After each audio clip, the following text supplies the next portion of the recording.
5 years ago, he broke their bond to save her. Now, she's returned with the power to destroy everything he's built. Secrets surface, and lies unravel as they face the past that tore them apart. What happens when the person you pushed away holds the power to decide your fate? The Regent's Blade of Ironridge, a web novel, werewolf shifter romance. The complete audiobook, only on Novel Charter, free to listen. Subscribe so you never miss a new release. Chapter 1 begins now. Chapter 1. The horse was a matter of endurance more than speed now, its breath clouding white with every stride, its flanks caked with ice. Sloane Vael had ridden through worse winters, through the wastes beyond Velis Court, where the wind peeled skin from bone and the snow hid things that would eat you while you were still breathing. This storm was ugly, but common. The cold had edges, but no appetite. Yet something in her chest had been tightened since the ridge, since the first glimpse of Ironridge's watchtowers through the sleet, and she could not name whether it was anticipation or the old wound remembering where it lived.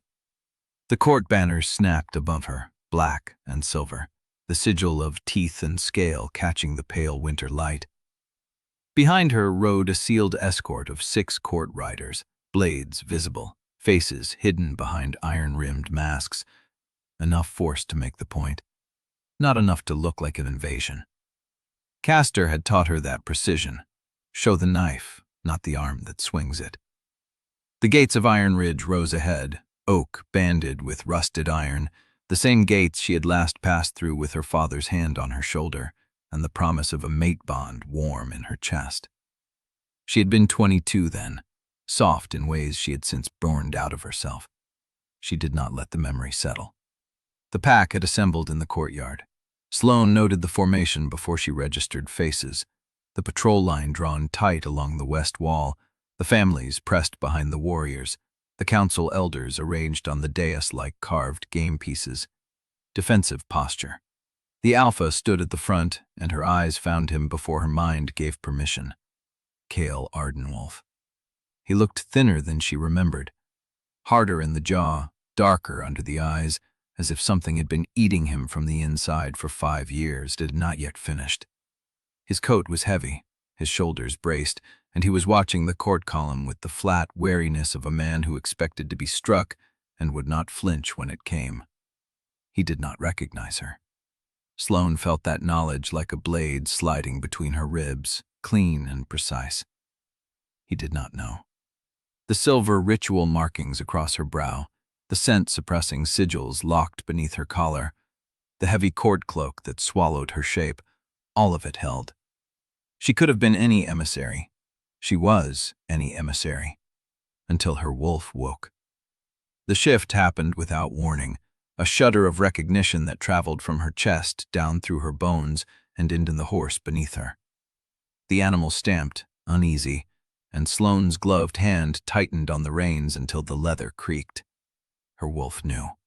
Her wolf had never stopped knowing, could still feel the ghost of the bond threaded through her like a scar that gaped before storms.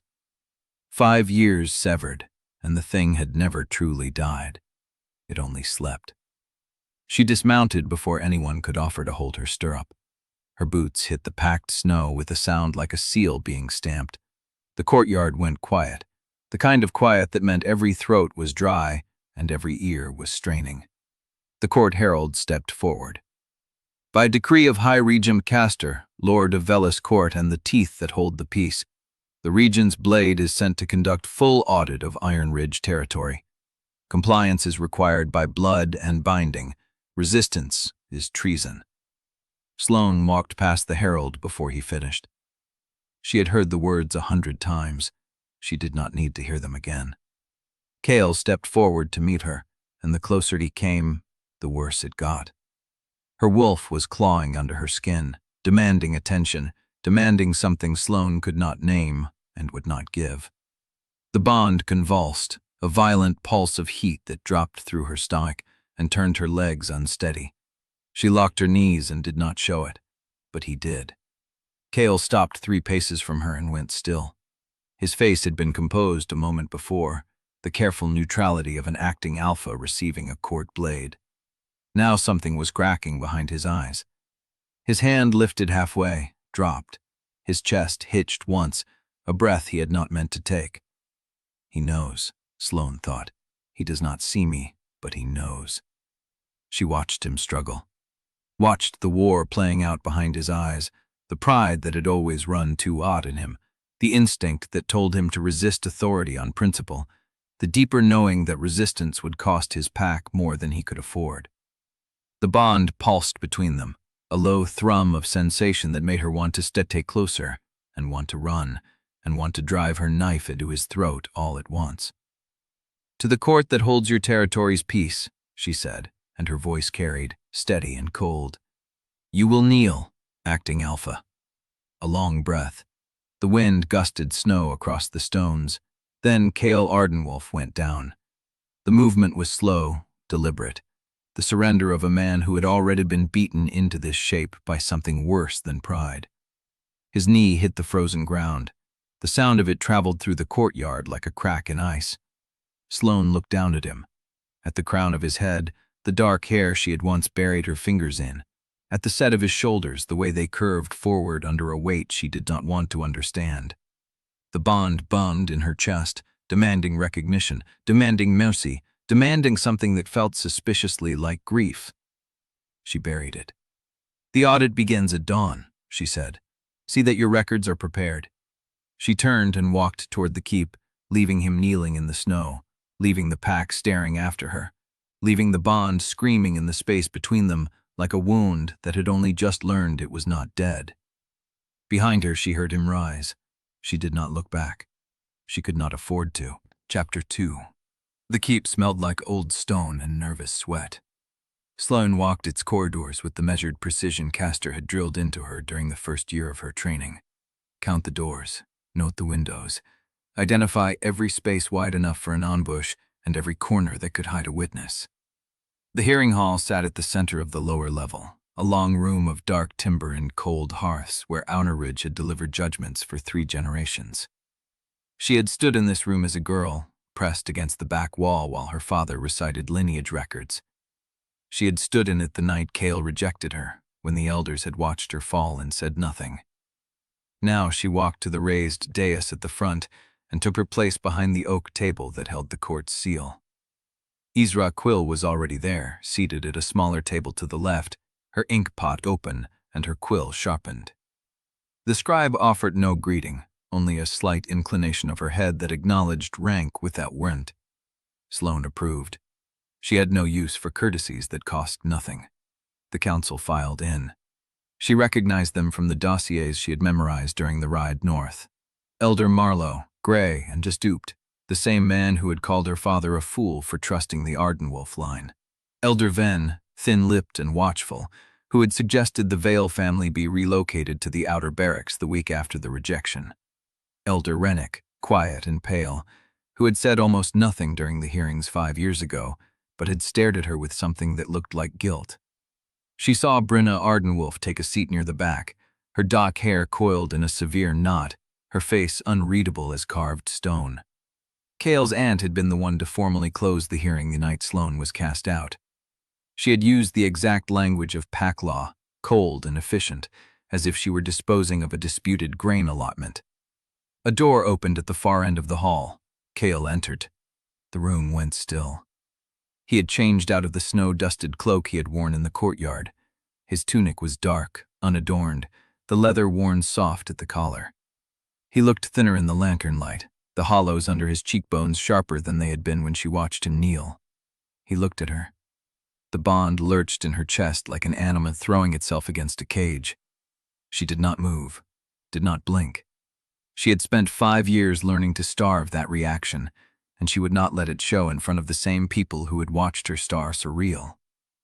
Kael walked to the lower table reserved for the acting alpha and sat. His movements were careful, controlled, the posture of a man who had learned to hold himself together through sheer discipline. But she caught the slight tremor in his hand as he set it on the table pot, and she knew the bond was tearing through him the same way it was tearing through her. she began. Ironridge, she said, and her voice carried to every corner of the hall, has been under court observation for 18 months. In that time, your patrol records show a 40% increase in rogue activity along the northern boundary. Your food stores have dropped below winter threshold for 2 consecutive seasons. Your council minutes contain 3 formal complaints against acting leadership, none of which were forwarded to Velis Court for review. She let the words settle. Watched Elder Ven's mouth tighten, watched Marlowe shift in his seat. These are not allegations. These are documented facts from the reports your own officers filed. With respect, Regent's blade, Brenna said, her voice smooth as oiled wood. Ironridge has faced harder winters than the court's ledgers account for. The northern packs do not govern from a warm tower. Sloane turned to face her. Brenna's gaze did not waver. She was good. 5 years ago, Sloane had not understood how dangerous that composure was. She understood now. With respect, Counselor Ardenwolf, she said, matching the woman's tone exactly. I did not travel 300 miles through winter storms to hear excuses about weather. I came to determine whether Ironridge's failures are incompetence, corruption, or something the court should handle directly. Brenna's eyes flickered. Just once. A fracture Sloane would have missed before Castor taught her to rub faces like balance sheets. Your records will be examined starting tomorrow, Sloane continued. Every ledger, every patrol log, every council vote from the past 3 years.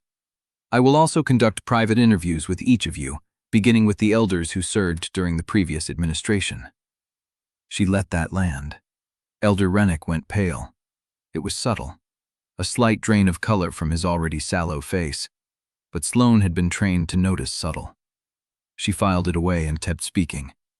You will answer my questions fully. You will not refuse, delay, or alter documents after they have been requested. If I find evidence of obstruction, I will treat it as an admission of guilt, and I will adjust my final ruling accordingly. She picked up the court seal from the table, a disc of black iron cold against her palm, and set it down with a click that echoed through the silence. You may speak now if you have concerns about the process. Marlowe cleared his throat. Regent's blade, the previous administration you mentioned. We assumed the audit would focus on current conditions, not matters that have already been resolved through pack law. Your current conditions are the direct result of decisions made during that administration. She stepped around the table, letting the elders track her movement. Food shortages do not appear overnight. Patrol failures accumulate. And a pack that has been destabilized for years does not recover simply because the acting alpha changed. She did not look at Kael when she said it. She did not need to. She could feel the weight of his attention like a pressure on her skin. Are there any other concerns? No one spoke. Then the council is dismissed. I will begin interviews at noon with Elder Rennick. Rennick's head snapped up. His mouth opened, closed, opened again. I have a prior obligation tomorrow, Regent's blade. A matter of pack business that cannot be delayed. Sloane studied him, the sweat beating at his hairline, the way his fingers gripped the edge of the table as if he needed the anchor. Then you will reschedule it. I cannot. The Boundary Patrol requires. The Boundary Patrol will survive without you for one morning, Elder Rennick. She let her voice drop, cold and quiet.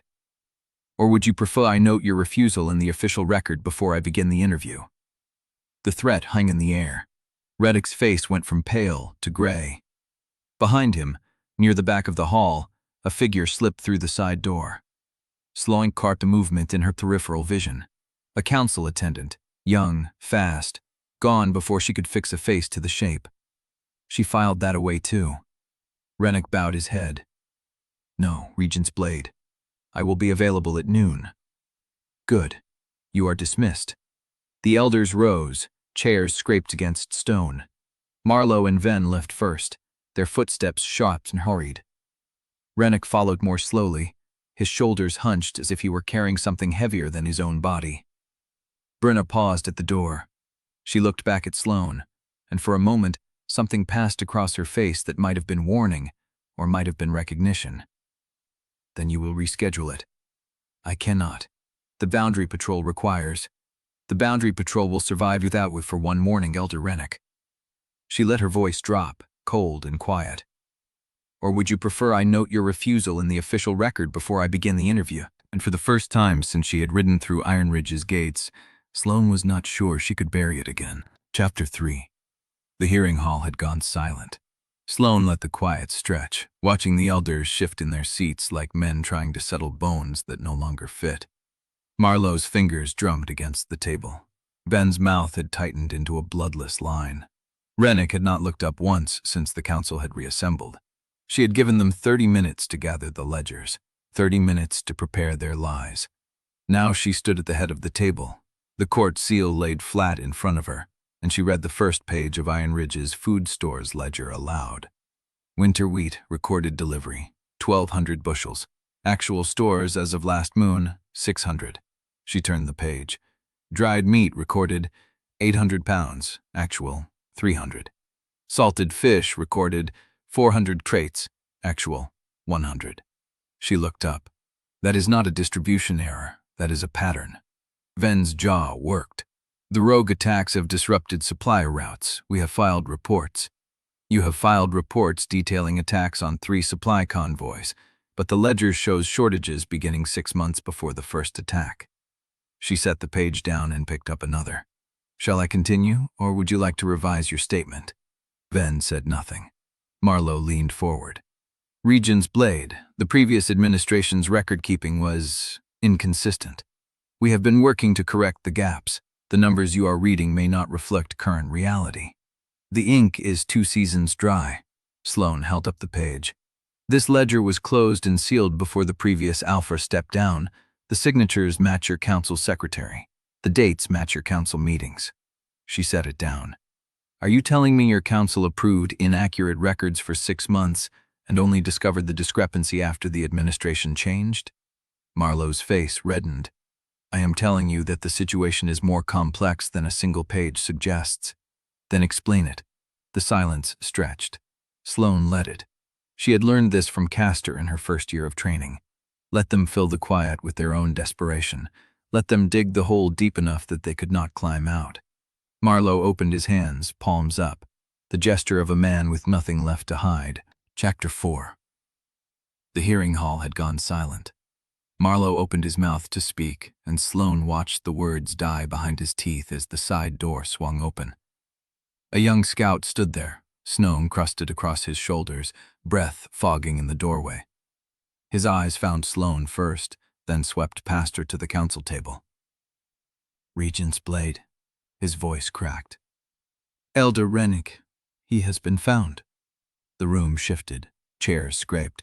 Ven rose halfway, then stopped. Sloane did not move. Found where? Below the North Ridge, the path from his quarters to the archive. The scout swallowed.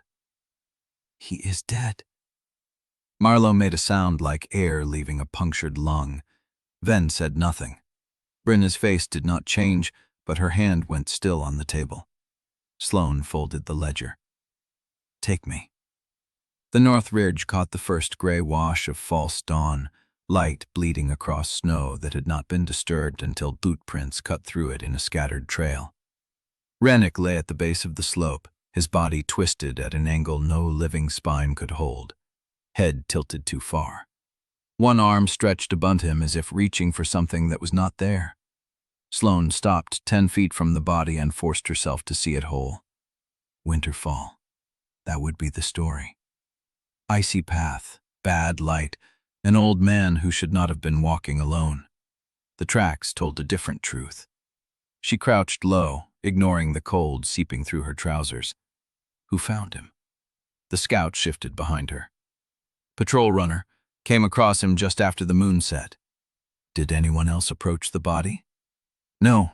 I secured the scene and came straight to the hall. Sloane rose and circled the body slowly, keeping her distance. Rennick's hands were bare. No gloves, no blood on the snow near his fingers. If he had fallen, he would have tried to catch himself. Palms would have torn. Wrists would have bruised. She leaned closer. There. A dark bloom of bruising on his left temple, not the ragged edge of a rock strike, but the cleaned oval shape of something deliberate. A fist. A club wrapped in cloth to muffle the impact. She straightened and looked up the ridge. The path was wide enough for 2 men walking side by side. No single misstep would have thrown a man that far unless he had help. Regent's blade. She turned. Kael stood at the edge of the clearing, hood pulled low, breath curling in the cold. He had not come through the hall. He had come through the pack's interior routes, faster than she had. He looked at Rennick. His jaw tightened.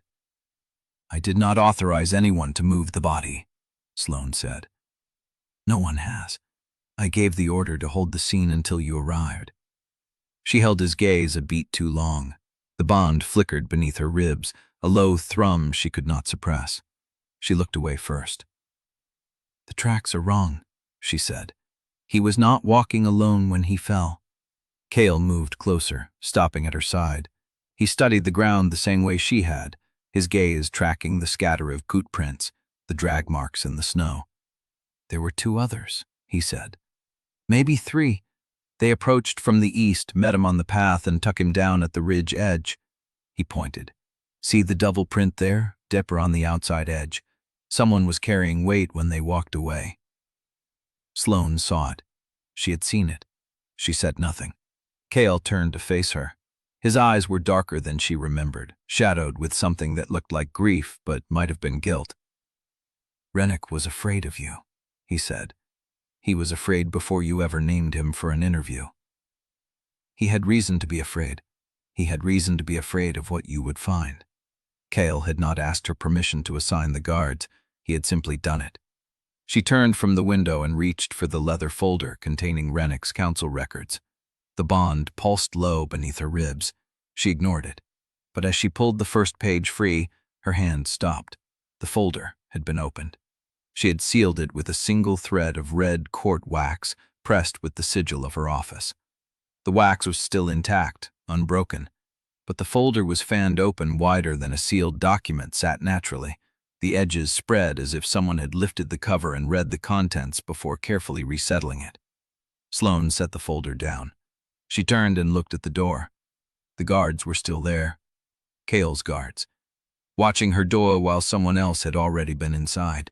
Chapter 5. The folder sat untouched on the desk. Sloane studied the wax seal a second time, then a third. Intact, unbroken. But the pages inside had been moved. She ran her thumb over the red wax. Standard court issue. The heat of the flame, the press of her sigil. She had watched the seal cool before sliding the folder into her satchel. Someone had lifted the wax cleanly, then reset it. That was not a pick of a lock. That was a skill. The kind of skill a court courier carried, or a scribe who worked with documents every day. Sloane left the folder open and moved to the window. 2 guards below. Kael's guards. They faced outward, watching the courtyard, not her door. But they were there because he put them there, and she had not asked for them. She pulled the curtain closed and turned back to the folder. She would not move the documents tonight. She would let whoever had read them believe she had not noticed. Dawn came gray and windless, the snow holding a crust of frost that cracked under her boots as she crossed the courtyard to the hearing hall. The guards followed at a distance. She did not acknowledge them. The hall was cold, the fire not yet lit. Ezra Quill was already seated at the scribe's table, her ink pot open, her quill trimmed, her posture perfect.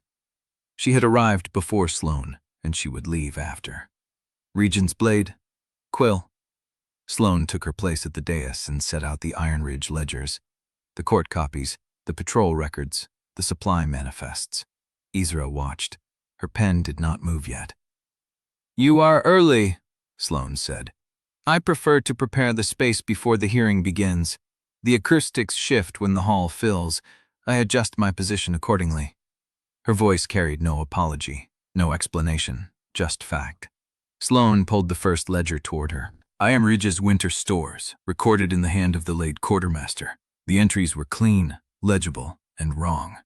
She had already matched the Ironridge books against the court copies during the ride north. The discrepancies were small. 100 bushels here, 50 crates there, numbers that could be explained away as clerical error if examined separately. But they were not errors. They were systematic.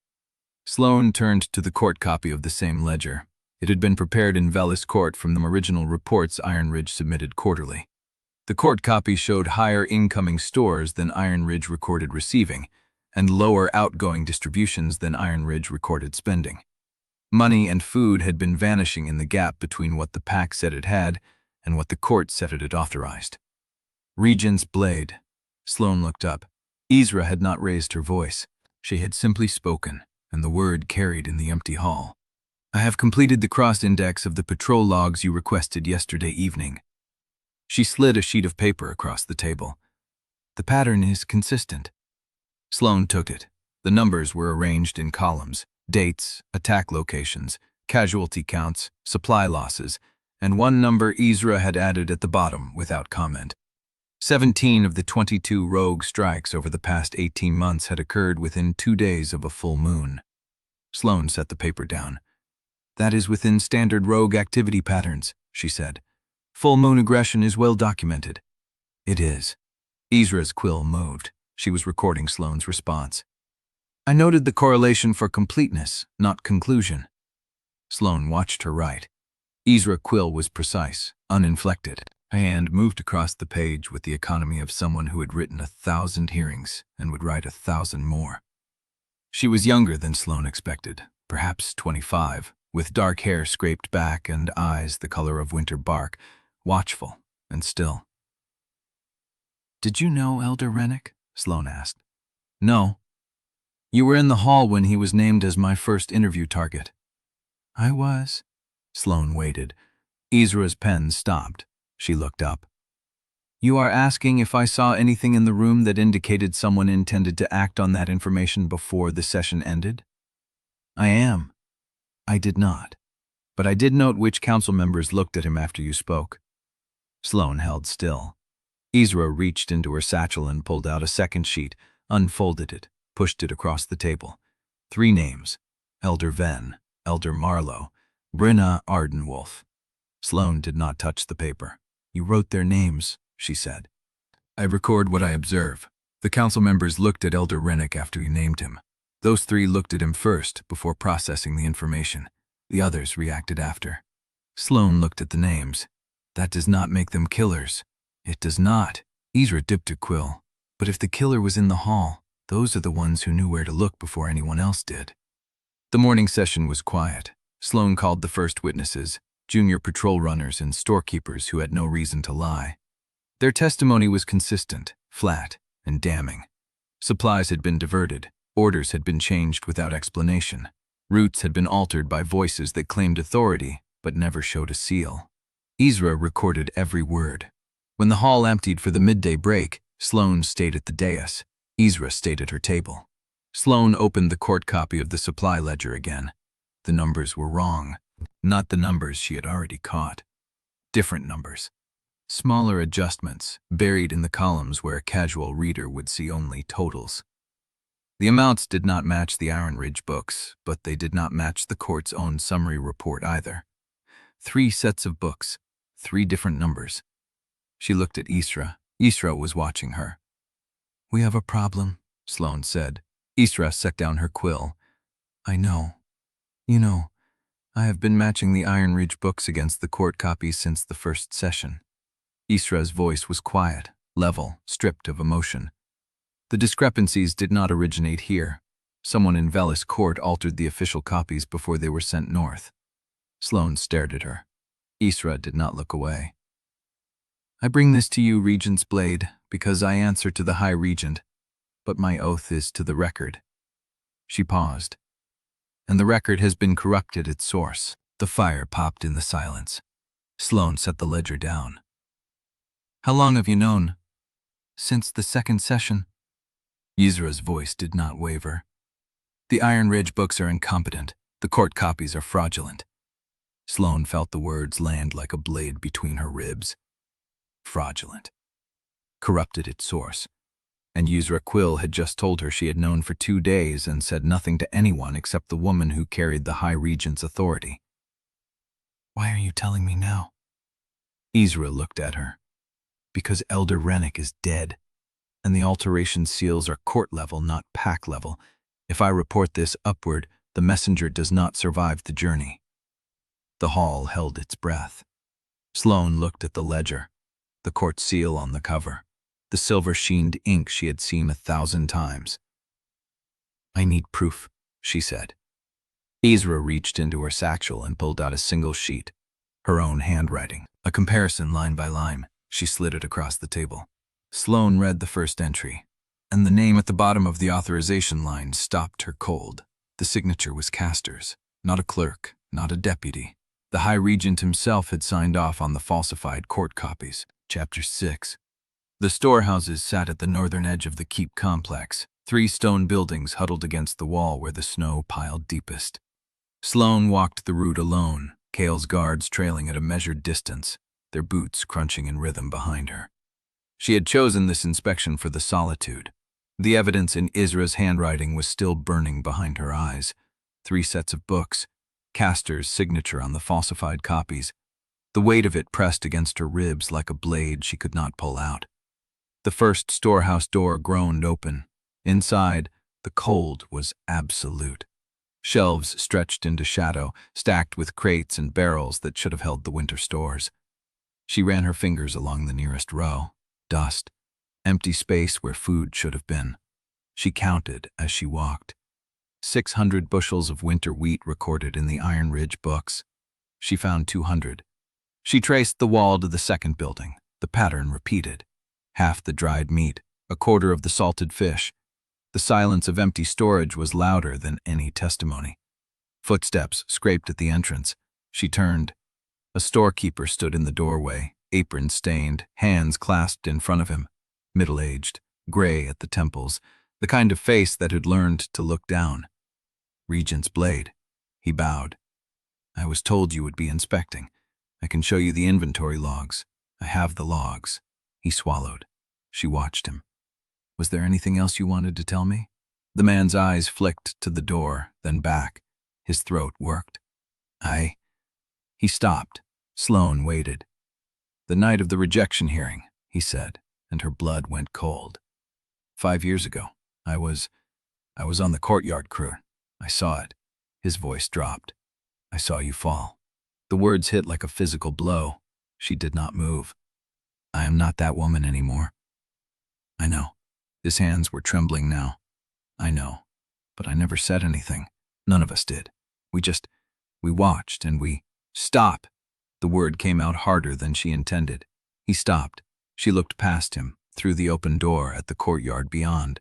The same stones, the same iron gates, the same place where she had hit the ground so hard the breath left her body and no one had moved to help her up. "I am here to audit the stores," she said, "not to relive old wounds." The storekeeper nodded, but his face was pale. He backed out of the doorway and disappeared into the snow. Sloane stood alone in the cold. She could still feel it, the impact, the silence of the crowd. Kael's voice, flat and final, speaking the words that had stripped her of everything. "You are not my mate. You are not Pack. You are nothing." She pressed her palm flat against the wall. The stone was freezing, solid, real. She focused on the cold until the memory receded. She was halfway back to the keep when Kael stepped into her path. He came from the side corridor that led to the old garrison quarters, moving with the same wasted economy she had seen in the courtyard. Thinner, harder. The shadows under his eyes looked carved in. Regent's blade, acting alpha. They stood 3 paces apart. The bond pulsed between them, low and constant, a wound that kept reopening. He looked at the storehouses behind her. "The inspection? Your stores are empty. Your records lie. Tell me something I do not already know." His jaw tightened. "I did not ask to meet you here to discuss granaries. No, you cornered me in a corridor because you wanted privacy." She let the silence stretch. "Speak then. I have hearings to prepare." Kael took a breath, slow, measured, as if he was studying himself. "I owe you an apology." Sloane felt something twist in her chest. She did not let it show. "You owe me a great deal," she said. "An apology is the smallest." "I know." His voice was rough. "I know it does not fix anything. I know it changes nothing. But I need you to hear it anyway." She said nothing. He stepped closer, half a pace. The bond flared and she saw him wince. "The night of the rejection," he said. "The way I did it. the words I used. It was, he stopped, swallowed. It was not the truth. It was not, I did not want. Did not want what? He met her eyes. To hurt you. Sloane laughed. The sound was flat and brittle, breaking against the stone walls. You stood in front of the entire pack and called me worthless. You told me I was not fit to call myself Ironridge. You watched me fall, and you did not blink. She held his gaze. Do not stand here and tell me you did not want to hurt me. You made a choice. Every word was a choice. Kael's hands clenched at his sides. Yes, the word came out raw. Yes, I made that choice, and I have spent 5 years paying for it. Good. The word dropped between them like a stone. He did not flinch. Then you know I am not asking for your forgiveness, he said. I am asking for your attention. There are things about that night you do not know. Sloane felt the warning, the same instinct that had saved her 100 times in the field, the same cold clarity that told her when a trap was closing. Do not, she said. Whatever you think you know about why I did it, I said do not. She stepped forward, close enough to see the pulse jumping in his throat, close enough to feel the bond scream for contact. You had 5 years, she said. 5 years to find me. 5 years to explain. You did nothing. You stayed here. You let me believe. She stopped. The words she had been carrying since the waste, since the training grounds, since the nights she had spent dreaming of his voice, all of them backed up in her throat. She forced them down. You do not get to take this from me, she said. You do not get to rewrite what happened because it is uncomfortable for you now. Kael's eyes searched hers. I am not trying to rewrite anything. You are trying to give me a reason, a justification, something that makes what you did not what you did. She shook her head. I do not want your reasons. I want the truth. He stared at her. A long moment passed. Then he said, quietly, You have it, as much as I can give you. A pause. Until you cannot. Sloane frowned. What does that mean? Kael opened his mouth, then closed it. The bond pulsed between them, frantic, desperate, and for a moment she saw something in his face that she had never seen before. Fear. Not for himself, for her. What are you not telling me? She asked. He did not answer. Kael. His name slipped out before she could stop it. The first time she had spoken it aloud since the waste, something in his face broke. If I tell you everything, he said, you will not survive it. The words landed like a blow. Sloane stared at him. She thought of Castor's signature on the falsified records, the Vael name erased from the archives, the 3 sets of books that proved the court was lying to itself. She thought of the burn scar over her ribs, shaped like a court sigil, and the man who had put it there and called it protection. Is that a threat? She asked. No. His voice was barely above a whisper. It is a confession. The courtyard was silent. The snow kept falling, and Sloane stood in the footprints of the woman she had been, looking at the man who had destroyed her, and realized she did not know whether he had been the knife or the hand that held it. Chapter 7. The infirmary smelled of liniment and dried blood, the sharp bite of winter seeping through the stone walls. Nessa Vael worked at the far table, her back to the door, hands moving with the practiced economy of someone who had learned to make do with too little for too long. Sloane stood in the doorway and counted the room. 3 windows, all frosted shut, 2 exits, the one she stood in and a service door to the east. 4 cots, 2 empty, one holding a young patrolman with his leg wrapped in fresh bandages. A fire burning low in the hearth, enough light to work by, not enough to see clearly. Nessa did not turn. The storekeeper said you wanted me examined. I did not say that. You did not have to. Nessa reached for a roll of linen. He came to me shaking, said he had said something he should not have, asked me to watch for you. Sloane stepped inside. The door swung and closed behind her, sealing the sound of the corridor away. I did not come for an examination. I know.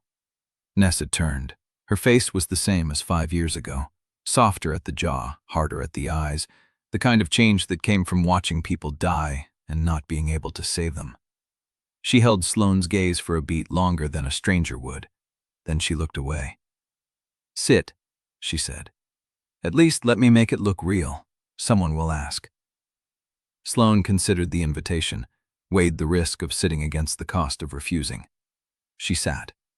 The cot creaked beneath her. Nessa crossed the room with the linen still in her hands, stopped in front of her, and waited. "Your hands," she said. Sloane held them out. Nessa took them. Her fingers were warm, careful, turning Sloane's palms toward the lamplight. She traced the scar across Sloane's right palm without asking where it came from. "The cold gets into everything here," Nessa said. "Settles in the bones, makes old wounds ache." "Is that a diagnosis?" "It is an observation." Nessa pressed gently at the base of Sloane's thumb. "You have the hands of someone who has been fighting for a long time. Calluses in the wrong places, scar tissue that did not come from training." Sloane did not pull away. "You have something to say to me," she said. Nessa's hands stilled. "I have been healer here for 11 years, she said quietly. "I have seen people come and go. I have watched the strong break and the broken harden. I have learned to recognize what people carry, even when they think they have hidden it." She looked up. Her eyes were dark, guilty, searching. "There is a particular way someone holds themselves when they have been shattered in public and forced to rebuild in private," she said. "I have only ever seen it once." Sloane said nothing. Nessa's hands resumed the work. She reached for a pot of salve, dipped her fingers, began working it into Sloane's knuckles. "I do not know who you are now," she said. "I do not know what name you carry or whose orders you follow. But I know who you were, and I know what we did to you." The word we landed like a blade. Sloane kept her face still. "You were a child," she said. "I was 17, old enough to know better, old enough to stand in the crowd and say nothing." Nessa's voice dropped. "Old enough to watch you fall and not cross the courtyard to help you up." Sloane felt the old wound stir, the weight of that night, the silence of the pack, the way the snow had soaked through her clothes as she lay on the ground and no one moved. "That was not your crime to carry," she said. "It was not yours to carry either." Nessa's fingers pressed harder. "But you carried it anyway, all the way to Velis Court and back." The room went still. Sloane measured the distance to the door, the weight of the knife at her belt, the number of steps between her and the service exit. "If you know who I am," she said slowly, "you know what happens to people who know." Nessa met her eyes. "I know, and you are not afraid." "I have been afraid for years." Nessa's voice was steady. "Not of you, of what this pack has become, of what we allowed to happen, of the rot that has been eating us from the inside since before you left." She pulled her hands away. "Rennick is dead because he knew something he should not have known. The feud stores are empty because someone wanted them empty. The rogue attacks are wrong in ways I cannot prove but can feel." Sloane watched her. "You are telling me this because you want something. I am telling you this because I want you to know." Nessa's jaw tightened. "I did not speak 5 years ago. I will not stay silent now. Whatever you are here to do, whatever judgment you carry, I will not stand in your way." The fire popped. Sloane rose. "You were always the bravest of us," she said quietly. "You just did not know it." Nessa's breath caught, a flicker, a crack in the mask. For a moment, she looked 17 again, standing in the snow with her hands pressed to her mouth, watching Sloane fall. Sloane. The name barely left her lips. Sloane did not confirm it, did not deny it. "Keep watching," she said. "Keep recording. When the time comes, I will need people who remember what the records say happened versus what actually happened." Nessa nodded. Her hands were shaking. "There is something else," she said. Sloane waited. "The night Rennick died, I treated a wound on one of the patrolmen. A scratch, deep, the kind that comes from claws." Nessa paused, but the edges were too clean. Claws tear. This was cut. Sloane felt a cold thread tighten in her chest. "Who?" "Brenna's personal guard, the one who rides beside her in council." Nessa's voice dropped. I did not report it. I did not know what to say. But I kept the bandage. The blood is still on it. Sloane held her gaze. Keep it. I will. Sloane turned toward the door. Sloane. She stopped. Nessa's voice came from behind her, barely above a whisper. I am sorry. For everything. For standing still. For letting them do not. The word cut through the infirmary. Sloane did not turn around. If you apologize, I will have to feel it, and I cannot afford to feel it yet. She reached for the door handle. There is a drawer in the archive, Nessa said quickly. Third shelf from the floor, behind the loose stone. My mother used to keep the pack's old healing records there. She told me once that the best place to hide a truth is inside another truth. Chapter 8. Sloane pressed her palm against the cracked seal.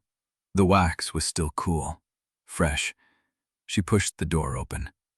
The archive smelled of old paper and cold stone, the way she remembered it from childhood afternoons spent shelving ledgers while her father worked at the long oak table.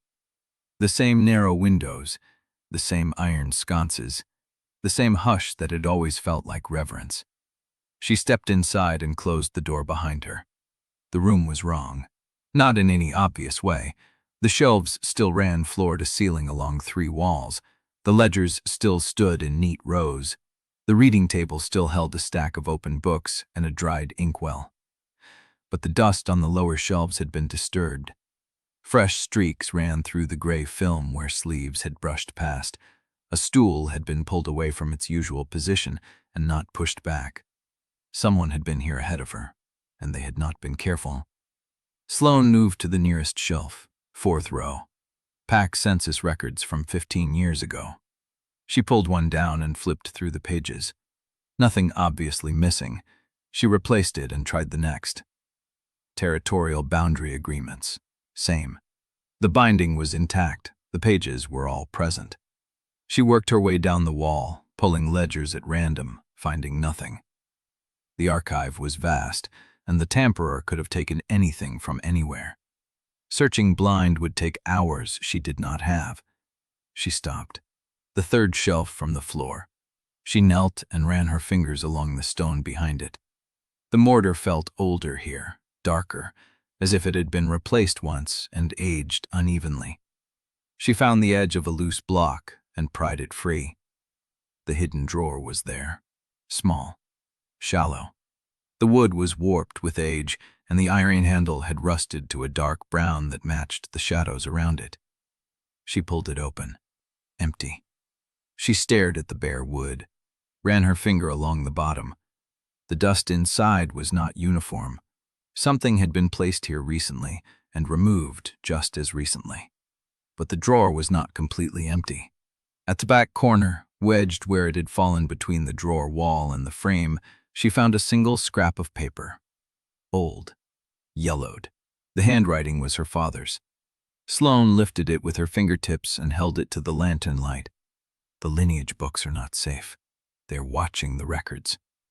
I have moved what I can, but there is too much. If you find this, do not trust the Council's archive. The truth is in what is missing. The ink was faded. The handwriting was rushed, the letters pressed harder at the end as if he had been interrupted. Below the message, a single line. Look at the wall behind the genealogy shelves. Sloane folded the note into her inner pocket and stood. The genealogy shelves ran along the north wall, floor to ceiling. 5 sections of bound lineage books tracking every bloodline in Ironridge for 2 centuries. She walked to them and pressed her hand against the stone behind the 3rd section. Solid. She moved to the 4th, the 5th. Behind the Lathic section where the shelf met the corner, her fingers found a gap in the mortar, a brick that shifted under pressure. She worked it free. Behind it, a leather-bound book, thin, smaller than a ledger, the spine cracked and the cover stained. She pulled it out and opened it on the reading table. The first page listed the Vael family tree, her mother's name, her father's, her own, Sloane, born under a new moon. Bloodline traced through the maternal line to the old sovereignty, marked as heir by the midwife's record. Below her name, someone had written in red ink in a hand she did not recognize. Elimination order confirmed. Subject to court jurisdiction. She turned the page. The next entry was dated 3 weeks before her father died. A note in his handwriting. They are cutting the records. Every reference to the Vael line is being removed from the May archive. I have hidden what I can, but the shelf is emptying too fast. Mara's lineage records are gone. The midwife's testimony is gone. The only proof left is the bloodline book itself, and they do not know I have it. She turned again. Blank pages. Half the book had been torn out. She turned back to the front to read the names listed in the family tree again. Her mother's name was Mara. Her grandmother was Thea. Great-grandmother was Ilara Vael, the last recorded holder of the sovereign claim. And below Ilara, a note in her father's hand, Chapter 9. Sloane did not move. The bloodline book lay open on the table between them, the red-inked elimination order catching the lantern light. Kael Ardenwolf stood in the doorway, her smile carved from something older than patience. "You have been following me," Sloane said. "Watching." Kael stepped inside, letting the door swing half-closed behind her. "There is a difference." "Is there?" "I knew your grandmother, Sloane." The name landed like a blade between the ribs. Sloane's hand stayed still on the shelf edge. Her face did not change. "I do not know that name." Kael's smile widened. "You do. You carry her blood in every step. The way you moved through this keep, the way you held the hearing, the way you found this drawer before I could clear it." She gestured at the book. "I came back to finish the job. You beat me by an hour. You knew this was here. I knew something was here. My mother spoke of a hidden ledger, but she died before she could show me where." Kael circled the reading table, keeping distance between them. "When I saw you in the hearing hall, I knew. Not your face, the architecture of you." Ilara had the same stillness, the same way of watching men explain themselves into traps. Sloane's pulse beat steady against her ribs. She did not let it show. "If you knew about the bloodline," she said, "why did you not destroy it yourself?" "Because I am not the enemy you want me to be. Aunt of the man who rejected me, council elder who signed the hearing closure." Sloane let the words hang. "You sat in that hall and watched me fall into the snow, Kael. Do not stand here and pretend loyalty." Kael's face tightened. The smile flickered. "I watched. I did not stop it. I am not asking for forgiveness." She leaned forward, palms flat on the table. "But I am the reason you are alive." Sloane went still. "Your mother was in court custody when the purge began.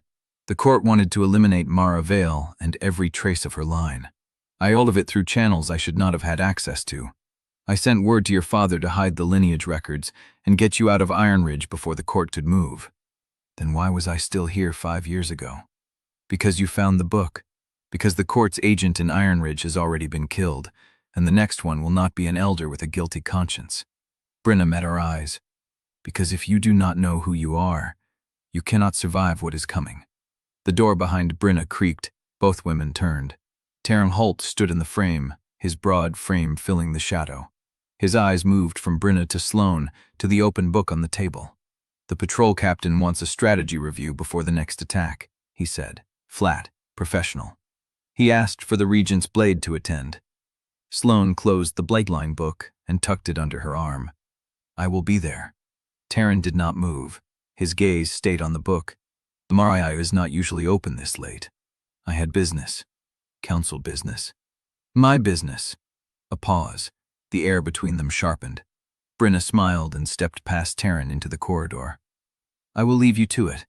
She disappeared into the dark. Sloane moved to follow, but Teren's hand came up, blocking the door. "You moved through the old guard rotation like you knew it," he said. "During the first inspection. You knew the path to the storehouse without being told." "Observation?" "You answered a question about the Hawthorne Ridge before I finished asking. Standard terrain reading. Only someone who grew up here calls it Hawthorne Ridge." Sloane's blood chilled. She met his eyes and cupped her face blank. "I read the patrol maps before arrival. The name was on them." Teren's stare did not waver. "Maybe." He stepped aside, letting her pass, but his voice followed her into the corridor. "I am going to check something. In the old personnel records. Before the meeting." Sloane stopped. Her hand tightened on the bloodline book. "Teren, He did not turn. "If you find what you were looking for," she said, "what will you do with it?" He looked over his shoulder. His face was unreadable. "I do not know yet." He walked away. Sloane stood in the empty corridor, the bloodline book pressed against her ribs, and counted the seconds until his footsteps faded. She had maybe 20 minutes before he reached the archive where the altered lineage books sat open on the table. 20 minutes before Teren Holt confirmed that the Regent's blade was Sloane Vael. 20 minutes before everything she had built began to crack. Chapter 10. Sloane did not run. She could have. The corridor stretched empty in both directions. The main gate was 3 turns away, a horse in the stable, a winter road, and she would be gone before Teren reached the personnel archives. She did not run. She walked into the empty hearing hall, set the bloodline book on the table, and began pulling supply ledgers from the shelf where she had left them the day before. 20 minutes might be enough. The first ledger covered autumn shipments. She opened it beside the court copy Wizra had given her and started comparing line by line. Wheat, barley, salted pork, dried fish. Each entry recorded in Ironridge's hand, signed by the quartermaster, countersigned by a council elder.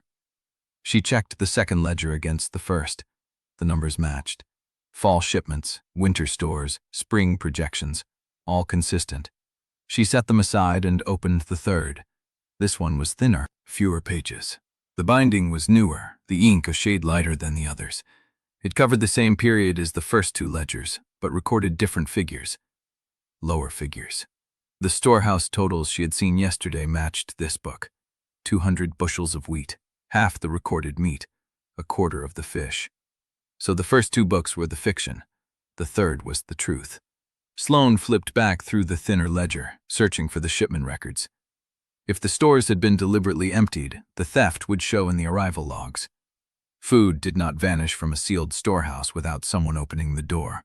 She found it on page 12, a shipment of 200 bushels of wheat, recorded as arrived in Ironridge on the 3rd day of autumn's first moon, signed by the quartermaster, countersigned by Elder Rennick.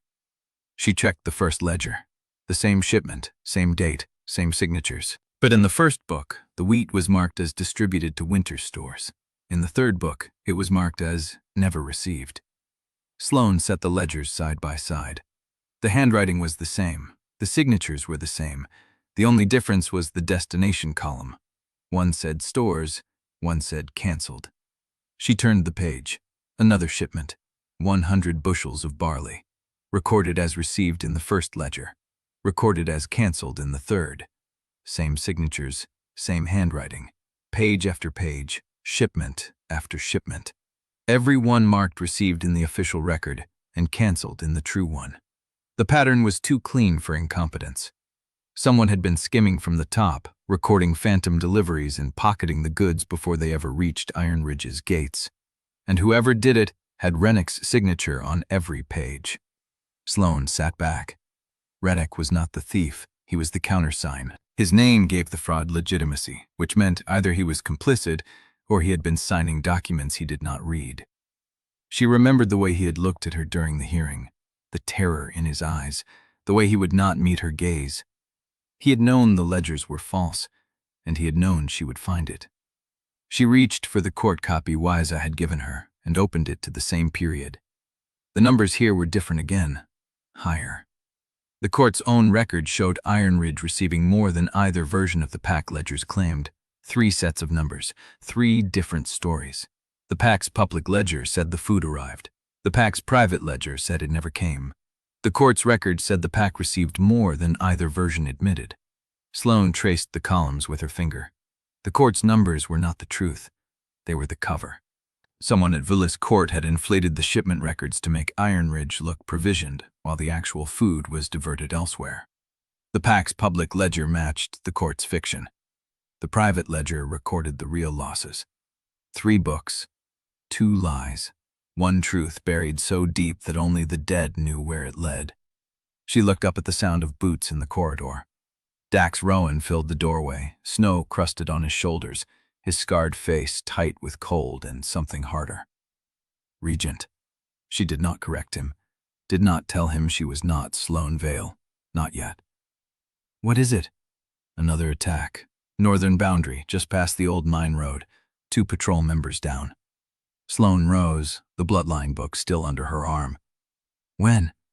Half an hour ago. The scout just made it back. She gathered the ledgers, stacked them in her arms, and moved toward the door. Where is the acting alpha? Already on the ridge. Tonks's eyes flicked to the books in her arms. He sent me to find you. Of course he did. She stepped past Dax into the corridor, her mind racing through the implications. The attack came half an hour ago. That meant it started around the same time Teren left the archive. Around the same time she had been standing in the corridor with the bloodline book pressed against her ribs. Coincidence was possible, but she no longer believed in it. Who reported it? Patrol runner. Came in on foot, half frozen. Said the strike was too clean to be random. Sloane stopped. Too clean? Dax's jaw tightened. He said the attackers knew exactly where to hit, knew the patrol rotation, knew the blind spots. He met her eyes. Same as the last 3. She had suspected it since Ezra showed her the full moon pattern. Now she had Dax confirming it aloud. The rogue attacks were not rogue attacks. They were strikes. Targeted, informed, deliberate. And they happened every time she got close to something the court did not want found. She looked down at the ledgers in her arms. The supply fraud, the false records, the signature of a man who had been killed before he could speak.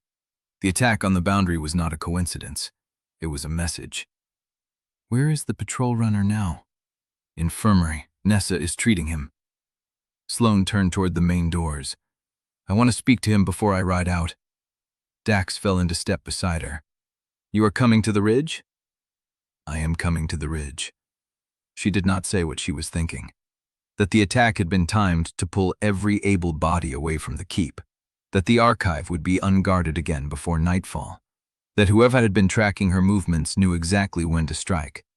That Teren Holt was out there somewhere, walking toward the personnel records, and she was running out of time.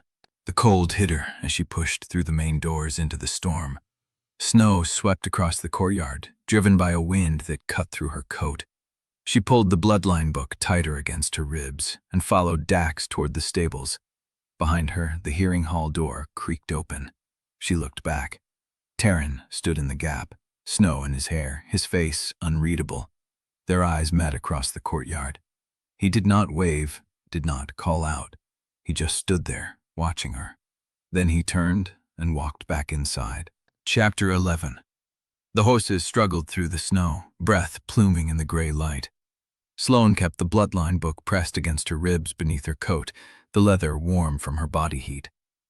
Dax rode ahead, his spine rigid, his scarred profile turned from her.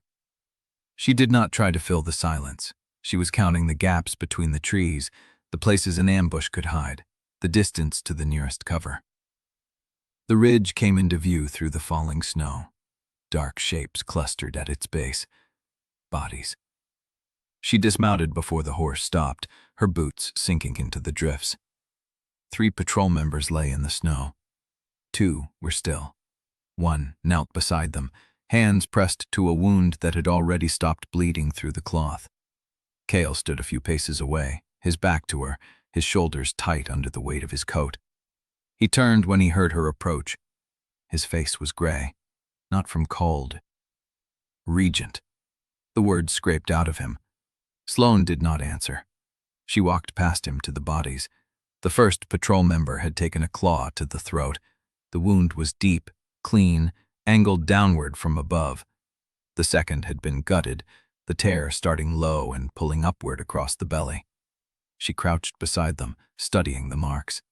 The claw strikes were too uniform, too practiced. Real rogues hit where they could reach, angles of desperation and frenzy. These wounds had been placed, measured. She looked at Kael. Where are the attackers? Gone. He gestured toward the tree line. Tracks lead north, then fade about half a mile out. 6 sets, maybe 7. Any bodies? 1. She rose, her knees wet with snow. Show me. Kael led her past the wounded patrol member to a shape half buried in a drift near the tree line. A man, young, dark hair frozen stiff, his chest torn open by claws that had found his heart. But it was not the wound that made Sloane stop. She saw the curve of his boot, the make of his coat. The leather was wrong for Ironridge, too dark, too thick, stitched with a pattern she recognized from the court's outer territories. She knelt and pulled aside his collar. A small metal token hung from a cord around his neck. Flat, stamped with the sigil of a way station she knew. A supply post on the road between Velis Court and the northern packs. A token that no rogue would carry. She looked up at Kael. This man came from a court way station. Kael's face did not change, but something in his eyes went still. Are you certain? She held up the token. I have stopped at this post. It is the last provisioning stop before the northern pass. 2 days' ride from here, hard pace. Dax stepped leaser, snow crusting his boots. So the attack was not rogues. It was court. It was someone using court resources. She did not say what she was thinking, that the token could have been planted, that the dead man could have got a courier pressed into something else, that the way station could have been compromised without Velis Court knowing. But the pattern was too clean, the timing too precise. She looked at the dead man's boots again, the coat, the stitched leather. She had seen that stitching before, on court dispatch riders, on the messengers who carried sealed orders between Velis and the packs. This man was not a rogue, he was a courier, and someone had sent him here to die with his throat torn open to make it look like something else. Sloane stood, the token cold in her palm. Was he the only one who fell? They carried out their wounded, Kael's voice was flat.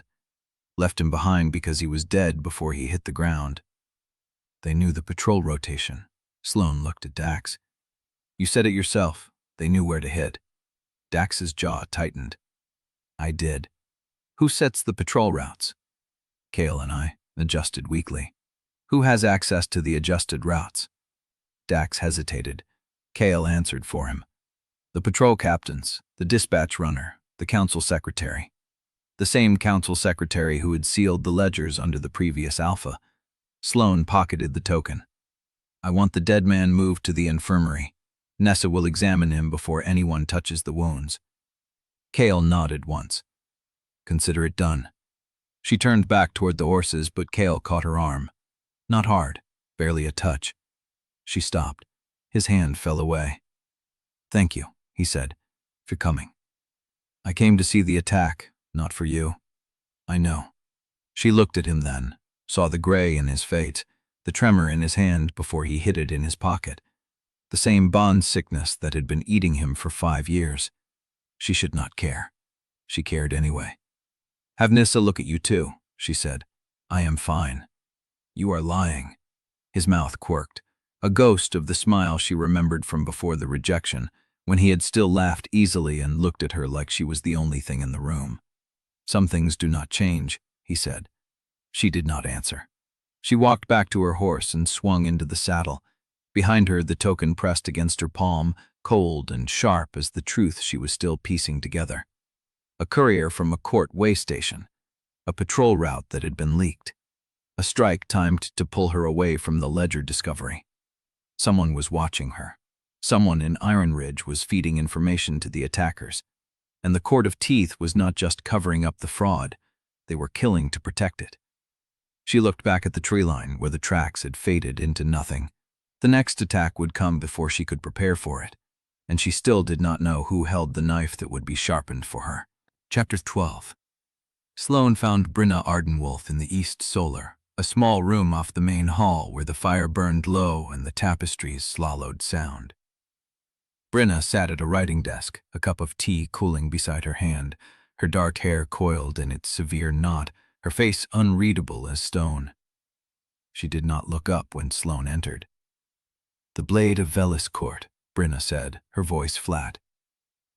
I wondered when you would find your way here. Sloane closed the door behind her. You knew I would. I know most things that happen in this keep. Brenna set down her pen and finally lifted her gaze. Sid, you have that look, the one that means you want answers and will stand until you get them. Sloane did not sit. She crossed to the fire and stood where the warmth could not touch the cold still lodged in her bones from the ridge. 4 patrol members are dead, she said. A fifth will lose his arm if the wound takes rot. Brenna's expression did not flicker. I heard. Did you also hear that the dead attacker was a court courier wearing a way station token? Silence stretched. Brenna picked up her tea, took a slow sip, and set the cup down with the same deliberate care. I did not hear that. Now you have. Brenna leaned back in her chair.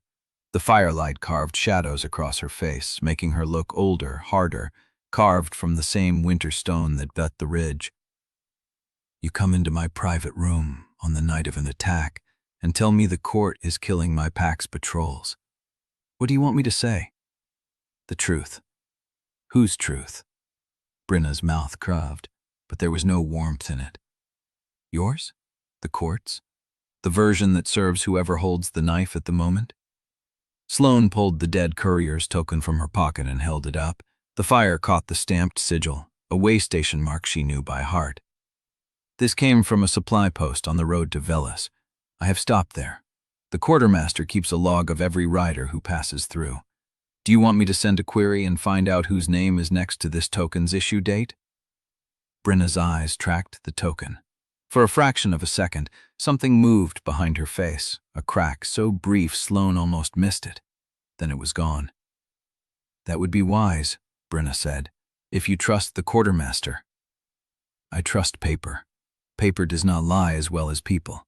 Brenna laughed, a dry, hollow sound. You learned that from Castor, I imagine.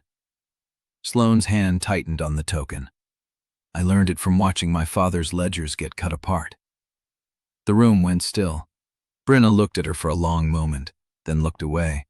When she spoke, her voice had dropped the edge. Your father was a good man, better than this pack deserved. Did you know what he was doing? Cutting the records? Erasing the Vael line. Brenna's jaw tautened. She reached for her tea again, but her hand stopped halfway, hovering over the cup. I knew he was altering something. I did not know what until after. After he died. Yes. Sloane stepped closer to the desk. The fire snapped behind her, casting her shadow across Brenna's papers. Then you know the court has been deleting my family from history for decades. You know my father was forced to do it. You know Rennick was killed because he found out something about the supply fraud, and you know the next attack will come before I can stop it. Brenna said nothing.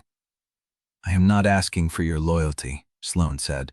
I am asking for the truth. Who in this kip is feeding patrol routes to the court? Brenna's hands folded on the desk, pale knuckles, old rings, the hands of a woman who had survived decades in a pack that broke anyone soft. I do not know. You are lying. I am not. Brenna met her eyes. I suspect, but I do not know, and suspicion without proof is how innocent people get killed. Then tell me who you suspect.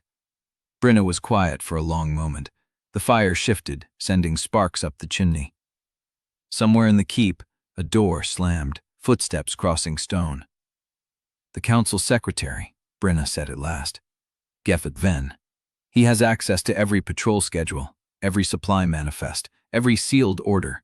He was appointed under Kael's father, and he has never once wavered in his loyalty to the letter of the law. That makes him sound reliable. It makes him sound like someone who knows exactly where the bodies are buried. Brenna's eyes were cold. Because he helped dig the graves. Sloane let the words settle, deeper. The fire had gone dim. The room felt smaller, tighter, as if the walls had closed in while they spoke. Where is she now? Brenna's breath caught. I do not know. You knew everything else. You know Garrick Ven. You know the archive. You knew my father. You do not know where my mother is. I know she was taken to Velis Court. I know she was still alive when the wagons passed the southern gate. After that, the trail goes dead. Brenna's voice cracked. I have looked. I have sent people. I have spent years chasing shadows, but the court does not leave survivors, Sloane. You know that better than anyone. The words hung between them. Sloane looked at the token in her hand. The dead courier, the patrol routes, the 3 sets of ledgers, the elimination order in the bloodline book. She had come to Ironridge expecting enemies. She had not expected to find the shape of her mother still breathing somewhere in the dark. Is there anything else you're not telling me? Brenna's hands were steady now. Her face had closed again. Many things, but I have given you enough for one night. Sloane toned toward the door. Sloane. She stopped, did not turn around. Your mother loved you, more than the records, more than the bloodline, more than the sovereignty. She chose to stay because she believed the truth would protect you. Do not let her choice mean nothing. Sloane opened the door and walked out into the cold corridor. She had a name. She had a direction. She had a ticking clock in the shape of Teren Holt's investigation and a mole leaking patrol routes to the court. But for the first time since she had ridden through Ironridge's gates, she had something she had not expected. A thread. She was going to pull it until the whole weave came apart. She turned the corner toward the infirmary to check on the dead courier and nearly collided with Teren Holt coming the other way. He stopped. She stopped. The corridor was empty, the torches guttered. His eyes held hers. I found the records, he said quietly. You are Sloane Vael. Chapter 13. The corridor narrowed around them. Teren stood with his arms at his sides, no weapon drawn, no guard at his back, just the truth sitting between them like a blade already past the ribs. I see, Sloane said. I have not told anyone. Why? His jaw worked, the torchlight carved hollows under his eyes. Because I want to know what you are going to do with it first. Sloane measured him, the set of his shoulders, the way he kept his hands visible, open, not fisted. A man offering a choice instead of demanding one. Why would you give me that? Because Kael has been dying for 5 years. Teren's voice was flat. And you are the only thing that has made him look alive since you rode through the gate. The words hit lower than she expected. You do not know what you are asking. I am not asking anything. He stepped aside, clearing the path toward the infirmary. I've been telling you that your secret is safe until you decide otherwise. But whatever you came here to do it fast. The council meets in an hour, and if you walk in there still wearing that mask, I will not be the one who unmasks you. He turned and walked down the corridor without looking back. Sloane stood still, counting the distance to the infirmary, the number of doors between her and the dead courier's body, the seconds she had wasted staring after a man who should have been her enemy. She moved. The infirmary was quiet. Nessa worked by lamplight, the dead courier laid out on the far table with a sheet pulled to his chest. She looked up when Sloane entered and did not speak, just lifted the sheet. The wounds were precise. 3 parallel slashes across the chest, deep enough to kill, clean enough to be deliberate. Sloane leaned close.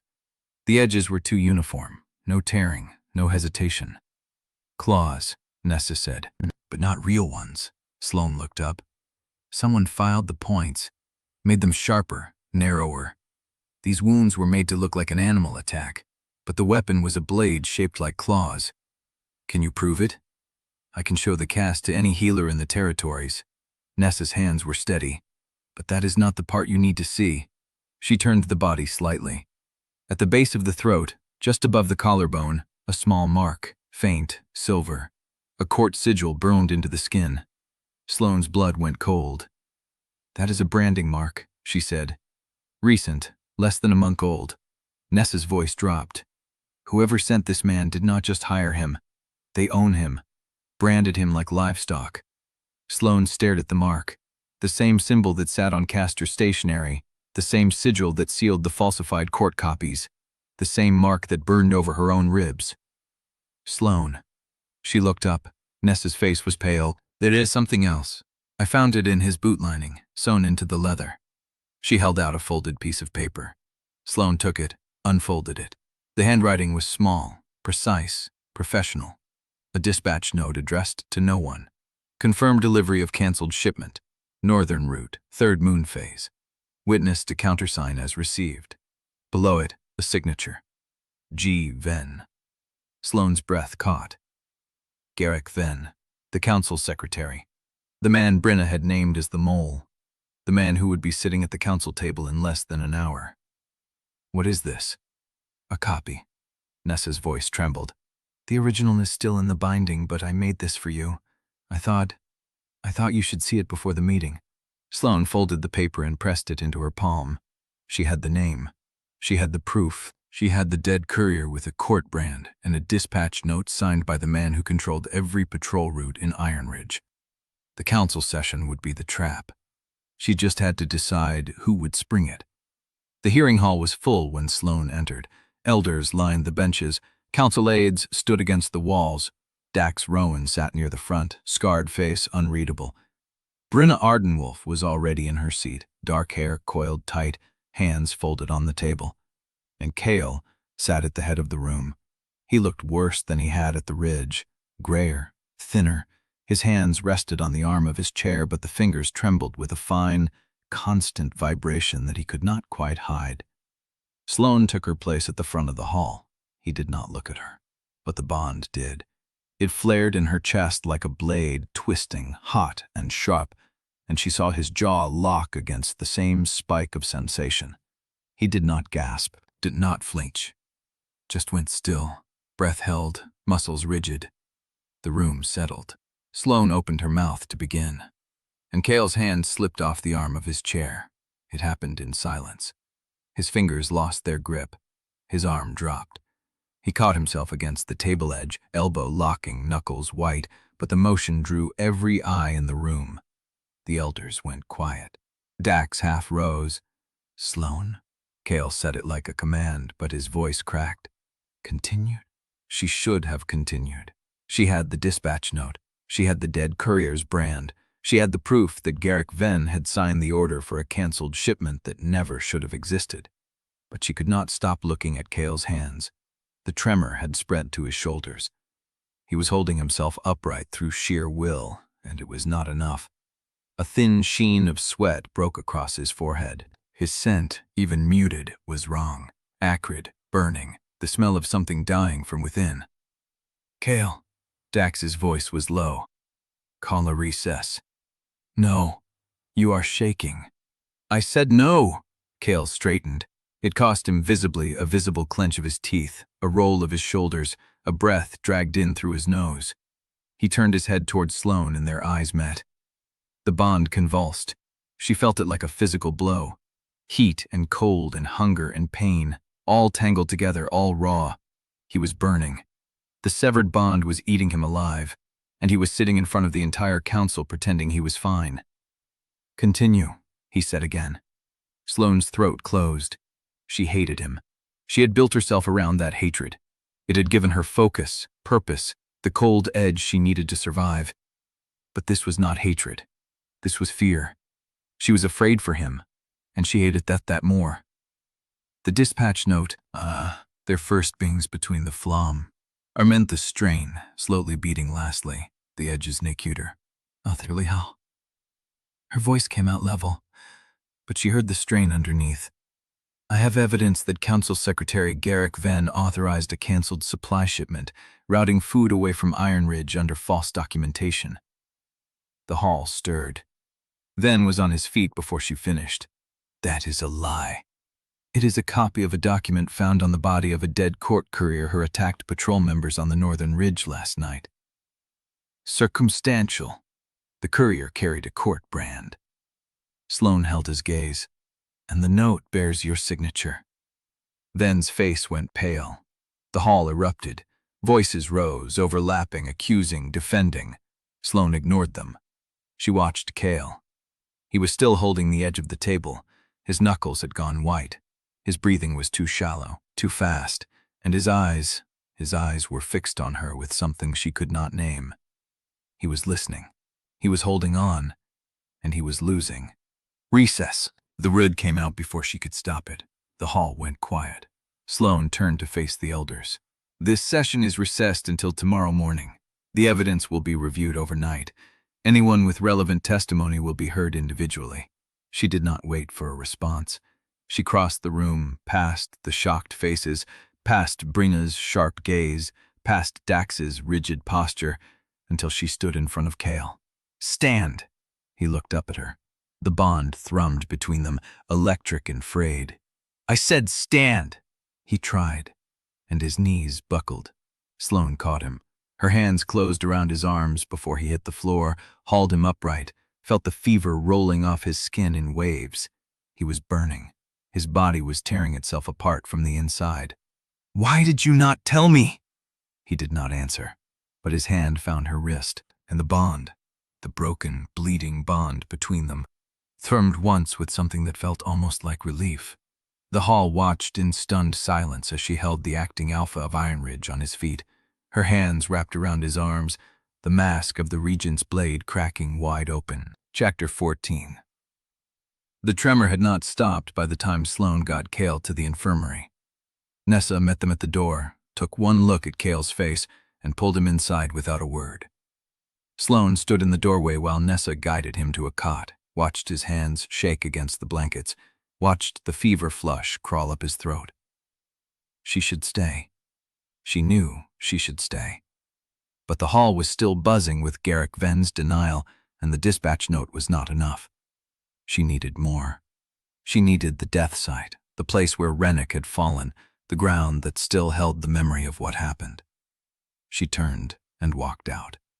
The cold hit her like a wall. Night had fallen while she was inside. The keep's torches threw orange light across the snow, and the wind carried the smell of pine and iron. She moved fast, past the stables, past the guard post where Dax's men were watching her with nailed eyes, past the gate and onto the North Ridge path. The snow was fresh, not deep enough to hide tracks, but deep enough to blur them. She reached the base of the ridge where Rennick's body had been found. The blood had frozen black against the white. The trampled area where the scouts had gathered was still visible, boot prints overlapping, destroying evidence. But there were older prints underneath. She dropped to her knees in the snow. The prints were deliberately blurred. Someone had swept the surface after leaving, breaking the clean edges of each impression. But the weight, the depth, the spacing, those could not be erased. 3 sets, 2 with similar stride length, 1 shorter, lighter. The shorter one had dragged slightly on the left side, a hitch in the gait. Sloane traced the line of the lighter prints with her gloved finger. The drag was consistent. Whoever made these had a limp or an old injury. She straightened and followed the track 15 feet north where the snow was less disturbed. Something caught the torchlight. A thread. Dark, waxed cord, finer than rope, lying half buried in the snow where it had been trampled and missed. She knew that cord. Court dispatch tubes were sealed with it. The same cord she had seen on the dead courier's message pouch. The same cord that tied official orders from Velis Court. She reached for it. The attack came from behind. No warning, no sound, just a blur of movement in her peripheral vision, and then a blade aimed at her spine. She dropped and rolled. The knife sliced through air where her ribs had been. She came up on one knee, hand going to the blade at her hip, and saw her attacker. Hooded, dock coat, face obscured, male by the build, broad shoulders fast on his feet, no wasted motion. He came at her again. She met him blade to blade, steel screeching in the frozen air. He was strong, stronger than she expected, and his strikes were precise. Not a brawler, trained. She gave ground, let him think he had her, and when he committed to a thrust, she twisted inside his guard and drove her elbow into his throat. He choked, stumbled. She kicked his knife hand, sent the blade spinning into the snow, and then she dropped the sigils. The authority marks at her collar blazed, silver light erupted from her throat, from the marks on her brow, from the ink seared into her skin, and the force of the court's full weight slammed into the air between them. The man staggered. His hood fell back. She saw his face. Young, 25 maybe. Dark hair, a scar cutting through his left eyebrow, eyes wide with recognition. He knew what she was. He knew the sigils. And he ran. She let him. Because in that moment, with the silver light still crackling across her skin and her heart slamming against her ribs, she had already seen enough. The drag pattern, the hitch in the gate, the same hitch she had seen on Brenna's guard the night Rennick died. She stood in the frozen dark, alone, the waxed cord still buried in the snow at her feet, and she understood. The killer had come back, and he had come back to make sure she found nothing. She bent and picked up the cord. It was still intact, the wax seal on one end unbroken. She turned it over in her fingers. The seal was the cord of teeth, but the script beneath it was not Castor's. It was Garrick Ven's. She pocketed the cord and started walking back toward the keep, the silver sigils still glowing faintly against her skin. She had the dispatch note. She had the cord. And now she knew whose guard had the limp. But when she reached the gate and looked up at the keep's dark windows, she saw a light flicker in Brenna's solar. A shadow passed across the glass. Then the light went out, and Sloane felt the bond pulse once, weak and desperate, from somewhere deep inside the infirmary walls. Kael was still alive. For now. Chapter 15. The snow had frozen the dispatch cord stiff by the time Sloane reached the keep gate. She closed her fingers around it, feeling the wax seal press into her palm, and crossed the courtyard with the silver sigils still cooling against her throat. The guard at the gate looked at her and looked away. Good. Fear still worked. She did not go to Brenna's solar. She went to the infirmary. The door opened before she touched it. Nessa stood in the gap, sleeves rolled, hands clean, face unreadable. "He is sleeping," Nessa said. "True sleep, not collapse. I gave him something for the fever." Sloane stepped past her into the warmth.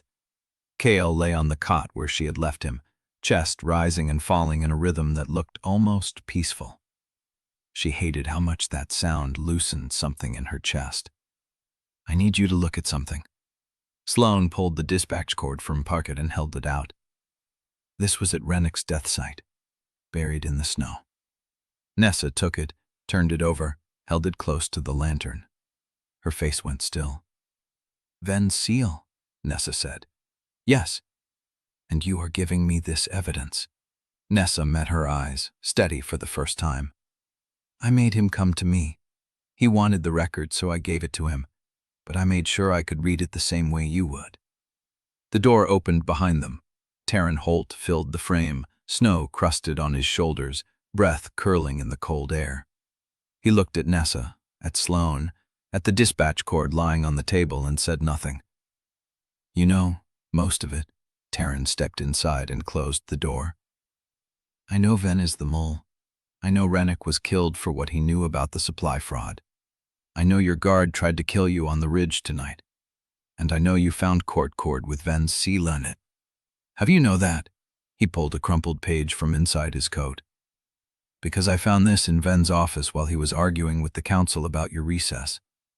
The page was a patrol schedule, but the dates had been altered. The handwriting in the margins was not Dax's and not Kael's. "Ven did not write those," Teren said. "But the signature authorizing the change is his. Only the signature has been traced over. Someone else filled in the dates after he signed a blank form." Sloane took the page. The ink was different densities. The signature was darker, older, pressed harder into the paper. The rest was thinner, newer, written in a different hand. "Someone is using his authority without his knowledge," she said. "Or someone is making it look that way." Teren's jaw tightened. "I have watched Ven for 3 years. He is a coward. He signs things because he is told to sign them, but he is not clever enough to coordinate attacks and alter ledgers and stage murders. Someone is using him as the visible hand while the real hand stays hidden." The door opened a third time. Isra Quill slipped through the gap, her dark hair loose from its bindings, her coat still wet from the cold. She carried a leather folder pressed against her chest. "The kitchen worker," Isra said. Sloane turned. "What kitchen worker?" "The one who saw the crates. The one Nessa mentioned 2 nights ago. The one who agreed to testify." Isra's voice was tight, controlled. "She came to me an hour ago. Said she was ready to speak. I told her to wait in the pantry until I returned." "And?" Isra held up the folder. "I went back for her. She is gone. Her coat is still hanging on the hook. The back door to the yard is open. Snow on the threshold. No footprints leading away." Sloane felt the pieces click into place. Alternate patient logs, doctored patrol schedules, a witness who vanished before she could speak. 3 separate threads, all pointing in the same direction, all tied to the same invisible hand. "Someone knew she was going to talk," Sloane said. "Someone knew immediately," Isra corrected. "I only spoke to her in the pantry. No one else was in earshot, but whoever took her knew within the hour. Teren moved toward the door. I will check the yard, the coal sheds, the old smokehouse. Do not go alone. Sloane caught his arm. Whoever is doing this knows our movements better than we do. Take Dax. Tell him I ordered it. Teren held her gaze for a long moment, then nodded and was gone. The infirmary fell quiet. Nessa stood beside Kael's cot, one hand resting in his wrist, taking his pulse by habit. Ezra had not moved from the doorway. Sloane looked at the dispatch cord, the patient log, the altered patrol schedule. 3 threads, 1 pattern, and a missing woman whose testimony could break it open or disappear with her.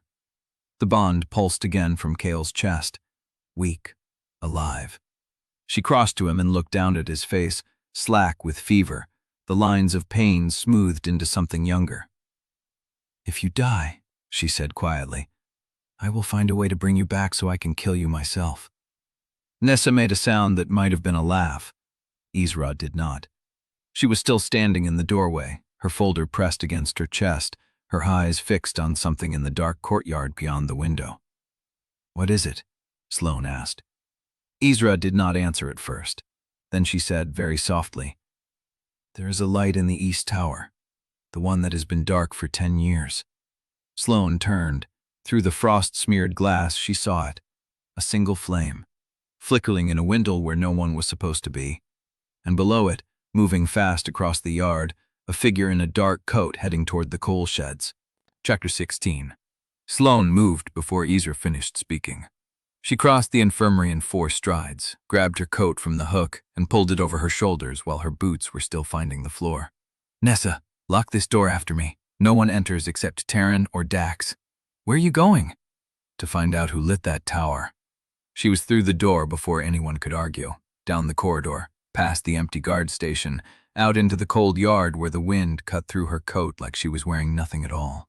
The coal shed stood at the eastern edge of the keep, 3 low stone buildings huddled against the wall where the old foundations met the outer perimeter. The figure had been moving fast. Sloane kept to the shadow of the eaves, counting windows, counting doors, watching for movement that did not belong to the wind. She saw nothing. But the coal shed door on the far left was not fully closed. A crack of darkness, a hinge that had been pulled rather than pushed. She drew the blade from her belt and approached at an angle, keeping her footfalls soft, her breath controlled. The wind covered sound, but it also covered hers. She used it. The door scraped open under her hand. Inside, the smell of coal dust and cold stone and fear, and a woman's voice, barely a whisper, from somewhere in the dark. Do not kill me, please. I did not run. I only hid. Sloane lowered the blade. A figure pressed into the corner behind a stack of coal sacks, knees drawn up, hands wrapped around her own shoulders. Young, maybe 20. Kitchen apron still tied at her waist, though the front was black with coal dust. You are the kitchen worker, Sloane said. I am Marta. The woman's voice shook. I saw the crates. I told the scribe I would speak. Then I saw him watching the pantry door and I ran. Him who? I do not know his name. Marta's eyes were wide, fixed on Sloane's face like she was trying to read whether this was rescue or capture. He wears a dark coat.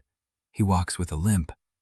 I saw him in the yard last night, standing where no one should stand, staring at the storeroom where the crates were kept. Sloane's chest went cold. Describe his face? Young, dark hair, a scar through his left eyebrow. The hooded attacker, Brenna's guard, the same man. He was watching the pantry, Sloane said. All night, I think. Marta's breath hitched. When Azra came to tell me the time was set, I looked out and saw him still there, so I did not go to the pantry. I came here instead. I have been here since. Sloane crouched. Marta, what did you see in those crates? Marta swallowed, her hands twisted in her apron. I work the kitchen stores. I count everything. Rice, flour, salt, dried meat, the sealed supplies that come from Velis Court. She paused. 3 months ago, a shipment arrived, marked as grain, 40 crates. But the crates were too heavy for grain, and they bled. Bled what? I do not know. Dark stain, oil, or something else. I touched it and my fingers came away red. Marta's voice dropped lower. I reported it to Elder Ven. He said I imagined it. He said the court sends what the court sends and I should count and record and keep my head down. But you did not keep your head down. I opened one. Sloane waited. Marta's hands were shaking now. The crate was full of weapons. Court-marked blades wrapped in oiled cloth, enough to arm a company. And underneath the weapons, there were documents. Sealed envelopes with court sigils. I did not open those. I was too afraid. When was this? 3 months ago. The same night Elder Rennick died. The words hit like a blade between the ribs. Sloane kept her face still, her voice even. You saw the weapons shipment arrive the same night Rennick was murdered? I did not know he was dead until morning. But yes, that night. The crates came in just before moonrise. I saw Rennick in the yard as I was leaving. He was arguing with someone near the stores. I did not see who. Do you know what the argument was about? He kept saying, "Those numbers do not match," over and over. "Those numbers do not match." Then he saw me and stopped. Marta's eyes filled. I thought nothing of it. He was always checking the ledgers. But the next morning he was dead, and the crates were gone. Sloane's mind was running through every piece of evidence, every line of testimony. Weapons, court marks, Ven's seal. Rennick killed the same night, and a house of cards that was about to collapse. Marta. Sloane kept her voice low, steady. If I can guarantee your safety, will you repeat what you just told me before the full council? Marta's face went pale. The full council? With court scribes present, with every elder in the hearing hall, with witnesses who cannot be made to vanish. You cannot guarantee my safety. I can guarantee that anyone who tries to harm you will answer to me, and I do not make threats I cannot keep. Marta stared at her for a long moment. Then she let out a breath that was half sob, half laugh. You sound like you mean it. I do. I will testify. Marta wiped her face with the back of her hand. But I will not step into that hall until I see the man with the scar and chains. He watches everything. He knows everything. I will not speak while he is free. Sloane nodded. You will not have to. She reached out and pulled Marta to her feet. The woman was smaller than she had looked in the dark, thin under the apron, younger than 20 by the look in her eyes. Stay here until I come for you. Do not leave this shed for anyone except me or Yusra Quill. Understood? Yes. Sloane turned toward the door, and the horn sounded. Low, long, splitting the night like a wound. One blast, then a second, then a third. The attack call. Marta grabbed her arm. What is that? Sloane was already moving.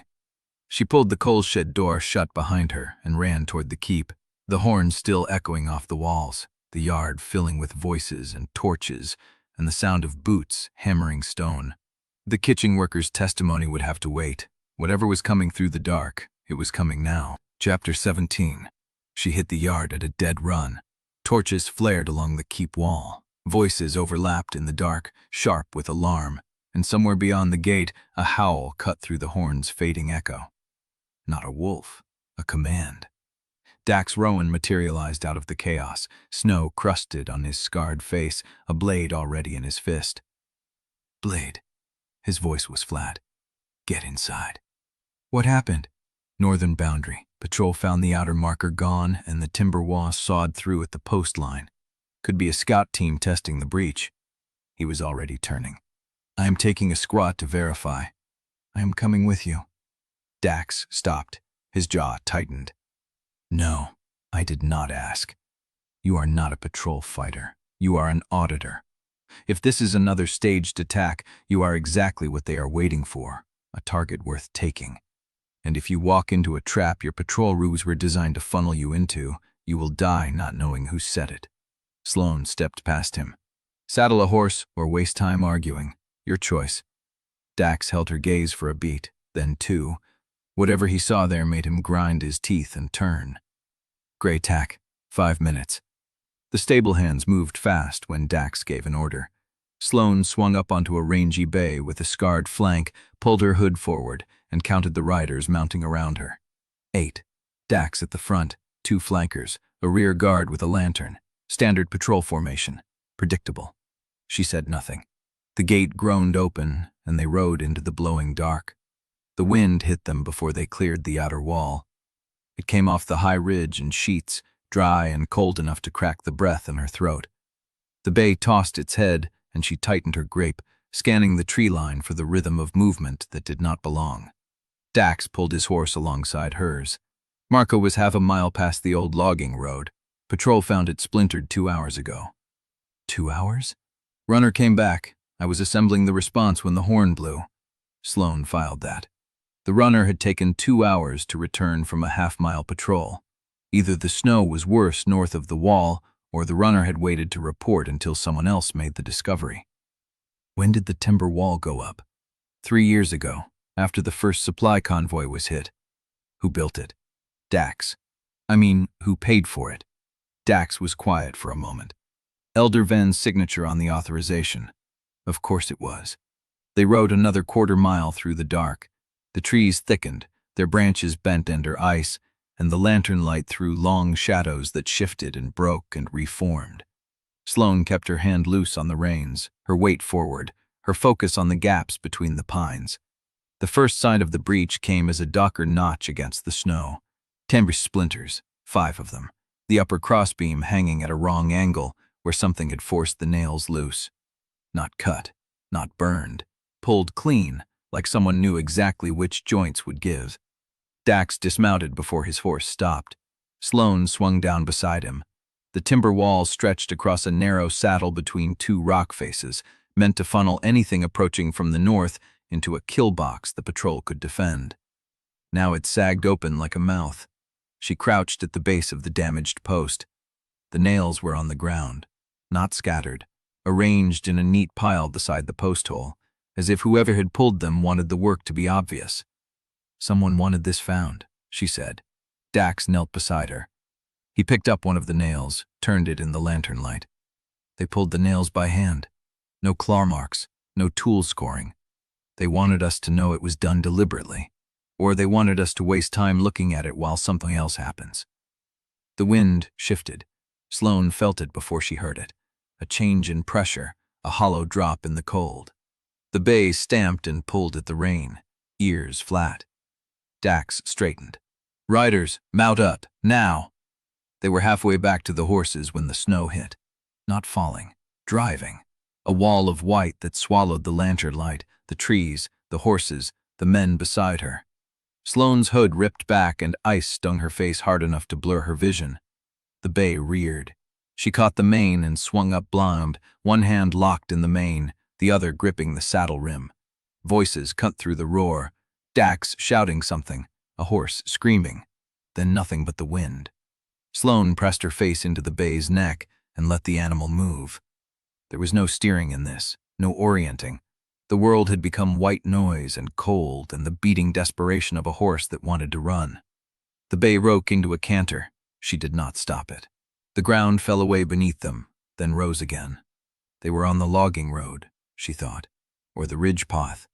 The landmarks she had memorized were gone, swallowed by the same white blindness that had taken the rest of the patrol. Minutes, hours. The bay slowed, head dropping, sides heaving. Sloane lifted her head. The snow was thinner here. She could see shapes again. Trees bent under ice, a dark cleft where the rock face split, and beyond it, a low structure half buried in a drift. An old hunter's hut.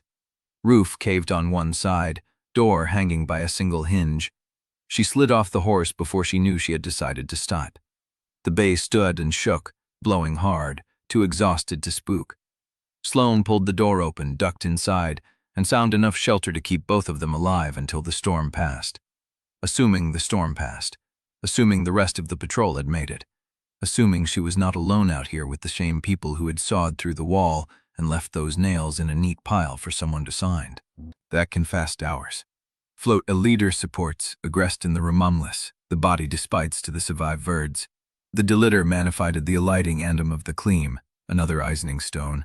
A glass exests, slam equal manny, a one treating its sense with reality, which I trips to care, a spot in lofter mask, or a slices the money floor. What my tublix would be, that I can't see every first full, I'm gonna medically paste that deliberately. Chapter 18. The door hung at a wrong angle, one hinge screaming against the wind. Sloane pushed through into darkness thick enough to taste. The roof had collapsed on the eastern side, leaving a wedge of shelter barely wider than her shoulders. Dead leaves and frozen bird droppings crusted the floor. The cold here was different, smaller, pressed into the corners where the wind could not reach. She turned to pull the bay inside. The horse was gone. Sloane stood in the doorway and watched the white wall where the animal had been. No hoofprints, no shadow. The storm had swallowed it whole. She closed the door. The wind found the crack anyway, threading through the gap where the frame had warped, lifting the cold across her neck. She slid down against the wall, knees to chest, and pressed her back into the rotting timber. The hut had one window, boarded over. A rusted stove in the corner with no pipe, a pile of what might have been blankets, frozen solid and crawling with mold. She was alone. The thought landed like a blade between her ribs. She had been alone before. The wastes had taught her that. Velis Court had refined it. But this was different. This was Ironridge snow and Ironridge cold, and the knowledge that somewhere out there, the same hands that had pulled those nails were waiting for the storm to clear so they could finish what they had started. She pulled her coat tighter and felt the bloodline book pressed against her ribs. The bond pulse flickered, weak, distant. Kael was alive, still in the infirmary, still burning with the fever that was eating him from the inside. She closed her eyes. The wind changed. Sloane's eyes opened. She heard it before she felt it. A shift in the pressure against the door, the creak of snow settling under weight that was not the storm. She was on her feet with the blade half drawn before the first knock came. 3 beats. Slow. Deliberate. No one in a whiteout knocked. She pressed herself against the wall beside the door, breath shallow, blade free. The door swung open. Snow poured in like a second storm, and behind it, a figure. Tall, broad, hooded against the white. Kael stepped inside and shut the door against the wind. Sloane did not lower the blade. He stood in the dark with his back to the warped frame, snow melting in his hair, his breath coming in white bursts that hit the cold and vanished. He was still wearing the same shirt from the infirmary. No coat, no gloves. The fabric was frozen stiff across his shoulders. "How?" she said. He did not answer. He was looking at her the way a man looks at something he's been drowning for and has just found the surface. "The bond," he said finally. "It pulled me north. You were in a fever?" "I was. You should be dead." "I know." The words hung between them, raw and unguarded. She wanted to hit him for it, for following her into a storm that should have killed him, for making her the reason he had dragged himself out of a sickbed into a whiteout. Sloane sheathed the blade. "You are going to freeze to death in that shirt." "Probably." She turned her back on him and began breaking apart the rotted boards from the collapsed roof section. Dry enough to burn, maybe. She piled them in the rusted stove, found a dry knot of pine that still held resin, and struck flint until the spark caught. The flame ate the wood with a sound like breathing. Kael lowered himself to the floor on the opposite side of the stove, his back against the wall, his hands open on his knees. The firelight carved his face out of the dark. Thinner than she remembered. Older. The fever had left a flush under his skin that was not from the heat. "The patrol got separated," he said. "I found the bay a quarter-mile back. It was walking in circles." "The bay is alive?" "For now." She fed another board to the fire. The warmth was still tentative, fighting the cold that pressed through every crack. "You should not have come." "I know that too." "Then why?" He was quiet for a long time. The fire crackled. The wind screamed against the roof beam. Sloane watched the flames because watching him hurt in a way she could not afford to name. "Because I felt you stop moving," he said, "and I thought you were dead." The words hit her low and hard. "You do not get to care about me anymore," she said. "You gave that up when you stood in front of the pack and told them I was nothing." "I know. You keep saying that." "Because I mean it." He looked up. The firelight caught his eyes and she saw something in them that made her chest tighten. Not guilt, not apology. Something raw. I know I do not get to care. I know I do not get to follow you. I know I do not get to stand in front of a fire and tell you that watching you disappear into that storm broke something I thought was already dead. Then do not. I am not telling you for forgiveness. His voice roughened. I am telling you because I am tired of pretending I do not feel it. The bond surged between them like a second fire. Sloane felt it in her chest, her throat, the hollow of her stomach. A pull that had never stopped pulling, even when she had built walls of hatred and distance and cold precision over every inch of herself. She should have left him there. Should have walked out into the storm and let the cold take her somewhere he could not follow. Instead, she said, "You look like hell." A ghost of something crossed his face. Not quite a smile, the memory of one. "I feel like hell." She pulled the frozen blanket pile toward the stove and spread it across the dirt floor. It would not dry, but it would hold some of the heat. "You need to rest." "I need to. I do not care what you need." She looked at him. "You crawled out of a sickbed into a whiteout. You are not going to drop dead in front of me because you are too stubborn to sleep." He held her gaze for a long moment. Then he shifted onto the blanket, movements careful, as if his body was a thing he had to negotiate with. She sat on the opposite side of the stove with her back to the wall and her blade across her knees. The fire ate the wood. The wind carved its grief into the roof beams. Between them, the bond hummed like a wire strung too tight, and Sloane felt every note of it in her blood. "I hated you," she said quietly. Kael did not open his eyes. "I know. I still hate you." "I know that too."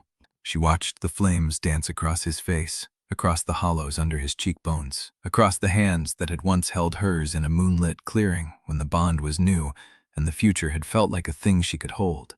"I wanted you to suffer," she said. "I wanted you to watch me take everything from you, the way you took everything from me. And now?" She was quiet for a long time. "Now I do not know what I want." He opened his eyes then, and the fire burned golden in them. "Then stay here tonight," he said, "and decide tomorrow." The wind howled, the bond pulled, and Sloane stayed. She should not have stayed. She knew it the same way she knew her own heartbeat, the same way she knew the shape of the blade in her hand. But she stayed. And somewhere in the dark beyond the hut, beneath the screaming of the storm, she heard something else. Footsteps. Slow, measured, circling. Chapter 19. The footsteps stopped. Sloane's hand found her blade before the sound had finished dying. She held still, breath shallow, every sense pushed into the dark beyond the walls. Kael had gone rigid against the wall, his eyes open, watching the door. "Tell me you heard that." "I heard it." The fire popped, the wind tore at the roof, and beneath both, silence pressed against the hut like something alive. 3 heartbeats passed, 5, then a single footstep, heavy, deliberate. The snow compressed under a weight that did not shift away.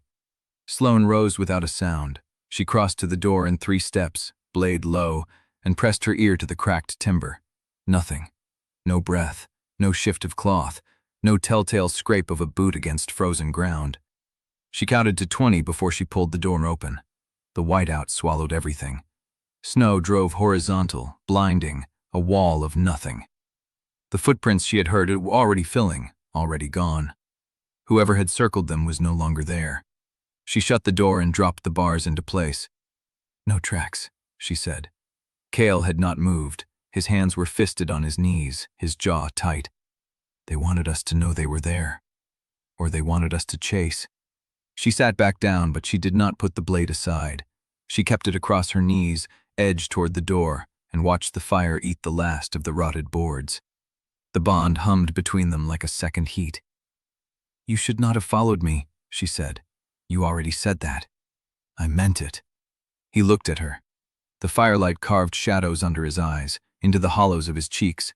He looked like a man who had been dying for a long time and had only just stopped pretending otherwise. "I know you meant it." His voice was quiet. "I know you meant everything you said. The hate, the wanting me to suffer, All of it. Then why are you still here? Because I have earned every ounce of that hate. He said it without deflection, without a scrap of self-pity. I stood in front of the pack and told them you were nothing. I let them watch you fall. I let you believe I chose it freely, and then I let you leave. The fire cracked. You let them think I was nothing, Sloane said. I did.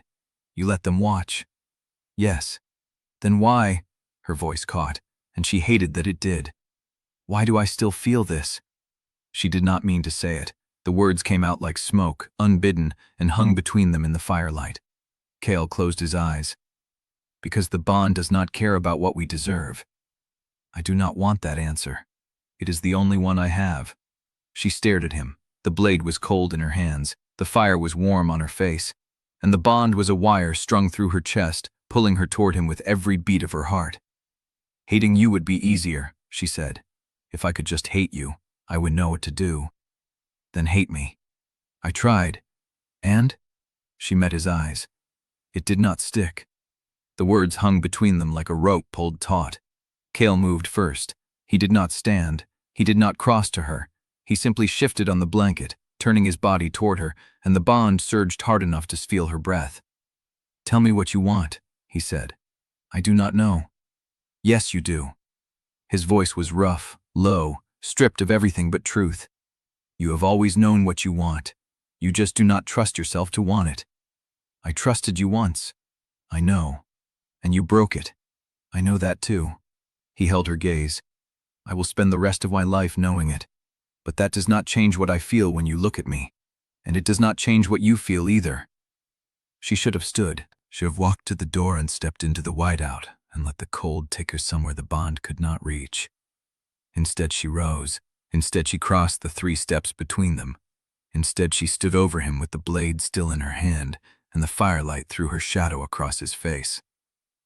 Say it again, she said. Say what? That you earned my hate. You have my whole life to make me pay for it. His voice cracked on the last word. I will not run from that. I will not run from you. Not again. She dropped to her knees in front of him. The blade clattered to the dirt floor. Her hands found his face, and he was burning, skin hot beneath her palms, and she felt the bond roar through her like a flood breaking a dam. I should hate you. You should. I want to hate you. I know. She kissed him. It was not gentle. It was not forgiveness. It was hunger and fury and 5 years of silence and the taste of salt she did not know whose tears left behind. He kissed her back like a man drowning. His hands found her waist, her ribs, the curve of her hip, and she pressed into him hard enough to feel the fever burning under his skin. The bond wrapped around them both, demanded, claimed, and she wanted to let it. She wanted to let him take her apart. She wanted to forget every wall she had built. She pulled back. Her breath came ragged. Her hands were still on his face. His were still on her hips, fingers curled into the fabric of her coat, not holding her there, just touching her like she was real. I cannot, she said. He did not argue, did not pull her back. His hands fell away slowly, deliberately, giving her room to leave. I know. I am not ready. He nodded. The firelight caught the sheen in his eyes, but his voice held steady. Then we wait. She stayed on her knees in front of him, hands still raised, and the bond burned between them like a promise she was not ready to name. The fire died to embers. The wind began to ease, and Sloane, for the first time in 5 years, fell asleep with her back to someone who could have hurt her, and did not. Karen's jaw tightened. That is not why I came. Then why? He met her eyes. The attack drew every available guard to the north wall. By the time we realized it was a feint, it was too late. Too late for what? Teren's voice dropped. The archives were breached last night. Whoever did it knew exactly where to cut. They took everything that was not nailed down. Chapter 20. The archive door hung open. The lock splintered. The wood around the latch shattered inward by a single clean blow. Sloane stood in the doorway and counted the damage. First shelf, emptied. Books lay in a heap on the floor, spines broken, pages loose, as if someone had swept them down to search beneath. Second shelf, the same. Third shelf, the hidden compartment behind the loose stone. The stone was on the floor. The compartment was empty. She stepped inside. Teren followed, his boots crunching on scattered parchment. Kael stayed in the doorway, leaning against the frame, still gray from the fever, but upright. "Who knew about the compartment?" Sloane asked. "Nessa," Teren said. "Her mother hid those healing records." "Who else?" He was quiet for a beat. "If the guard was watching her closely enough to know she showed you the drawer, then anyone close to Brenna's household could have known within hours." Sloane crouched beside the empty compartment. The edges were clean. No splintering, no prying marks. Whoever opened it had known exactly where to press. She looked at the scattered books. The pattern was wrong. If the intruder had been searching for something specific, they would have pulled only the relevant volumes. This destruction was either a blind search by someone who did not know what they were looking for, or a deliberate cover for a targeted removal. She picked up a book near her foot. Ironridge Harvest Records, 15 years old. The spine was broken, but the pages were intact. She opened it. The entry for autumn grain stores was missing. Cleanly cut, not torn. She picked up another. Clan Register, 12 years old. The Ardenwolf entries were untouched. Every Vael reference had been sliced out. "Someone is finishing what the court started," she said. Teren knelt beside her. The work of a single night. Planned over many nights. She stood and moved deeper into the archive. The destruction was heaviest near the back shelves, the oldest records, the ones that went beyond living memory into the bones of Ironridge's founding. The shelf that had held the lineage books. Empty. Every volume was gone. Not thrown to the floor, not broken. Removed. Carried out. "That was the Vael section," she said. Teren's face tightened. "They took the books. They took the evidence." She turned in a slow circle, counting the losses. 20, maybe 30 volumes. Someone walked out of here with armloads of records and no one stopped them. The attack drew every available guard. Convenient. Kael pushed off the doorframe and took a step inside. His hand went to the nearest shelf, steadying himself. What else did they take? She moved to the archive keeper's desk. The drawer was open. The inkwell was overturned, a black stain spreading across the wood. She righted it, set it aside, and examined the contents. Blank paper, sealing wax, a knife for trimming pages, nothing of value. She pulled the drawer all the way out and tilted it toward the lamplight. A folded piece of paper was wedged into the gap between the drawer and the desk frame, pressed into the wood so tightly it had left an impression. She worked it free. The paper was yellowed, the ink faded. The handwriting was small and precise. Familiar. Her father's hand. Coded index. Follow the dates. What the public stacks do not hold, the private keeping does. When you find it, read it twice, then burn it. Below the words, a sequence of numbers. Dates and shelf coordinates. She read the first entry. Spring, 6 years ago. Archives, shelf 12, third volume from the left. She read the second. Winter, 4 years ago. Council Secretary's sealed correspondence, dated 2 nights before the new year. She read the third, and her breath taut.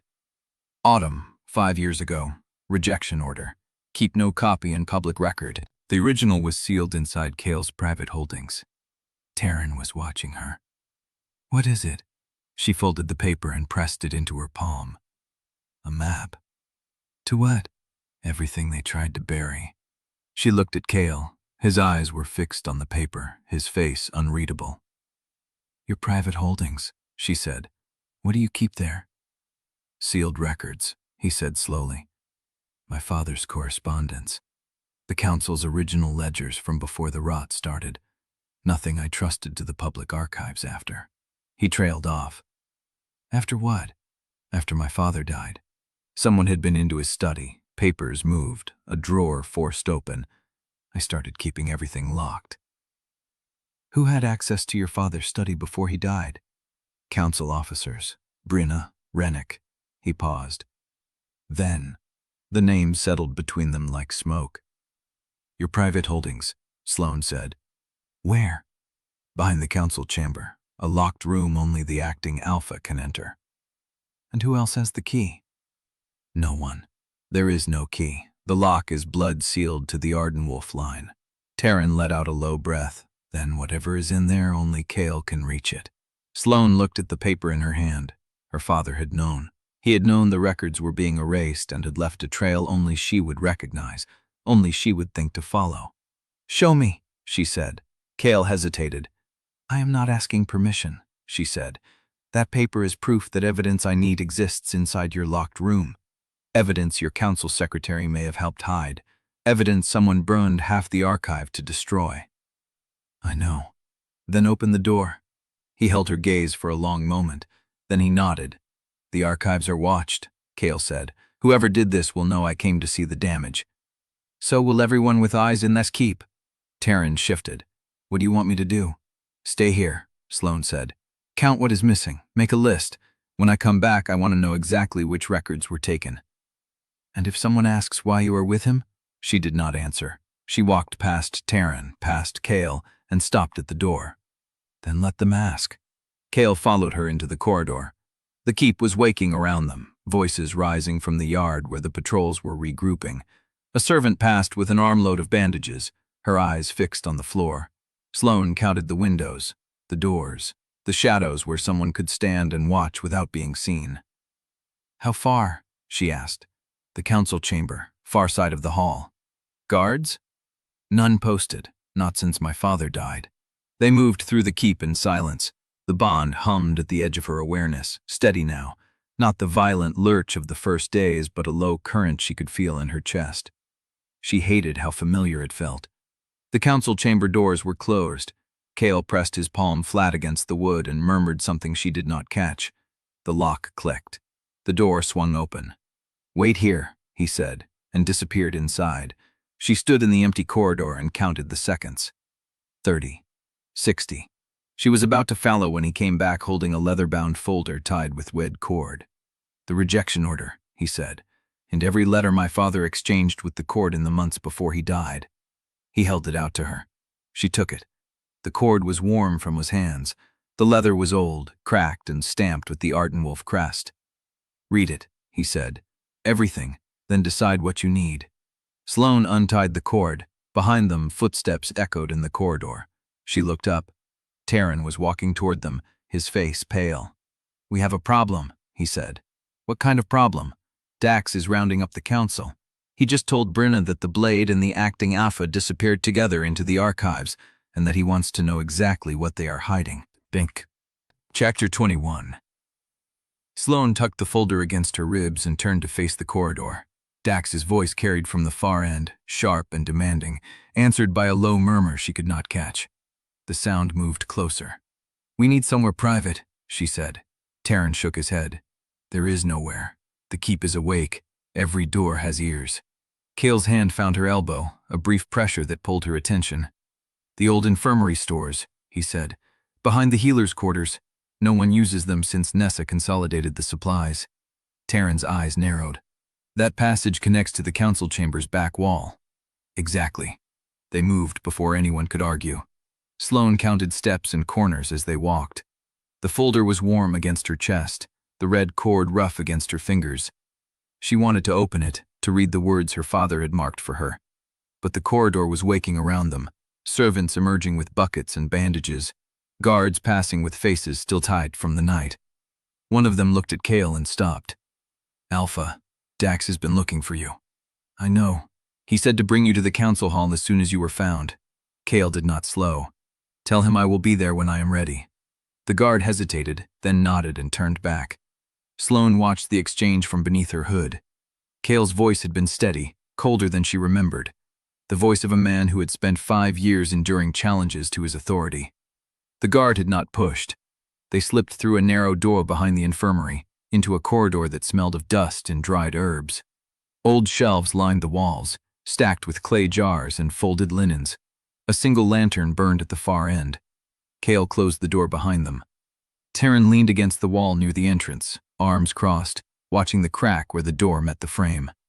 "You have maybe 10 minutes before someone finds us," he said. "Dax is thorough when he wants answers." Sloane untied the red cord. The folder still open in her hands. The first document was the rejection order, written in Kael's hand, but dated the day after she had left, as if it had been recorded after the fact. She scanned the words, the formal language of severance, the acknowledgement that the bond had been publicly renounced before the pack. It told her nothing she did not already know. She turned the page. The second sheet was a letter, written in a hand she recognized from the archive records. Kael's father. The seal at the bottom was the Ardenwolf crest, pressed into black wax. She read quickly. The court has made its position clear. If the Vael Bureau remains in Ironridge, the allegation will be made within the month. I have tried to negotiate, to buy time, but Castor's envoy will not be moved. They have 3 witnesses prepared to swear she called herself sovereign heir in a public gathering. It does not matter that the witnesses are false. It matters that the court will hear them first. Sloane's throat tightened. She turned to the next letter. Just one was from Kael himself. Addressed to his father, dated 3 days before the rejection. I have considered every alternative. There is no path that leaves her whole except this one. If I sever the bond, she will hate me, but she will be alive to hate me. If I refuse, the court will take her to Velis and she will disappear the way the others did. I cannot watch her die because I was too selfish to let her go. She read it twice. Kael spoke from behind her. My father kept those. He said they would matter someday, when the truth had to come out. When did you find them? After he died. They were in his private desk, not the study. The court had already been through the study. You told no one. I told Teren. I told no one else, Teren said quietly. Kael showed me the night we pulled his father's body from the ridge. Sloane set the letters down and looked at what remained. 3 more documents, folded tight, the paper thinner and older. She opened the first. It was a court directive, stamped with Castor's personal seal, dated 6 years ago. Elimination of the Vael bloodline is a permanent strategic priority. No heir of the sovereign line may be permitted to reach maturity. Ironridge will cooperate fully or be declared a harborage of sovereign agents. Below the seal, a note in a different hand, smaller and precise. Delivered to Ardenwolf Sr. by courier on the winter solstice. Written acknowledgement of receipt requested. Your father knew, Sloane said. Before the rejection, before the bond. He knew the court was hunting my bloodline before I was born. Kael's face was carved from stone. Yes. And he did nothing. He delayed. He buried records. He fed them false lineage trees for 3 years before they caught on. Kael's voice was raw. He bought you time. Time to grow up. Time to meet me. Time to almost escape. Almost. The word hung between them. Teren shifted. Footsteps. Sloane heard them too, boots on the stone floor, approaching the door. Quick. Purposeful. She folded the documents and retied the cord. Kael moved to the door and opened it before whoever was outside could knock. Dax stood in the corridor. His scarred face was tight, his eyes moving past Kael to the room behind him, to Teren, to Sloane. The council is convened, he said. Brenna is waiting. And I want to know what the 3 of you are doing in a locked storage room with the archives in ruins. Kael stepped into the threshold. The Regent's blade is in possession of evidence taken from the archive. The room was the only place with a door that locks. Why here? Because the infirmary is full of half-heard conversations, and the council hall has not been secured. Dax's jaw tightened. And the folder she is carrying. Sloane did not answer. Dax looked at Kael. You have kept secrets before. I have trusted you through every one because I believed you had reasons. But if you are hiding something that could get this pack killed, I need to know now. Kael held his gaze. I am hiding everything, he said. Everything that could get her killed. And I will keep hiding it until she decides what to do with it. Dax's expression did not change, but Sloane saw his hands tighten at his sides. Then we have a problem, Kax said. Because the council is calling for answers, and I cannot give them the truth if you will not give it to me. Chapter 22. Teren moved before anyone else could. He stepped past Kael, past the threshold, and planted himself directly in Dax's path. Not aggressive, just present. A wall of blunt, northern bone. You are asking the acting alpha to disclose an active court investigation to a full council before the Regent's blade has completed her evidentiary review, Teren said. Is that the position you want recorded in the minutes, Captain? Dax's scarred face tightened. I am asking for the truth, not a procedural debate. And you will get it. When the investigation is complete, not when the Council's impatience demands a target. The corridor went still. Sloane watched Teren's shoulders, the set of his spine. He was not bluffing. He was not buying time. He was drawing a line in the stone between Dax and the room behind him and daring his oldest friend to cross it. Dax held for 3 breaths, then he stepped back. "The Council meets at dusk," he said. "If the Regent's blade has evidence to present, the floor will be open. If she does not, I will advise Brenna to close the audit by morning and let Velis Court sort the rest from written record." He turned and walked down the corridor without waiting for a response. Kael shut the door. The lock clicked. Sloane let out a breath she had not realized she was holding. That will not hold him long. Long enough. Teren turned to face her, and his expression shifted. The blunt mask cracked, and underneath was something raw, older, tired in a way that had nothing to do with the storm or the archive. "I need a word with Kael. Alone." Kael's jaw tightened. "Anything you have to say to me, you can say in front of her. This is not about trust." Teren's voice was quiet. "This is about what I owe you, and what I owe her, and I need to say it to you first." Sloane read the room, the tension in Teren's shoulders, the way Kael's hand had gone still at his side. She gathered the folder and moved to the corner, turning her back to them both, not hiding, giving them the space to speak without her eyes on their faces. The silence stretched. Then Teren spoke, low enough that she had to strain to catch the words. "I knew the night we pulled your father off the ridge." Kael said nothing. "I knew," Teren repeated. "The way you held the letters, the way you did not cry, the way you looked at me and said, 'I need you to remember this exactly as it happened.' I knew there was something in those pages you would carry alone, and I let you carry it. You were protecting the pack. I was protecting myself." Teren's voice cracked. "I told myself the truth would come out when it was safe, that you would tell me when you were ready. But I never asked. I never pushed. I let you burn alone for 5 years because I was afraid of what knowing would cost me." Sloane stared at the wall. The stone was rough, mortar crumbling between the joints. She counted the gaps to keep her hands steady. "Teren," Kael's voice was worn. "You do not have to." "I do," Teren cut him off. "I do have to, because she is back now, and I recognized her before you did. I saw the way she moved in the hearing hall, and I knew, and I did not tell you because I was waiting to see if she would destroy you first." Silence. "Say it," Kael said. "I was wrong about her." Teren's voice dropped. "She's not here to destroy you. She is here to find the truth, and she will find it with or without us. So I need you to tell me what you need to do. Not for the pack. For her." Kael was quiet for a long moment. Then he said, "Swear it." "Swear what?" "Swear you will keep her mask intact. Her identity, her safety, until she chooses to reveal herself or until I tell you otherwise. Swear it on the ridge where we pulled my father's body. Swear it on the blood we both shed that night." Teren's breath caught. Then he said, "I swear it." The words hit the stone like a seal being pressed.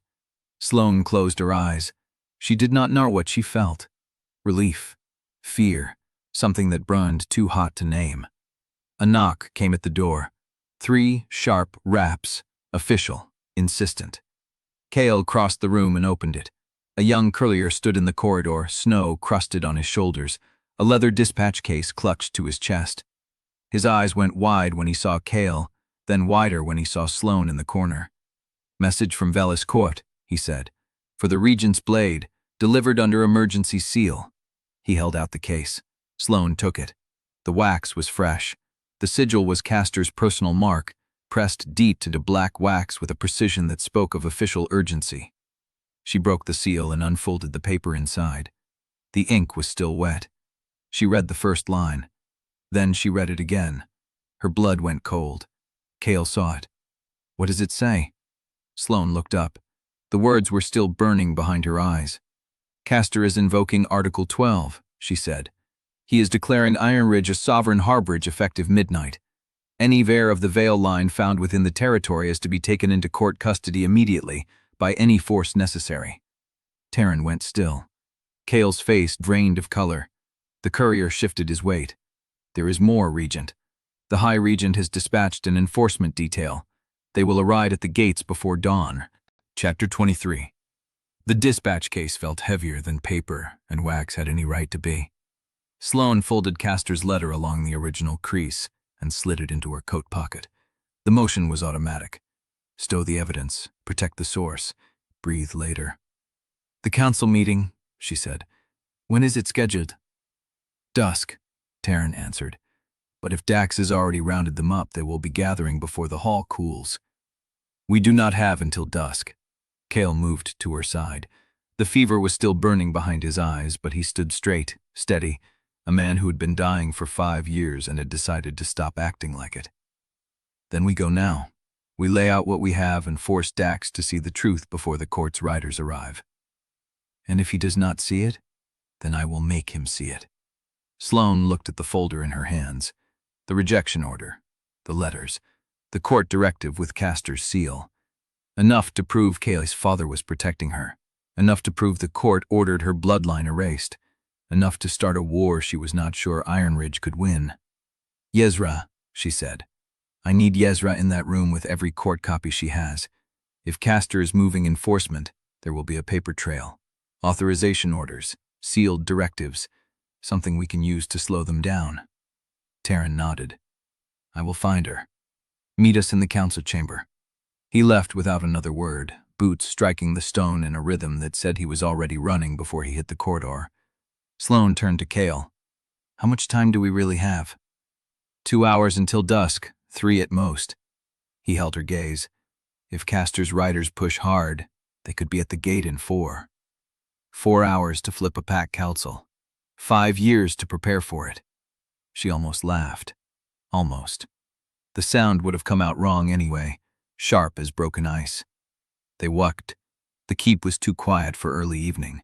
The attack at the north wall had pulled patrols outward, and the hallways between the old infirmary stores and the council chamber felt hollow, waiting, as if the walls themselves knew something was about to break. Yezra met them at the junction near the armory. Her arms were full of ledgers, her dark hair escaping its pins, a flush of exertion across her cheeks that Sloane had never seen on her before. You need to see this, Yezra said. She did not wait for acknowledgement. She dropped the top ledger onto a nearby bench and flipped it open to a page marked with a torn strip of cloth. Sloane looked down. The page was a court directive authorizing Ironridge's audit extension. Standard language, official seal at the bottom. She had seen a dozen like it in the past 3 days. Look closer, Yezra said. Sloane bent over the page. The seal was Castor's. The ink was black. The paper was the heavy, Unsteady dot used only for court correspondence. But the border was wrong. The embossed edge that marked every genuine court directive had a slight offset, a fraction of a millimeter, as if the seal had been lifted from one document and pressed onto another. It has been altered, Sloane said. Not just altered. Yezra's voice was low and sharp. Replaced. The original seal was cut out and a new one inserted. Look at the grain of the paper around the border. Someone in Velis Court redid this after issuance. They are creating false authorization chains inside the official record. Kael leaned in. Who could do that? Cleanly enough to pass inspection? Someone with access to the sealing room. Yezra looked at Sloane. Someone in the inner circle. This is not a forgery done by a local scribe. This is central authority work. The real seal, the real paper, but the content has been rewritten to justify whatever Castor needs next. Sloane's blood was cold again. Article 12. The enforcement detail. The altered seal. He had been planning this before she ever shot out from Velis Court, before the audit, before she stepped through Ironridge's gates. Yezra slipped a folded piece of paper into Sloane's hand. Their fingers brushed, quick and deliberate. Chain of command entries, Yezra murmured. The orders routing the cancelled supply shipments. They did not come from the local council secretary. The signature trail leads back to Velis Court. Someone forged the intermediate links to make it look like Garrick Venn authorized the cancellations, but the original entries show a court scribe's hand, a specific scribe. The note was warm from Yezra's palm. Sloane pocketed it without looking. Who? She asked. Yezra's jaw tightened. I cannot prove it yet, but the hand matches entries from the sealed transfer records I told you about, the ones tied to your mother's file. Mara. The name hit like a blade between the ribs. Before she could speak, a bell began to ring. Not the attack horn, the gate bell. A long, measured peal that meant riders had been spotted approaching the outer wall. Sloane turned toward the sound. Dax's voice echoed from the courtyard below, rough and urgent. Close the gate. Hold the approach. I want eyes on the ridgeline, now.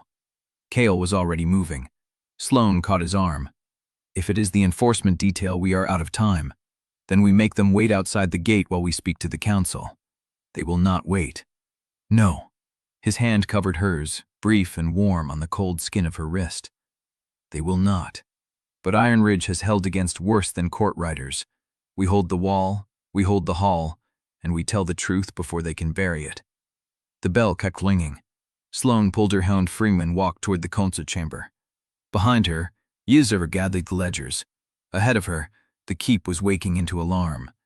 And somewhere beyond the ridgeline, Castor's riders were already pushing through the snow, hours ahead of schedule. Chapter 24. The bell kept ringing. Sloane moved through the corridor with Kael at her side, the note from Isra burning against her ribs, the altered seal still sharp in her mind. Ahead, the council chamber doors stood closed. Beside them, Teren had already peeled off toward the armory to find Dax. She made it 12 steps before Kael stopped. Not a pause, not a hesitation. A full stop, legs locked, hand braced against the stone wall. Kael. He did not answer. His breath came in short, ragged pulls that frosted the air faster than the cold could account for. The tremor in his hands had spread to his shoulders. His jaw was clamped so tight she could see the muscle jumping beneath the skin. Kael, look at me. He turned his head. His eyes were glassy, the pupils blown wide, the fever flush climbing from his collar to his cheeks like fire spreading through dry timber. It is the bond, he said. It is pulling, harder than it has since. He stopped, swallowed. Since you walked through the gate. Sloane felt it then, a pulse low in her chest, deep and insistent, a vibration that had no source but hummed through her blood like a distant drum. She had been ignoring it for days, burying it beneath procedure and suspicion and the cold weight of the blade's authority. But now, with his body braced against stone and hers barely an arm's length away, the rhythm matched.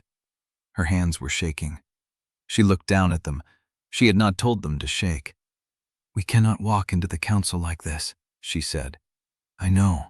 One look at you and Dax will know something is wrong. Then do not let them look at me. His voice scraped. Give me a minute. I will. He did not finish. His knees buckled.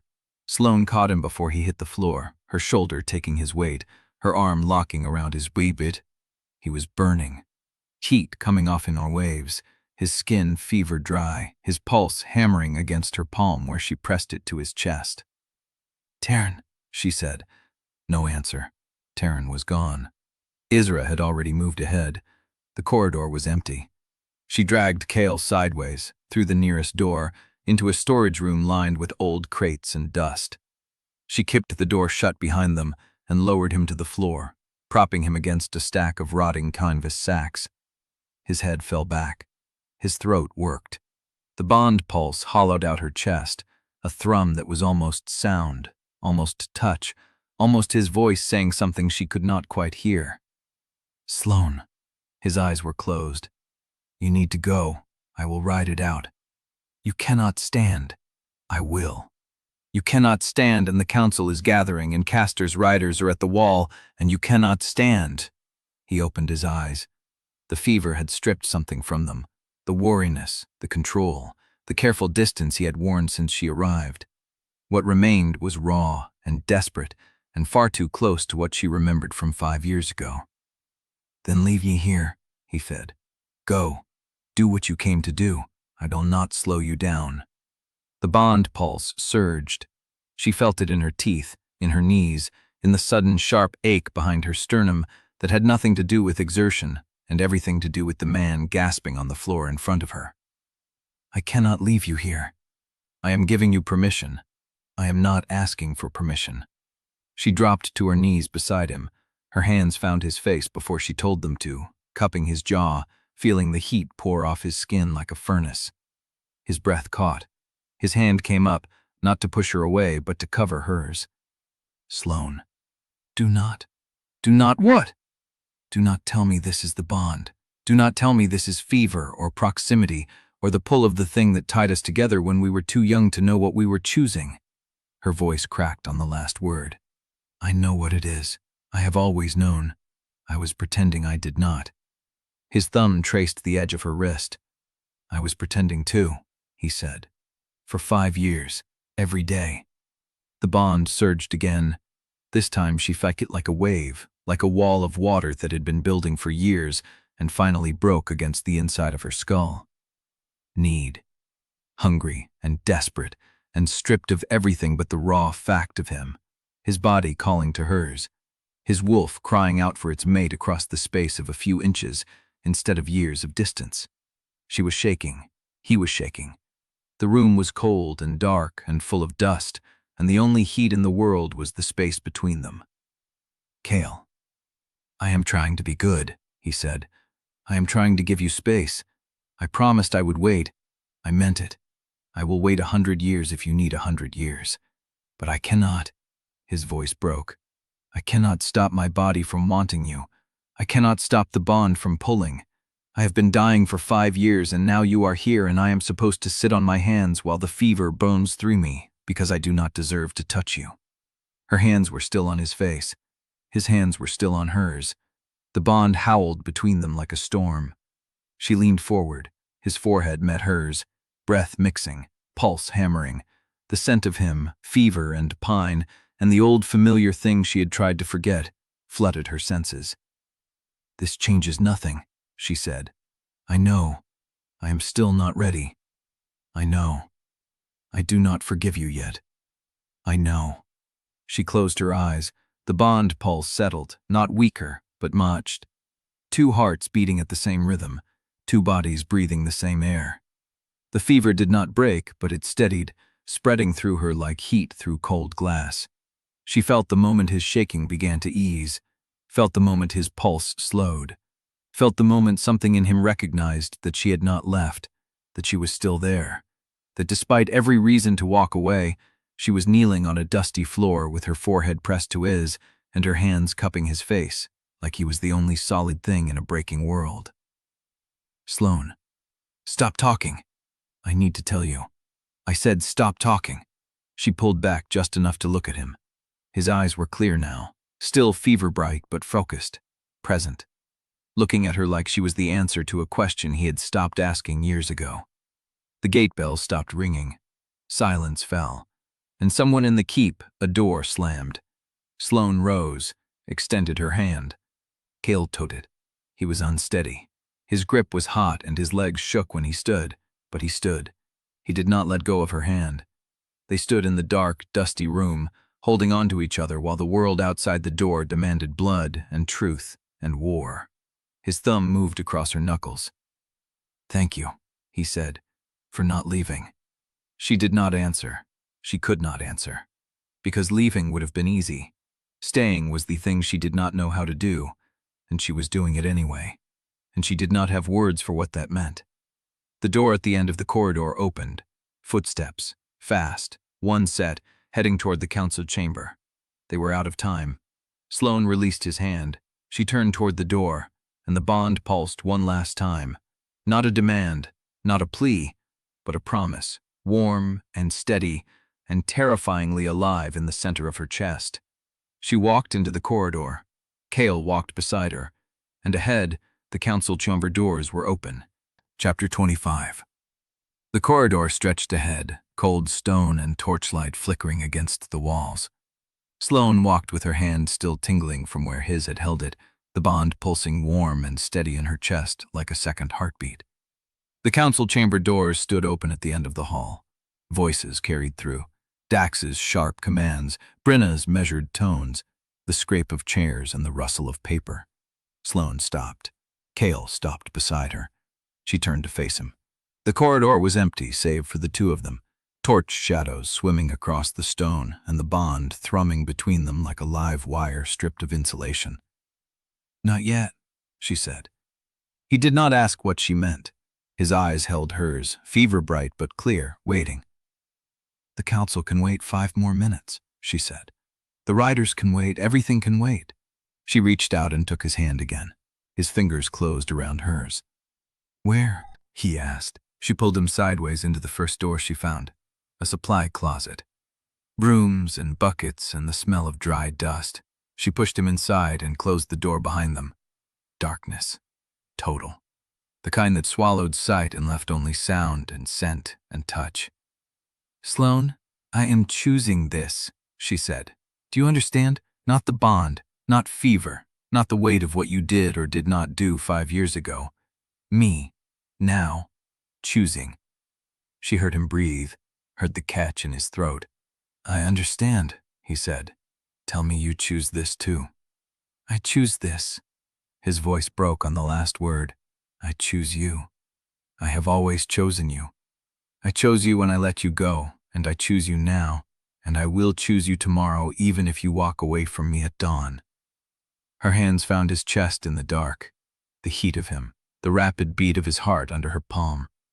"Stop talking," she said. "Anything." She kissed him. It was not the careful kiss in the hut, not the gentle brush of lips before she pulled back. This was hunger and grief and 5 years of wanting something she had taught herself to hate. His mouth opened under hers. His hands found her waist, her hips, her back, pulling her against him like she was oxygen and he had been drowning. She bit his lower lip. Not hard enough to draw blood, but hard enough to make him gasp. "I hate you," she said against his mouth. "I know. I hate what you did to me. I know. I hate that I still want you. I know." His voice was raw. "I hate that I deserve every word of it. I hate that I broke you to save you. I hate that I would do it again if I had to, because at least you are alive to hate me." She kissed him again. This time there was violence in it. Years of pain channeled into the press of her body against his, the twist of her fingers in his collar, the way she pushed him back until he hit the wall. He let her. He took everything she gave and gave it back with the same intensity, his hands sliding under her coat, spreading across her ribs, tracing the shape of her like he was memorizing every inch. "I should make you suffer," she said. "You are, every second, and I will take every second of it." His thumb found the edge of the scar over her ribs, the one shaped like a court sigil. He went still. "Castor did this," he said. "Keep up." "Did he touch you?" "No." She caught his wrist, pressed his hand flat against the scar. "He branded me, told me it was protection, told me it would mask my scent from the court's trackers. I believed him." Kael's breath came ragged. "I will kill him," he said. "For this, for everything. I will tear Velis Court down stone by stone. Not tonight. Tonight I am yours." The words hit her like a blow. She kissed him again, softer this time, and felt something crack open in her chest. The rage was still there, the grief, the suspicion, but underneath it, something else, something she had buried so deep she had forgotten it existed. Want, not as weapon or defense, want as pure, unguarded need. His coat hit the floor. Hers followed. The closet was cold and cramped and smelled of old rope and cleaning oil, and she did not care. His hands on her skin were hot and shaking. "Tell me to stop," he said. "Never. If I hurt you, you will not." "I might. I am not." He stopped, his forehead pressed to hers. "I am not gentle. I do not know how to be gentle with you. I want you too much." "Then do not be gentle," he groaned, a sound that came from somewhere deep, from the place where the bond had been feeding on him for 5 years. His hands found the fastenings of her shirt. She found his belt, cloth and breath and the sharp scent of fever and wolf and the old familiar musk of him that had haunted her dreams for years. "I am still angry," she said. "I know. I do not forgive you. I know. Tonight is not forgiveness. Then what is it?" She paused, her hands stilled on the leather of his belt. "It is a choice," she said. "My choice. To want you, knowing everything you did, knowing everything you hid, knowing you would do it again. That is not a gift. That is what I am giving you. Take it or do not. His hands cupped her face. His thumbs traced the line of her cheekbones, gentle, almost reverent. I take it, he said. I will spend the rest of my life trying to earn more than this one night. But I take it. She kissed him again. The darkness swallowed them. Later, she did not know how much later, she lay with her head on his chest, listening to his heartbeat slow from a gallop to something steadier. The cold floor had been turned into a nest of discarded coats and shirts. Her fingers traced idle patterns across his ribs, feeling the places where the fever had burned hottest and was now cooling. His hand was in her hair. Sloane? I love you. She went still. I have loved you since we were 16, and you corrected my reading of a treaty in front of the entire training yard. I loved you when I knelt at the ceremony. I loved you when I wrote the letter I knew would destroy you. I loved you every day of the 5 years you were gone, and I will love you every day after you leave. She did not answer. She could not, because the word was too big and too raw and too close to the wound she had been carrying, and if she said it back, she would not be able to stop the rest of it. Instead, she pressed her lips to the hollow of his throat. Stay, she said, until dawn. Then we face whatever comes. His arm tightened around her. I am not going anywhere. She closed her eyes, and for the first time in 5 years, she slept without dreaming of fire. She woke to cold. The door was open a crack. Gray pre-dawn light bled through. She was alone. The coats were folded neatly beside her. His coat, left behind, still warm. She sat up, clutching the fabric, and felt the bond pulse once, steady and close. He had not gone far, but he had gone. She pressed her face into his coat, breathed him in, and let herself feel the absence before she stood to face the war. Chapter 26. The coat was still warm when she stood. Sloane pressed her palms flat against the wool, feeling the shape of him in the fabric, then folded it carefully and set it on the folded pile. Dawnlight crept through the crack in the door. The keep was awake. She could hear it in the distant slam of wood, the scrape of boots on stone, the low murmur of voices braced for something worse than winter. She reached for her belt and found the folded paper still tucked inside. Her father's coded index, the one he had hidden in the archive desk, the one that had led her to the rejection order and Kael's confession, and the truth that had cracked her open. She had not looked at it since that night. She unfolded it now. The index listed dates and shelf coordinates. She had followed the first set, shelf 7, east wall, behind a loose stone. That had pointed her to the bloodline book. The second set had led to Kael's holdings. The third set, crossed through once in her father's hand, had a note beside it she had not noticed before. Not for archive eyes. Private holdings only. She had thought that meant Kael's blood-sealed vault, but the cross-through was careful, deliberate, not a correction but a redirection. Her father had been a precise man. He did not cross things out by accident. She traced the coordinate with her finger. Third shelf, west wall, behind tax rolls. That was not Kael's holdings. That was the main archive, the oldest section, the part that had been searched and ransacked and picked clean. Unless it had not been. She pulled the coat back on. It was too big, hung past her wrists, but it smelled of him, and the warmth had not faded entirely. She left the closet and moved through the waking keep, keeping her pace unhurried. Guards passed her in the corridor. One nodded. She returned it. No one stopped her. The archive door was still shattered. The splintered frame had been propped with a timber brace, but no one had replaced the lock yet. She stepped through into the cold dark. The shelves gaped empty where the intruders had stripped them. Paper scraps littered the floor. But the west wall stood intact, untouched because there was nothing left to take. The third shelf was bare.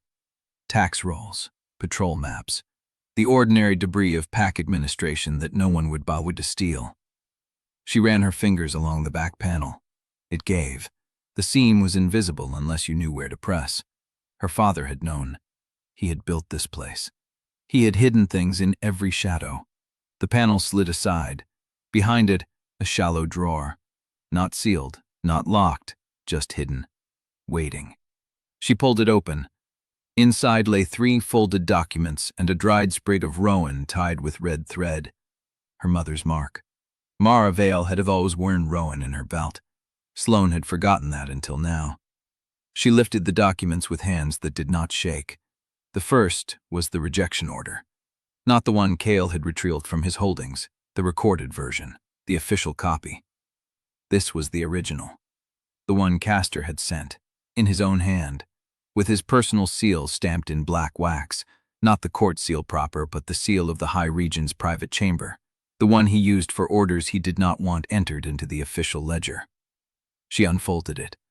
The ink was 6 years old. The words were precise.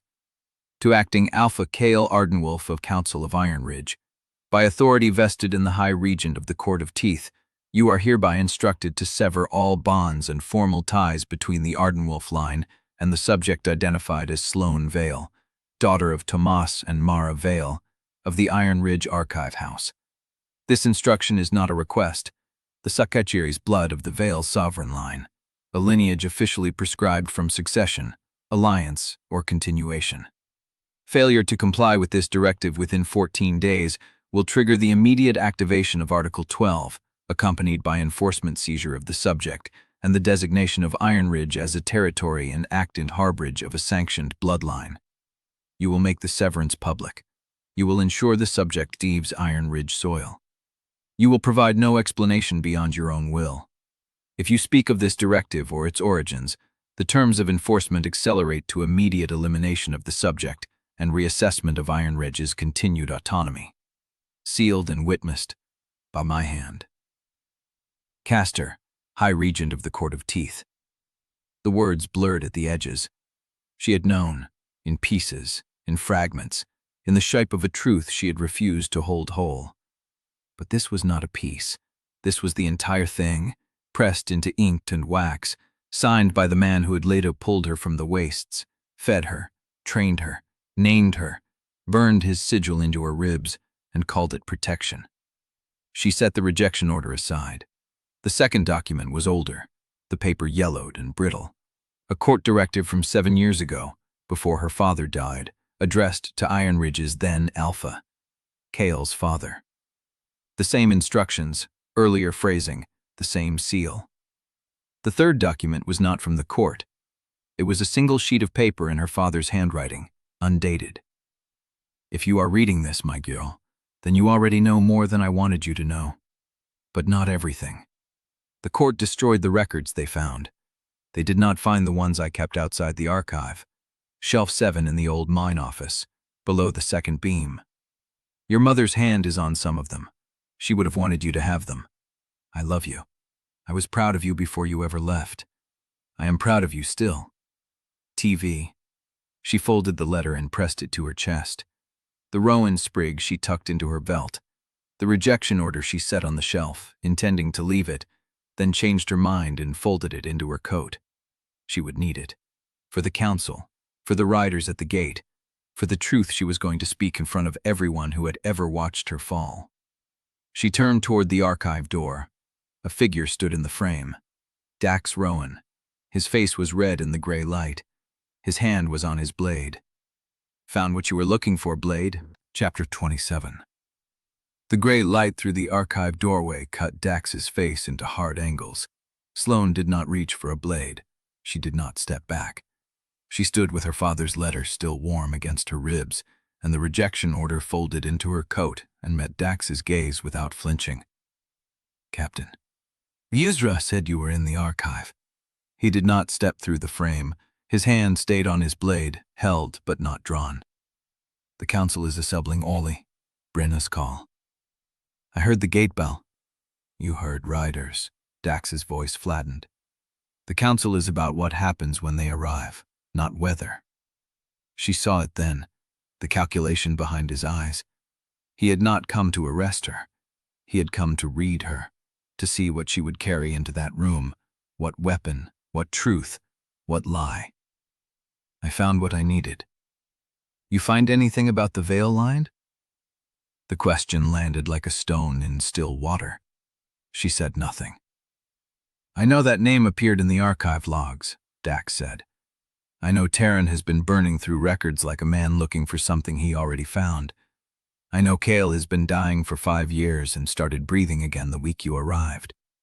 He stepped forward. 1 pace, 2. The doorframe let him through, and the distance between them became a blade's reach. "I do not know who you are behind those marks, Blade, but I know what you are carrying into my pack's hall, and I need to know if it will save us or burn us." Sloane held his gaze. "I am not here to burn Ironridge. That is not an answer. It is the only one you will get before the council." Dax's jaw tightened. For a moment she thought he would push, then his hand dropped from his blade. "Then get to the hall. The riders will be at the gate within the hour." He turned and walked out, his boots echoing down the corridor until the sound faded into the keep's morning noise. She stood alone in the broken archive. The rowan sprig pressed against her belt, her father's letter burned against her chest. The rejection order sat heavy in her coat pocket, the same weight as the court sigil branded into her ribs, the same shape as the truth she had been running from for 5 years. She walked out into the corridor. Kael was there. He stood against the far wall, still pale, still unsteady, his breath fogging in the cold air. He had been waiting. He had felt her through the bond. He had known something had shifted. She stopped 3 paces from him. "I found it." His face changed. Not surprise, not fear. Recognition. The look of a man who had known this moment was coming and had been dreading it anyway. "The original," she said. "In Castor's hand, signed with his private seal, 6 years old." She pulled the folded document from her coat and held it up between them. "You want to tell me what it says? Or should I read it to you?" Kael's throat moved. He did not look away. "I know what it says. You knew the whole time. I wrote to my father 3 days before." His voice was rough, stripped of every defense. "I told him what I was going to do. He knew the exact threat, the names, the charges the court had ready. We both knew. And you chose. I chose you allies."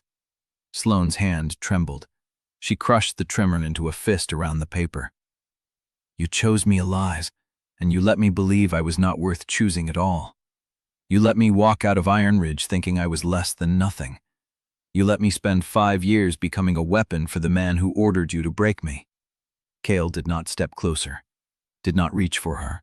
He stood against the wall and let her words land. "I could have told you. But you did not. If I had told you, you would have stayed, you would have fought, and the court would have killed you before the moon set.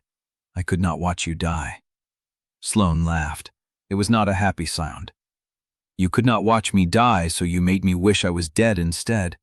That is not protection, Kael. That is a different kind of destruction." His face fractured, just a crack, just enough to show the years of it, the nights he had not slept, the fever that had been eating him from the inside. "I know. You chose my body over my soul. You kept me breathing and let everything else burn. I know." He took 1 step, then another. He stopped an arm's length away, close enough for her to see the shadows under his eyes, the lines around his mouth that had not been there when she was 17. "I do not expect you to forgive me for that," he said. "I do not expect you to understand it or accept it, or ever look at me the way you did last night without remembering what I cost you." His voice broke on the last word. "But I am not going to pretend I would choose differently if I had to do it again. I would let you hate me forever if it meant you were still breathing somewhere in this world." Sloane stared at him. The paper crumpled in her fist. "You do not get to make that choice for me. No. You do not get to decide what I can survive. I know that too. Then what do you want from me?" Kael looked at her, not at the blade, not at the Regent's auditor, at her, at Sloane, at the girl who had corrected his treaty reading at 16, and the woman who had spent the night in his arms and left him lying to himself about the same goddamned word every time. "Nothing you are not ready to give." She felt the bond pulse between them, not the fever, not the desperate clawing need of the past days. Something quieter, a heartbeat in the dark, asking instead of demanding. She thought about the letter in her coat, about her father's pride, about the rowan sprig her mother had touched. She thought about what it would mean to stop learning from this. "I am going to the council hall," she said. "I am going to tell them the truth." Kael nodded. "I will be beside you. Not because I asked you to. No." His voice steadied. "Because I chose." She turned and walked down the corridor. His footsteps followed. And somewhere ahead, the gate bell began to ring. Chapter 28. The gate bell kept ringing, long, measured strokes that vibrated through the stone and into Sloane's chest as she walked. Kael stayed half a step behind, close enough to feel through the bond, not close enough to crowd her. They reached the junction where the corridor split toward the council hall and the main courtyard. Sloane turned. "What?" Kael ran a hand over his face. The gesture looked like exhaustion, but she saw the tremor in his fingers. "Your mother's records.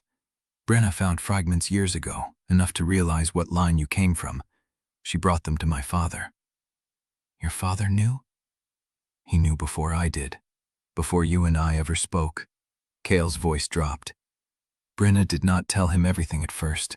She was protecting herself, protecting the pack. But she showed him enough. The Rowan mark, the naming patterns, a sealed transfer order from Velis Court that listed Sloane Vael as a person of interest years before the purge. Sloane's throat tightened. The roan sprig was still tucked in her belt. She could feel its dried weight against her hip. She knew my mother. Brenna and Mara were close. Before the records were buried, before the court started squeezing Ironridge, they trusted each other. Then why? Because the court was already inside the pack by then. Kael stepped closer. His voice rough, urgent, pitched for her ears alone. "Brenna found the records, but by the time she understood what they meant, your mother was already marked. The court had informants in Ironridge, people who reported who visited the archive, what questions were asked, which names appeared in private conversations." Sloane's hands went cold. "She tried to warn Mara?" "She tried, but the court moved faster." Kael's jaw tightened.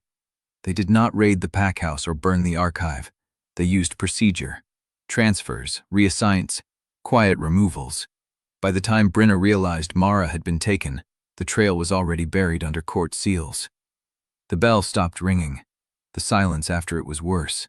Sloane stared at the wall, at the torchlight flickering across old stone, at the dried rowan sprig that pressed against her belt like a promise she had not fully understood until now. "Brenna has been carrying this for how long?" "Since before I was born." "And she never told you?" "She told me fragments, pieces, enough to make me understand what I was protecting when I chose to reject you." His voice cracked. "But she never showed me the records. She burned them." Sloane's head snapped up. "She burned them?" "The originals. She said they were too dangerous to keep. That if the court ever searched Ironridge and found them, it would mean execution for everyone who had touched them." "Then there is nothing left." "There is one thing." Kael's eyes met hers. "She kept a single page, locked under Ardenwolf's seal. She swore to me it exists, but she would not show it until the time was right." "What does it say?" "She would not tell me. Only that it proves your mother was still alive when she reached Velis Court, and that the court used her as leverage against every ally she had." Sloane's blood turned to ice. Footsteps in the corridor. They both turned. Isra Quill came around the corner at a near run, her dark hair escaping its binding, court ledger pressed against her chest. Her face was flushed from cold and exertion. She stopped when she saw them. "Riders are at the outer gate," she said. "Dax is holding them with procedure, but he cannot hold long. Maybe 20 minutes. Sloane forced herself to breathe. "What did you find?" Isra held up the ledger. Her hands were shaking. "The sealed transfers. I traced the full chain. The court scribe who forged the supply cancellations also handled every transfer record tied to Sloane Vael's detention. His name is Oren Vence. He is still alive. He is still at Velis Court. Can we use him?" "No." Nuzra's voice dropped. "Because his signature on the transfer orders stops 11 years ago.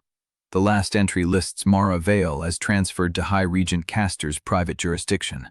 After that, there are no more records, no detention logs, no transfer authorizations, no death certificate." Sloane felt the floor tilt. "Caster has her." Isra nodded.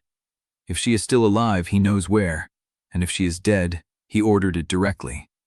The corridor was silent. Kael stood motionless. Isra waited, her breath fogging in the cold air. Sloane thought about her mother's Rowan Spurg, about the letter in her coat, her father's pride written in ink she had read until she knew every curve of every letter. She thought about what it meant to stop running. 20 minutes, she said. Isra nodded. Sloane turned toward the council hall. Then we finish this before they breach the gate. She took one step, two. Behind her, Kael's voice stopped her. He is coming himself. Sloane turned. What? Kael's face was bone white, not from the fever, from something worse. Brenna received a sealed message before you found the rejection order. Castor is not sending enforcement. He is leading them. He will be inside the hall before the hour ends. Isra went still. Sloane's hand moved to her belt, to the Rowan sprig, to the letter, to the rejection order folded against her chest. 5 years of training, 5 years of running, 5 years of believing she had been remade into something that could not be broken again. She looked at Kael. He looked back. The bond pulsed between them, steady and quiet, asking instead of demanding. Then I will tell the truth to his face, she said, and he will watch me burn everything he built. Chapter 29. The council hall was half empty when Sloane walked in. Word had spread. Riders of Pappas. Relders who should have been present were absent, and the ones who remained sat in clusters, talking in low voices that died the moment she crossed the threshold. The hearth fire had burned low, shadows pooled in the corners. Sloane walked to the front table and set the court ledger down. Flat, deliberate. The sound echoed off the stone. Kael followed 3 paces behind her. Teren took position by the side door. Isra stood at the scribe's desk, ink already wet, quill raised. Brenna was already seated. Her face told nothing. Dax stood against the far wall, arms crossed, scarred hands gripping his own biceps like he was holding himself in place. His eyes tracked Sloane across the room and did not let go. You called us here, Brenna said. What do you have? Sloane did not sit. She had spent the last 20 minutes deciding exactly how to say this, what to reveal, what to hold, how to give them enough to understand without handing Castor's agents in this room everything they needed to destroy her. She had reached the council hall door with Kael at her side, and the rejection order pressed against her ribs, and her mother's Rowan sprig tucked into her belt, and she had realized something she had not expected. She did not want to destroy Ironridge. She had wanted to. For 5 years, she had imagined it. Watching Kael kneel, watching the pack that watched her fall face the judgment she had carried alone. But the evidence in her coat did not prove Ironridge was corrupt. It proved Ironridge was trapped. There will be no condemnation of the Ardenwolf line, she said. The silence that followed was absolute. Dax straightened off the wall. What did you say? I said the Ardenwolf line will not be stripped. Sloane's voice did not waver. The audit findings against Ironridge will be delayed pending investigation into external interference. You cannot do that. Dax took a step forward. You came here to audit. You have the evidence. You have the authority. You cannot just decide, I have the authority to decide exactly this. Sloane met his gaze. Article 4 of the court mandate allows the Regent's blade to defer judgment when evidence suggests the territory's failures stem from external coercion rather than internal incompetence or malice. External coercion. Dax's voice cracked. You mean the court? I mean whoever orchestrated the supply cancellations, whoever staged the rogue attacks, whoever murdered Elder Rennick. She let the words settle. The trail leads upward, not inward. Brenna's eyes had not left Sloane's face. Something shifted in them. Caution, respect, maybe fear. You are redirecting the audit, Brenna said slowly, against the court. I am redirecting the audit toward the truth. Sloane turned to face the room. The elders who remained, the council members who had watched her fall 5 years ago. Ironridge's failures were manufactured. The food shortages, the patrol breaches, the financial discrepancies in the ledgers, all of it was engineered by outside forces with access to court seals, court scribes, and court authority. Proof, Dax said. Give me proof.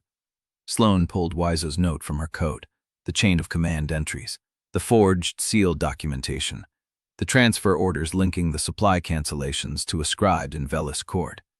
She laid them on the table. This is the beginning. There is more. Dax stepped forward and picked up the first page. His eyes moved across it. His jaw tightened. This is a court scribe's signature. Yes. On Ironridge supply cancellations. Yes. He looked up. His face had gone pale under the scars. You knew. I knew she was carrying this investigation. I knew what she was finding. Kael's voice was rough, but it did not break. And I knew she had every reason to destroy us. She chose not to. The room went quiet again. Sloane felt the weight of it, the shift. She had expected satisfaction when this moment came, vindication. The cold pleasure of watching the pack that had watched her fall realize she could have crushed them. Instead, she felt hollow, because they were looking at her now, all of them, like she was something they did not recognize, something they could not predict, something that did not fit the story they had told themselves about the Omega who had been broken in this hall 5 years ago. I will present the full evidence at the formal hearing, Sloane said, but the ruling changes. Ironridge will not be condemned for crimes someone else forced it to commit. Dax's hands were shaking. He set the paper down. He looked at Kael, then at Sloane. You should have told me, he said, from the beginning. Could I have? Sloane asked. Would you have believed me? Dax said nothing. The silence stretched. Brenna rose from her seat. She walked to the table and looked at the documents Sloane had laid out. Her fingers brushed the edge of one page, but she did not pick it up. Mara Vael's Rowan, she said quietly. Sloane felt the words hit her chest. She wore dried rowan sprigs tied with red thread. Brenna's voice was barely carrying. Every day, even after the court took her. The guards who transferred her mentioned it in their reports. They said she held it until they pried it from her fingers. Sloane's hand moved to her belt, to the dried sprig tucked there. Where did you find it? Hidden in the archive, with my father's documents. Brenna's eyes met hers. Something passed between them. Grief, recognition, a shared knowing that there were no words for what had been lost. She would be proud of you, Brenna said, for this choice. Sloane did not answer, because she did not know if that was true. She did not know if her mother would be proud of her for delaying judgment, for choosing grace over revenge, for standing in the hall where she had been broken and telling the people who broke her that she would not break them back. She did not know if she was proud of herself, but she had made the choice, and it was hers. We have 20 minutes before Castor reaches the gate, she said. Maybe less. I need a secure room with a lock and a table large enough to spread the full evidence chain. I need Nessa Vael present. I need every council member who wants to survive what is about to happen. She looked at Dax. Are you with me, or are you going to keep trying to arrest me? Dax held her gaze for a long moment. Then he moved to the wall and opened the side door. The East Solar has a lock that works, he said, and a fireplace we can burn documents in if it comes to that. Sloane nodded. She gathered the papers. She felt Kael move close to her, not touching, but present. The bond pulsed, quiet and steady. She walked toward the door. Behind her, someone whispered, She could have destroyed us. And the answer, softer still, she still could. The hook was set. The pack knew it, and the riders were at the gate. Chapter 30. The East Solar smelled of old ink and colder dust, a room kept for formal grievances and private initiations, never used for what it was about to hold. Sloane moved to the table and began laying out documents. The chain of command entries, Uzra's annotations, the forged seal comparison, the rejection order in Castor's hand. She did not look up when the other filed in. Brenna took the chair nearest the fireplace. Nessa closed the door behind her and tested the lock twice. Teren stood with his back to the wall, arms crossed, watching the window. Dax did not sit. He stood across the table from Sloane, his scarred face unreadable, his hands braced flat on the wood. You should have told me, he said again. I heard you the first time. Then hear me now. His voice was low, not loud. controlled in a way that made it worse. I spent 5 years watching him die, watching the pack starve, watching good people get cut down on patrol because someone kept feeding roots to the enemy.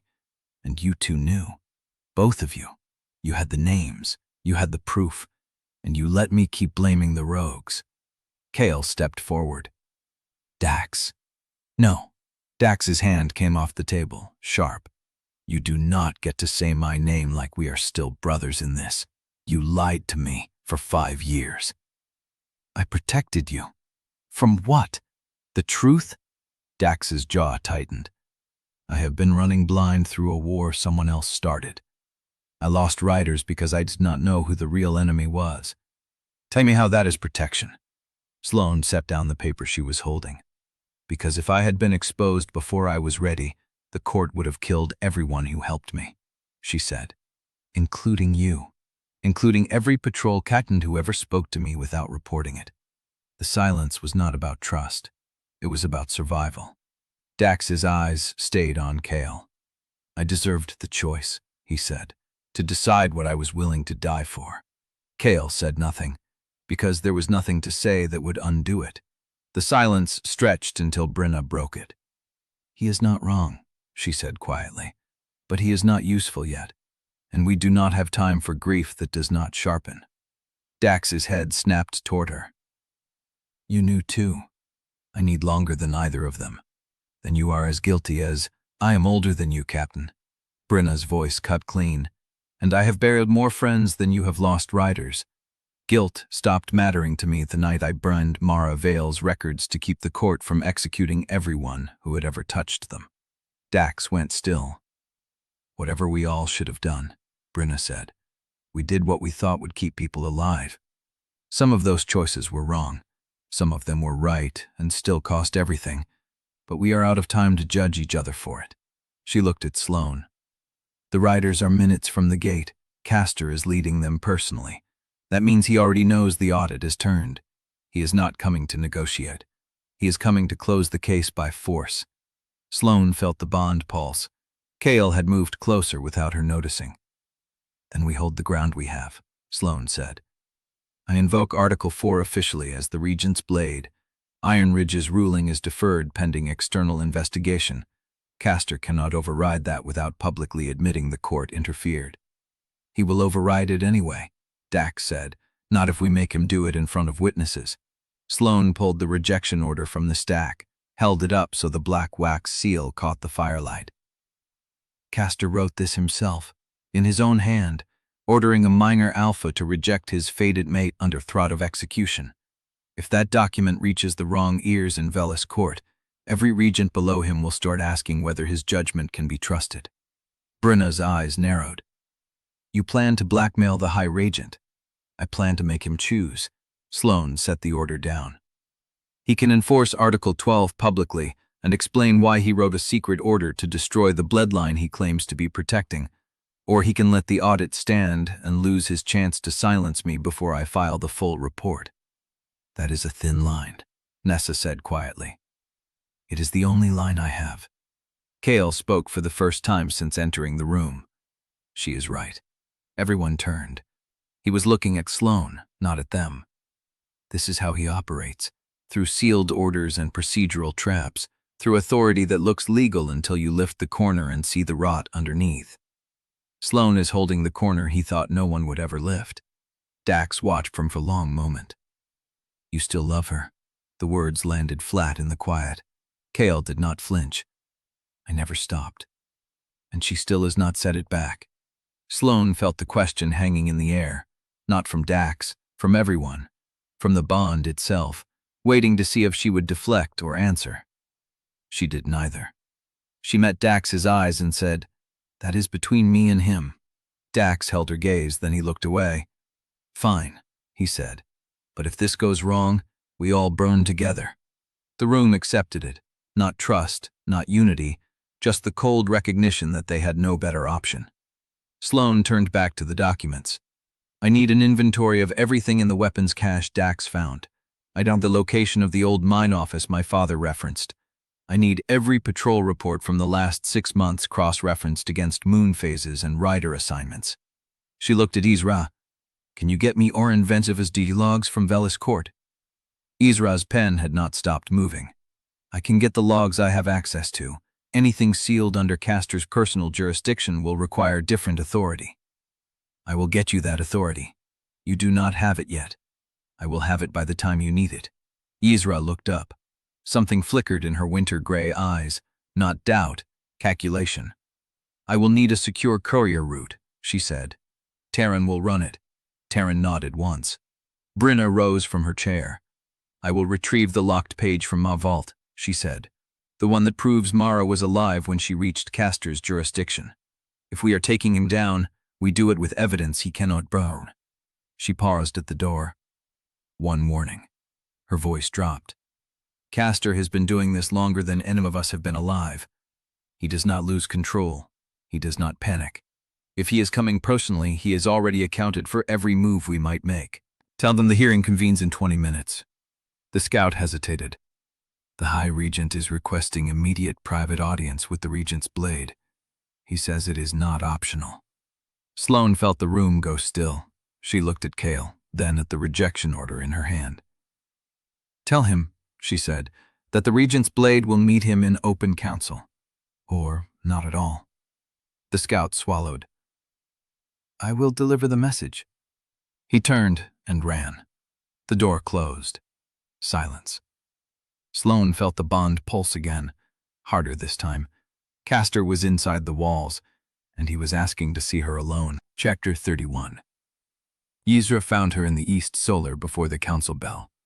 The scribe's coat was still wet from the snow, her dark hair plastered to her temples, and something in her face stopped Sloane mid-sentence. "Come with me," Isra said. Not a request, a command dressed in a scribe's flat tone. Sloane followed. They moved through the lower corridor past the kitchens where the cook was covering the hearth, past the empty storage room where Marta had hidden 3 nights ago. Isra did not slow. "Oren vents his duty logs," she said over her shoulder. "I have access to the rotation schedules, but the annotations are not in the logs." "Where are they?"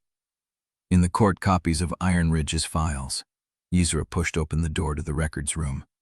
A narrow chamber off the main archive, lined with shelves of duplicate ledgers and sealed dispatch folders that had been shipped to Velis Court over the years. The room smelled of old ink and coal paper. Isra crossed to the far shelf and pulled down 3 identical black-bound ledgers. Court copies, each stamped with the iron rose of the Velis Chancery. "These are the official court duplicates of Ironridge's council records from the last 8 years, she said. "I requested them from the courier archives when I arrived. Standard audit procedure, no one questioned it." She opened the top ledger to a page near the middle. Sloane leaned in. The column of figures was ordinary. Grain allocations, timber tallies, patrol supply requisitions. But there was writing in the margins. Small, precise, written in a hand that did not match the official entries. "What is that?" Sloane asked. "Annotations," Isra said. "A separate scribe's record, the same hand that altered the supply cancellations." She turned the page. More marginal notes, dates, names, a string of numbers that looked like a ledger's code. "The annotations do not appear in the Ironridge originals," Isra said. "Only the court copies. Someone at Velis Court has been maintaining a parallel record of everything that happened here.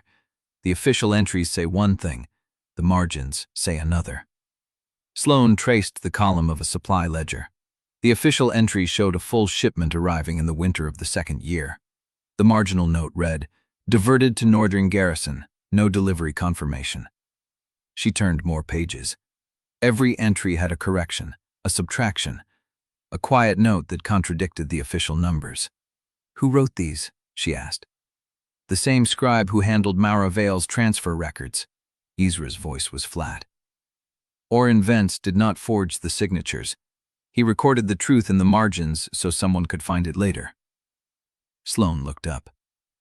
"He left a trail. He left a confession." Isra pulled a 4th ledger from the bottom of the stack. Thinner, older. The binding cracked at the spine. "This one is from 9 years ago, the year before your mother's transfer." She opened it. The first page was a personnel roster for Velis Court's administrative wing. Names, titles, assignment dates. Seizure turned to the middle section. The marginal notes changed here. They were not corrections. They were a list. Asset K, transferred under private jurisdiction. No further entries. Record sealed at source. Asset identification, lineage match confirmed. Living. Location restricted to High Regent's authority. Sloane's hand stopped moving. Asset K, she repeated. K for Kith, Isa said. Court code for a high-value non-combatant. Usually a family member of a target bloodline. The bond pulsed. Sloane felt Kate approaching before the door opened. He stepped inside, snow dusting his shoulders, and stopped when he saw Sloane's face. What did you find? Sloane pointed at the entry. Asset K, living. Kael crossed to the table and read the annotation. His jaw tightened. Asset K, he said. Could be anyone. Kith code, Sloane said. High-value family member, living, sealed by the High Regent's authority. She looked at Isra. Is there more? Isra turned to the next page. Another annotation, dated 2 months after the first. Asset K, status confirmed, location restricted. Further access requires High Regent's personal seal or court dissolution order. 2 months later. Asset K, health sustained, no transfer pending. Sloane read the last entry 3 times. Health sustained. You have to keep reading. Isra's voice was quiet. There are 11 entries. The last one is dated 18 months ago. She turned to the final page. The annotation was shorter than the others. Asset K. Status unchanged. Further record-keeping suspended by direct order of High Regent Caster. All prior annotations sealed under Article 17. Article 17.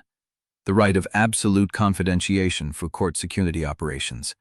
Once invoked, the records could not be opened without Caster's personal authorization. He sealed them, Sloane said. He stopped recording because he knew someone might sign the trail. Isa nodded. But the entries exist. The pattern is there. A living asset tied to a lineage match bloodline, held under private jurisdiction, with sustained health records. Sloane looked at the page. 11 entries. 11 confirmations that someone had been kept alive. Someone the court had claimed was dead. The door opened. Teren stepped inside, face tight. We have a problem. Sloane turned. A court messenger just arrived at the records room, Teren said. He is demanding the immediate return of all Ironridge files held by the audit scribe. He says the High Regent has invoked emergency document seizure. Isa went still. The ledgers on the table, the annotations, the proof that Caster had been keeping a living Vael asset under seal. If they take these records, Isa said, the annotations disappear. There will be no paper trail, no evidence that the asset exists. Sloane looked at the open ledger, at the marginal notes that proved her mother might still be alive. Where is the messenger now? She asked. Teren's jaw tightened. Outside the door. The knock came a second later, firm, official. 3 sharp raps. Records room, a voice called. By order of High Regent Caster, I am here to secure all audit materials. Sloane looked at Isra. Isra looked at the ledgers. The knock came again, harder. Chapter 32. The knock came again, harder. Wood rattled in the frame. Sloane did not move. The ledgers sat open on the table. Asset K11 entries. The last one sealed under Article 17. Living, health sustained, location restricted to High Regent's authority. Yura's hand hovered over the pages. We cannot let him take these. Sloane was already counting. The messenger was alone. She could hear only one set of breaths beyond the door. He had knocked twice. Official, procedural. That meant he was following protocol, not operating under emergency authority that would let him break the door down. Protocol could be used against him. Open it, Sloane said. Ira's jaw tightened, but she crossed to the door and pulled it open. The messenger stood in the frame, tall, lean, wearing court gray with the silver pin of a records auditor at his collar. His eyes swept the room, landed on the ledgers, and stayed there. I am here on direct order of High Regent Caster, he said. All Ironridge files held by the audit scribe are to be returned to Velis court custody immediately. Emergency document seizure has been invoked. He stepped forward. Sloane moved into his path. By what authority? The messenger stopped. He looked at her, at the unmarked coat, the lack of court insignia on her collar. I do not answer to you. You answer to the Regent's blade. Sloane let the words land flat. And the Regent's blade has not authorized any document seizure. The messenger's eyes flicked to the ledgers again. The High Regent's order supersedes local authority. Then show me the order. He reached inside his coat and produced a folded sheet. Court paper, silver wax, Castor's personal seal pressed into the center. Sloane took it, unfolded it, read it. The language was precise. By authority vested in the High Regent of Velis Court, all records pertaining to the Ironridge audit are hereby seized and returned to central custody under Article 12, Section 3 of the court mandate. She read it again. Then she looked up. This order is signed by Castor's deputy, she said, not by Castor himself. The messenger's face tightened. The deputy acts on the High Regent's authority. The deputy acts on the High Regent's authority for administrative matters. Sloane kept her voice level. Emergency document seizure requires the High Regent's personal seal and signature. You have the seal, you do not have the signature. She held the paper up. This order is procedurally incomplete. It cannot be executed until Castor signs it himself. The messenger stared at her. You are challenging the High Regent's authority. I am enforcing court procedure. Sloane folded the order and held it out. Take this back to Castor. Tell him to sign it properly. Then we will discuss seizure. The messenger did not take the paper. You are making a mistake. I am making a procedural objection. Sloane did not lower her hand. You can either return to Castor with the incomplete order and explain why you failed to secure the documents, or you can remain here and wait for him to arrive and sign it himself. The messenger's jaw worked. You think this buys you time? I think this buys me a properly executed order. Sloane's voice did not waver. The law exists to be followed, even by the High Regent. The messenger took the paper. His fingers brushed hers, cold, controlled, the touch of a man who was counting the seconds until he could report back. You have until dawn, he said. When the envoys arrive, they will not bring an incomplete order. They will bring soldiers and the authority to close this audit by force. He turned. Seizure stepped aside to let him pass. The door clicked shut behind him. The room was silent. Kael exhaled. Teren let his hand drop from his blade. Sloane stood at the table, staring at the closed door. Dawn, she said. Isra moved first. She crossed to the table and began gathering the ledgers. Then we have until dawn to copy everything. The bond pulsed. Sloane felt it, the echo of Kael's tension, his readiness, the coiled anger he was holding in check. She looked at him.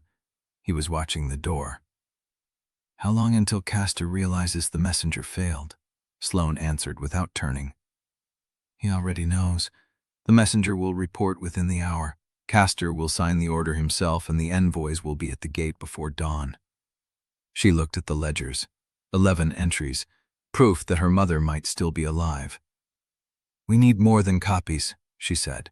We need the page Brynner is retrieving. We need Oren Vence's logs. We need everything that proves Asset K exists before Castor burns the trail completely. Teren moved to the window. Riders in the courtyard. The messenger is leaving. Sloane crossed to the window and looked down. The messenger mounted. His horse was lathered, blown hard from the ride-in. He did not look back. He kicked the animal into a gallop and disappeared through the gate. The snow swallowed him. Sloane turned from the window. Isra, how long to copy everything? Isra did not look up. She was already stacking pages. 2 hours, maybe less if Teren helps. Teren nodded. Tell me where to hold the pages. Sloane looked at Kael. He was still watching the door, still coiled, still waiting for the next blow to land. Kael. He looked at her. When the envoys arrive, they will come for me first. Castor knows I am the one who blocked the seizure. He will want to isolate me before the council can convene. Kael's jaw tightened. Then we do not let them isolate you. I am the Regent's blade. Sloane kept her voice level. They cannot touch me without triggering a legal crisis, but they can touch everyone else. She looked at the ledgers. the proof of her mother's survival. "Dawn," she said. "We have until dawn." The bond pulsed again. This time it was not tension, it was a question. "What do you need?" Sloane met Kael's eyes. "I need you alive," she said. "I need everyone alive. And I need to face Castor in open council before he can burn this entire territory to the ground." Kael held her gaze. "Then that is what we will do." The snow kept falling beyond the window. The clock was running. Chapter 33. The east solar smelled of old paper, lamp oil, and the tension of people who had stopped pretending they were not afraid. Sloane stood at the table with the ledgers spread before her, but she was not reading them. She was listening to the silence the messenger had left behind. Ezra and Teren worked at the side table, stacking pages for copying. Dax had not arrived yet. Brenna had not returned with the locked page. Nessa was inventorying supplies in the corner with the quiet precision of someone who needed her hands busy. Kael stood at the window. His back was to the room. The bond carried his weight, the pressure of everything he was holding in check, and Sloane felt it settling into her chest like a second heartbeat. She crossed to the window.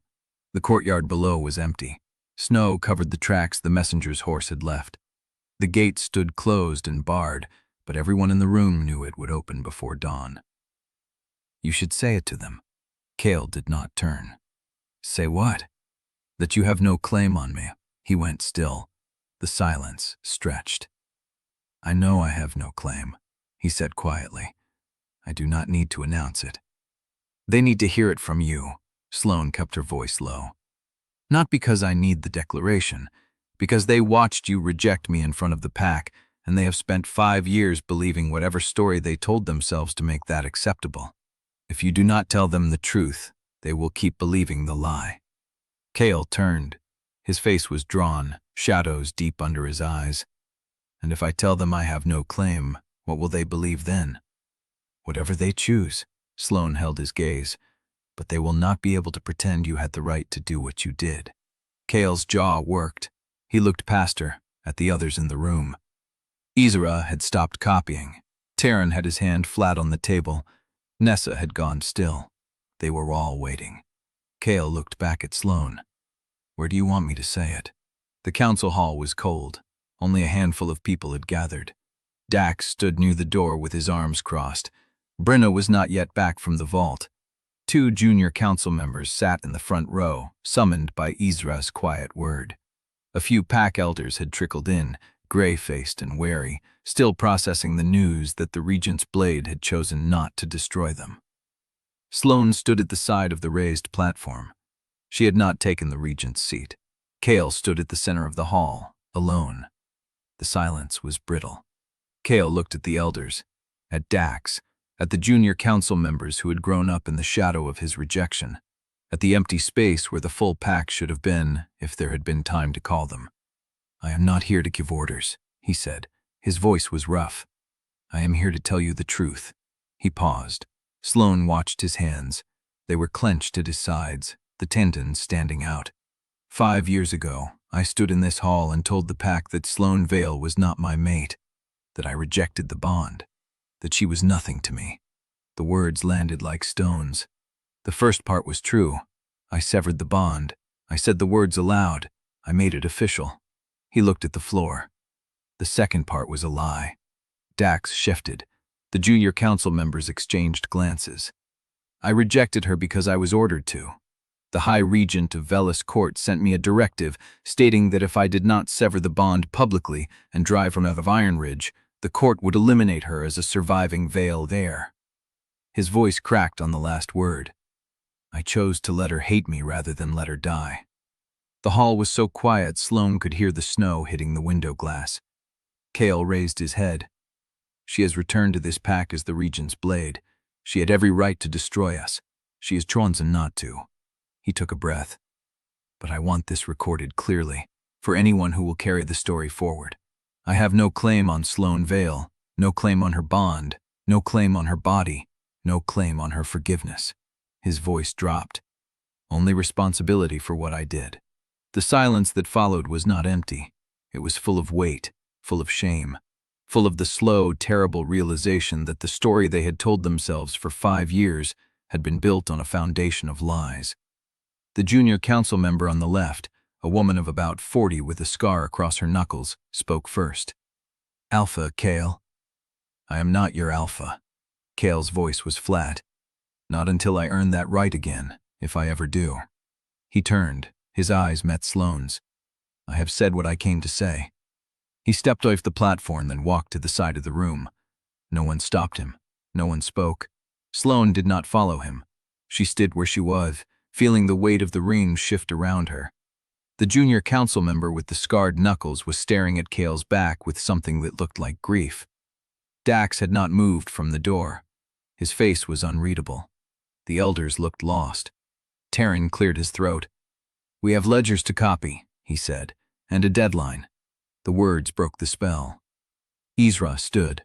Nessa gathered her supplies. The junior council members nosed slowly, as if waking from something they had not expected to feel. Sloane walked to the side table where the ledgers lay. She had not expected the declaration to hit her this hard.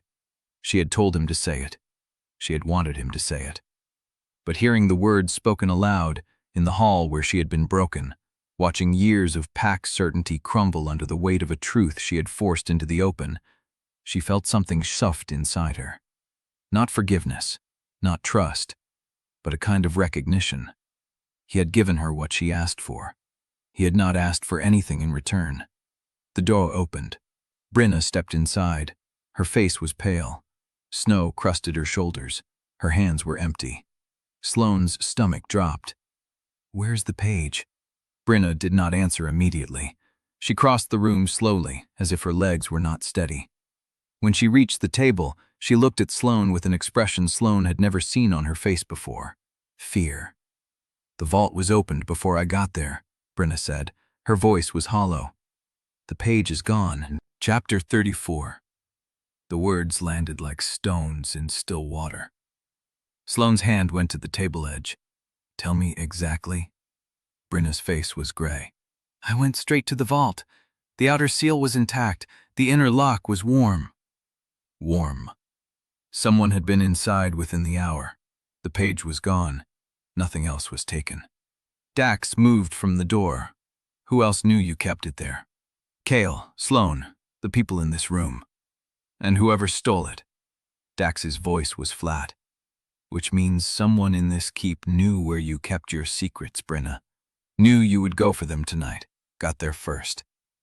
The accusation hung in the air. Brenna did not flinch. "I have kept that page safe for 5 years. I have trusted no one with its location." "Then how—" "Enough." Sloane's voice cut through. She turned from the table. The room was watching her. Kael at the wall, arms crossed, face unreadable. Isra with ink-stained fingers frozen above the ledgers. Nessa with her medical kit half open, a roll of bandages suspended in her hands. Teren at the window, scanning the courtyard below. Sloane counted the exits. 3. Door to the main corridor. Door to the side passage. Window with a 2-story drop into snow that would break an ankle, but not a neck. "Isra." Her voice was steady. "How much of the ledger did you copy before Brenna arrived?" Isra looked down at the pages spread across the table. "The first 4 entries of the transfer chain. The annotations confirming Orin Ventz's handwriting. Nothing on the deeper routing codes. Then we work with what we have." "The page was the proof, Sloane." Brenna's voice cracked. "Without it, we have no direct evidence that Mara reached Castor's jurisdiction alive. Only the annotations. Only the Asset K entries. Corroborating but not conclusive. Conclusive enough for a council hearing? Conclusive enough for a kill warrant, maybe, not for a conviction." Sloane felt the bond pulse at the edge of her awareness. Not words, just presence. Kael, waiting. She did not look at him. "Isra, show me the entries you did copy." Isra spread her hands over the papers. The handwriting was small and precise, copied in the scribe's own hand with annotations in the margins. Dates, cargo numbers, transfer authorizations.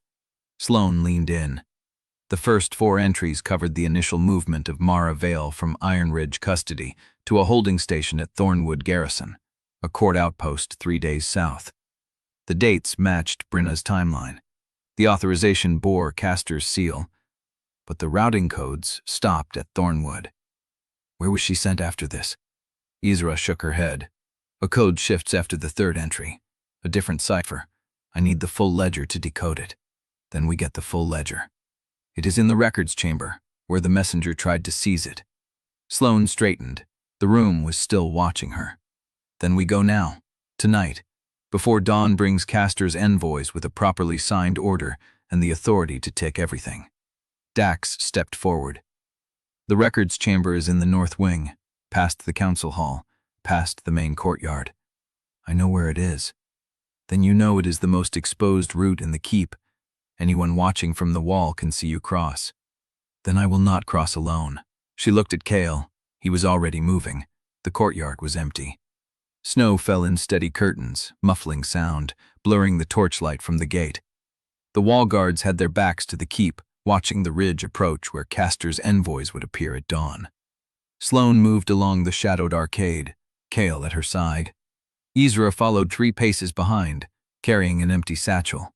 Teren had stayed in the East Solar with Dax and Nessa, guarding the partial copies, watching the windows. The council hall was dark. The records chamber was beyond it, a narrow stone room built into the thickness of the north wall, accessed by a single iron-bound door that had not been locked since the archive was ransacked. Sloane pressed the latch. The door swung open. The room was cold. The ledgers lay on the table where Ezra had left them, stacked in ordered piles, the Asset K entries marked with a strip of torn cloth. Ezra moved past her. I need 15 minutes to copy the routing codes. Maybe 20. Take 20. Do it right. Ezra opened the first ledger. Sloane stood at the door. Kael was at the window, watching the courtyard. The bond hummed between them, low and steady, not demanding. Sloane did not speak. Ezra's pen scratched across the paper. Minutes passed. The snow kept falling. Got it. Ezra's voice was tight. Sloane turned. Ezra was holding a sheet of fresh paper covered in copied numbers and dates. Her hand was shaking. The routing code shifts at Thornwood Garrison, but it does not stop. She was moved again, literally, 3 times. Each transfer authorized by a different deputy, each destination sealed under Castor's name. Where is she now? Ezra looked up. The final entry does not name a location. It names a designation. Sloane waited. Residential custody. High Regent's private jurisdiction. Living. Health sustained. Location restricted. The words hit like a blade. Sloane had known. She had known since Ezra first showed her the Asset K entries. But knowing and seeing were different things. Mara Vael was alive. Her mother was alive somewhere in Castor's keeping, held as leverage, held as a weapon, held against the day a surviving Vael heir tried to claim the sovereign line. Sloane's hand went to her belt, the dried rowan sprig, her mother's mark. I need the full copy, she said. Every entry, every authorization, every seal. Ezra bent over the table. The pen scratched. The smell came first. Thin, decrid. Wrong for a stone room in winter. Sloane turned. Smoke was curling under the door, not from the corridor, from the wall. The side records chamber, the narrow storage alcove built into the thickness of the north wall, was burning from within. Sloane was at the door before she finished breathing. She pulled it open. Flame leaped. The storage alcove was a furnace, old paper, dry wood. The fire had been set deliberately, stacked at the base of the shelves where the oldest ledgers were stored, fed by oil she could smell even through the smoke. The fire was spreading toward the main chamber, toward the ledgers, toward the proof of Asset K. Ezra was already gathering the copies, pulling them away from the table, shoving them into her satchel. Sloane grabbed the nearest ledger. The sheet hit her face like a wall. Kael was at her side, taking the second stack, moving with her into the corridor where the air was still cold. Smoke poured after them. Ezra came last, coughing, the satchel pressed to her chest. The fire crackled behind them, and somewhere in the keep, a door slammed. Someone had lit the match. Someone was still inside. Chapter 35. The courtyard stank of wet ash and scorched stone. Sloane stood at the edge of the fire line, Kael's coat streaked with soot, her lungs raw from smoke. The flames had eaten through the storage alcove and blackened the main chamber ceiling before the bucket chain beat them back. Water pooled in frozen sheets across the flagstones, reflecting the torchlight like shattered glass. Isra knelt at the threshold, sorting the salvaged ledgers. Her hands were steady, but her face was not. The satchel sat beside her, bulging with the Asset K copies, the routing codes, the proof that Mara Vael still breathed somewhere in Castor's custody. The fire had taken the rest, the oldest ledgers, the lineage indexes, the patrol records from the years before Sloane had left. All of it reduced to ash and wet pulp, the ink bleeding into ruin. And one body. The council clerk lay where the smoke had found him, curled against the far wall of the storage alcove, a spilled oil can near his outstretched hand. He had sealed the inner door behind him, trapping himself with the fire he had been sent to set, or the fire someone else had sent him to set. Sloane had not learned his name. Dax pulled her aside before she could ask. Teren Vance, junior records clerk, 4 years on the council staff, never raised a hand in anger in his life. Who sent him? Dax's jaw tightened. That is the question, is it not? She looked at the body again. The smoke had not twisted his face. He looked asleep, young, expendable. Someone inside the keep had lit the match. Someone had given Teren Vance an oil can and a promise. And now he was dead. And the question of who sent him would burn through the hours until dawn the same way the fire had burned through the records. The East Solar was crowded when she walked in. Teren stood at the window, watching the courtyard. Nessa was at the table, sorting medical supplies she did not need, her hands moving because stillness was worse. Kael leaned against the far wall, watching Sloane the way he had watched her all night, present without pressure. Dax closed the door behind them.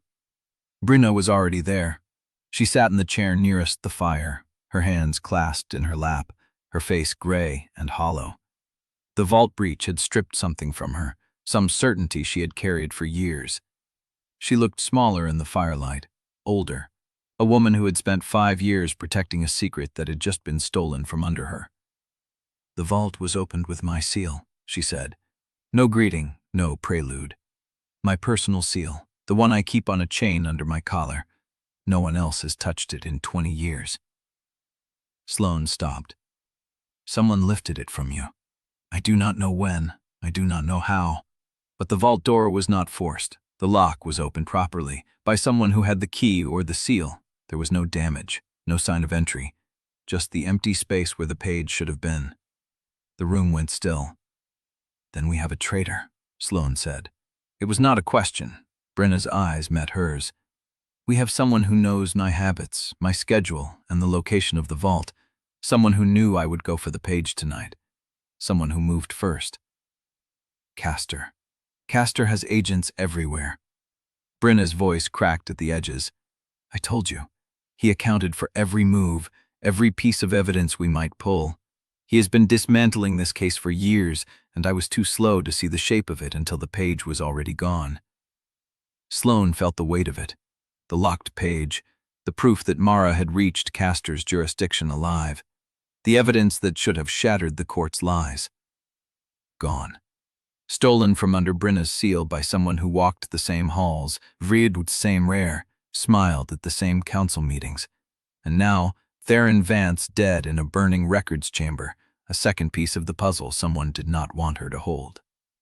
She looked at Isra. What survived? Isra's voice was hoarse. The Asset K routing codes, the full copy of the 11 entries, the last designation, residential custody, High Regent's private jurisdiction, living, health sustained. Enough to prove she is alive? Enough to prove she was alive 18 months ago. Enough to prove Castor held her. Enough to prove the official purge narrative is a lie. Enough. Isra nodded, but not enough to find her. The location is sealed. The routing codes stop at Thornwood Garrison. After that, the transfers are all designated by code, not place name. Sloane processed it. Mara was alive.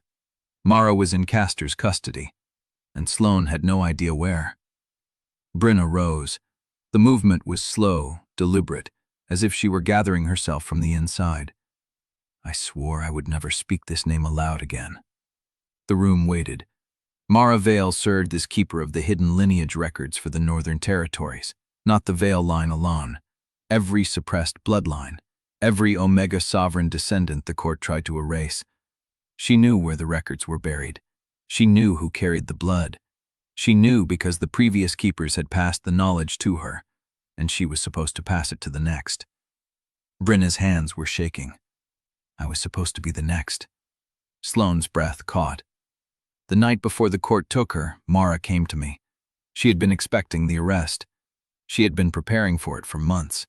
She brought me a page. One page. And she told me that if I ever needed to prove what the court had done, I would find her proof locked under Ardenwolf's seal. Brenna looked at Sloane. That page was what I kept in the vault. That page is what was stolen tonight. But it was not the only proof Mara left behind. Sloane went still. She told me there was a second record. One she did not give me because she knew the court would search everyone she had ever touched. She said it was hidden somewhere only her bloodline could find. Somewhere the court would never think to look. Brenna's voice dropped. She said it was sealed with the word she gave her daughter the night they took her. The word only Sloane Vael would recognize. Sloane's hand went to her belt. The rowan sprig, dried, tied with red thread. Her mother's mark. What word? Brenna's eyes held hers. I do not know. She did not tell me. She said the word would find her daughter when the time was right, and that when it did, her daughter would find the truth buried beneath the word.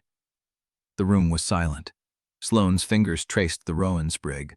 Von looked wooded, the red thread.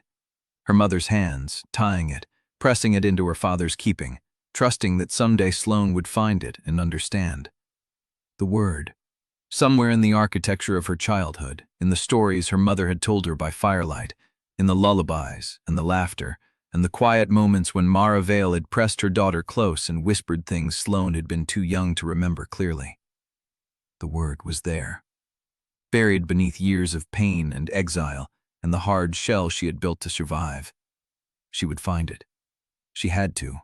Because dawn was coming, Castor's envoys were at the gate, and without that word, without the second record, she would walk into the council hall with half a case and no destination for the proof that her mother was still alive. Sloane looked at the rowan sprig. I will find it. Brenna's breath shuddered. Then you have until dawn. The first gray light was touching the window. Dawn was coming. Castor was coming. And somewhere in the white silence of the north, Mara Vael was waiting for a daughter who did not yet know the word that would set her free. Wint did. My name worked to lied. Now I did side air hit the church. The first gray light was touching the window. Dawn was coming. Castor was coming. And somewhere in the white silence of the north, Mara Vael was waiting for a daughter who did not yet know the word that would set her free. The fast wait was bare to loon. Tutor on a task over commit would ever reach to a blog. Lid by the bath of guides is the craft. The first we need to stead, for a stare, by the sharing the oracles, because of the quarters keeping the store achieve. Another one of piece of process, which are no hardly involved, give me the clothes that will come on here with a releases shift. Chapter 36. The East Solar was too quiet for a room full of people running out of time. Sloane stood at the table with her palms flat against the salvaged ledger pages, feeling the dried ink through her fingertips. The rowan sprig pressed against her belt. Dawnlight crept across the floor in a pale gray line, Sloane and final. Isra had already spread the Asset K copies across the table, the routing codes arranged in the order Mara had been moved. Thornwood Garrison. Then a code designation Sloane did not recognize, then another. The last entry sat at the bottom of the chain like a door that had been locked and the key thrown away. 3 moves, Isra said. Her voice was raw from smoke. 18 months between the first and the last. Then, nothing. Castor sealed everything under Article 17, Kael said from the wall. He had not moved from his post by the door since they arrived. His eyes tracked the room in cycles, checking the window, the hall, the faces of everyone present. That seal cannot be broken without his authorization. Then we do not break it. Sloane looked up. We build the case around it. We prove the trail exists. We prove the seal exists. We force the council to ask what Castor is hiding behind a legal wall he should never have needed to build. Brenna stood apart from the group, her arms wrapped around herself like she was holding bones together. The council will want to see the proof. They will demand the page I lost. Then we give them the routing codes instead. Sloane's voice was flat. We give them the forged chain of command entries, the rejection order in Castor's hand, the patrol logs that prove someone inside Ironridge fed routes to the attackers. We give them enough to make the question unavoidable. And when they ask where Mara is, Brenna's voice cracked. Then we tell them the truth. Sloane met her eyes. That we do not know. That Castor sealed the location under Article 17, that the same man who ordered the Vael bloodline eliminated is the only person alive who knows where my mother is being held. The silence stretched. Teren broke it. That will not save Ironridge. It will not have to. Sloane turned to him. If I present the evidence before the full pack, if I strip away the Blade persona and stand in front of them as Sloane Vael, the court cannot pretend this is a routine audit. Castor's envoys will be forced to respond. And whatever they say, whatever they do, the record will hold them to it. You are betting everything on the record. I am betting everything on the truth. She held his gaze. The only thing Castor did not teach me was how to tell it, and that is the one weapon he never saw coming. Nessa moved from the corner where she had been sorting supplies she did not need. The full pack hearing. Brenna invoked emergency custom. Every adult in Ironridge will be in the hall. How long until they gather? An hour, maybe less. Nessa's hands were steady, but her voice carried an edge. The envoys are already inside the outer gate. They are being held in the receiving chamber while the council prepares the hall. Sloane nodded. Then we have an hour to make sure every piece of evidence is ready to speak for itself. The work was methodical. Isra arranged the Asset K entries in chronological order, numbering each page, noting the dates and the code designations. Teren cross-referenced the forged supply cancellations against the patrol logs, marking the months where both sets of records showed anomalies. Nessa produced the bandage she had kept since the night of Rennick's death, wrapped in clean linen with the blood still dark on the fibers. That is evidence of a blade wound, she said quietly. Not a claw, not a fall. The guard who killed added blood on this, and Brenna's seal was used to open the vault where the proof of Mara's survival was kept. 2 different crimes, Kael said. 1 hand behind them, or 2 hands working for the same master. Sloane set the bandage beside the routing codes. Castor does not leave loose threads. He would have multiple agents inside Ironridge, someone to handle violence, someone to handle records, someone close enough to lift a seal from under a woman's collar without her feeling it. Brenna's face went gray. Who could get close enough? Sloane asked. Think, who has stood near you in the past 2 days? Who could have reached your collar without you noticing? Brenna's breath was shallow. Everyone. No one. I do not know. I have been moving through the keep, speaking to council members, standing in doorways, sitting in meetings. Anyone could have. Anyone who knew where you kept the seal. The room went still. Kael stepped forward. Who knew? Brenna closed her eyes. No one. I have worn it under my collar for 5 years. I never told anyone where it was. I never took it off. Then someone watched you. Sloane's voice was cold. Someone observed your habits. Someone knew when you would be distracted, when you would be running late, when you would be too focused on the crisis to notice a hand at your throat. The word hung in the air. Crisis. Someone had timed the theft to the moment when Brenna's attention was on the vault, on the missing page, on the fire that had killed a cloak and nearly taken Sloane with him. Sloane turned to the window, gray light, empty courtyard, the shape of the keep rising against the pale sky. Dax. Nessa's voice was thin. What about him? He left. Sloane did not turn around. He left the strategy room after Brenna's story. He said he needed air. He has not come back. He is probably checking the patrol positions, Teren said. He is the captain. The envoys are inside the gate. He would want to see for himself. Maybe. Sloane pressed her palm against the cold glass. Or maybe he is the one who stole the seal. The room went silent. 5 years, she said. Dax has been at Kael's side for 5 years. He watched Kael deteriorate. He saw the archive logs. He knew the Vael name appeared in them. He confronted me in the archive. He asked what I was doing. And every time we have moved, every time we have gathered evidence, Dax has been there, watching, measuring, learning. Kael's voice was low. Sloane. I know. She turned to face him. I know he is your friend. I know he has bled for Ironridge. But someone inside this keep is feeding Castor information. Someone knew where Brynna's vault was. Someone knew to set the fire while we were inside the records chamber. And Dax was the one who told me the clerk's name before anyone else could identify the body. He was at the door, Kael said. He saw the clerk's face before anyone else.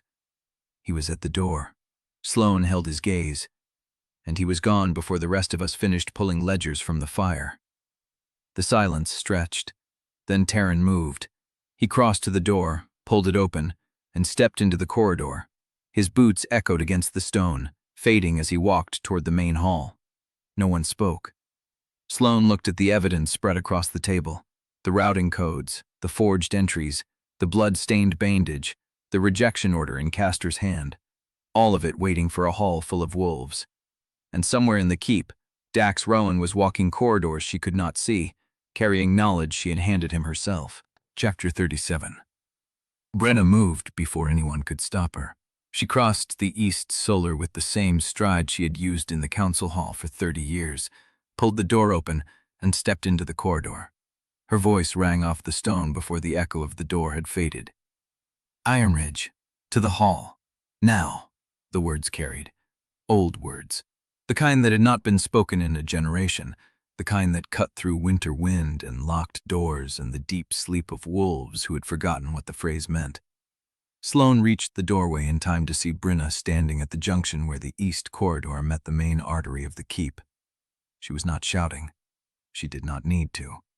The command had been pitched to carry through walls, through the packed snow on the roof beams, through the layers of wool and hide that muffled the keep against the storm. The full pack called. Nessa appeared at Sloane's elbow, her face bloodless. She cannot do that. That custom was buried with the old Alpha. She just did it. Yezro was already closing the ledger, stacking the copied sheets, sliding them into her satchel with the precise economy of someone who had learned to pack evidence under pressure. And if the envoys are in the receiving chamber, they will hear it too. Kael stepped past Sloane into the corridor. He did not touch her, but the bond pulsed once, steady and low, a question she answered with the barest nod. She was ready. The keep woke around them like a kicked hive, boots in the upper galleries, voices overlapping, sharp with confusion, then sharp with something older. Fear. Memory. The knowledge that the emergency summons had not been spoken in living memory for a reason. Sloane walked toward the hall with Kael at her shoulder and the evidence satchel heavy against her hip. The route was the same rat she had walked 5 years ago, the same stone under her boots, the same turn at the second arch where the torchlight pooled on the floor like spilled tallow. She counted the exits anyway. Main doors, side passage to the kitchens, the narrow service stair behind the north wall, the window in the alcove where she had once stood and watched Kael cross the yard and believed he was walking toward her because he wanted to. She had been wrong then. She was not wrong now. The hall filled faster than she expected. Wolves streamed in from the barracks, the storehouses, the infirmary, the frozen yards where they had been hauling wood and salting meat for the winter that pressed against Ironridge's walls. They came in work clothes and bloodied aprons and the hastily shrugged-on cloaks of people pulled from sleep. They filled the benches. They stood at the walls. They packed the space between the pillars until the breath of 200 wolves warmed the air to something almost humid. Sloane stopped at the edge of the raised platform where the council table sat, the same platform where Kael had faced her 5 years ago, the same hall where she had stood in her best dress, her hands shaking, her heart so full of hope it had hurt to breathe. She set the satchel on the table and did not look at the spot where she had fallen. The envoys arrived before the last bench was filled. They came through the main doors with the cold still steaming off their cloaks, 3 of them in court gray with the silver-threaded sigils of the High Regent's authority stitched into their collars. The lead envoy was a woman Sloane did not recognize. Mid-40s, iron-colored hair cropped short, a face that had been beautiful once and had been sharpened by years into something harder. She carried a leather document case in one gloved hand and the weight of Velis court in the set of her shoulders. Behind her, the escort. 12 soldiers in formal cloaks, court gray over chain mail, the drawn forward against the cold, their hands hidden beneath the folds of fabric.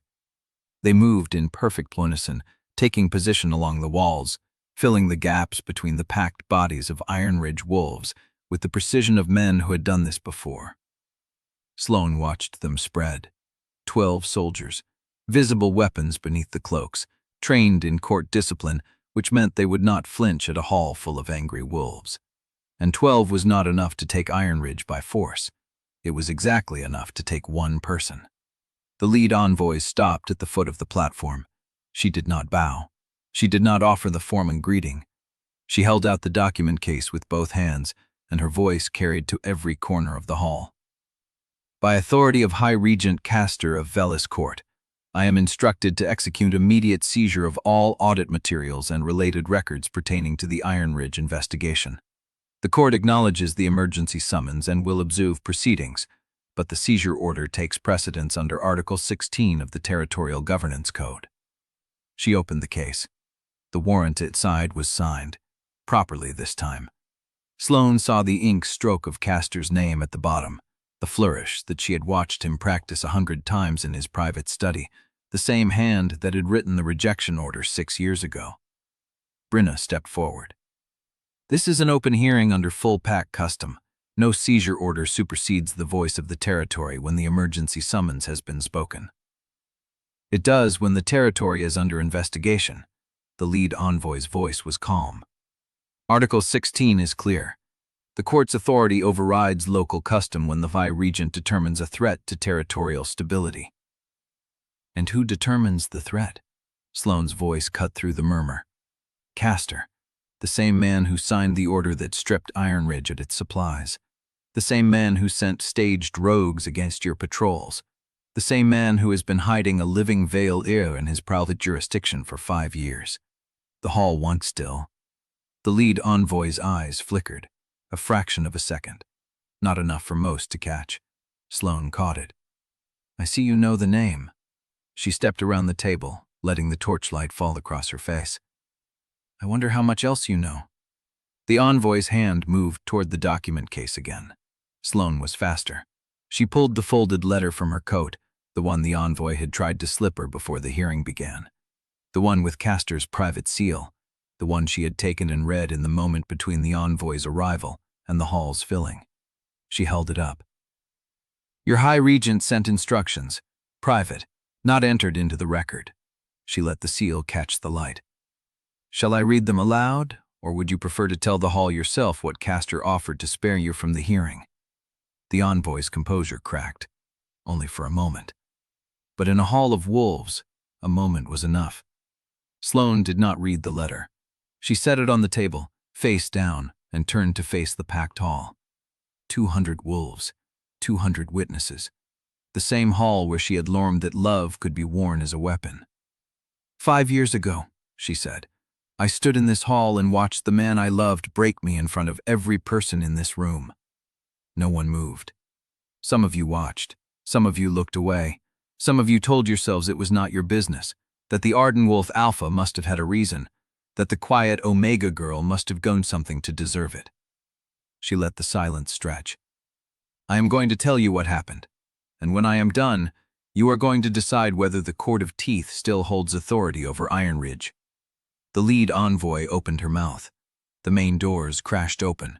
Teren stood in the frame, snow crusted on his shoulders, his breath white in the cold.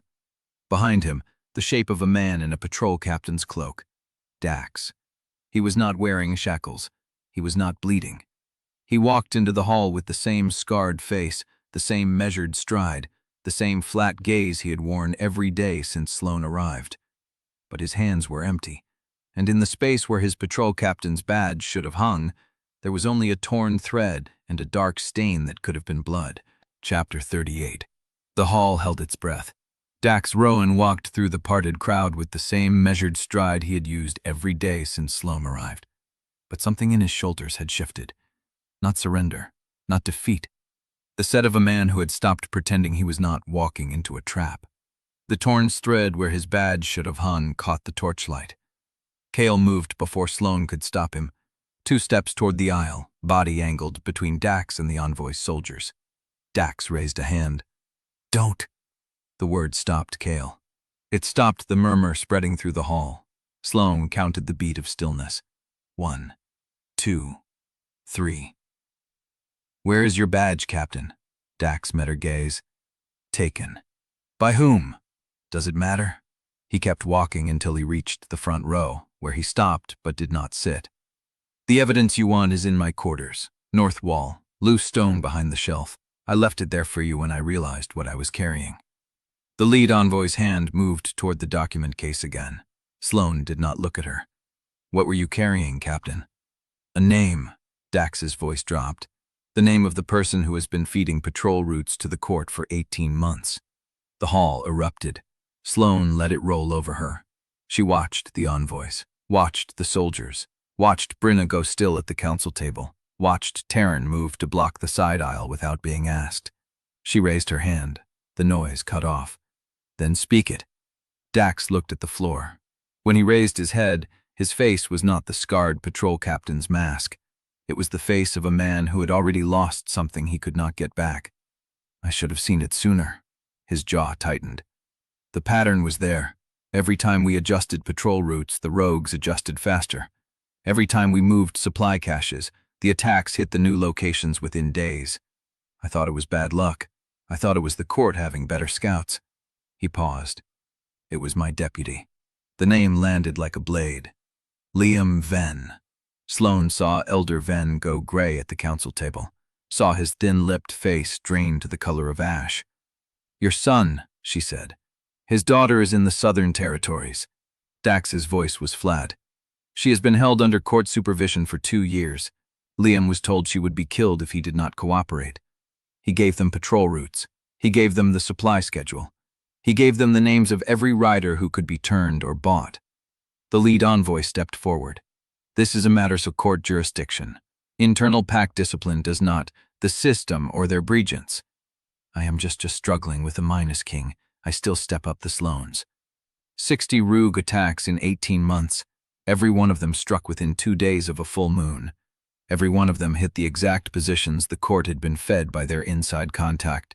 Exhibit 3. The dispatch cord with Elder Venn's seal, recovered from Rennick's murder site. This seal was found at the scene where Elder Rennick was killed. It belongs to the council secretary, the same secretary whose supply cancellation entries were traced to a court scribe at Velis. Elder Venn was on his feet. "I never authorized. Your seal was used." Sloane did not look at him. "Whether you authorized it or someone took it, the evidence places your authority at the scene of a murder." She moved to the next document. Exhibit 4. The rejected seizure order from last night. Castor sent an incomplete seizure order through his deputy. Not a mistake. A test. He wanted to see if I would challenge it. She held up Castor's private letter to the envoy. Exhibit 5. A private letter from the High Regent to his envoy, delivered before this hearing began. Instructions on how to handle the audit when the evidence turned against the court. Isra took the letter, held it to the torchlight. "Not entered into any court record," Isra said. "No filing number, no witness seal. A private communication from the High Regent to his agent, bypassing all official channels." The hall was not murmuring now. It was silent. Sloane reached into the evidence satchel for the last piece, the one she had been carrying since Kael's private archive, the rejection order. She held it up. Exhibit 6. Her voice did not waver. A court directive ordering the public rejection of a Vael there to prevent the consolidation of Omega bloodlines, signed by High Regent Castor in his own hand, prepared 6 years before it was executed. The lead envoy took a step forward. "That document is sealed under court privilege. You have authority to—" The hall sees it. Sloane's voice carried. "The hall bears witness, the court's own words, written in the High Regent's hand, proving that Ironridge's leadership was coerced into destroying a bond to protect a forbidden bloodline." She set the rejection order on the table, face up. The wax seal caught the light. I am done showing evidence. She turned to face the full hall. Now I am going to tell you who I am. The lead envoy's hand went to her belt. The soldiers shifted, and in the silence before Sloane spoke, she felt the bond pulse against her ribs. Not a warning, a question. Are you ready? She answered with the truth. My name is Sloane Vael. Chapter 39. The name landed like a stone dropped into still water. Silence rippled outward from where she stood. 200 wolves held their breath. The torch flames crackled. The wax seal on Castor's rejection order gleamed under the light, and Sloane stood at the center of every eye in the hall, stripped of every mask she had ever worn. The lead envoy's hand stayed on her belt. That name was struck from every record in the territories. You struck it? Sloane did not look at her. You and the court you serve, because you knew what it cost to let it stand. She reached up and pulled the ritual marking from her collar. The silver wire came away in her hand, the sigils that had masked her true scent for 5 years lying coiled and dead against her palm. She let them fall. They clinked against the stone floor, and the hall heard it. A small sound, irreversible. Bruna moved before anyone else could. She rose from the council table, her dark hair still coiled in its severe knot, her face unreadable as it had been for 9 days. She crossed the open space between the table and the evidence stand. Every wolf in the hall watched her walk. She stopped beside Sloane, not in front of her, not behind her, beside her. I knew the Vael heir as a child, Bruna's voice carried. I held her mother's trust when the court began circling. I have watched this woman walk through our halls for 9 days, and I have seen nothing in her that contradicts the bloodline she claims. Elder Ven found his voice first. You cannot simply, I can. Bruna turned to face him. Because I was the one Mara Vael named as her successor before the court took her. I held the records. I burned them to keep them from the court's hands, and I kept 1 page sealed under Ardenwolf authority that proved Mara reached Velis Court alive. She let that sink in. That page was stolen from my vault last night by someone inside this keep. The murmuring started then. Low at first, a current running beneath the silence. Sloane felt the bond pulse against her ribs. Steady. She did not look at Kael, but she knew where he stood. She had known since she spoke his name in the strategy room. He was behind her and to the left, close enough to reach but not close enough to crowd. The lead envoy stepped forward. The Court of Teeth does not recognize claims made in open assembly without formal. The Court of Teeth does not recognize anything that threatens its control. Sloane's voice cut through. That is why you are here. Not to witness justice, to contain it. She lifted the rejection order from the table. Castor prepared this a year before I was rejected. A full year. He knew what he was going to do before Kael Ardenwolf knew my name would be used against him. She held the document up so the hall could see the handwriting, the seal, the date. He ordered a mate to break his bond. He ordered a pact to destroy one of its own. And he did it because the Vael sovereigns represent something the court cannot control. The hall had gone still again. A bloodline that answers to no throne. An omega line that could unite pacts without the court's permission. A legacy that proves power does not have to come through fear. She set the rejection order down. My mother was taken into Castor's private jurisdiction. She was moved 3 times after Thornwood Garrison. The last record of her existence, dated 18 months ago, states she was alive and held in residential custody under the High Regent's authority. She looked at the hall. She is not dead. She is a prisoner. And the man who made me into the Regent's blade is the same man who ordered her erasure. The lead envoy's face had not changed. Stone, iron. You are making accusations against the High Regent in open assembly. I am making accusations against the Court of Teeth with evidence. Sloane's voice did not rise. 6 exhibits entered into witness record, a 7th from the patrol captain who named his own deputy as the traitor feeding our roots to your assassins. She turned to face the envoy directly. You came here with 12 soldiers and an incomplete seizure order. You brought Castor's private letter instructing you how to manage this hearing. You expected to silence the audit before it could reach this hall. She took a step forward. The hall is full. The witnesses have spoken, and I am no longer the Regent's blade. The lead envoy's hand moved. The 12 soldiers shifted as one, their boots scraping the stone. Then you are an Omega claiming forbidden bloodline status before a packed hall. The envoy's voice was cold. Under Article 16, that constitutes an immediate threat to territorial stability. You will be taken into court custody pending review. The soldiers moved. Kael stepped forward. He did not block them. He did not draw a weapon. He simply stepped into the space between Sloane and the first soldier and stopped. No. One word. Quiet. The soldiers stopped. The lead envoy's eyes narrowed. Acting Alpha, you are obstructing a lawful court. I am not Acting Alpha, Kael's voice carried through the hall. I abdicated that title before the council last night. I am a wolf who owes no oath to the court, and you will not touch her. The envoy's hand stayed on her belt. You cannot shield her from Article 16. I am not shielding her. Kael did not move. I am standing beside her. There is a difference. The bond pulsed against Sloane's ribs again. Not a question this time. A promise. The soldiers had not advanced. They stood in a loose line between the envoy and the evidence table, waiting for orders. The hall watched them. 200 wolves, 200 pairs of eyes tracking every movement. Sloane felt the weight of the Rowan sprig at her belt, her mother's mark. Hidden second record, the word only she would recognize. She had not found it yet. She had not remembered it yet. But standing in the hall where she had been broken 5 years ago, with the bond steady against her ribs and the traitor's name still echoing through the room, Sloane realized that the word was not lost. It was waiting, and she had been carrying it longer than she knew. Brenna's voice pulled her back to the moment. The hall has heard the evidence. Brenna's tone was iron. The hall has witnessed the accusation. Under full pack custom, the assembly must be given time to weigh what has been presented before any action is taken. The lead envoy's jaw tightened. Full pack custom does not supersede court law. Full pack custom is older than your law. Brenna's eyes did not waver. And in this territory, custom still carries weight. The soldiers shifted. The hall held its breath, and Sloane felt the bond tighten. Not a warning, a pull, toward the door. She turned. The hall's main doors stood closed.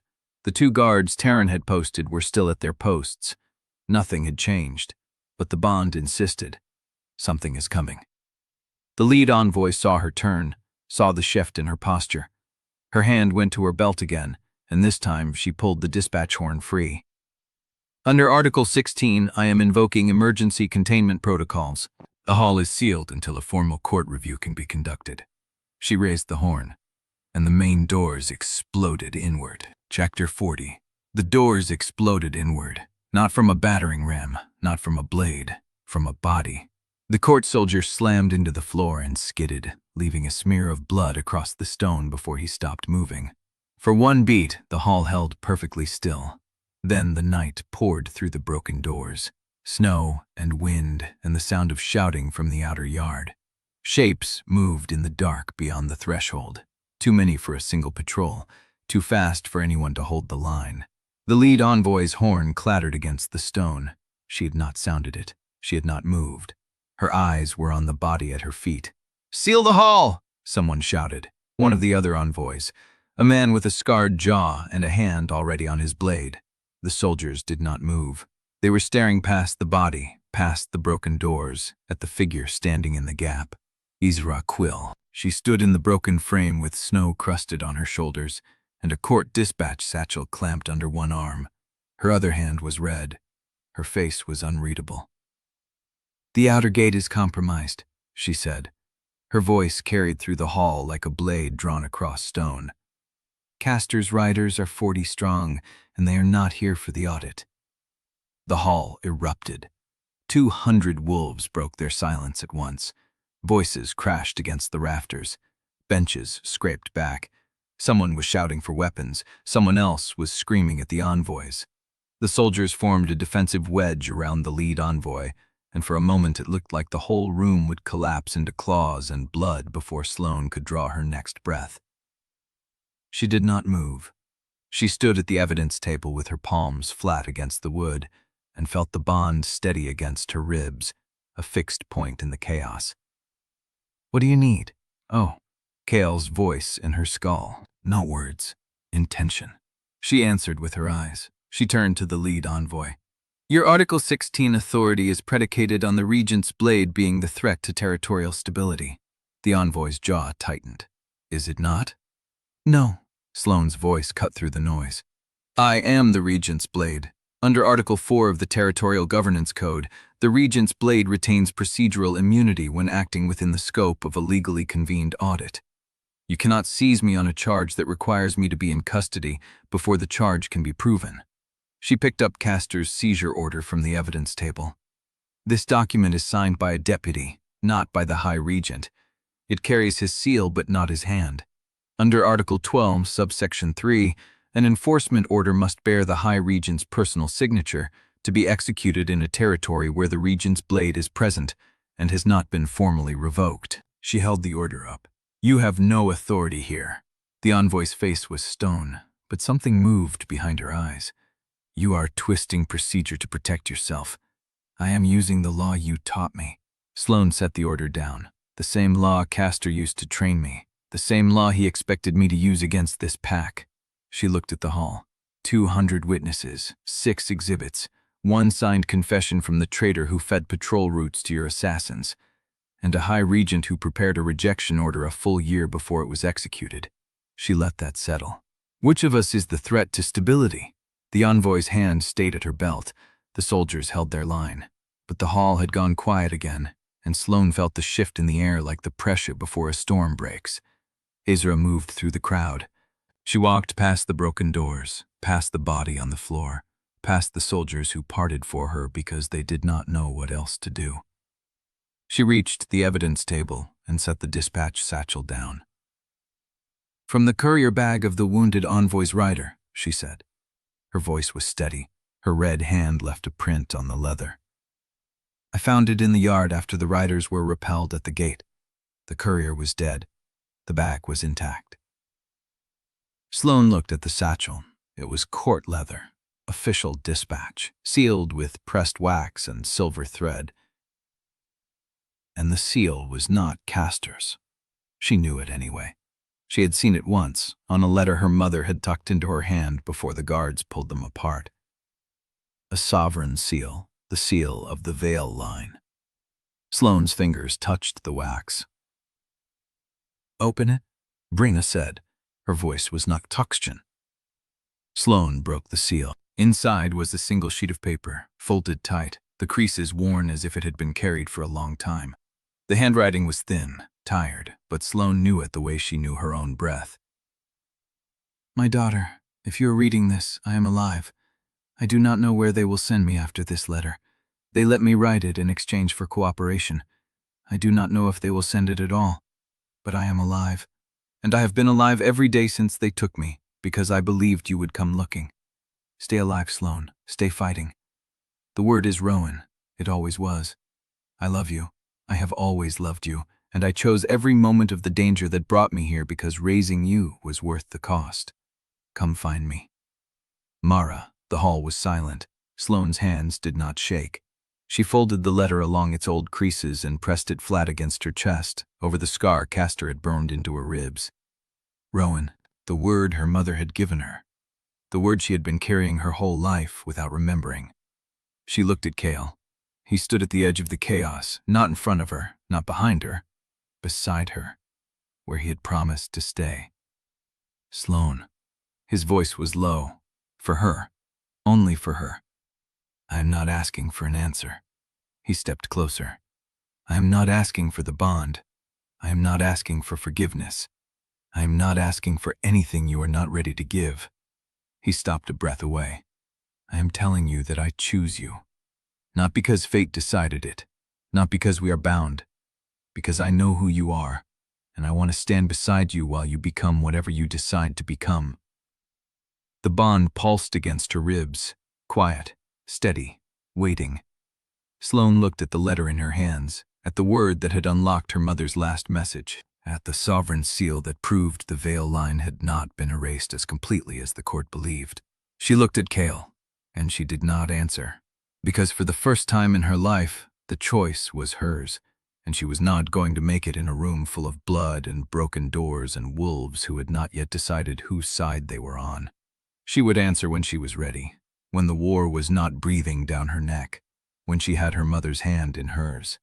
Behind her, the lead envoy's voice cut through the quiet like a whip. 40 riders at the gate changes nothing. The court will enforce its authority by whatever means necessary. Sloane turned. She met the envoy's eyes. Then tell Castor I am coming for him. She picked up the sovereign seal. And tell him I am bringing my name with me. The envoy's hand went to her belt again, and in the yard beyond the broken doors, the first war horn sounded. Chapter 41. The war horn hung in the air like a blade suspended mid-strike. Sloane's hand hadseled around the sovereign seal. The wax was still warm from Isra's palm. 200 wolves filled the hall behind her, and 12 court soldiers stood in perfect gray rows, and the lead envoy's hand was already rising from her belt. Take her. The soldiers moved as one. They did not draw blades. They did not need to. 12 trained court operatives against a hall of unarmed pack members who had spent 5 years believing their acting alpha had rejected his mate for nothing. Sloane did not move. Article 4, she said. Her voice cut through the scrape of boots on stone. Territorial Governance Code, subsection 3. The Regent's blade holds procedural immunity during an active audit. You cannot detain me without a countersigned order from the High Regent's own hand, and we both know Castor signs his own orders. The lead soldier stopped 3 paces for her. The envoy's face did not change. The High Regent's deputy signed the seizure order. That is legally sufficient when the Regent's own blade is the subject of the action. Then produce the countersignature. Sloane held up the dispatch satchel. The sovereign seal caught the torchlight. Article 12 requires the High Regent's personal signature for enforcement in any territory where the Regent's blade is present. Not his deputy, not his seal, his hand. Show me his signature, and I will walk out of this hall without a word. The envoy's jaw tightened. She did not have it. The hall knew it. The wolves felt the hesitation the way they felt the shift in wind before a winter storm. Murmurs rippled through the crowd. Someone called out from the back. Sloane did not catch the words, but the tone was not submission. The soldier in front of her did not step back. He did not advance either. Kill the Regent's blade, Dax's voice cut through, flat and cold as stone. And you kill any chance the court has to control this territory without a full military campaign. The moment her blood hits this floor, every pack from the Thornwood to the Grey Coast knows the court executes its own envoys. You will have civil war before the snow melts. Dax stood at the main doors. He had moved while the soldiers were advancing. Sloane had not seen him cross the hall. He was simply there now, his back to the shattered frame, his arms loose at his sides, no badge on his chest. She could not read him. The doors were behind him. He was blocking them.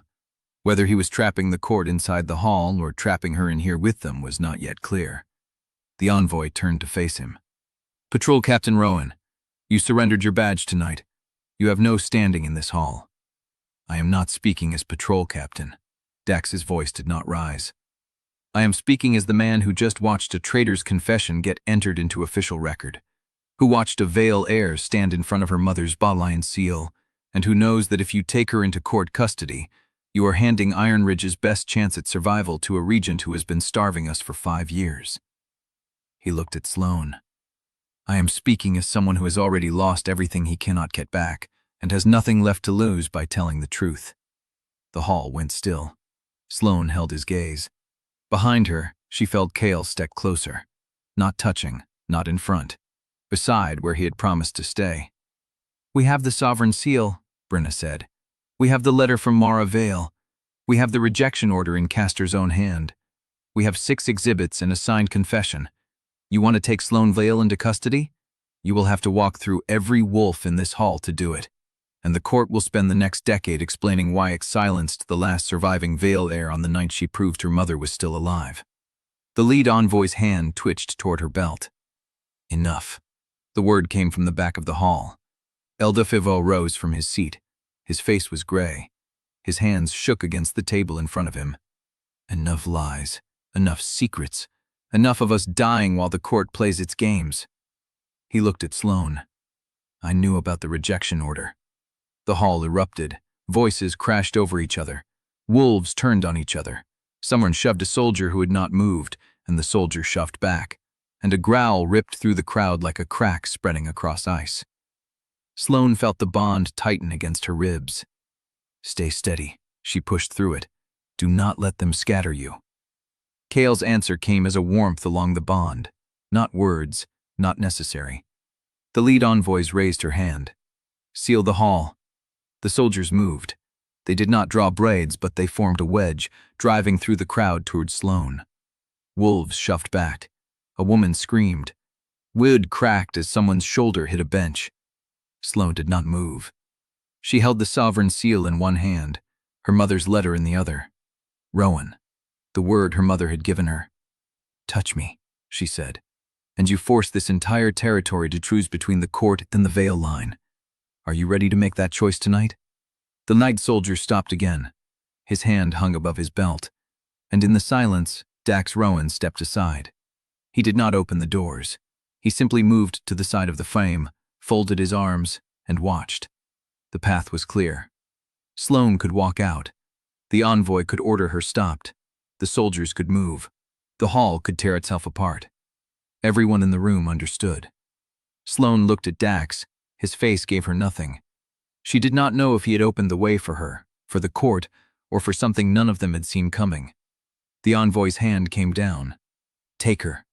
The soldiers surged forward, and the hall broke. Chapter 42. The first soldier's hand closed around Sloane's arm. She did not resist. She held still, the sovereign seal pressed against her palm, her mother's letter folded against her ribs, and watched the hall splinter around her. Wolves shoved soldiers. Soldiers shoved back. Someone's elbow caught a woman's jaw, and the crack of bone cut through the roar like a blade through hide. Sloane counted the seconds. 3 more soldiers pushing through the crowd. 2 wolves trying to reach her from opposite aisles. 1 envoy with her hand still raised, waiting for the moment to call order into the chaos she had created. "You wanted proof." Brenna's voice cut through the hall like a winter wind. She had moved to the edge of the council table. Her hands were steady. In them she held a leather-bound ledger, the spine cracked with age, the cover stamped with a seal Sloane had never seen before. "You wanted proof," Brenna repeated, "and I have spent 5 years keeping it hidden." The lead envoy's head snapped toward her. "That is Ardenwolf property, councilwoman. You have no authority to—" "This is not Ardenwolf property." Brenna's voice did not rise. It dropped. "This is Vael property, sovereign line, my mother's blood. I have kept it sealed under Ardenwolf stone for 30 years because the court told us the line was dead and any record of it was treason." She opened the ledger. The pages were yellow. The ink had faded to brown, but the handwriting was clear, precise, and unmistakably from a hand Sloane knew. Her mother's. "Birth record," Brenna said. "Mara Vael, daughter of Ilara Vael, granddaughter of the last confirmed sovereign heir, entered the day she was born, witnessed by 3 northern lineage keepers, sealed under the old sovereignty mark." She turned the page. Marriage record.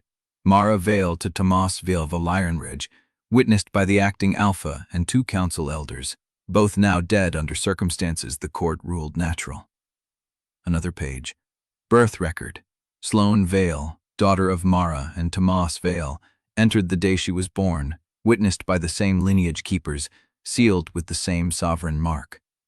The hall went silent. Sloane felt the bond pulse against her ribs. Kael had not moved from her side. She did not need to look at him to know he was watching the ledger the same way every wolf in the room was watching it, like it was a weapon. The lead envoy's face had gone pale. "That record," she said slowly, "should not exist." "It exists," Brenna said. "It has always existed. The court knew it existed. That is why you sent agents to burn every archive from Thornwood to the Grey Coast. That is why you murdered anyone who touched the old records. That is why you kept Mara Vael alive instead of killing her. Because you could not destroy the line without the ledger, and you could not destroy the ledger without the line." She held the book up. "This is the proof Sloane Vael is the last living heir of the Vael sovereigns. Not rumor, not a letter written under duress, not an intercepted dispatch. The record entered the day she was born, sealed by the bloodline that ruled the northern territories before the Court of Teeth existed." Silence. Then the lead envoy spoke. Treason. The word landed like a blade. Under Article 19 of the Territorial Governance Code, the envoy continued, any person who knowingly possesses, conceals, or transmits documentation of a suppressed sovereign bloodline is guilty of high treason against the Court of Kuth, punishable by immediate execution of the possessor and their entire bloodline. She looked at Brenna. You have just confessed to 30 years of treason before 200 witnesses. Brenna did not flinch. I have just produced the truth the court has been trying to kill for 3 decades. If that is treason, then every wolf in this hall who has ever whispered the name Vael under their breath is guilty. And you cannot execute 200 wolves without starting the civil war you are desperate to avoid. The envoy's hand moved toward her belt. Sloane stepped forward.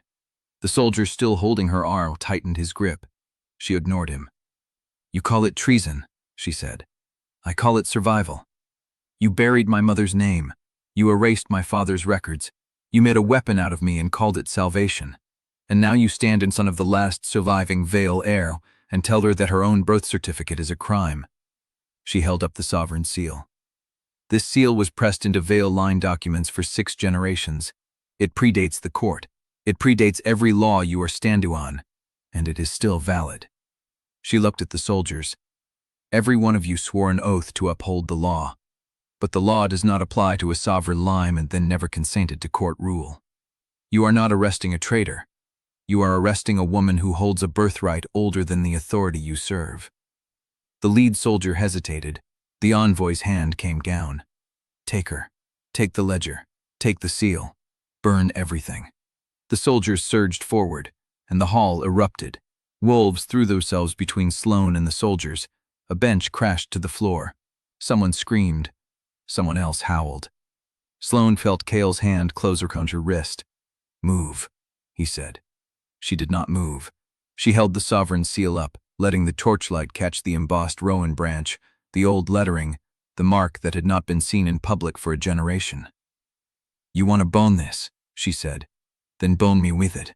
But you will not touch this ledger. She looked at Brenna. Close it. Keep it safe. Brenna closed the ledger. The lead envoy's face went dark. Arrest them both. The soldiers moved, and in the chaos, Sloane saw Dax Stowen step back into the frame of the main doors. His arms were still folded. His face was still unreadable. But he was no longer standing aside. He was standing in the path. The envoy saw it too. Rowan, you have no standing. Step aside. Dax did not move. I am not standing as patrol captain, he said. I am standing as a witness to the truth. And the truth is that you just threatened to execute a woman for holding her own birth record in front of a hall full of wolves who will remember this night for the rest of their lives. He looked at the soldiers. Kill her. Kill the ledger. Kill every wolf who saw it. You will still lose, because the truth is already in this room, and you cannot burn a memory. The soldiers stopped. The envoy's hand went to her belt, and the hall waited. Chapter 43. The envoy's hand stayed on her belt. The soldiers did not move. The hall held its breath in the frozen space between Dax Rowan's words and whatever came next. Then someone in the corridor screamed. The sound ripped through the standoff like a blade through cloth. Heads turned. The soldiers at the front of the wedge shifted, glancing back toward the open doors where Dax stood. He did not flinch, but his eyes moved past the soldiers, past Sloane, past the raised seal in her hand, and fixed on something in the darkness beyond the main entrance. Close the doors, he said. The lead envoy's mouth opened to countermand him, but before she could speak, a second scream cut through the keep. Closer this time, followed by the unmistakable ring of drawn steel. The soldiers at the wedge broke formation. They did not advance on Sloane. They turned toward the doors. Steal the hall, the envoy snapped, and her own guards moved to obey. But Dax was already in motion, stepping sideways into the frame, his arm coming down across the first soldier's chest with enough force to stop him cold. Not those doors, Dax said. The side exits. The soldier tried to shove past him. Dax did not let him. Listen to me. His voice dropped, low and deliberate. The court did not send 40 riders to watch a hearing. They sent 40 riders to pin you in this hall while the real strike came through the tunnels. The envoy's face went quiet. The hall went quiet, and Dax Rowan walked back through the main doors with blood running down his forearm and a court dispatch bag in his other hand. The bag was soaked. He carried it by the strap, letting it swing as he crossed the floor, past the soldiers who parted for him without being asked, past the envoy whose hand went to her belt and stayed there, past the wolves who watched him like he was something they had never seen before. He stopped in front of Sloane. "You asked what happened to my badge," he said. He dropped the bag at her feet. The clasp had been cut open. The leather was torn. Inside, she could see oilskin folders, a broken seal, and the corner of a document stamped with the same silver ink mark Castor used on all his personal correspondence. Dax reached down and pulled the document out. He did not open it. He held it up where the torchlight could reach it, turning it so the hall could see the markings. It was a kill warrant. Her name was on it. Sloane Vael. Not the Regent's blade, not the audit target. Her name, her bloodline, her face, described in the precise handwriting of a court scribe who had never met her but knew the shape of her jaw and the color of her eyes well enough to put them on paper. Below the description, a seal. High Regent Castor's personal seal. And below the seal, a signature. His. Signed before he sent the riders, Dax said. Before the hearing, before the letter to the envoy, before any of this started. He signed your death warrant the same day he gave the order to ride. He looked at the envoy. You were never here to arrest her. You were here to hold this room still while the real work happened below. The envoy said nothing, but her hand came away from her belt, and the soldiers who had been advancing on Sloane stopped moving. Sloane looked at the warrant. She looked at the blood on Dax's arm. Where did you find this? In the tunnel access beneath the East Tower, 3 court agents with a breaching kit and a sealed route map. They were supposed to come up through the old wine cellar, take the ledger while the hall was in chaos, and put a knife in you before anyone noticed the doors were open. He paused. One of them had that bag strapped to his chest. I think he was supposed to deliver it to the envoy after the work was done. The envoy's face had gone gray. That bag is not mine. I know, Dax said. It came from Velis Court, same courier route as every other sealed dispatch Castor sends, same wax, same silver ink. He looked at Sloane. He never meant to let you walk out of this hall. Not as the blade, not as a prisoner, not as anything. The only question was whether he killed you here or killed you on the road and called it an accident. The silence that followed was so complete Sloane could hear her own heartbeat. She looked at the warrant again. Her name, her mother's name, crossed out in the margin. Mara Vael, listed as a co-target with a note beside it. Location confirmed, retrieval pending. She looked at Brenna. Brenna's face was stone, but her hands were shaking. Sloane picked up the bag. She pulled the oilskin folders out one by one. Transfer orders, route maps, a sealed envelope addressed to the lead envoy with instructions marked personal. She did not open that one. She turned the envelope over and looked at the envoy. Did you know? The envoy's jaw tightened. I followed my orders. That is not an answer. It is the only answer you will get. Sloane held her gaze for a long moment. Then she turned to Dax. The wine cellar tunnel, is it sealed? It is. From which side? The corner of Dax's mouth moved. Not quite a smile, something harder. From the tunnel side. He held up a steel bars, still dark with blood. They will not be using it again. Sloane nodded. She looked at the hall. 200 wolves watched her. Soldiers stood uncertain. The envoy stood trapped between her orders and the proof that those orders had always been a lie. Sloane raised the kill warrant. High Regent Castor signed this before I set foot in Ironridge, before the audit, before any of you knew I was coming. He planned to kill me the moment I became inconvenient. She let the words settle. Ask yourselves what else he planned, and ask yourselves whether the court you serve still serves the law. The lead soldier looked at the envoy. The envoy said nothing, and in that silence, someone in the back of the hall stood up. It was the kitchen worker, Marta, thin and pale and trembling, but on her feet. "Lady Vael," her voice cracked. "I know where the other tunnel comes up." Chapter 44. The hall hung in the silence after Marta's voice cracked. 200 wolves stared at the kitchen worker. Thin, pale, trembling, but she did not sit down. "Where?" Sloane said. Marta swallowed. "Behind the old wine casks in the 4th cellar, the ones that'd been empty since before." She stopped. "Before the winter rennig died." "Show me." Marta nodded once, small and quick as a bird's wing. But before she could move, Isra was already crossing the floor. She did not walk fast. She moved with the same precise economy she used to number ledger pages, the same stillness in her hands that made her handwriting legible through firelight and exhaustion. Her boots left wet prints on the stone, and the blood on her right hand had dried to a rust-colored film, but she reached Dax without hurrying. "Give me the warrant." Dax held it out. Isra took it by the edges, careful not to smear the ink. She carried it to the nearest torch bracket and held it flat beneath the flame, tilting the paper to catch the light at an angle Sloane recognized as the standard court authentication method. 30 seconds of silence. The hall breathed. And then Isra lowered the warrant and turned to face the envoy. "This document is authentic."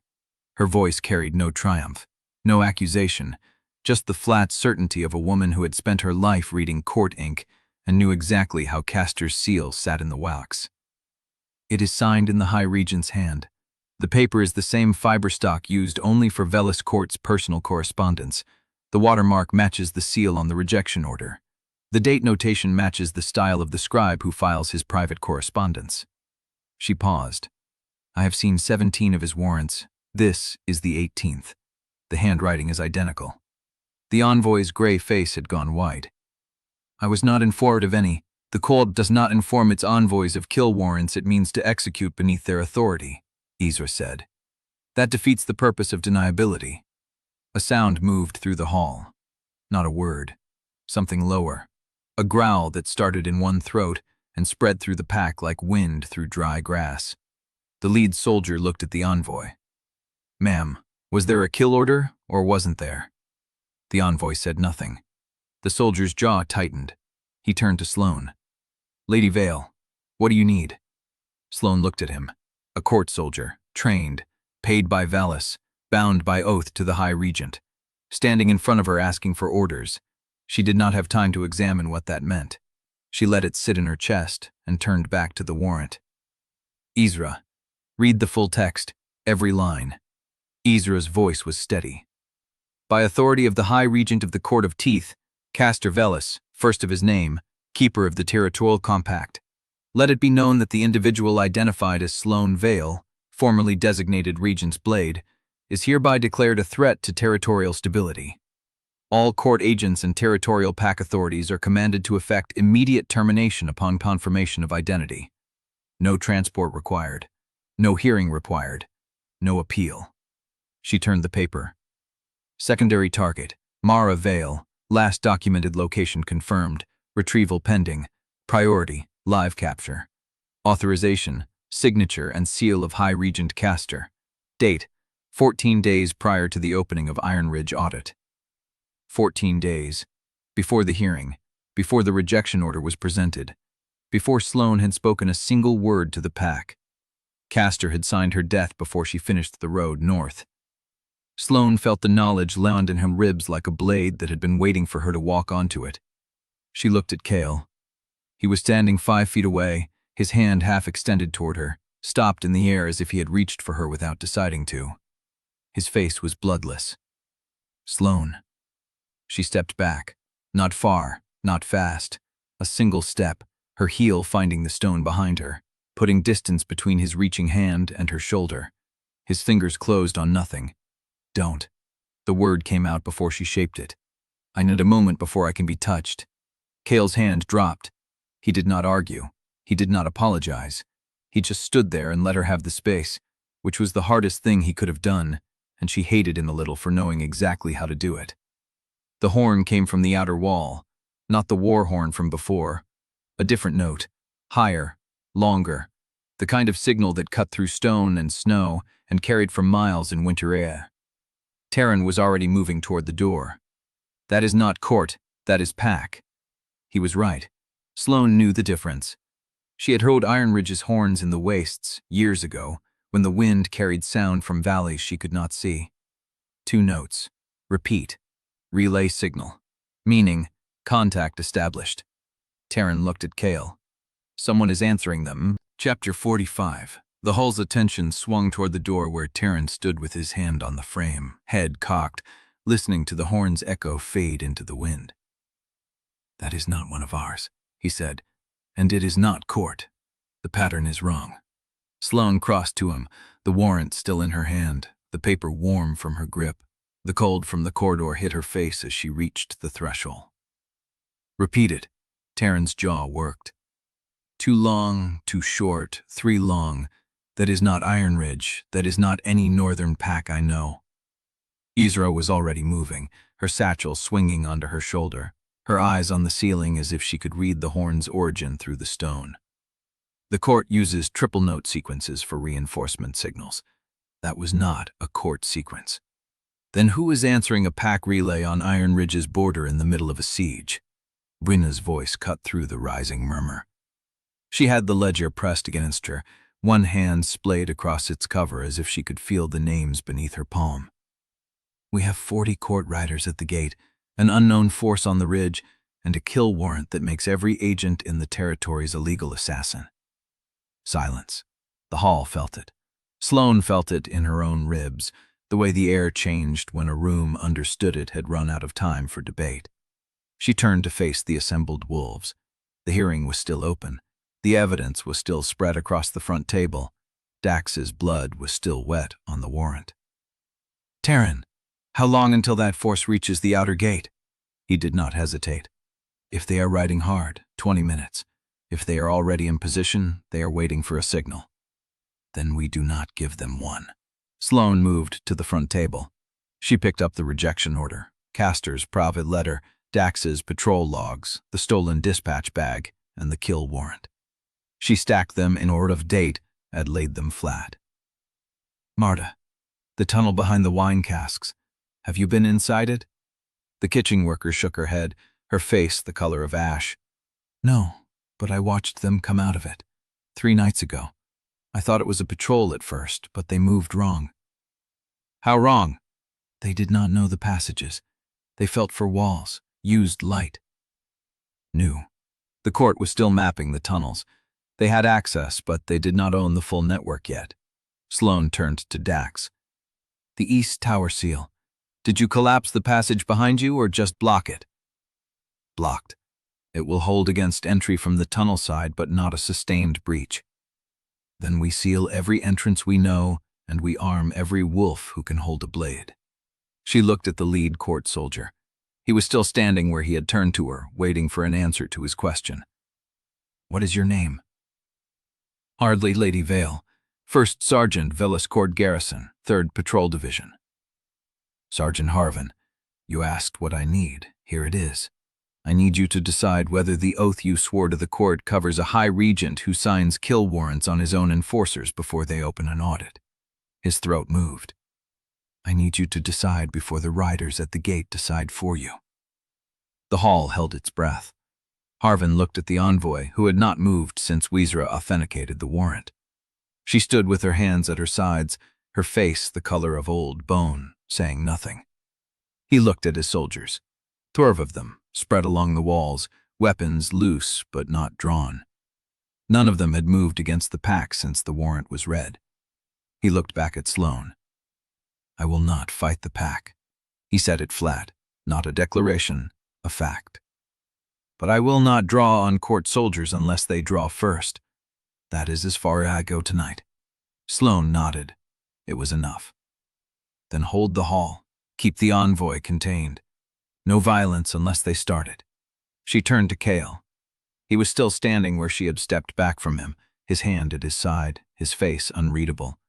He had not moved toward her again. He had not spoken. She did not close the distance. "We need the outer wall." "I know. Can you hold it if they attack?" I can die on it. That might be the same thing. It was not a threat. It was not self-pity. It was the simple truth of a man who had been bleeding inside for 5 years and had simply stopped pretending he was not. Sloane let the bond pulse once. Not a touch, not permission, just acknowledgement. He felt it. She saw it in the way his breath caught. Teren, with me. Ezra, you keep the evidence. If I do not come back, you know what to do with it. Ezra's dark eyes held hers. I will put it in the record or die trying. That is not what I meant, and you know it. I know. Sloane walked. The corridor outside the hall was cold, the torches burning low, the stone holding the winter in its bones. She heard boots behind her and knew without looking that Teren had fallen into step at her shoulder. Behind him, the sound of the hall's doors closing, sealing the evidence and the pack inside. She did not look back. The outer gate came into view through the arch of the main keep entrance. Beyond it, the ridge road curved down through the switchbacks, disappearing into the dark. And on that road, torchlight. Not 40 points of flame, more, 60, maybe 70. Sloane stopped at the top of the steps. Teren, count the torches. He did. His voice was steady but quiet when he finished. 63 minima. The curve hides the rest. Sloane stared into the dark. At the front of the column, a single rider broke formation and rode forward at a walk. The horse was white. The rider wore coat gray with a silver trim Sloane had seen before on only one uniform. High Regent's personal envoy. The rider stopped at the base of the steps and lifted her hood. She was young, younger than Sloane. Dark hair, eyes that had seen too much and learned to hide it. She held up a dispatch tube sealed in silver. I bear a message from High Regent Castor to Sloane Vael, Regent's blade, she said, her voice carried. He offers terms. Sloane stared at her. 70 riders on the road, a personal envoy carrying a sealed tube, terms delivered at the point of overwhelming force, the same pattern Castor had used on Ironridge 5 years ago. Only this time, the woman at the gate was not an Omega waiting to be broken. Sloane walked down the steps. She did not stop until she was close enough to see the envoy's pulse beating in her throat. Read it aloud. The envoy's composure flickered. The terms are private. Then they are rejected. Sloane turned and walked back up the steps. Behind her, the envoy's voice rose. Lady Vael, he will burn this keep to the ground. Sloane reached the top of the steps. Tell Castor I am already ash. She walked through the gate arch and did not look back at the white horse, the silver trim, or the 70 flames waiting on the ridge. She did not hear the envoy's answer. What she heard was the second horn, closer now, and the sound of hooves on frozen ground from a direction no road led from. Chapter 46. The second horn faded into the ridge silence, and Sloane stood at the top of the steps with her hand on the gate stone, watching the dark where the sound had come from. No road led there. Teren had drawn up beside her, his head turned toward the same direction, his breathing steady but shallow. That was closer. I heard. Whatever it is moving faster than the column on the ridge. Sloane did not answer. The white horse stood at the base of the steps, the envoy still mounted, her dispatch tube lowered now, her face stripped of the composed mask she had worn on arrival. The girl was young enough to still show fear when her orders failed. Behind Sloane, the keep's main doors opened. She knew the footsteps before she turned. Measured, deliberate, the tread of a woman who had spent decades learning exactly how much weight to put on each step. The lead envoy walked through the arch at the head of 6 court soldiers, not the 12 from the hall. 6. The rest had stayed inside or scattered or chosen. The envoy stopped at the top of the steps and looked down at Sloane. Her iron-colored hair was still exact. Her face had not softened. Lady Vael. The title sounded like an accusation. Sloane did not correct her. You were told to hold the hall. I was told to deliver the High Regent's terms. You refused the messenger. I'm here to give you a better offer. There is no better offer. The envoy's mouth tightened. You have 70 riders on the Ridge Road. You have an unknown force approaching from the east. You have a keep full of wolves who just learned their alpha lied to them for 5 years, and their food stores were stolen by the same authority that now promises to protect them. You are not winning this. Sloane waited. The envoy stepped down one stair. I am authorized to offer terms of surrender. You come with us voluntarily, in bonds if necessary, but unharmed, and Ironridge's standing with the court remains provisional. The audit closes. No occupation, no reprisals against the Ardenwolf line. And the kill warrant? That becomes moot. A surrendered blade is no longer a threat to territorial stability. Sloane let the words hang. Behind her, she heard the soft scrape of Teren's boot on stone. He was counting too, measuring distances, angles. You are offering me a deal Caster will break before my blood cools on the trail. I am offering you a door. That is not a door. That is a cage with better hinges. The envoy's jaw tightened. Then hear the alternative. I am ordered to secure this territory by any means. If you refuse, I will declare Ironridge under full disciplinary occupation. Every adult wolf will be registered, restricted, and subject to court-martial law until the Vael threat is neutralized. The pack you came here to destroy will be destroyed anyway, but slower, with paperwork, and every family will watch it happen. The wind moved between them. Sloane looked past the envoy, past the white horse, past the 6 soldiers standing rigid in the torchlight. She looked at the ridge road. 63 torches, minimum. The curve hid the rest. You do not have 70 riders for an occupation, Sloane said quietly. You have 70 riders for a massacre. There is a difference, and Caster knows it. If he wanted Ironridge alive, he would have sent the full garrison, not a strike column. The envoy's face did not change, but something in her posture did. A shift so small only years of watching one lie to her had trained Sloane to see it. I am not the one holding a blade to this pack's throat, the envoy said. No, you are the one standing in front of it while Caster aims. Silence. The white horse stamped once. Steam rose from its breath. And then Teren moved. Not toward Sloane, not toward the soldiers, sideways. 2 steps that put him at the edge of the gate arch, where the torchlight fell differently and the view of the switchback road opened at a sharper angle. Sloane. His voice was flat, controlled. She did not turn her head. Teren. Above the switchback, second curve, where the ridge shadow breaks. She turned. The switchback road curved down through the frozen slope in a series of long, shallow turns. The torch column had stopped moving about 2/3 of the way down, clustered at the widest point where the road doubled back on itself. But above them, above the column, on the exposed rock face where no road ran and no rider could take a horse, shapes moved. Silhouettes against the snow glare. Archers.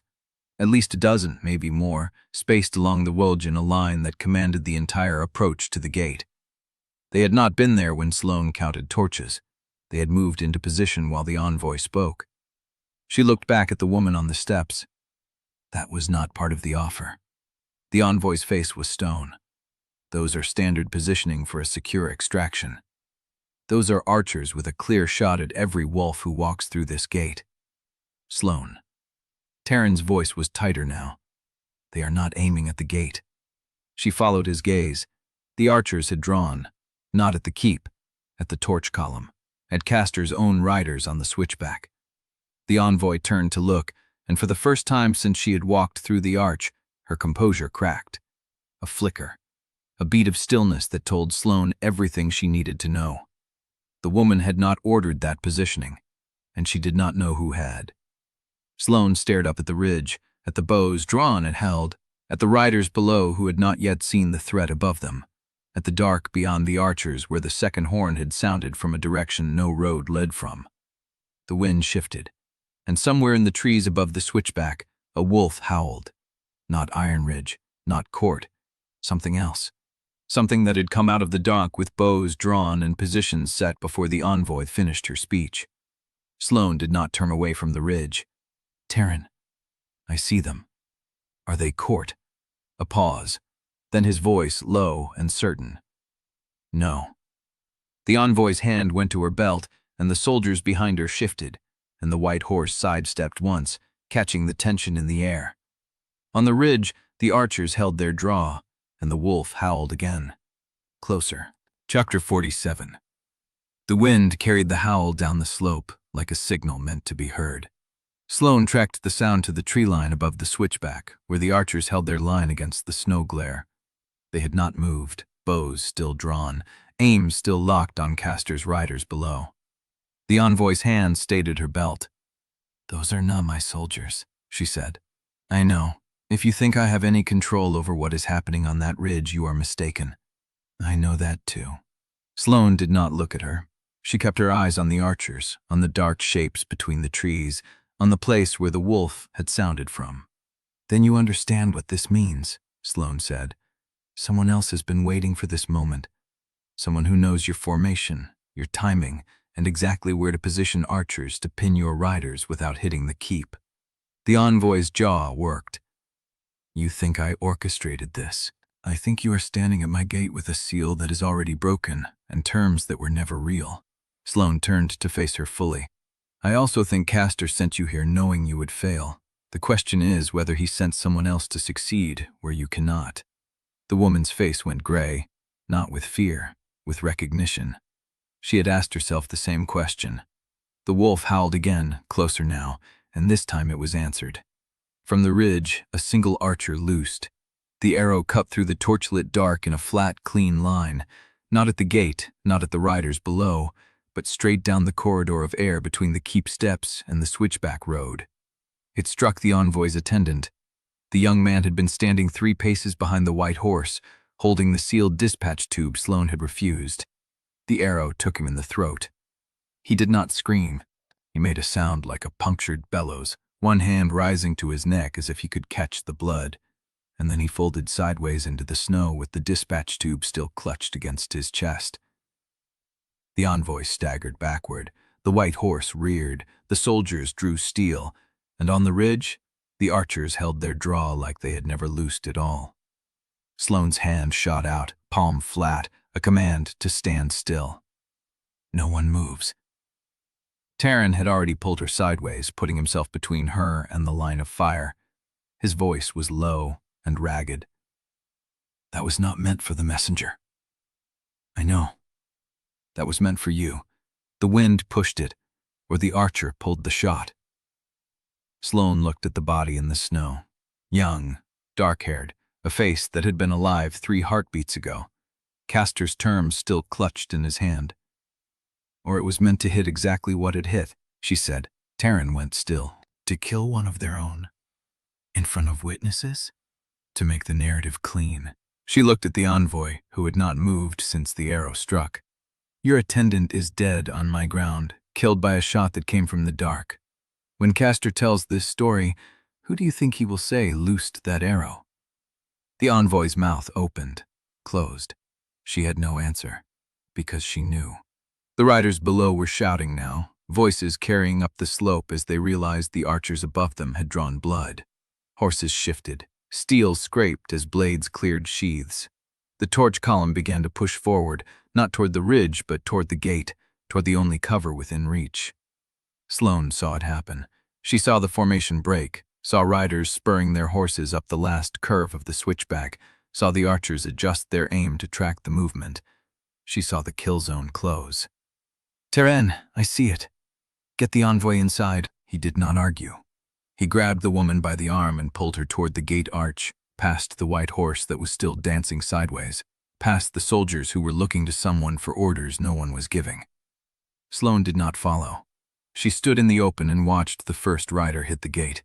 The horse came fast, too fast for the frozen ground, and the rider was already drawing steel when he reached the arch. He did not slow, did not signal, did not call for terms. He came through swinging. Sloane dropped low and let the blade pass over her head, felt the wind of it shear past her ear, and then she was moving inside his reach where the sword could not find her.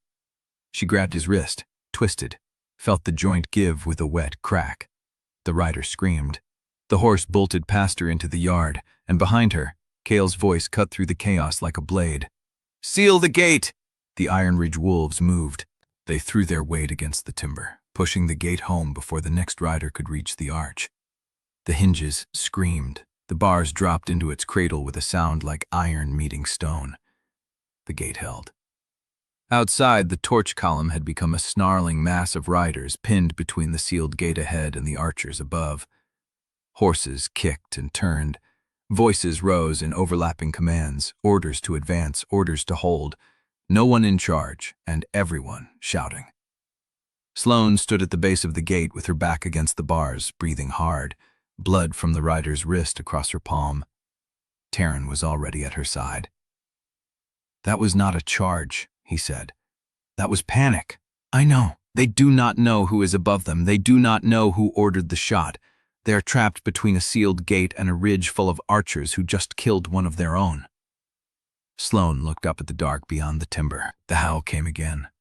Closer now, inside the kill zone. And the gate shook under the weight of bodies throwing themselves against it from the outside. The first arrow had fallen. The war had not waited for terms. Chapter 48. The arrow thudded into the timber beside her head. Sloane did not flinch. She counted the second between the strike and the sound of the bow releasing. 40 yards, ridge line. The archer had adjusted for the gate being sealed and was now walking shots toward the wall walk above. "Inside," Kael's voice came from the arm. "Now." She moved because the next arrow would not miss by a hand's breadth, because the riders outside had stopped screaming and started something worse. A rhythmic hammering against the gate that meant they had found a ram or were using their own bodies as one. Teren had the envoy by the arm, half dragging her through the yard. The woman's face was the color of old snow. Her attendant's blood had soaked into her coat sleeve where she had tried to hold him up before he died. Brenna met them at the keep doors. "Below," she said. No greeting, no question. "The tunnels." "We do not know who is in the tunnels," Sloane said. "We know exactly who is in the tunnels. Court agents who do not know the full network, and a traitor who does. But we also know the tunnels have places the court has never found, because they were sealed before the court existed." Sloane looked at the matriarch's face. Hard, certain. The face of a woman who had been holding a secret so long it had become part of her bone structure. "Show me." The keep's lower hall was chaos, wolves moving supplies, children being herded toward the inner rooms. Nessa was already set up in the corner of the great hall with bandages and a brazier, her hands moving steady while her eyes tracked every face that passed. Brenna led them past the fourth cellar, past the empty wine casks Marta had identified, past the place where the court agents had emerged 3 nights ago. She did not stop there.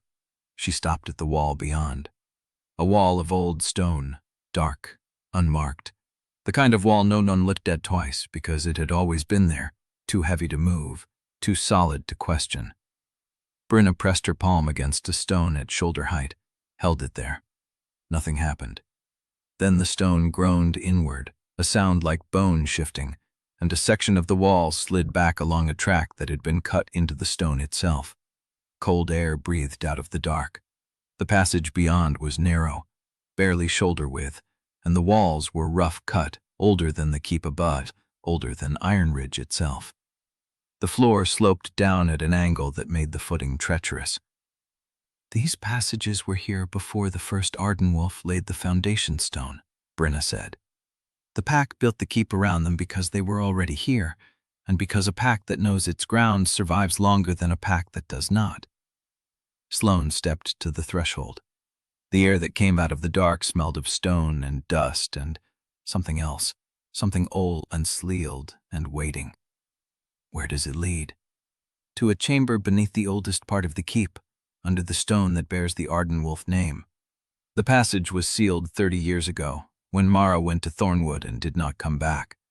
The name hit like a blade between the ribs. Sloane did not turn around. She kept her eyes on the dark.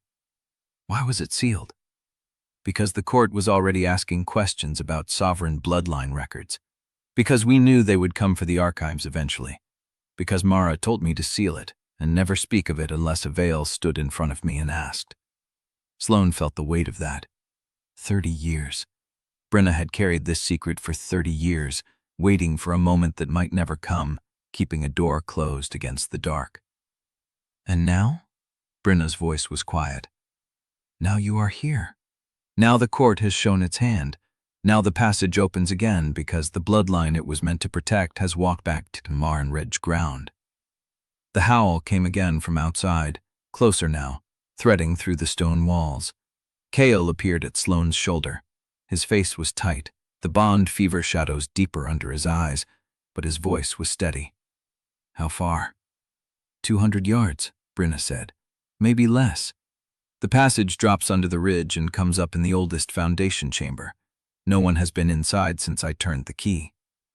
"Key," Sloane said. "You locked it." "I sealed it with a stone mechanism that requires knowledge of the release point. Not a key. A memory. Only 3 people knew the release point. Mara, Ma, and the lineage keeper before Mara, who died before the court took her." Sloane looked at the dark again. "And the traitor inside the shape does not know this passage exists. The court agents found the wine cellar tunnel because someone told them where to look. This one was never written down, never mapped. It exists only in the memory of the women who kept the bloodline." The gate shook again outside. Wood groaned. Somewhere above, a voice shouted for more Moros. Sloane made her choice. "Light," she said. "We need torches, and we need everyone who can be trusted to know this passage exists." Teren was already pulling a torch from the wall bracket. He handed it to her without a word. She took it and stepped into the dark. The passage swallowed strangely. Her footsteps did not echo. The torchlight barely reached 10 feet ahead before the dark ate it. The walls were close enough to touch on both sides, and the floor sloped steadily downward, deeper than the cellars, deeper than the foundations. Brenna followed, then Kael, then Teren with the envoy who moved like a woman walking into her own grave. The passage turned twice, then opened into a chamber so unexpected that Sloane stopped breathing for a moment. The ceiling rose high overhead, lost in shadow. The walls were lined with shelves cut directly into the stone, and on those shelves sat ledgers. Dozens of them, scores, bound in leather so old it had gone dark as dry blood. Some were sealed with wax that had cracked and crumbled with age. In the center of the chamber stood a stone table, and on the table, a single sheet of paper, weighted down with a stone that bore Vael sovereign seal. Sloane walked toward it. The handwriting was her mother's. She knew it before she reached the table, before the torchlight caught the slant of the letters, before her hand touched the temper. The note was short. "If you are reading this, you found the door. You are the last one who can open it. The court thinks they brained everything. They did not. Below this chamber is a second seal. It holds what they came for, what they killed for, what I could not destroy because destroying it would be the same as letting them win. The word is the same word I gave you the night before they took me. Rowan." Sloane's hand trembled once. She stopped it. Behind her, Brenna spoke to the silence. "There is a second seal?" Sloane turned the paper over. On the back, in the same hand, a single line. "The second seal is beneath the first. You will know it when you find it, because it will feel like the moment before everything changed." Sloane looked at the stone beneath her feet, and the ground shook again. A blow from somewhere above. Heavy, deep. Not the gate, the tunnels. They had found a way into the tunnels. Kael's hand was on her arm. "We do not have time to dig for a second seal." "Then we make time." The ground shook again, and from the darkness beyond the chamber, a sound. Stone scraping against stone. Something moving in the passage behind them. Sloane turned toward the sound, the torch held low, her weight shifting to the balls of her seat. The scrape stopped. The silence that followed was worse than the noise. Teren had already drawn his blade. Kael moved sideways, putting himself between the sound and the group, and Brenna pressed herself flat against the shelf wall with her hand over her mouth. The envoy stood frozen in the center of the chamber, her eyes on the dark mouth of the passage they had just come through. No one spoke. The scrape came again. Deliberate. Slow. The sound of metal finding rock and testing it. Sloane's voice was barely a whisper. "They are in the tunnel." Brenna's face went gray. "That passage has not been opened in 30 years.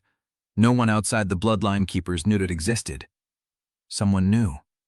Sloane looked at the shelves, at the ledgers, at the stone beneath her feet where a second seal waited, sealed with a word only she knew.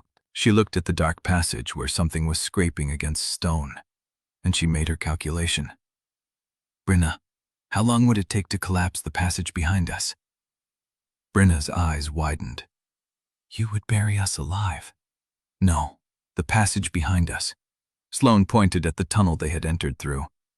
If I seal it here, at the chamber threshold, the court agents cannot reach this room. We find another way out. There is no other way out. There is always another way out. Sloane's voice was flat, certain. Mara did not seal this chamber without a back door. She was too careful, too prepared. Find it. Brenna stared at her. Then she turned and began running her hands along the wall, searching for a release point that might not exist. The scraping grew louder. Sloane looked at Kael. How long? Minutes, maybe less. She looked at the ledgers, the sealed records, the stone table, the paper in her hand. Below this chamber is a second seal. She knelt and pressed her palm flat against the stone floor. It was cold, and it hummed. A vibration so faint she might have imagined it, but she felt it in her palm, in her wrist, in the bond that pulsed through her chest. Rowan. She closed her eyes and pressed harder. The stone did not move, but something beneath it answered. A click. Soft, precise. The sound of a mechanism releasing after 30 years of waiting. The floor beneath her palm shifted. A section of stone, no wider than her shoulders, sank an inch and then slid sideways into a slot cut into the rock below. A narrow stair spiraled down into a dark that did not reflect torchlight. Sloane looked into that dark and felt the air change. Beneath the chamber, beneath the stone, beneath the weight of 30 years of silence, something waited, and the scraping stopped. Then footsteps, coming fast. Chapter 49. The spiral stair was narrower than the passage above, cut into raw stone with no rail and no margin for error.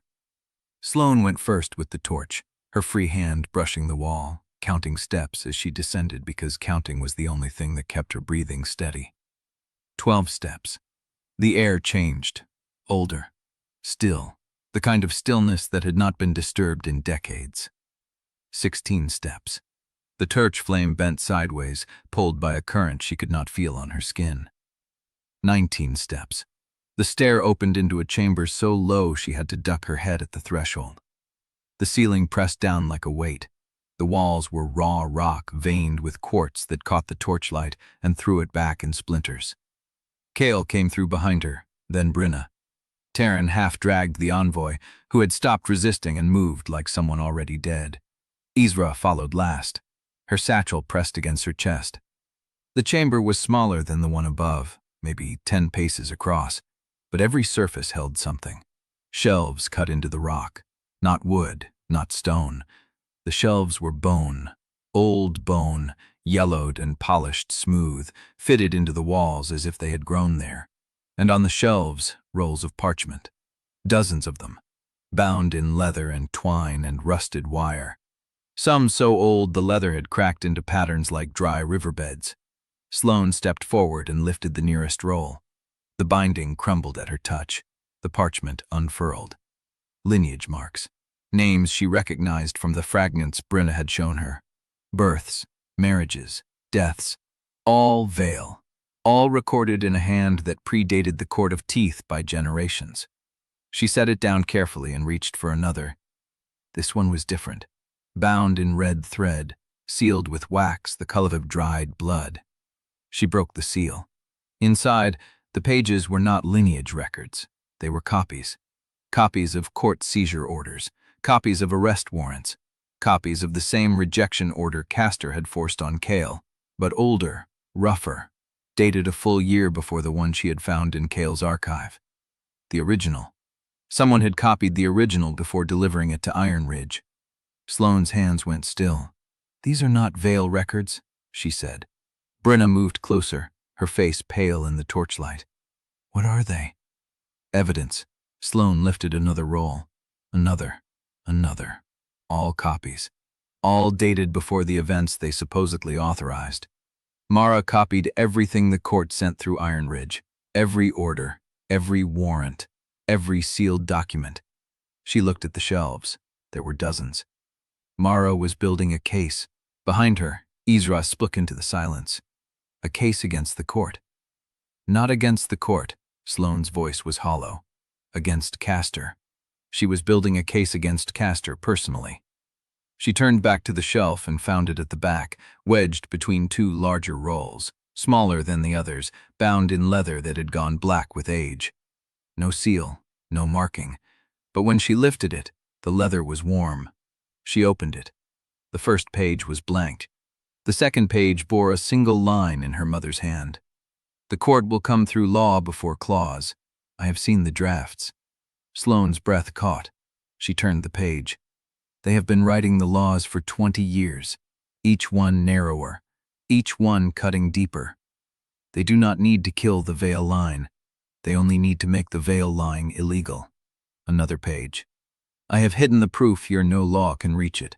Under stone, under bone, under a world that only my blood knows. Another. If you are reading this, I am already gone. Do not mourn. The mourning will come later. Right now you need to survive. You need to find the others, the ones who remember, the ones who kept the old names when the court tried to burn them out. Sloane's hand trembled again. She let it.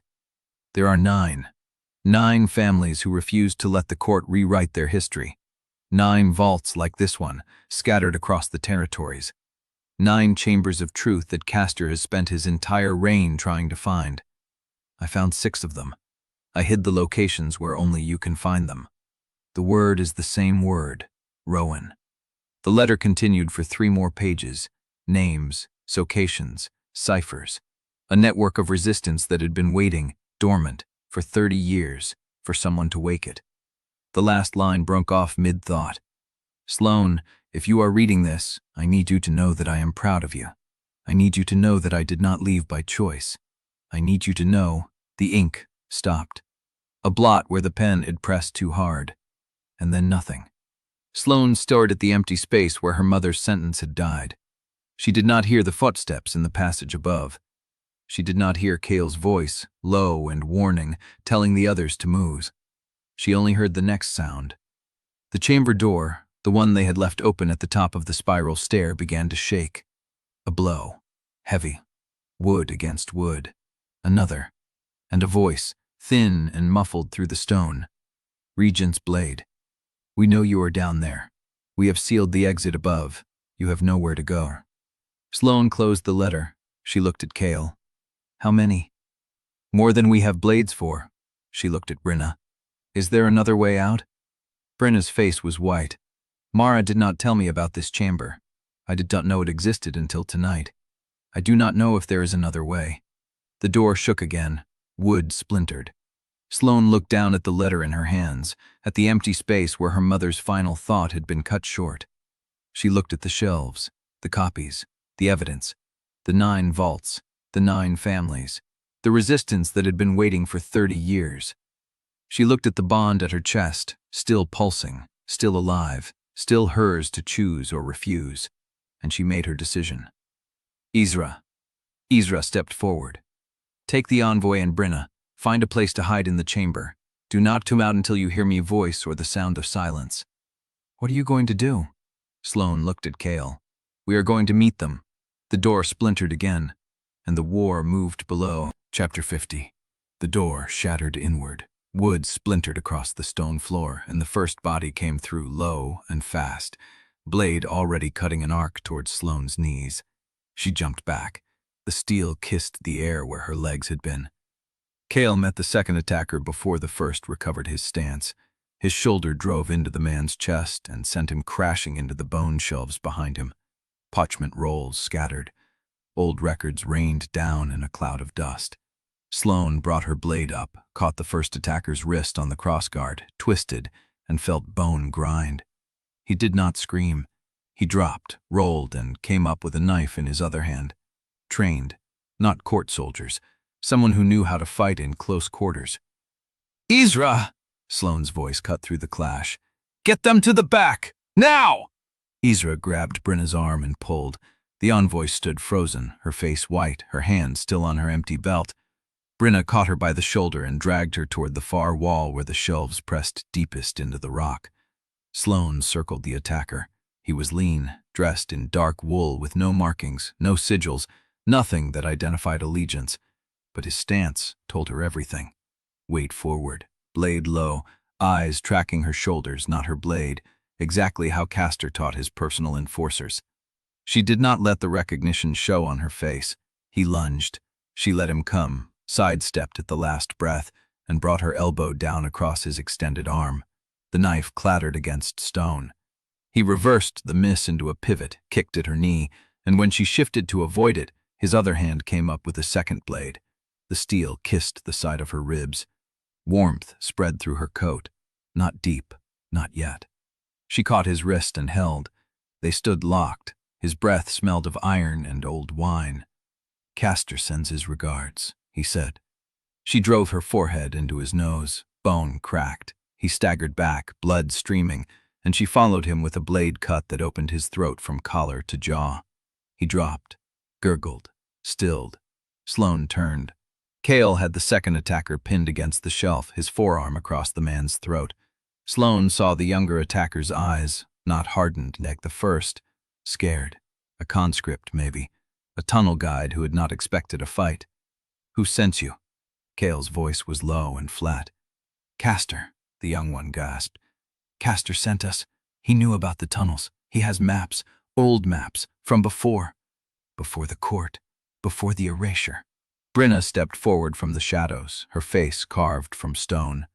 "How many more?" "I do not know. They split us. 3 groups. One for the hall, one for the archives, one for below. I was supposed to guide. I was not supposed to." Kael pressed harder. "Where are the other groups?" "I do not. North tunnel. They took the north tunnel. It comes up outside the keep wall. They are waiting for the signal." "What signal?" The young man's eyes went wide, and Sloane understood. She moved before he could answer, dropping to her knee beside the dead attacker, turning his head, finding the fresh burn at the base of his throat. Court sigil, branded, just like the courier, just like the agents in the tunnel above. She pressed 2 fingers to the brand, and the skin was still warm. "He was the signal," she said. Kael looked at her. "The brand. It is not just a mark." She pulled her hand away. "It is a relay. They trigger it. Someone on the surface knows we are engaged." The young attacker let out a sound that might have been a sob. Kael slammed his head into the shelf. The body went limp. Sloane stared at the dead attacker's throat, at the brand that still glowed faintly against the pale skin. Castor's training masters, Castor's maps, Castor's personal enforcers, sent into the tunnels to find her. This was not a siege. This was a hunt, and she was the quarry. She looked at Kael. "How long until the other groups reach the surface?" "If they are in the north tunnel, they are already outside the wall. Then we have until the signal is given." Kael's jaw tightened. "And if the signal was already given?" Sloane looked down at the body, at the brand that had been warm. She had no answer. Behind her, the chamber settled into a silence that felt heavier than the fight had been. Ezra released Brenna's arm. The envoy slumped against the wall, her face bloodless. Sloane wiped her blade on the dead man's coat. "I need a map," she said. "I need to see every tunnel that runs under this keep." Brenna's voice came from the shadows. "I can draw what I remember, but I sealed the passage 30 years ago. I did not think—" "You did not think they would find it." Sloane straightened. "They found it. They found the passage. They found the chamber. They found us. Which means someone told them the word." The silence stretched. "No one knew the word," Brenna said. "Only Mara and you." Sloane looked down at her mother's letter, still warm against her ribs. Someone told them the word. Someone who knew the Vael line. Someone who knew the old secrets. Someone she had trusted. Chapter 51. The chamber settled into the kind of silence that came after violence, not before it. Heavy. Waiting. Sloane wiped her blade a second time, though the steel was already clean. The motion steadied her hands.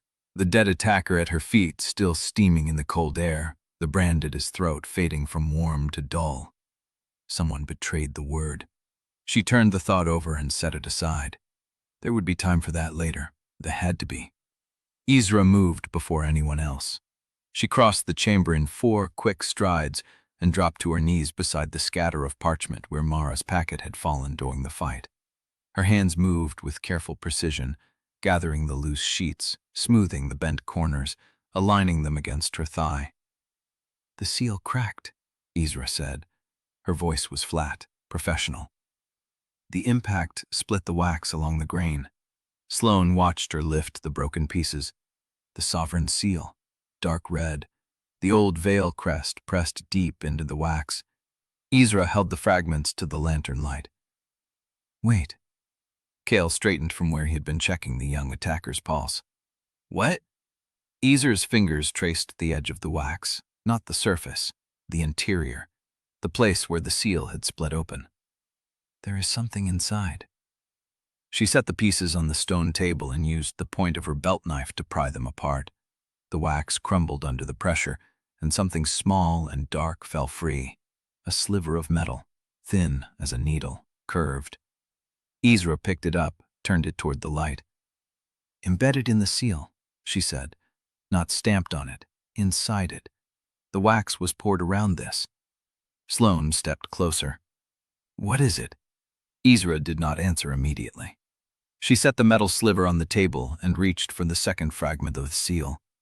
Cracked it open the same way. Another sliver fell free. Then the third piece. 3 slivers. Identical curves, dark iron blackened with age. Isra lined them up on the stone surface. "These are not location markers," she said. "They are transfer ciphers." Brenna moved out of the shadows. "What does that mean?" Isra looked up. Her face was unreadable, but her voice had gone quieter. "The court does not keep written records of its black site routes. Too dangerous. If a document falls into the wrong hands, the trail dies with the paper. So they embed the route in the seals themselves. Each sovereign dispatch seal the court uses for prisoner transfers carries a cipher. The wax is poured over the cipher. The cipher survives even if the letter is destroyed. It is how they track living prisoners without a paper trail." Sloane's chest tightened. "Mara knew." Isra nodded. She did not write the locations down. She extracted the ciphers from every seal that passed through Ironridge and embedded them in her own sovereign wax. The Vael seal was the only one the court could not confiscate. She used it to hide what they were doing. Sloane looked at the 3 iron slivers on the stone. 3 transfer ciphers, 3 prisoner movements. "Can you read them?" Isra's mouth curved. Not a smile, something thinner. "I can try." She pulled a fresh sheet of parchment from her satchel and began copying the shapes. Her hand moved fast. The scratching of the quill was the only sound in the chamber. Kael came to stand beside Sloane. He did not touch her, just stood close enough that she felt the warmth of his shoulder. "If she decoded those," he said quietly, "she knew where they were taking prisoners." "Mara knew everything," Brenna said. Her voice cracked at the edge. "That is why they kept her alive. They could not kill her until they were sure she had not left the cipher somewhere." Isra stopped writing. She stared at the shapes on the parchment. Her hand went still. "What is it?" Sloane said. Isra did not look up. "These are not random transfers. They form a pattern. 3 movements over 18 months, all originating from the same northern garrison, all terminating at the same southern coordinate." She turned the parchment so Sloane could see. "There is a route here, a route that should not exist. The court does not have black sites south of the Grey River. The territorial charters forbid it." Brenna's face went pale. "Then where does it go?" Isra's finger traced the final cipher. "Frostmere Pass." The name hit the chamber like a second blow. Sloane remembered the witness itineraries from the dead courier, the tribunal, the assembled justice, the military escort. "Wecanster is assembling a tribunal there," she said slowly. "He wants a public execution of law, but if the route runs south through Frostmere—" She stopped. Isra finished the sentence. "Then the tribunal is not the real operation. The tribunal is the decoy. The black site is the objective.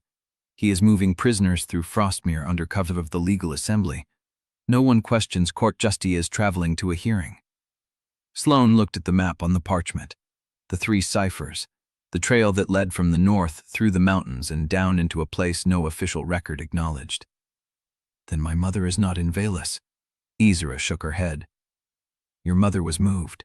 3 times. The last cipher is dated 11 weeks ago. It terminates at Frostmere. The weight of it pressed against Sloane's ribs. Mara was alive. Mara had been moved, and Castor was assembling a tribunal in the same place where the trial ended. Not a coincidence, a stage. Kael spoke first. If she is at Frostmere, the tribunal is not a hearing. It is a transfer. He is going to move her again. Or, he stopped. Sloane finished it for him. Or execute her where no one can witness it. The chamber went still. Izra gathered the parchment. Her hands were steady. I need light and time to decode the full root structure. The ciphers are layered. There may be more seals in the packet. She lifted the rest of Mara's papers from the floor and stopped.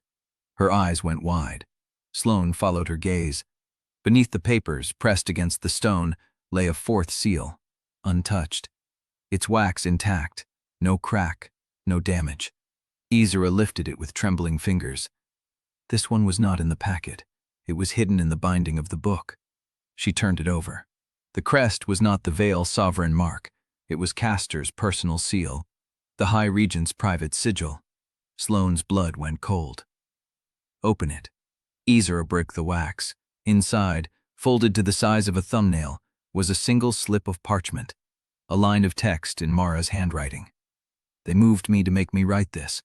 I am writing it now. Castor does not know I have the cipher. Tell Sloane, the 6th vault is not a place, it is a person. The paper trembled in Izra's hand. Sloane read the words again. The 6th vault is not a place, it is a person. Someone knocked on the chamber door. Or what is instead a Lemity, the Bravian factor of mostly Farut Luz Cholas with Pract. Beezer is actually gradually braked the Pless story when we began him. Kisti stayed the contracts terrace. He rapted the ciphers from every seal that passed through Ironridge and embedded them in her own sojourn waux. The Vael seal was the only one the court could not confiscate. She used it to hide what they were doing. Sloane looked at the 3 iron slivers on the stone.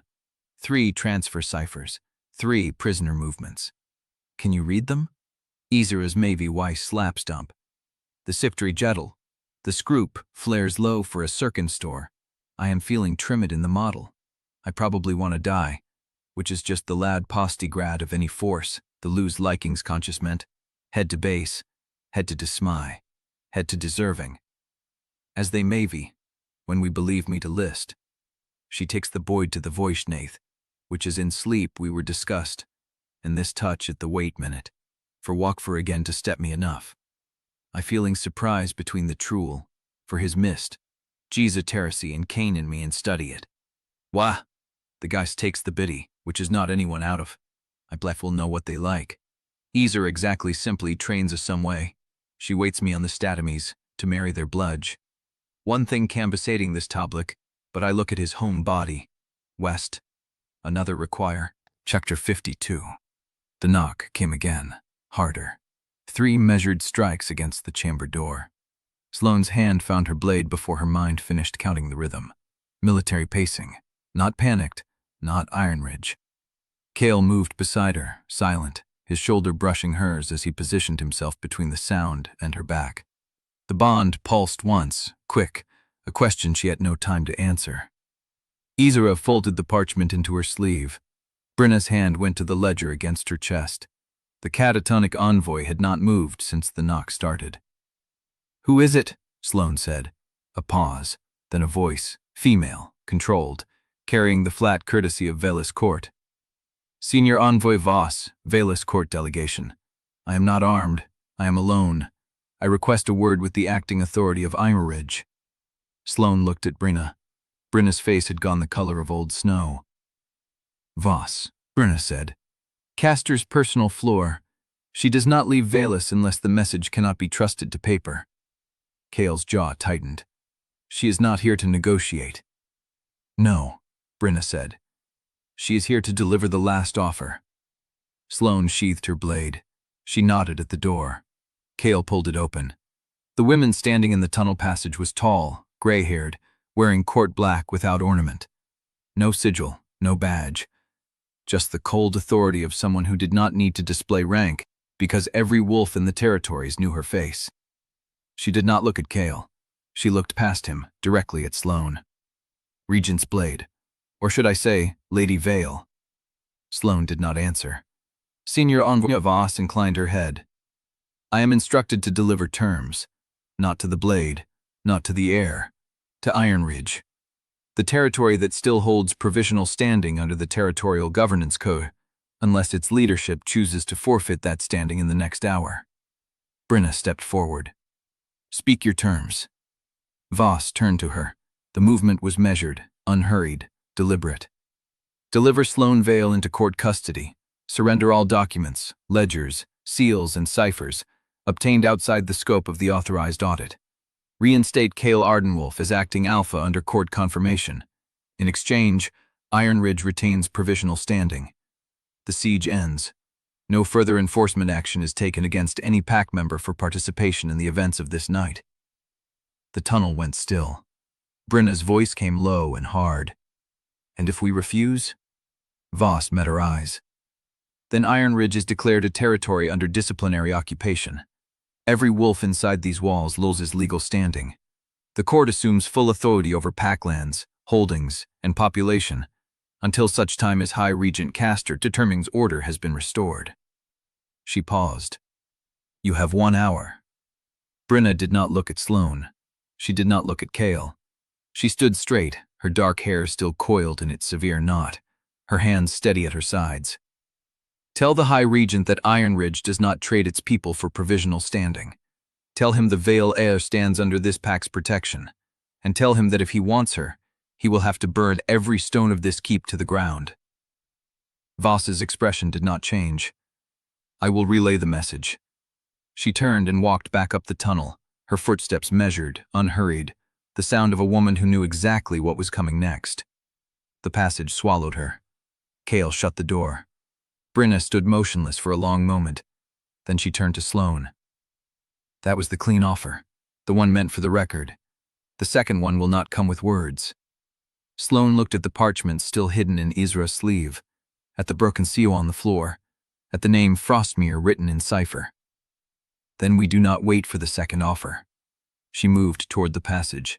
Kael fell in beside her. They climbed back through the hidden stair, through the chamber with its bone shelves and scattered papers, through the narrow passage beneath Ardenwolf's stone, up into the keep where the air smelled of smoke and fear. The crowd hall was half empty. Wolves moved in clusters, wounded being carried toward the infirmary, runners coming and going with reports. The main gate still held. The archers on the ridge had not loosed again.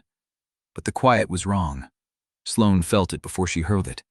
A tension in the air, a shift in pressure. The way the wolves knew the western wall stopped moving and turned. Then the shout came. Fire! West Palisade! Fire! Sloane was running before she finished processing the words. She hit the yard at full sprint, Kael 3 steps behind her. The cold air hit her lungs in sharp bursts. The western wall rose ahead, dark against the sky. And above it, orange. Flame climbing the timber, thick, fast. Too fast for a torch or an arrow. Someone had set the palisade from the outside, and the wind was driving the fire straight toward the trip. Chapter 53. Smoke hit her throat before she reached the yard. The west palisade burned in a line that climbed too fast, too even, feeding on something that was not dried timber alone. The wind punched the flames sideways, driving them toward the keep wall in a long orange curtain that lit the snow red. Sloane kept running. Wolves scattered across the yard, some with buckets, some just running. A woman near the well screamed for water that would never reach high enough. 2 men dragged a third away from the fire line, his sleeves smoking, his face blank with shock. Sloane grabbed the first runner she reached. A young wolf, no older than 18, wild-eyed and empty-handed. You, get everyone not fighting to the east yard, now. Move them past the great hall and out of the wind. He stared at her. She shoved him. Run! He ran. She turned and found Kael already at the base of the wall, siding up at a cluster of wolves on the palisade walk. His voice cut through the crack and roar. Dax, where is Dax? Here. Dax emerged from the smoke, his scarred face streaked with ash, a length of burning timber in his hands that he threw into the snow. It hissed and died. "The fire is not the attack," he said. "It is the cover." Sloane understood before he finished speaking. The flames pinned every eye to the wall. Anyone could move through the keep right now, and no one would see them. "You hold the wall," she said. "I will clear the keep." Dax nodded once. No argument, no suspicion. Just the flat acknowledgement of wolves who had stopped circling each other. Kael caught her arm as she turned. "Be fast." She did not answer. She was already moving. The great hall smelled of smoke pouring through the western vents. Wolves clustered near the main doors, uncertain, looking toward the fire glow that flickered through the windows. A child sat on the floor near the hearth, a girl of maybe 7, clutching a cloth doll with one missing arm. Sloane stopped. "Everyone east, through the kitchen passage and out the rear yard. Do not stop for belongings. Do not stop for anything." A few wolves moved. Most stared. Sloane raised her voice. "The fire is being wind-driven toward the keep. If the palisade falls inward, the western wall of this hall burns in minutes. You have that long to be somewhere else." That got them moving. The kitchen passage filled with bodies pressing shoulder to shoulder, mothers carrying children, an old wolf leaning on a younger one, a man clutching a ledger to his chest like a shield. Sloane stood at the mouth of the passage and counted them through. 20, 40, 60. The child with the doll slipped past her, then stopped and looked up. Her eyes were dark, a face smudged with ash. She clutched the doll against her chest and said, "Are you the Lady Vael?" Sloane went still. The wolves around them went still. A woman grabbed the girl's hand and pulled her forward before Sloane could answer. The child disappeared into the passage, but the word had already landed. Lady Vael, spoken by a child who had learned it somewhere in the hours since the hall broke open.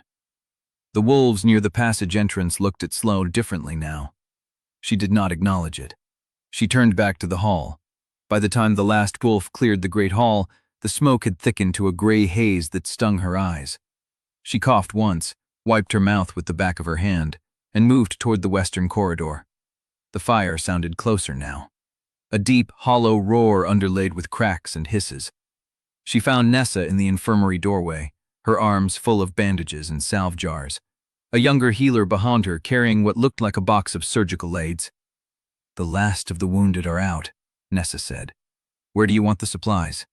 "East yard. Keep them covered. The fire will burn through the palisade within the hour, and when it does, everything within reach of the western wall becomes fuel." Nessa's jaw tightened.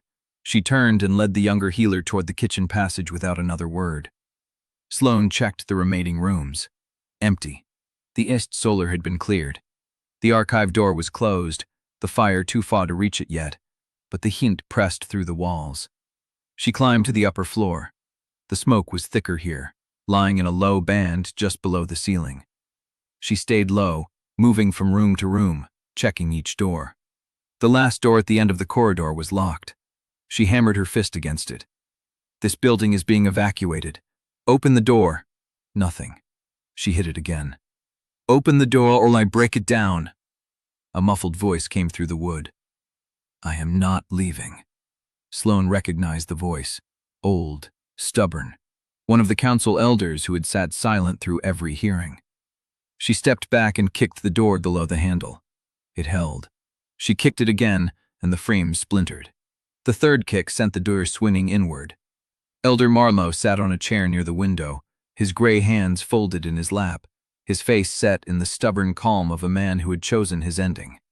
"The fire will reach this room," Sloane said. "I know." "Then move." He shook his head. "I am too old to be carried through a burning keep, and too tired to start over in a world that belongs to people like you." Sloane crossed the room in 3 strides. She grabbed him by the collar and hauled him upright. "You do not get to choose the easy death while the rest of us fight for the hard one." His eyes widened. She felt him resist, but she was stronger, and she did not let go. She dragged him to the door, through the corridor, down the stairs. He stumbled twice. She caught him both times. By the time they reached the kitchen passage, his face had gone red with shame or exertion. She pushed him through the doorway. A young wolf caught him on the other side and led him into the yard. Sloane stood in the passage entrance, breathing smoke, her ribs aching from the wound she had taken in the chamber. The yard was full of wolves. Children huddled near the far wall. Wounded lay on blankets. Nessa moved among them with her bandages. Kael stood at the east wall, his silhouette sharp against the fire glow, speaking to Dax with quick gestures. The palisade was burning along its entire western face now. The wind drove the flames higher, faster, feeding on something that had been waiting for a spark. Sloane walked toward them. Kael turned when she reached him. "Clear?" he asked.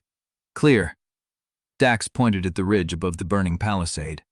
"The archers are still there. They have not loosed again. They are watching." "They are waiting," Sloane said. "For what?"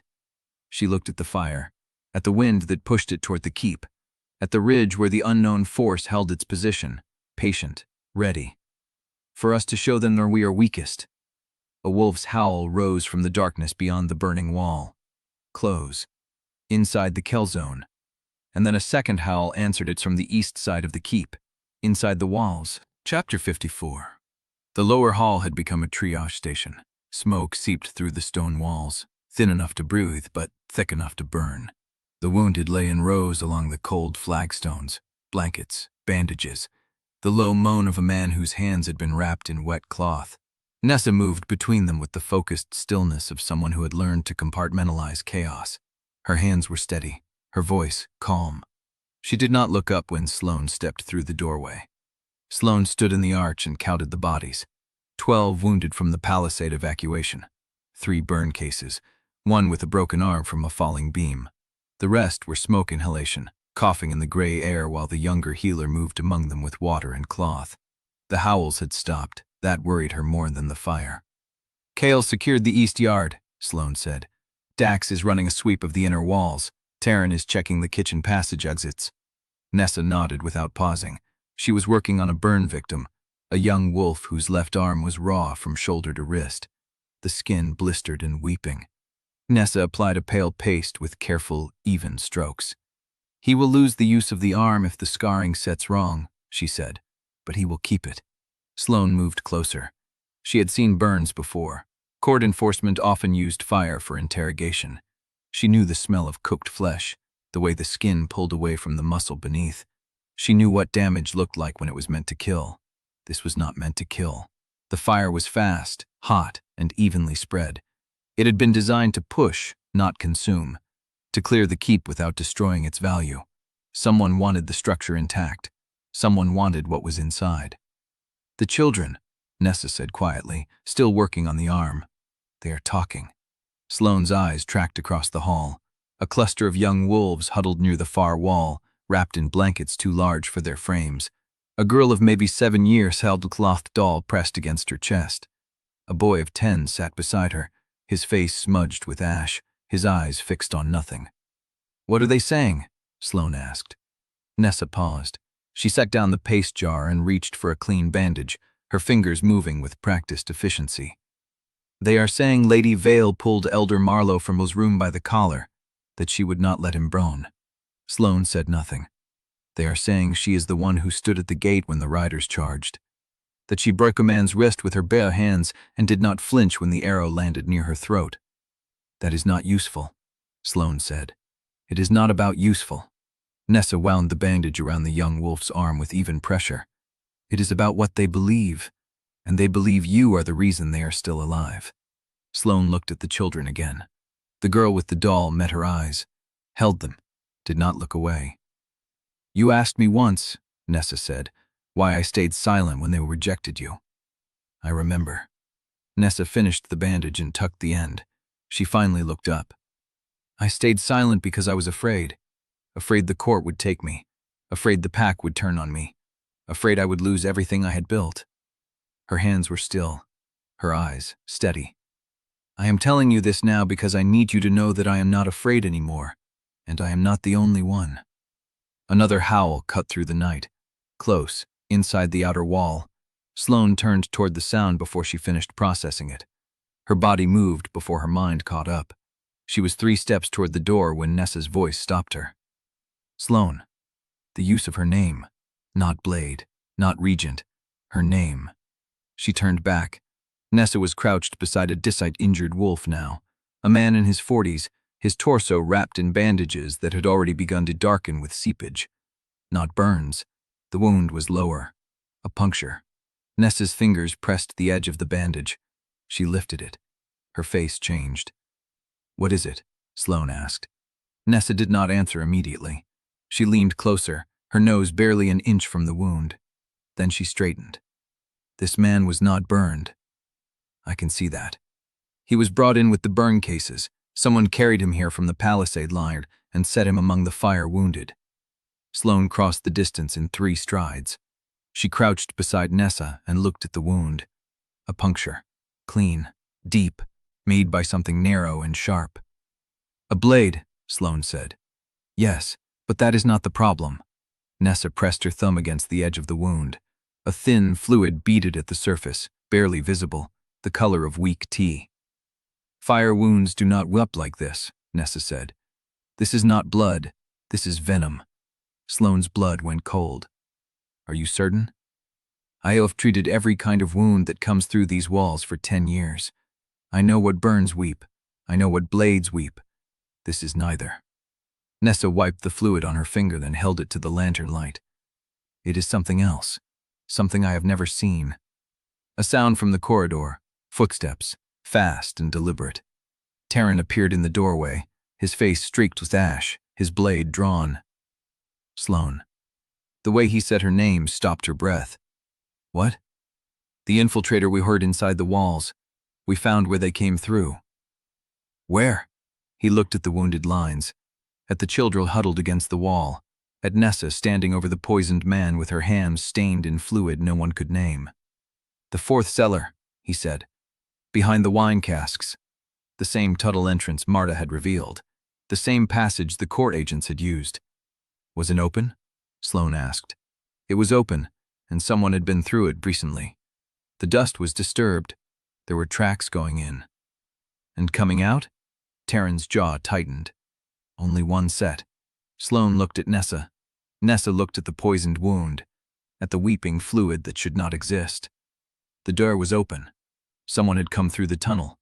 Someone had moved through the keep during the fire. Someone had put a wounded man among the burn cases and left a poison in his blood that no one could name. And the children were watching her. The girl with the cloth doll had not stopped looking. Sloane stood. "Seal the 4th cellar," she said. "No one goes in, no one comes out." "And the poison?" Nessa asked. Sloane looked at the wounded man, at the fluid beating on his skin, at the slow, shallow rhythm of his breathing. "Keep him alive long enough to tell me who did this." She walked toward the corridor. Behind her, the fire still burned. Chapids. Temperty stretched ahead, smoke thinned, the fire's glow still bleeding through cracks in the stone. Sloane walked fast. The wounded man's face stayed in her mind, the fluid beating on his skin, the color of weak tea, the way Nessa's voice had changed when she said she had never seen anything like it. She hit the junction at the east stairwell and turned. Teren caught up 2 steps later, his blade still drawn, his breathing ragged. "The 4th cellar is sealed," he said. "I put 2 wolves on the door. No one goes past them." "Good. What are you going to do about the poisoned man?" Sloane kept walking. "Find out what he knows before he dies." "And if he dies before he talks?" She did not answer. The triage hall was quieter when she reached it. Fewer voices. The wounded had been sorted, settled, stabilized where possible. Nessa moved between the palisade cots with the economy of someone who had learned to stretch time like a thread. She lifted up as Sloane entered. "The poisoned man is waking." Sloane crossed to him. The man's eyes were open but unfocused, his pupils uneven, long dilated wider than the other. His breathing was shallow, catching on every exhale. Nessa crouched beside him. "Can you hear me?" The man blinked. His mouth moved. No sound. Sloane knelt. She kept her voice low. "Who did this to you?" The man's throat worked, a wet sound, like something struggling to rise. "The clerk," he said, the words barely audible, dragged from somewhere deep. "The council clerk." Sloane's blood went cold. "Which clerk?" The man's hand found her sleeve. His grip was weak, wrong, his fingers trembling in a pattern that did not match intention. The one who... He coughed. Fluid flecked his lips, pale, tea-colored. The one who brought the bandages.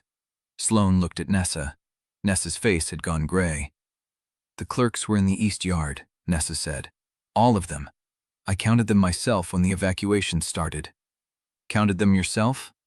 The council secretary made a list. Wanted to account for every non-combatant before the fire spread. Sloane looked at Nessa. Nessa's face had gone gray. The clerks were in the east yard, Nessa said. All of them. I counted them myself while the evacuation started. Counted themself? The council secretary made a list. Wanted to account for every non-combatant before the fire spread. Sloane looked back at the dying man. He was staring at the ceiling now. His grip had gone slack. How many clerks?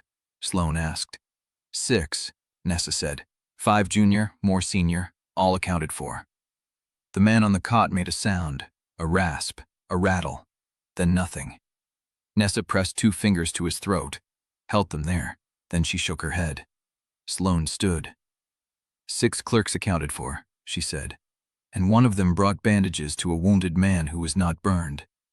Nessa's hands were still. I did not see who carried him in. The fire was spreading. People were moving through the hall in waves. Who was at the palisade line when he came through? Dax, Teren, a few pack runners, and the clerks. Sloane turned to the door. Find the clerk who brought the bandages. The triage hall held its breath. Nessa moved first, forcing to the supply table where bandages had been stacked during the evacuation. She touched the top roll, lifted it. These are from the infirmary stores, she said, not the palisade supplies. Someone went inside the keep to get them. Sloane's mind clicked through the sequence. The fire pushed everyone out. Someone moved against the current.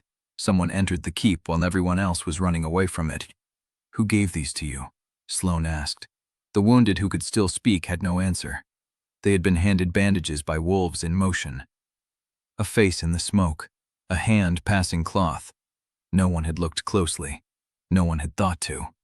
The dying man's name was Haddon. He was a farrier, 43 years old. No known ties to the council. No known reason for anyone to poison him with a blade and place him among the burn cases. Except that he had been near the 4th cellar 3 nights ago. Marta told them that. Haddon had been on kitchen duty. He had seen movement behind the wine casks. Mentioned it to no one because he thought it was rats. The poison had been in him for 3 days. Slow, deliberate, calibrated to kill at a specific time. Sloane looked at the fluid still beating on his skin. Not a wound, a delivery system. The blade had not killed him. The blade had carried something into his blood that only now, hours later, had reached the dose needed to stop his heart. Whoever put that blade in him had wanted him dead at the right moment to speak, the right moment to name a clerk. Sloane's hand went to the knife at her belt. The clerk is not the target, she said. Nessa looked up. What? The poison was timed. Haddon was meant to wake up, name the clerk, and die. That name was the point. The poisoner wanted us looking at the clerk while the real target moved somewhere else. Sloane turned. She was already running before her mind finished the thought. The infirmary. Kael had been at the east wall when she left him. Dax had been sweeping the inner walls. Teren had been checking the kitchen passage. But the wounded were in the triage hall, and someone had already moved among them once. The corridor was dark, smoke still thick at the ceiling. She ran through it blind, her boots finding familiar stone by feel, by memory. She hit her infirmary door at a sprint. It was open. The room was empty. Empty of wounded, empty of healers, empty of everything but overturned stools and a single lantern burning low. Sloane stopped in the doorway. Her breath clouded in front of her. She counted the exits. 2. The door she had come through. A window on the far wall, shuttered, no light behind it. She counted the surfaces. The treatment table, the supply shelves, the cabinet where Nessa kept the surgical knives. The cabinet door was open. She crossed to it. The knives were gone. Nessa's personal set, the ones she had told Sloane about in the archive years ago when they were still girls who trusted each other. Her father had given them to her when she finished her training. 8 blades, surgical steel, each one honed to a different curve, all missing. Sloane turned. The door behind her was still open. The corridor was still empty. But she could hear breathing, not hers. She drew her blade and stepped sideways, pressing her back to the wall, letting the shadows take the edges of her shape. The breathing continued. Slow, measured, deliberate. From the cabinet, from inside the cabinet, she stepped forward and yanked the door open. A figure crumpled out, hitting the floor with a wet sound.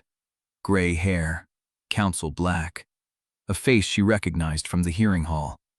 The senior clerk who had been counting heads in the east yard. His throat was open. The cut was clean, precise. One of 8 culves. The clerk's hand opened. Something clattered to the stone. A seal. Council secretary seal. The one used to authenticate every order that left Ironridge's administrative office.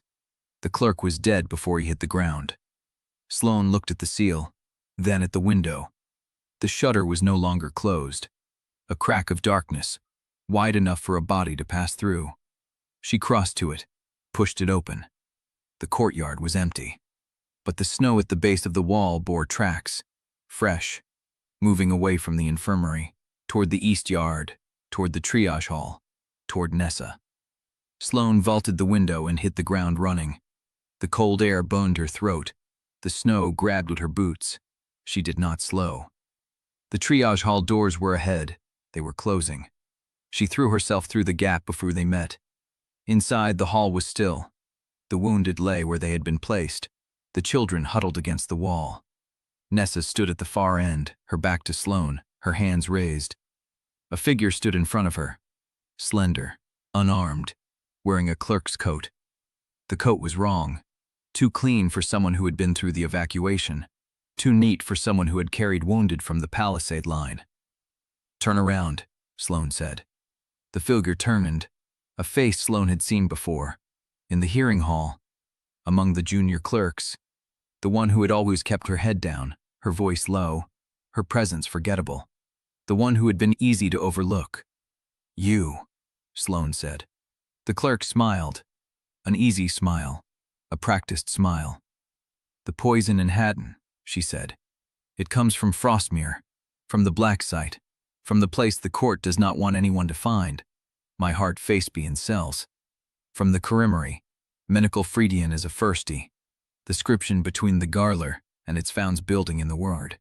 One of the passes does not pace the word, one of the strain, to a miserable look. To be telling out, whatever slap would you baste with. Night, his time he distras, still faced was Walkett, speeding the sweet Strauss moving, for her exitive, to the dests, and the function without work. He still transformed the rem of your engineering, disasting for Anily.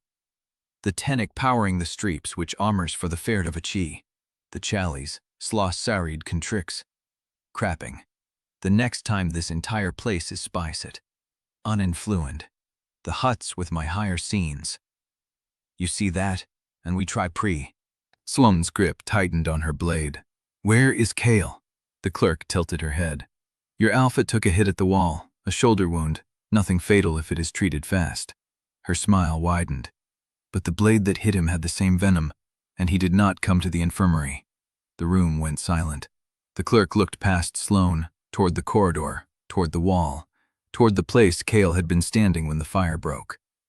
"He is out there," she said, "bleeding, dying, and he does not even know it yet." Sloane moved. The clerk did not run. She did not need to. She had already delivered what she came to deliver. And outside, in the dark, somewhere beyond the burning wall, Kael had been walking alone since the attack with a wound he had not told anyone about. Sloane hit the door at a dead sprint. The night swallowed her. Behind her, Nessa's voice, sharp with panic, calling her name. Ahead, the snow, the smoke, the wall, and no sign of him anywhere. Chapter 56. Sloane ran.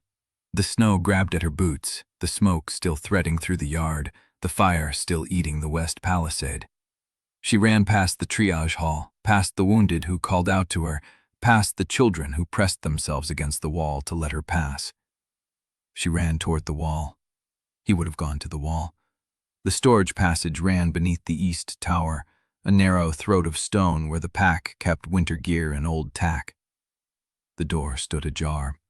A line of dark trailed from the threshold into the dark. Blood. She pushed through. The passage was cold, colder than the yard. The air smelled of old leather, rusted iron and copper. Fresh copper. He was there, half collapsed against the far wall, his back to the stone, his legs stretched out in front of him. His coat was dark with wet, darker at the shoulder where the shaft of something black and splintered jutted from the seam of his armor. Kael. She crossed the distance in 3 strides and dropped to her knees beside him. His face was the color of old snow. Kael. His eyes opened, slow, heavy. The kind of slow that meant the body was already pulling inward, already conserving what it had left. Sloane. Just her name. Like it cost him something to say it. She looked at the wound. The arrow had broken off at the shaft. Someone had snapped it clean rather than pull it. The head was still buried in the muscle, deep enough that she could see the dip where the skin had already started to darken around the entry point. Not red, not black. A spreading gray, the color of the venom she had watched kill Haddon. Who did this? Does not matter. His voice was rough, scraped. It is through the wall. Dax is holding, but they need you alive. He tried to push himself upright. His arm buckled. He did not try again. Sloane, listen. The infiltrator, that clerk. She came through the tunnel before the fire. She was not alone. There is someone else. Someone who knew where I would be standing. She did not answer. She was already looking at the wound, measuring the angle, trying to see how far the head had gone. She had seen enough field wounds to know when a shaft had hit bone. This one had not. It had gone deep into the muscle, and the muscle was already shutting down around it. I need Nessa, she said. She is. I know where she is. But she did not move, because Kael's hand had found hers, cold, shaking. His grip was barely there.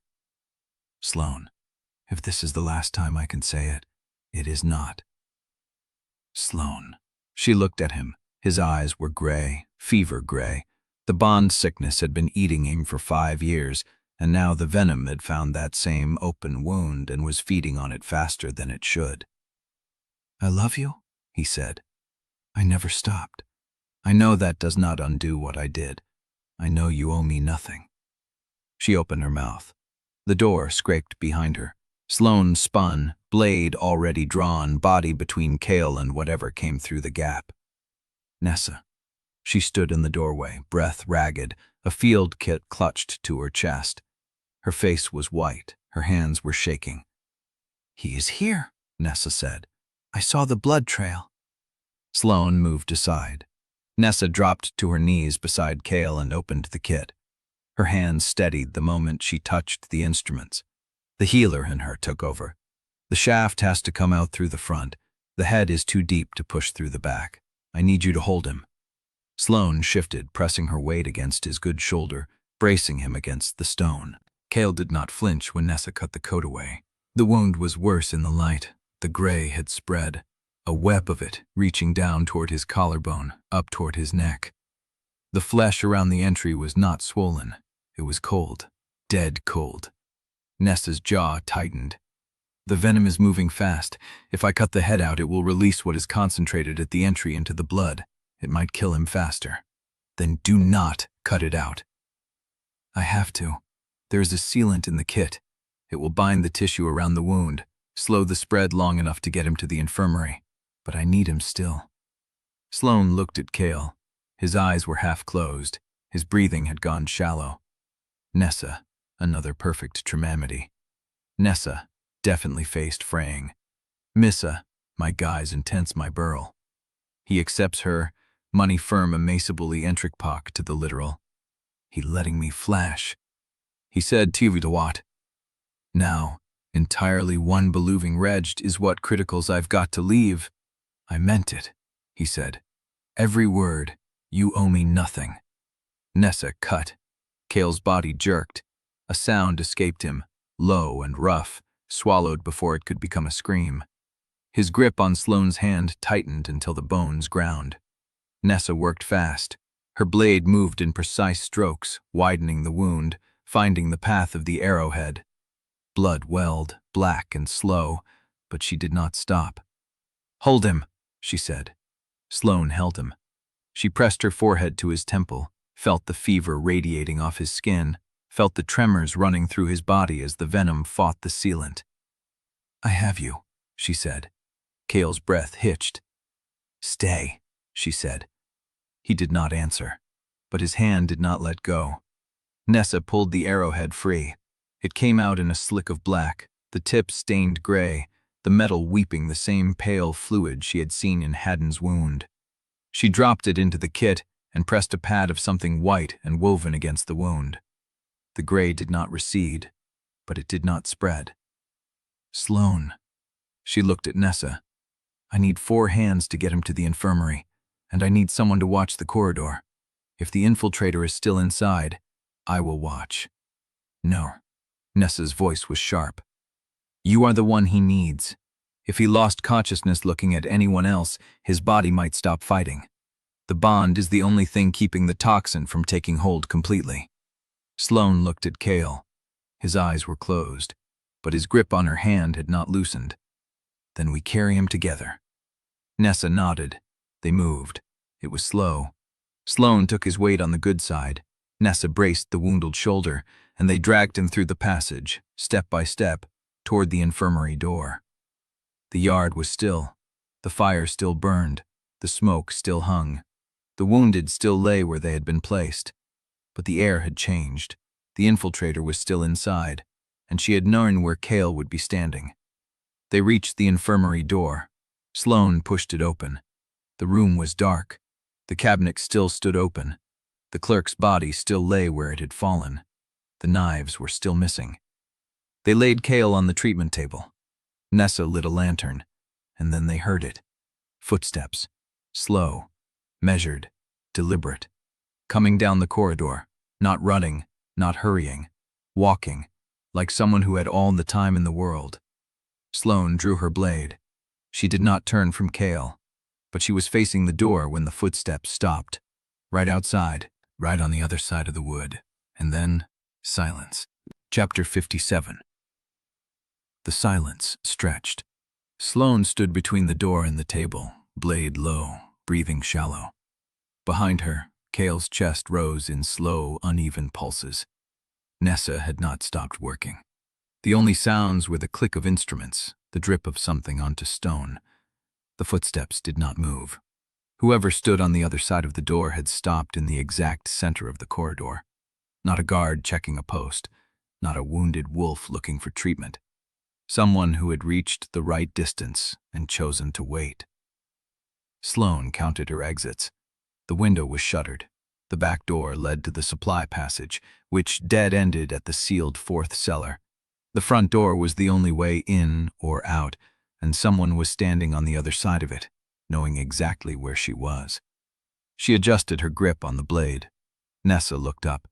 Her hands were still pressed to Kael's wound, but her eyes met Sloane's, asking the question neither of them would speak aloud. Sloane shook her head once. "Do not stop." The door burst open. The woman came through low and fast, a blur of white apron and dark leather beneath it. She had a blade in each hand, short-bladed, meant for close work, infirmary work. The apron was clean, too clean. She had put it on after the fire, after the killing, to walk through the yard without anyone stopping her. Sloane met her before she reached the table. Steel caught steel. The shock ran up Sloane's arm, through the wound in her ribs, and she bit down on the pain. The woman was strong, trained, her weight settled low, her eyes flat and cold. "You are supposed to be bleeding," the woman said. "I am. Not enough." The woman drove forward, forcing Sloane back a step. The table was 3 feet behind her. Kael was on it. Nessa was beside him. If she gave ground, they died. Sloane did not give ground. She took the next strike on her blade and twisted, using the woman's momentum to pull her off balance. The woman corrected fast, too fast, and brought her second blade up in an arc aimed at Sloane's throat. Sloane caught her wrist. The blade stopped an inch from her skin. They stood locked, straining, the woman's breath hot against Sloane's face. She smelled of smoke, steel, and something else. Something chemical. Something that reminded Sloane of the infirmary cabinet and the open window. "The High Regent sends his regards," the woman said. "He wants you breathing until the right witnesses see you die." Sloane drove her knee into the woman's stomach. The woman folded, but did not drop. She twisted out of the lock and came up again, blades crossing, ready to strike. "The tribunal at Frostmere," she said. "He built it for you. Every pack in the north will watch the last Vael ale condemned by law. You will be the proof that bloodlines mean nothing, that the old world is dead." Sloane moved. She did not think. She let the training take over, the years Castor had carved into her bones, the precision he had beaten into her muscle. She fainted high, drew the woman's block, and drove the blade low and deep into the gap between apron and leather, just above the hip. The woman gasped. The blades clattered to the stone. She dropped to her knees, both hands pressed to the wound, blood welling between her fingers. She looked up at Sloane with something that was not fear. It was satisfaction. "He will win," she said. "You know he will. He already has." Sloane pulled the blade free. The woman fell forward and did not move. The room went still. Nessa let out a breath she had been holding. Kael's pulse was still there, thready but present, keeping time with the bond that hummed beneath Sloane's skin. Sloane stood over the body, blade dripping, blood soaking the hem of Kael's coat. The door was still open. The corridor was empty. But the silence had changed. She knelt beside the woman and searched her. The apron pockets held nothing. The leathers held a folded paper, pressed flat against the ribs, sealed with a daub of black wax that bore no mark. Sloane broke the seal. The paper was covered in a tight, precise hand, lists of names, dates, locations, all centered on a single point repeated twice at the bottom of the page. Frostmere Pass, Tribunal Assembly, all northern packs summoned, High Regent Castor presiding. Below it, in fresher ink, a single line added in a different hand. "Bring the heir alive. The execution must be witness." Sloane read it twice. Ezra appeared in the doorway, breath white in the cold, her eyes moving from the body to the paper in Sloane's hand. "What is that?" Sloane handed it to her. Ezra read it once, then again. Her face went pale. "He built a tribunal," she said. "Not an execution, a legal execution. He means to try you before every pack in the north, with every justicer he controls, and make the verdict law." "He means to use Mara," Sloane said. "She is at Frostmere. That is why he kept her alive, not as leverage, as a witness, as proof that the Vael line surrendered." Ezra looked at the paper again. The bond pulsed beneath Sloane's lips, weak but steady. She looked at Kael, unconscious on the table, gray still spreading slow beneath the sealant. She looked at the body at her feet, and she understood. Castor had not sent the assassin to kill her. He had sent her to deliver the itinerary. The door was open because he wanted her to walk through it. Chapter 58. The paper trembled in Sloane's hand, not from cold. Ezra stood in the doorway, breath still white, her eyes fixed on the tribunal summons. She had read it twice. Her face had not regained color. "He is calling every northern pack," Ezra said. "Not just the ones who answer to Velis. The independent holds, the border clans, anyone who might question court authority." Sloane looked at the names. Frostmere Pass, Tribunal Assembly. All northern packs summoned. High Regent Castor presiding. Below it, the fresher line. "Bring the heir alive. The execution must be witnessed." "He wants an audience," Sloane said. "Worse." Ezra stepped into the room, her boots careful around the body. "He wants a record. The justiciars will certify every moment. The witnesses will sign. When he condemns you, it will be law across every territory. Not murder, justice. Sloane folded the paper and pressed it flat against her ribs, where the wound from the chamber fight still burned. Kael's pulse moved beneath her skin through the bond, weak and uneven. She could feel the gray tissue spreading slow through his shoulder, feeding on the bond sickness Castor had let fester for 5 years. Castor had known. He had known Kael would weaken. He had known the venom would find the bond-sick tissue and eat it from inside. He had designed the assassin's arrow the same way he had designed the rejection order. Sharp, precise, timed to strike where Sloane could not defend. "He cannot move the tribunal," Yezra said. "The summons have already gone out. The justiciars are already on the road. If he cancels now, he admits weakness. Then he wants me there." "Yes." Sloane looked at Kael. Nessa had not stopped working. Her hands moved across the wound with the economy of someone who had done this 1,000 times, cleaning, sealing, checking the pulse at his wrist. But her jaw was tight, and her eyes kept flicking to the door. "The venom is slowing," Nessa said. "The bond is holding it, but it is not reversing. The tissue is still dying." "How long?" "Days. Maybe 3, maybe 4 if the sealant holds." 3 days. Frostmere was 2 days' hard ride from Ironridge, 3 in deep snow. Sloane looked at the paper again. All northern packs summoned. He was not hiding. He was building a stage. Yezra moved closer, her voice low. "The Justiciar's caster controls will certify whatever judgment he delivers. The observers from the independent holds will be outnumbered. If you walk into that tribunal alone, you hand him the legal authority to execute you in front of every pack in the north." "I know." "Then do not go." The bond pulsed, weak, steady. Sloane looked at Kael's face, the gray undertone beneath his skin, the stillness of his chest between breaths. "If I do not go," she said, "he will bring Mara into the tribunal. She will be the witness. He will make her testify that the Vael line surrendered, that I am a rogue agent, that she gave him permission to erase us." Yezra's mouth tightened. "And if she refuses? Then he will kill her in front of the packs and call it a lawful execution of a condemned bloodline. Either way, he wins. Either way, the North watches the last Vael heir die under the authority of law." The fire crackled beyond the infirmary walls. Somewhere in the keep, someone was shouting orders, organizing the wounded, sealing the gates against the night. Sloane looked down at the tribunal summons. She read the names of the justiciars, the list of attending packs, the military escort assigned to secure the pass. She read the emergency clause Castor had invoked to convene the tribunal without full council approval. She read the charge. High treason, conspiracy against Velis court, unlawful claim of sovereign bloodline. Every charge carried a single sentence. She folded the paper again and tucked it into her coat. "He sent the assassin to give me the itinerary," she said. "He wanted me to know exactly what he built. He wants me to see the trap, understand every angle, and still walk into it." "Why?" "Because if I run, he wins without a fight. If I hide, he condemns Mara and labels me a fugitive.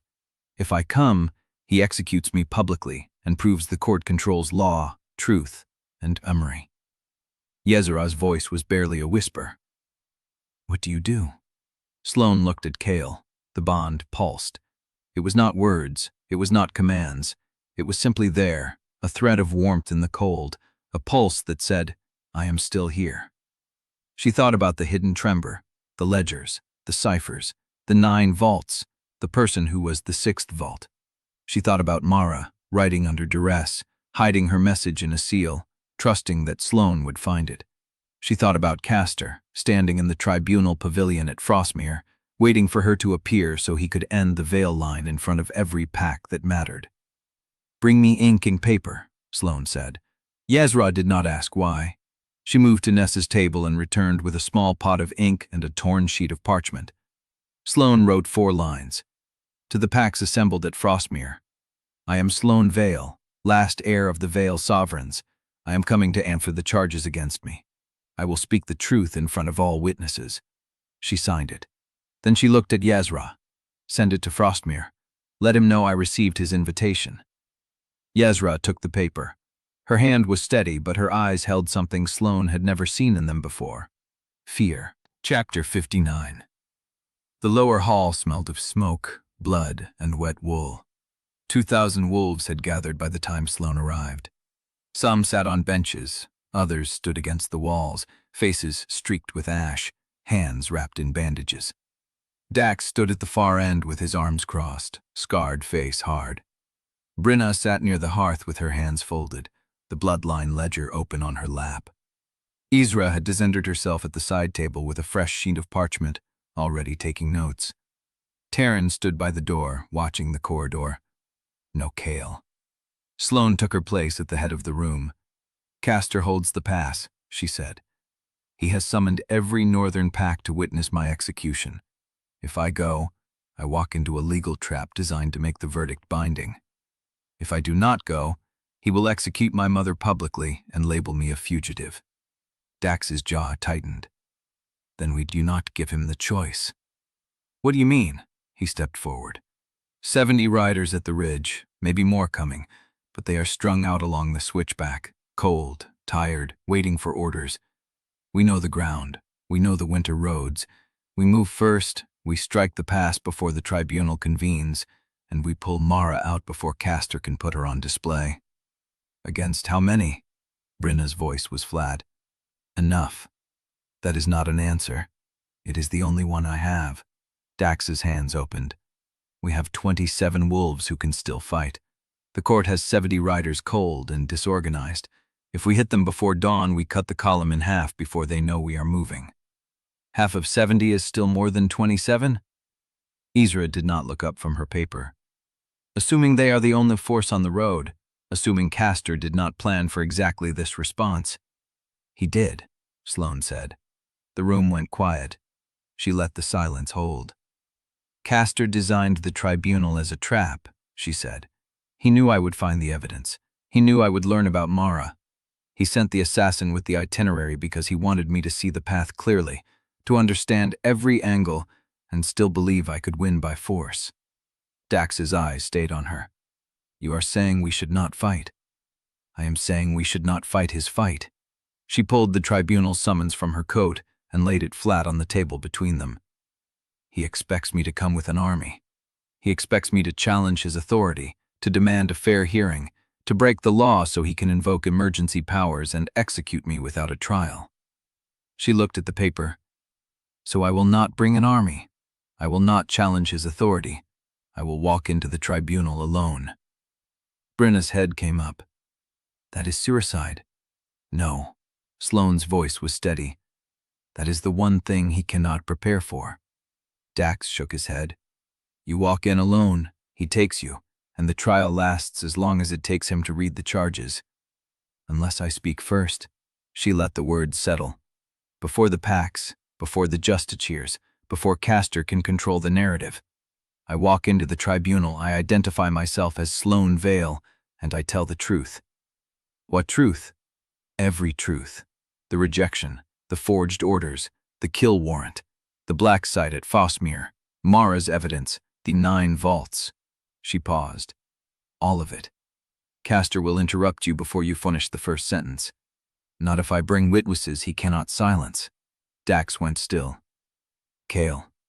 The alpha who rejected me under duress, the man who carries a kill warrant the court signed against him for protecting the Vael line.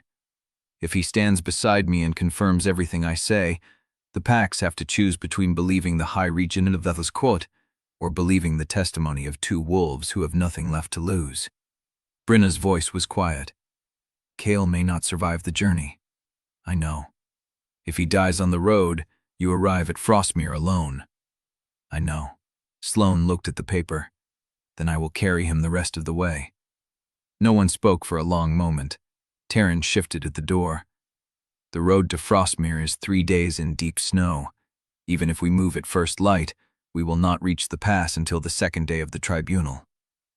"Castor will open the proceedings without me," Sloane said. "He will call Mara as the first witness. He will make her speak, or he will kill her in front of the packs to prove the Vael line is broken. Then we are already late. Then we move faster." Dax's hands dropped to his sides. You said no army. I said no army. Sloane looked at him. But I need someone to clear the road. His eyes met hers. You want me to ride ahead. I want you to find the third force that hid Castor's riders at the gate and determine whether they are friend or enemy before I reach the pass. The room shifted. Izra's pen stopped. You do not know who they are? No. Sloane held Dax's gaze. But they shot at court soldiers, not at Ironridge.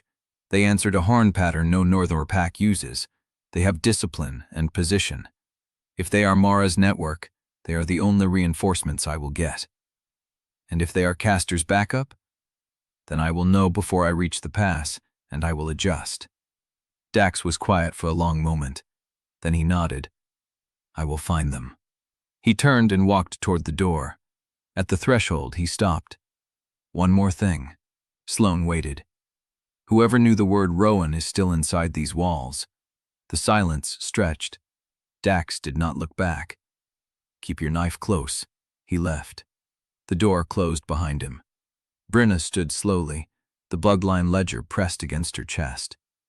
When do we leave? Sloane looked at the tribunal summons. First light, 3 wagons, the ledgers, the ciphers, the witnesses who will speak. She paused. And Kael. Izra set down her pen. If Castor discovers we are moving before we reach the pass, he will send riders to intercept us on the road. Then we move quietly, and we move fast. And if the traitor among us sends word ahead.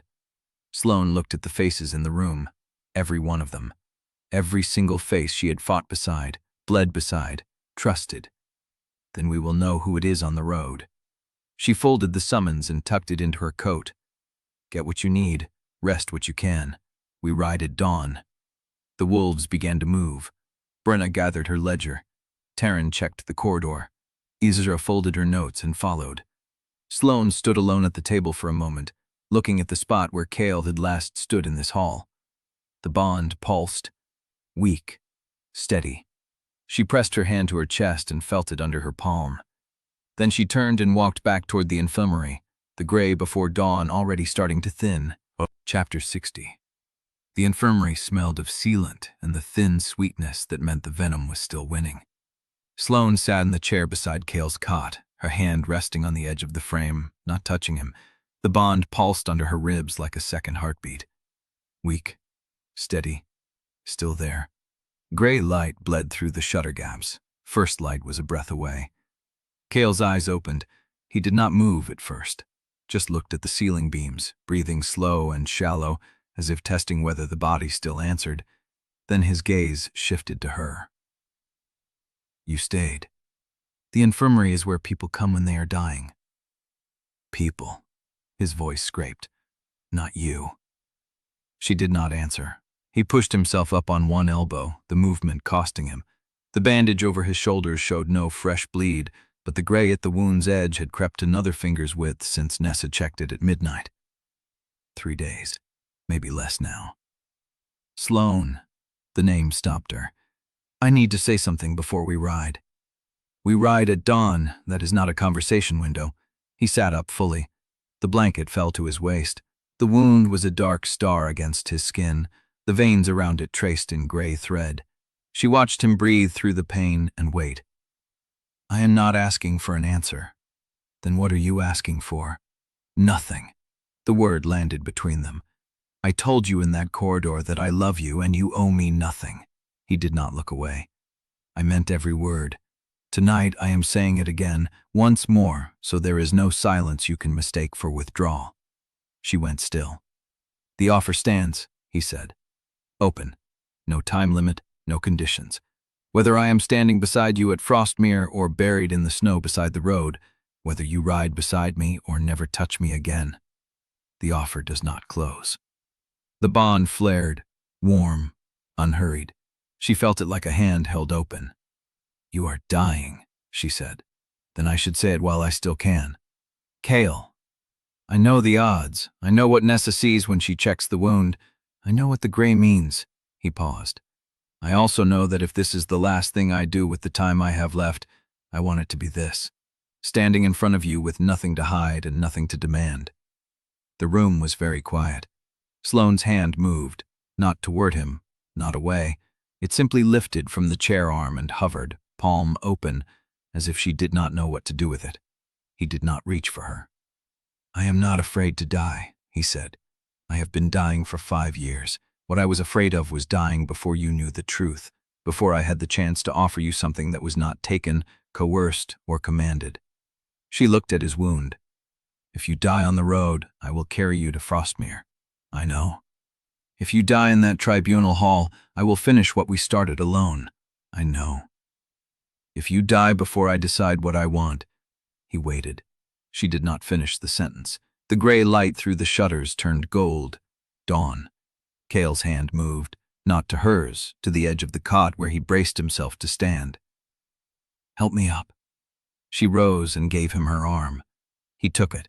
The bond jumped at the contact, something raw and hungry under the pain, but he did not hold longer than necessary.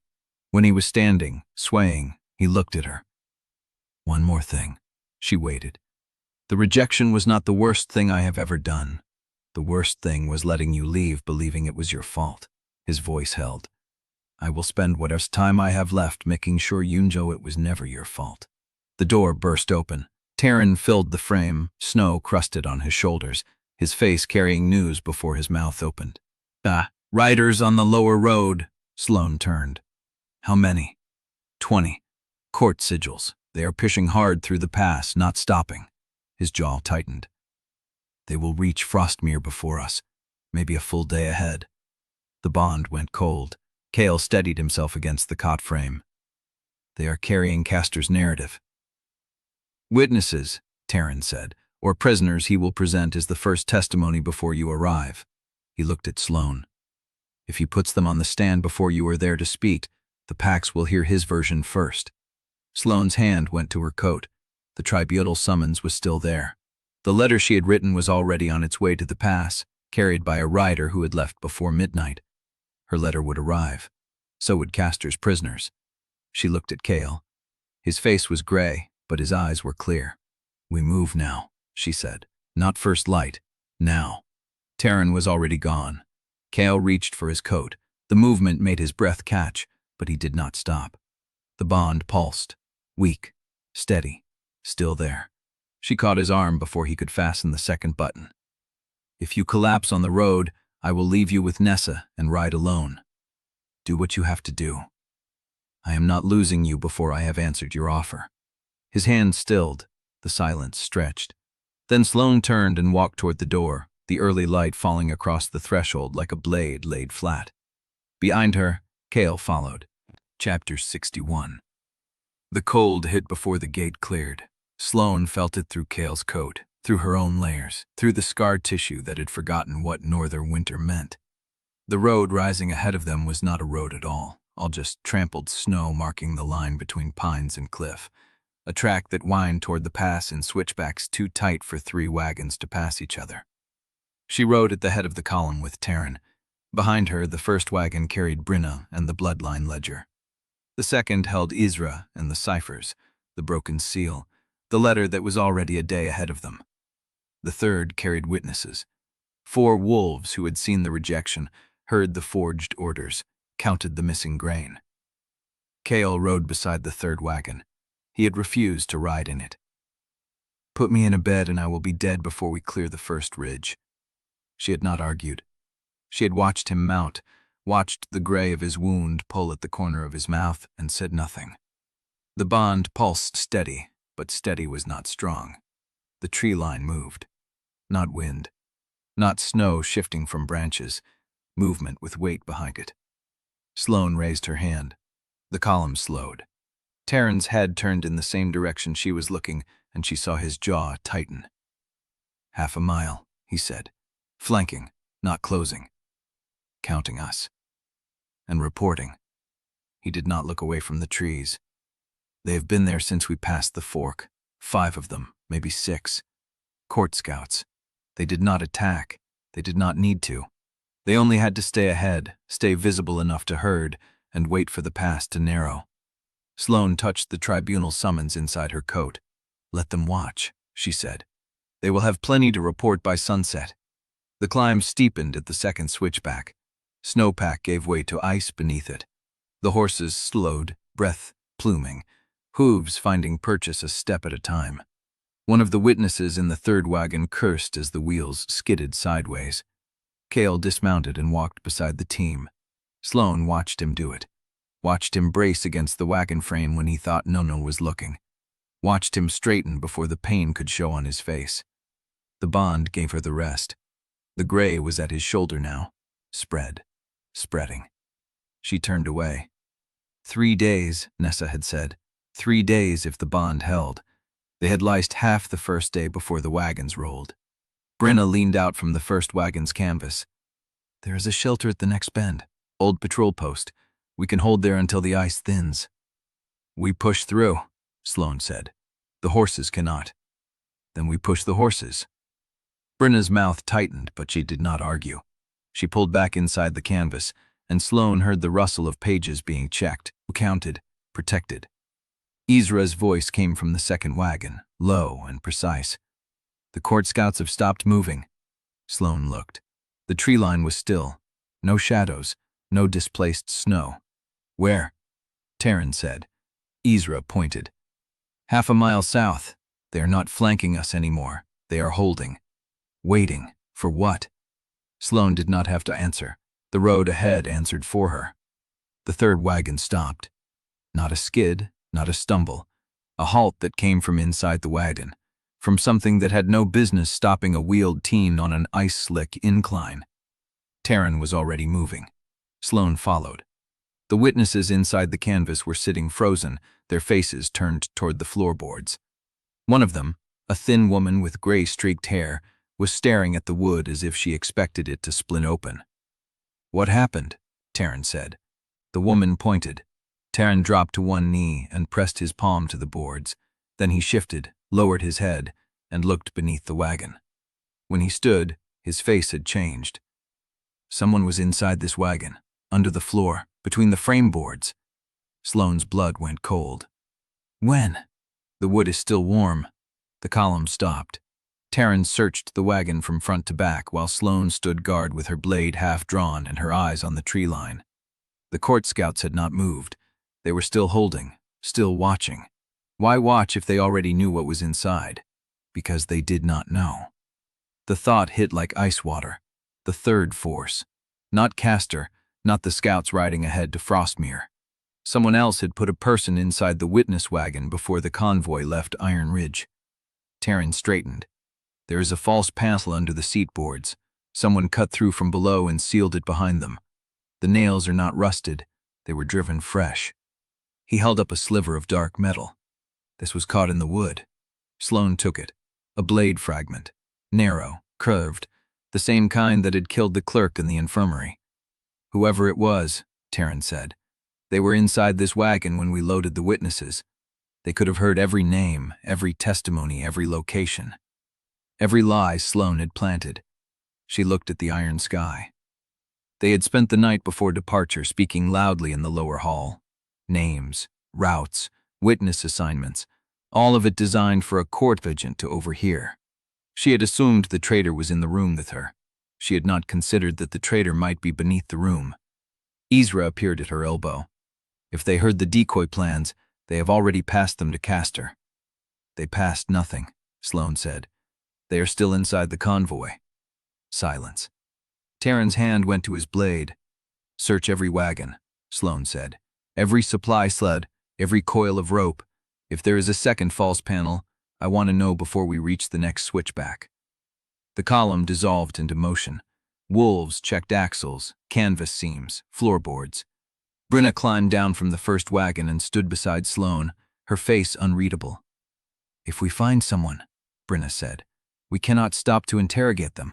Not here, not with the scouts watching. I know. The scouts will report we have stopped. Castor will know we found something. I know. Sloane watched Teren work. Watched him slide a blade along every seam, every joint, every place where wood met iron. He moved with the patience of a man who had spent years reading terrain, not faces. Kael came to stand beside her. His breathing was shallow. The gray had reached the base of his neck. He did not speak. He did not have to. The bond hummed between them, thin as thread but present. He was watching the tree lines the same way she was, reading the scout's stillness, measuring the distance to the next ridge. "You should be in the wagon," she said. "I should be dead." "You are not dead yet. Neither are you." He did not look at her. "Find the traitor. Ride to Frostmere. Speak the truth." A pause. "I will keep up." She wanted to argue, wanted to order him into the canvas, away from the cold, away from the scouts who could see exactly how much he was slowing. But the look in his eyes was not defiance. It was farewell dressed as determination. Teren called out from the supply sled at the rear. "Here." Sloane reached him in 6 strides. The sled was packed with oilcloth and rations, nothing else. But Teren was kneeling at the back edge, his hand touching a seam in the wooden frame that did not match the rest. "Fresh nails," he said. "Same as the wagon." He drove his blade under the seam and pried. The wood splintered, and the body fell out. A woman, young, wearing a clerk's coat that was too clean for the road. She had been dead for hours. Her throat was cut from ear to ear. Sloane stared at the wound, at the dried blood that had not frozen because the body had been packed inside the supply sled's insulated layer, kept warm enough to stay limp, kept hidden long enough to be carried past the gate. The clerk from the infirmary, the infiltrator Sloane had killed. Someone had taken her body, concealed it in the sled, and sent it with the convoy. Teren's voice was flat. If this was meant to be discovered, it was meant to happen here, on the road, where we cannot turn back and cannot stop long enough to bury her. Sloane looked at the tree line. The caught scouts were no longer holding. They were moving. Fast. Toward the ridge above the next switchback, where the road narrowed between a frozen cliff and a 100-foot drop into the gorge below. Chapter 62. The convoy had stopped for less than 4 minutes. 4 minutes in the open, with court scouts moving toward the ridge and a dead clerk at her feet. Sloane looked at the body. The wound was clean, precise, someone who knew exactly where to cut. "Cover it," she said. "Same insulation, same position. If the scouts saw us find something, I want them guessing what." Teren moved without answering. He was already folding the oilcloth back over the body, hands steady, face empty. Sloane turned to the wagons. The witness who had felt something under the floorboards was still standing where she had climbed down. A thin woman with gray-streaked hair and a coat that did not fit. She was staring at the supply sled. "You felt the panel," Sloane said. The woman nodded.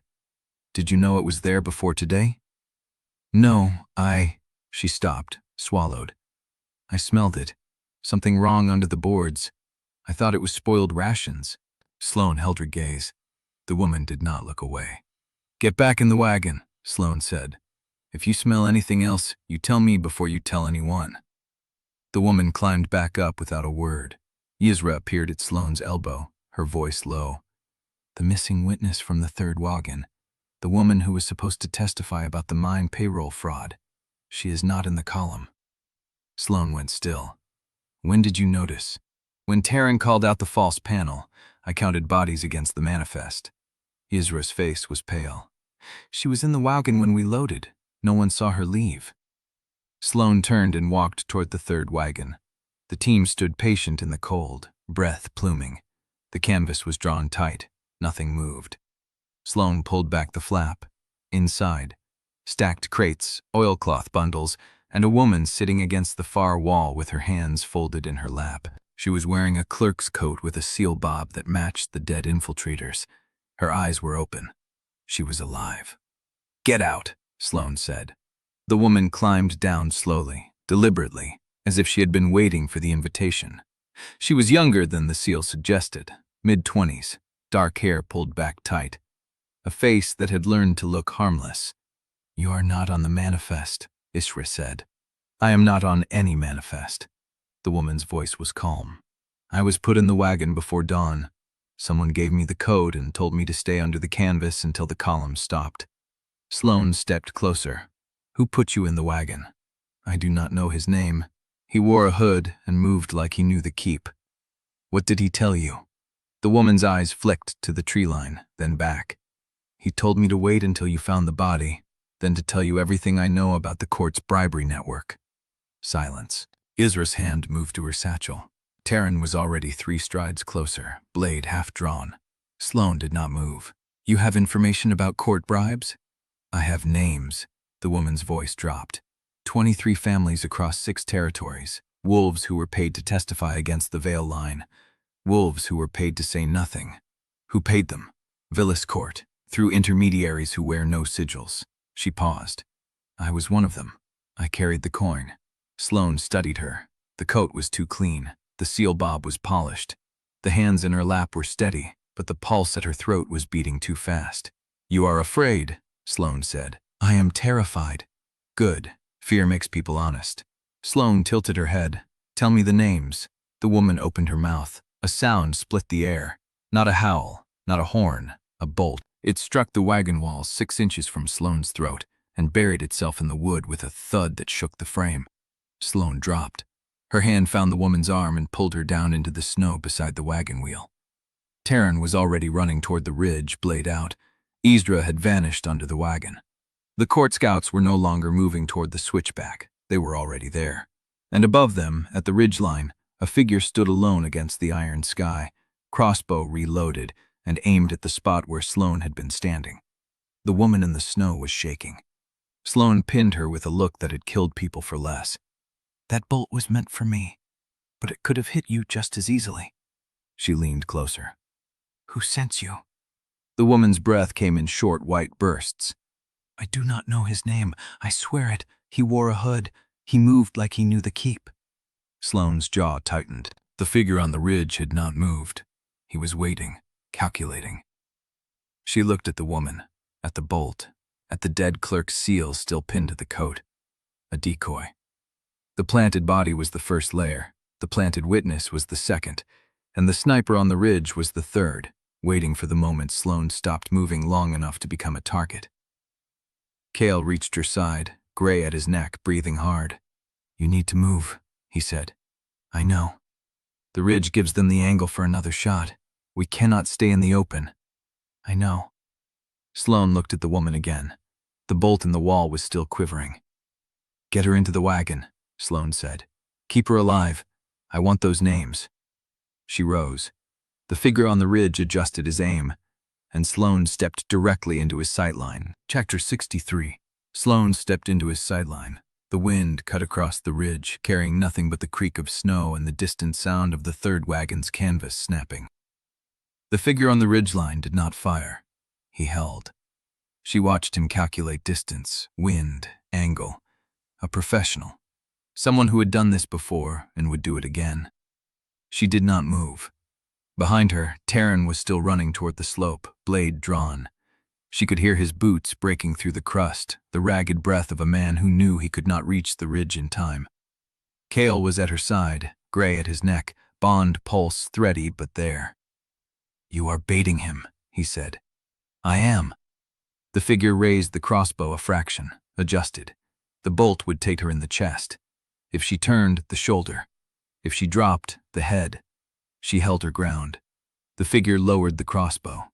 He did not fire. He held position for 3 heartbeats, then turned and vanished into the tree line. Sloane let out a breath. "He will be back," Isdra said from under the wagon. "He is not retreating. He is repositioning." Sloane turned toward the column. "Everyone!" The sound came from above, not a howl, not a horn, a crack, steep, low.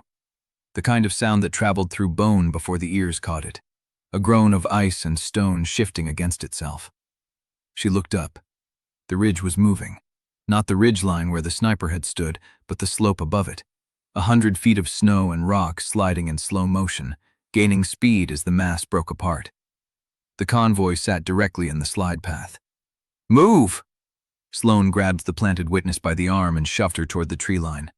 "Off the road, now!" The avalanche hit the switchback above them, a wall of white that swallowed the curve where the pack had stood moments earlier.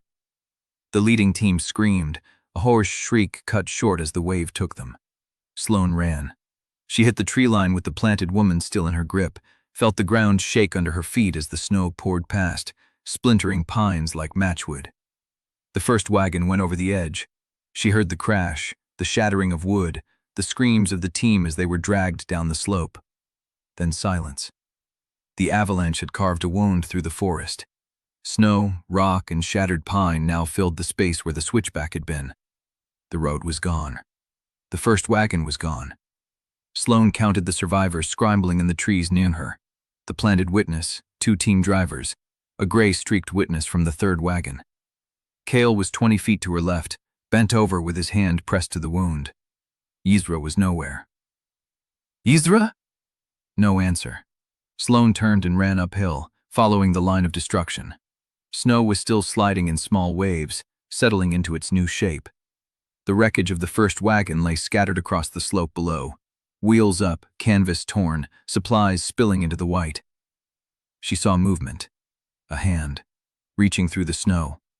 She dropped to her knees and dug. Her fingers found cloth, a shoulder, the dark hair plastered to a pale face. Yzra's eyes were open. Can you move? Yzra's jaw worked. I am buried to the ribs. The snow is solid. Sloane dug harder, her claws finding the packed ice beneath the loose layer. She pulled Yzra free by the collar and dragged her backward until they reached a tree trunk where the snow was shallower. Yzra coughed, spat ice, and grabbed Sloane's arm. The justiciar. What? Castor brought a justiciar to the pass. I saw the seal on the courier's dispatch before the bolt came. Yzra's voice was raw, scraped from the cold. He is already there. He carried sealed authority to void any evidence you present. Sloane went still. The justiciars can overrule your submission before it enters the record, Yzra said. Castor built the tribunal so that no matter what you bring, he can erase it the moment you speak. Sloane looked at the wreckage, the dead team, the road that no longer existed. He wanted us delayed, she said. The avalanche was not coincidence. The sniper was not trying to kill you. Yzra's hand was trembling. He was hurting you. Into the kill zone. Shouts rose from the tree line below. Quote scouts, moving through the snow, fast in formation, blades drawn.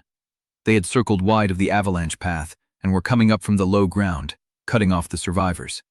Sloane rose. The planted witness was still crouched by the tree, shaking but alive. The 2 team drivers had drawn knives, standing between the scouts and the remaining witnesses. Kael straightened, breathing hard, the gray at his neck spreading. She counted. 6 scouts. 30 yards out, moving through waist-deep snow at the tree line. She had no weapon but her claws and the knife in her belt. She had no room to retreat. She looked at Yzra. When we get out of this, you are telling me everything you know about that justiciar. When we get out of this, I will read you the dispatch verbatim. Sloane pulled her knife. The scouts were 20 yards out. The bond pulse flickered beneath her ribs, thin and steady, the only heat in the winter air. She stepped forward into the snow. Chapter 64.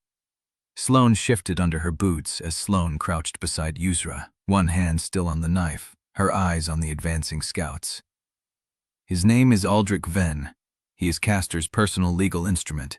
He does not leave Velis unless the charge justifies erasure. What does that mean? It means he carries a sealed commission that predates the tribunal itself. Yzra's fingers fumbled at her torn coat, pulling out a crumpled piece of parchment, snow-wet and bleeding ink. I grabbed this from the courier's dispatch before the bolt came. It is the activation order. Sloane took the parchment, scanning the dense legal script. The seal at the bottom was Castor's, unmistakable, the wolf's head with the broken crown. Article 12, she said. Users nodded. Emergency Jurisdiction Clause. It allows the justiciar to void any evidence presented if he deems it obtained through coercion, concealment, or bloodline corruption. The decision is his to interpret. 15 yards. Sloane memorized the phrasing, the specific wording Castor had chosen. He wrote this to cover anything I bring. He wrote it knowing what you would bring. User's voice cracked. The ledger, the ciphers, Mara's letters, Kael's testimony. He has already classified your entire evidence chain as bloodline corruption before you present it. Sloane looked at the parchment, at the familiar shapes of Castor's legal architecture. She had written similar clauses herself during her training when she was learning how to seal a case so tightly no appeal could crack it. She had helped build the cage they were locking her into. He taught me this, she said. User went still. When I was his blade, he taught me every doctrine, every clause, every loophole he used to control the packs. Sloane's hand tightened on the knife. He taught me Article 12 specifically, said it was the most useful tool in the legal arsenal because it could erase anything you could not defeat in open argument. User's face was pale, but her eyes were sharp. Then you know how to counter it. I know how he taught me to counter it. Sloane looked at the advancing scouts. Which means he knows I know. He will have prepared a secondary lock. 10 yards. The scouts had split into 2 groups of 3, one flanking left, one right, leaving a center channel open. A channel that led directly to the cliff edge, where the road had been. They were herding again. Sloane folded the parchment and pressed it back into User's hand. Can you walk? I can crawl if you need me to. I need you to reach the survivors and keep them moving downhill. The 2nd and 3rd wagons are around the bend. If the road is intact beyond the avalanche, you can get them to Frostmere. User's jaw tightened. What are you doing? Sloane stood. She looked at the 6 scouts, their steady advance, the patient calculation in their formation. Then she looked at the cliff edge, at the drop into the ravine below, where the river had carved a deep channel through the ice. I am buying time. She turned and walked toward the cliff edge, stepping into the open center channel the scouts had left. The lead scout stopped, raised a hand. The others halted in formation. Sloane did not stop. She walked to the edge, where the snow gave way to bare rock, and the drop fell 50 feet into the frozen river below. She could hear the water running under the ice, a low, grinding sound. She turned to face them. The lead scout was 10 feet away now. Mid-30s, hard face, the court sigil branded at his throat. Regent's blade, he said. You are ordered to stand down and submit to tribunal authority. I am not the Regent's blade anymore. The scout's eyes flickered, just barely. You are Sloane Vael. I am Sloane Vael. The scout's hand moved to his blade. Then you know the order. I know the order. Sloane felt the bond pulse beneath her ribs, thin and steady. But you have not heard my terms. The scout's face hardened. You are in no position to offer terms. Neither are you. Sloane's voice was flat.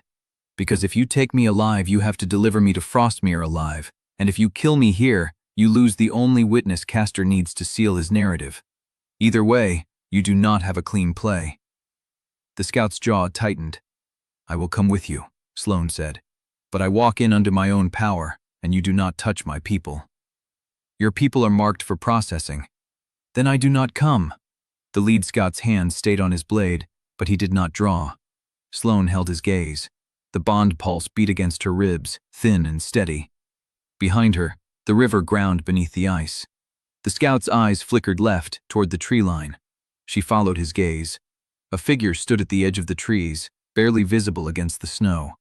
Hooded, still, watching. It was not one of the scouts. It was not Kael. It was someone else. The lead scout's hand dropped from his blade. Take her, he said, alive. Sloane had half a second to reach for her knife before the world turned to motion. She dropped, rolled toward the cliff edge, felt the wind of a blade passing where her throat had been. She came up with the knife in her fist, found a scout closing from the left, and slashed across his forearm, forcing him back. The bond surged, not her own. Kael. He was moving through the snow, shifting mid-stride, his wolf tearing through the bond sickness, his claws raking the nearest scout across the chest before the man could scream. The lead scout spun, drawing steel, but Sloane was already moving, driving her blade into the gap beneath his ribs. He went down. Silence.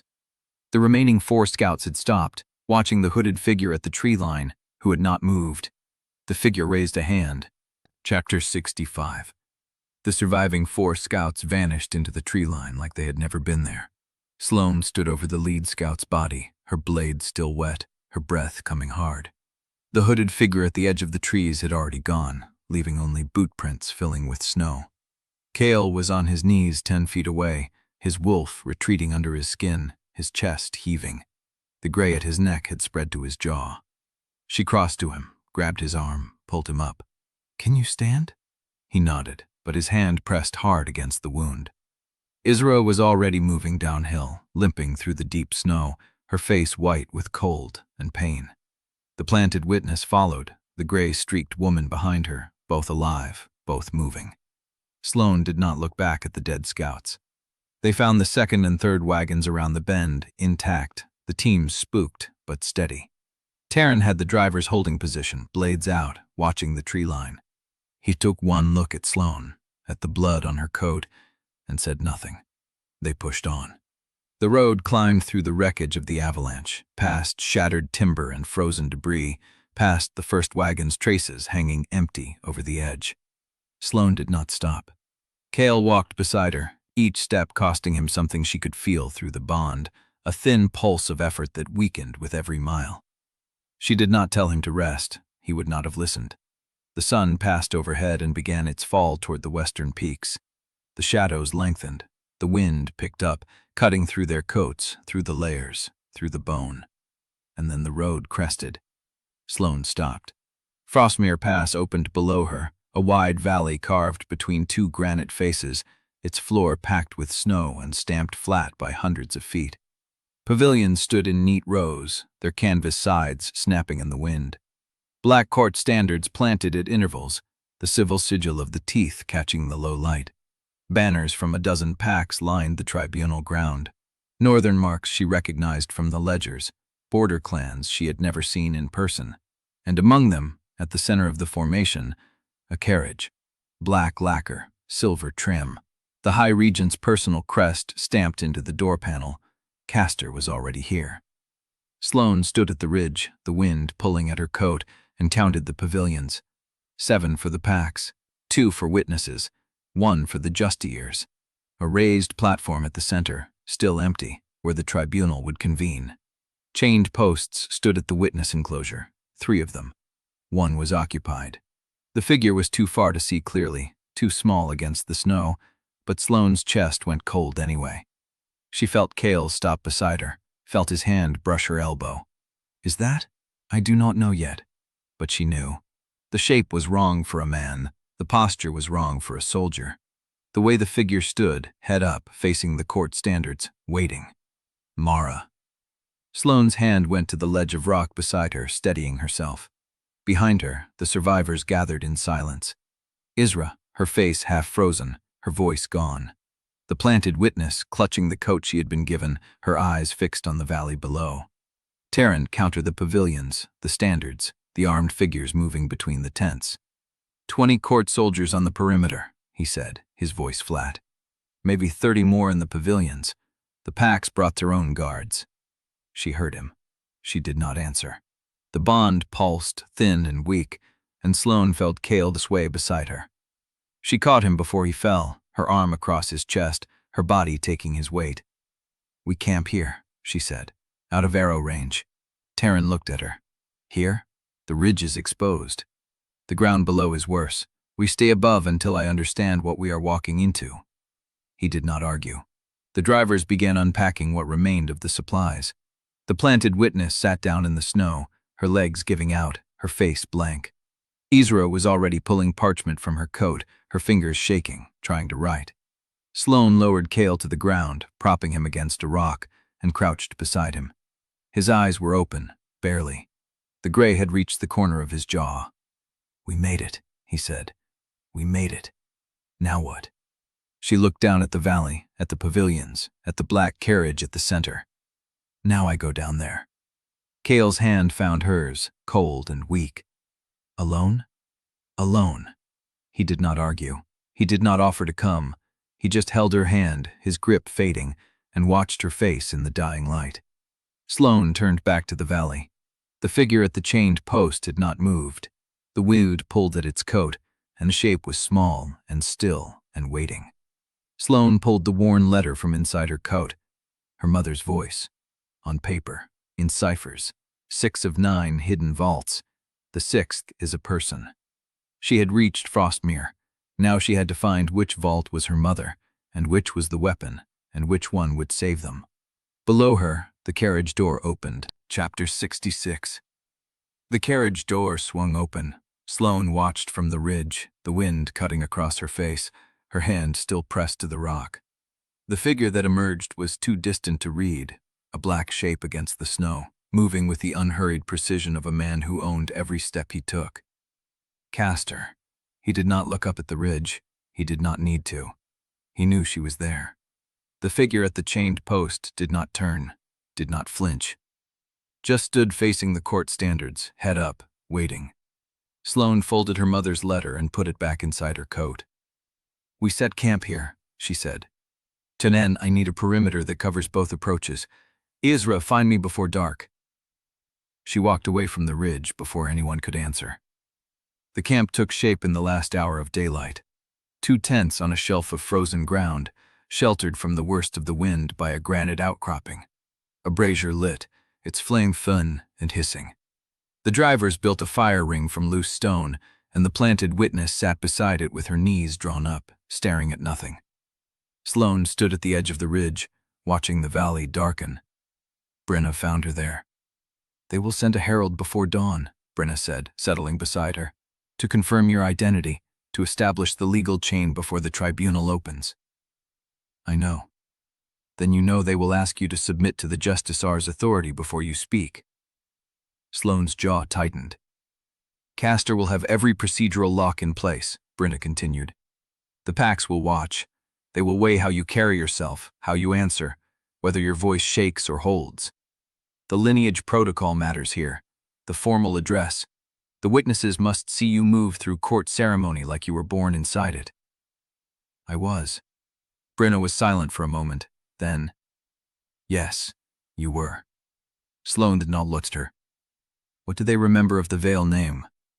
"The old ones remember. The border clans who lost territory under court consolidation. The families who had members taken for questioning and never returned." Brenna's voice dropped. "They remember enough to fear it, and fear can become loyalty if you give them something to stand behind. The truth, if you can make it hold." Sloane turned from the ridge.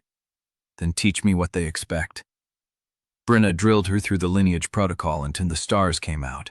The formal greeting, the ancestral acknowledgement, the bloodline claim spoken in the old order, the way the sovereign heirs had used it before the court rewrote the ceremonies. Sloane repeated the words until they stopped feeling foreign in her mouth.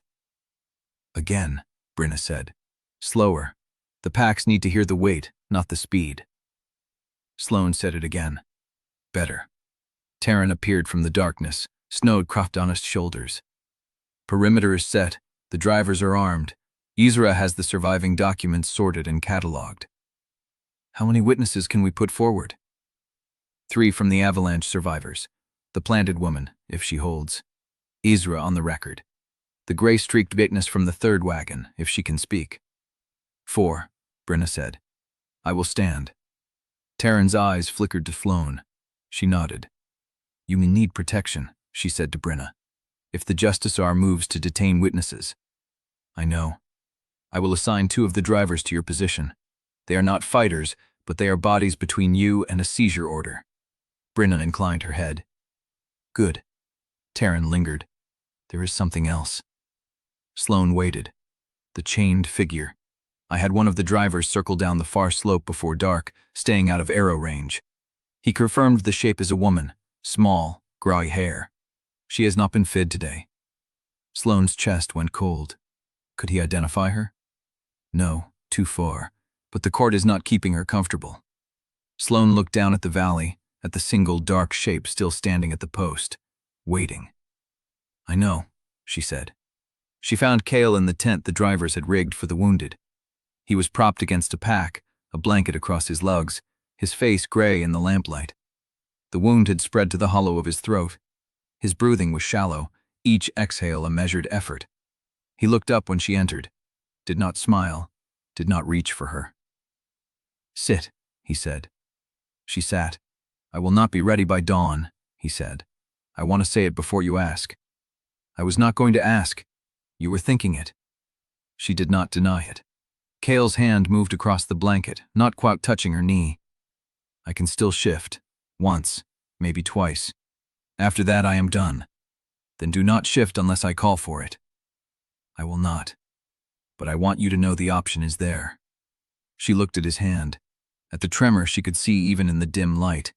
"I do not know what happens tomorrow," she said.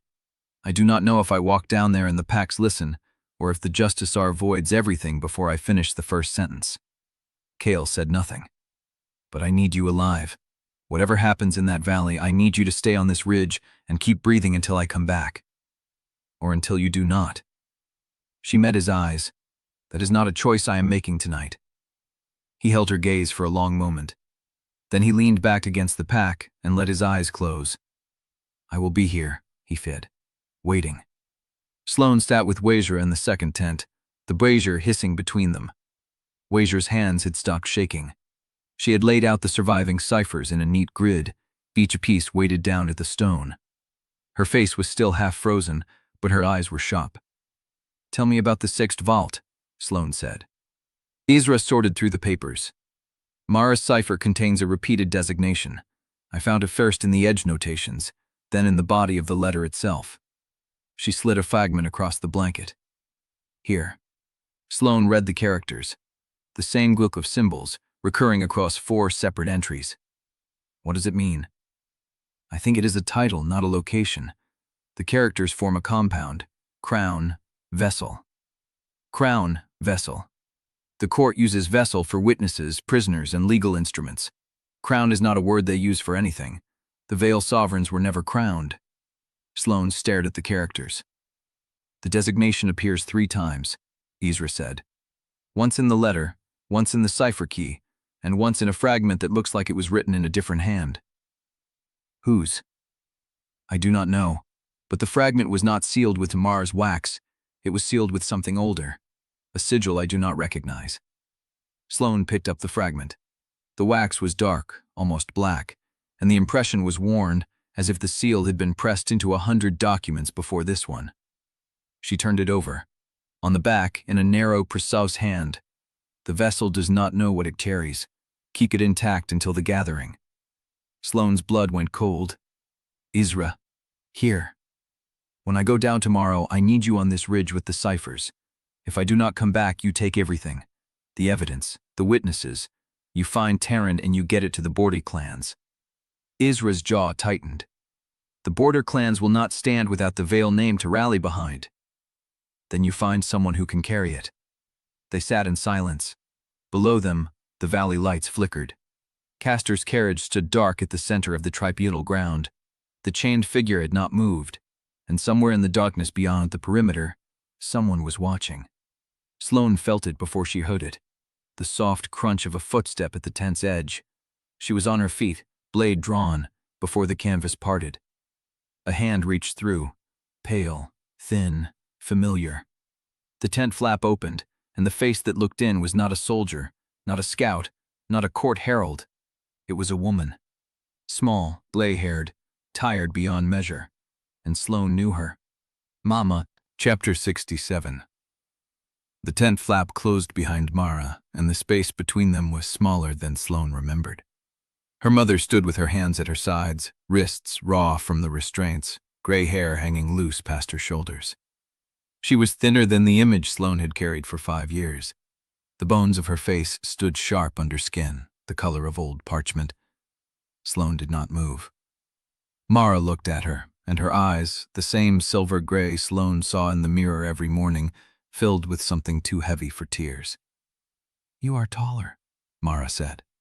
The words broke something in Sloane's chest. She crossed the tent in 2 steps and caught her mother before she fell, because Mara was already swaying, already folding, and Sloane's arms locked around her like the only anchor left in the world. Mara's hand came up to the back of Sloane's head. Her fingers trembled against Sloane's scalp.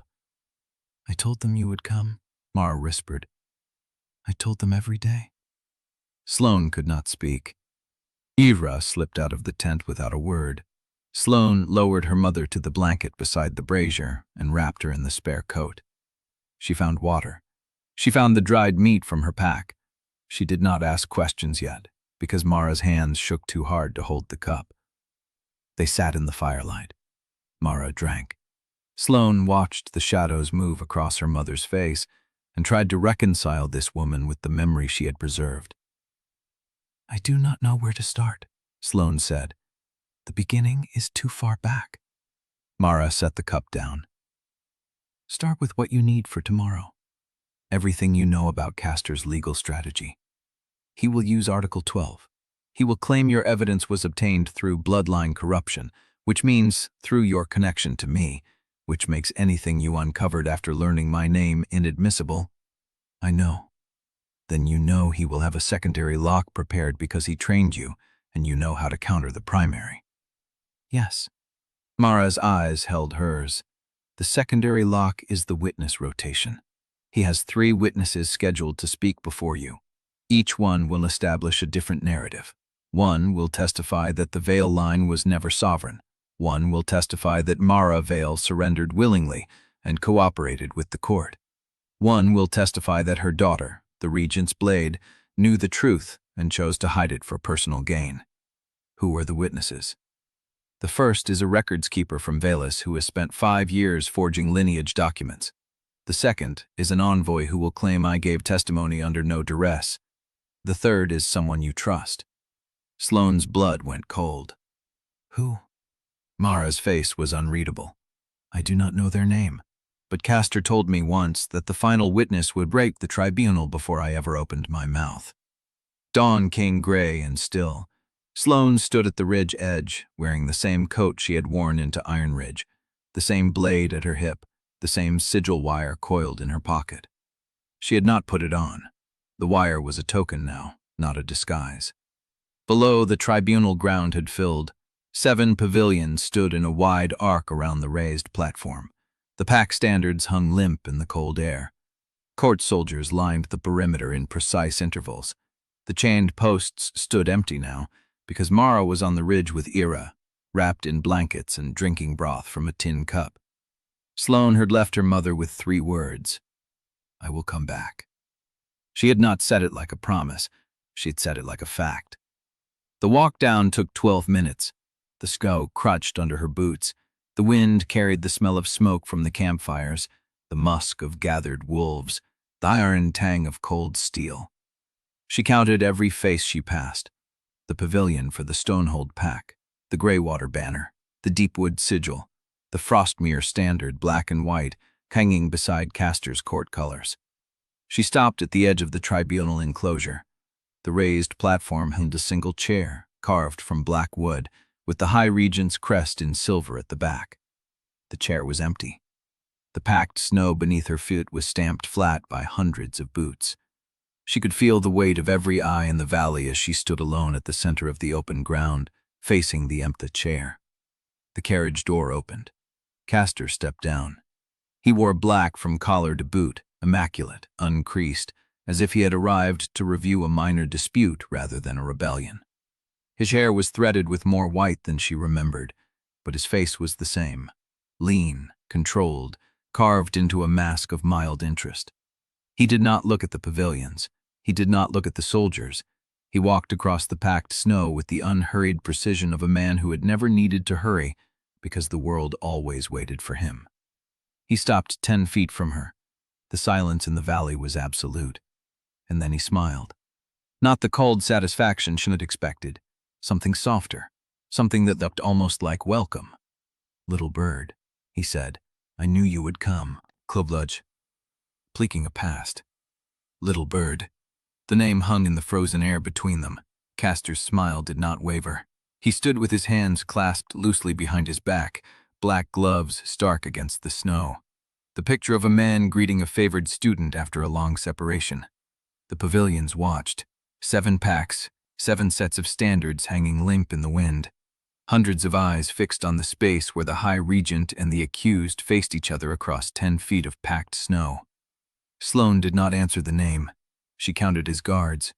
22 visible, positioned at the pavilion corners and along the tribunal perimeter. 3 more at the justicer's tent, 2 flanking the empty witness posts. The 3rd post still stood vacant, waiting. Castor tilted his head. You look well. Harder than I remember, but well. The North agrees with you. I did not come here to trade pleasantries. No, he sounded almost sad.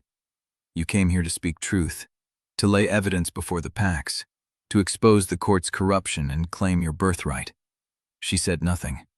I know your strategy, Sloane. I taught you how to build it.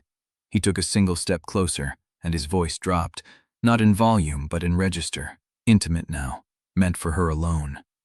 Walk in alone. Speak before they can close ranks. Let the truth do what steel cannot. You taught me many things. Yes, the word carried weight. I taught you to survive. I taught you to root a room by the exits.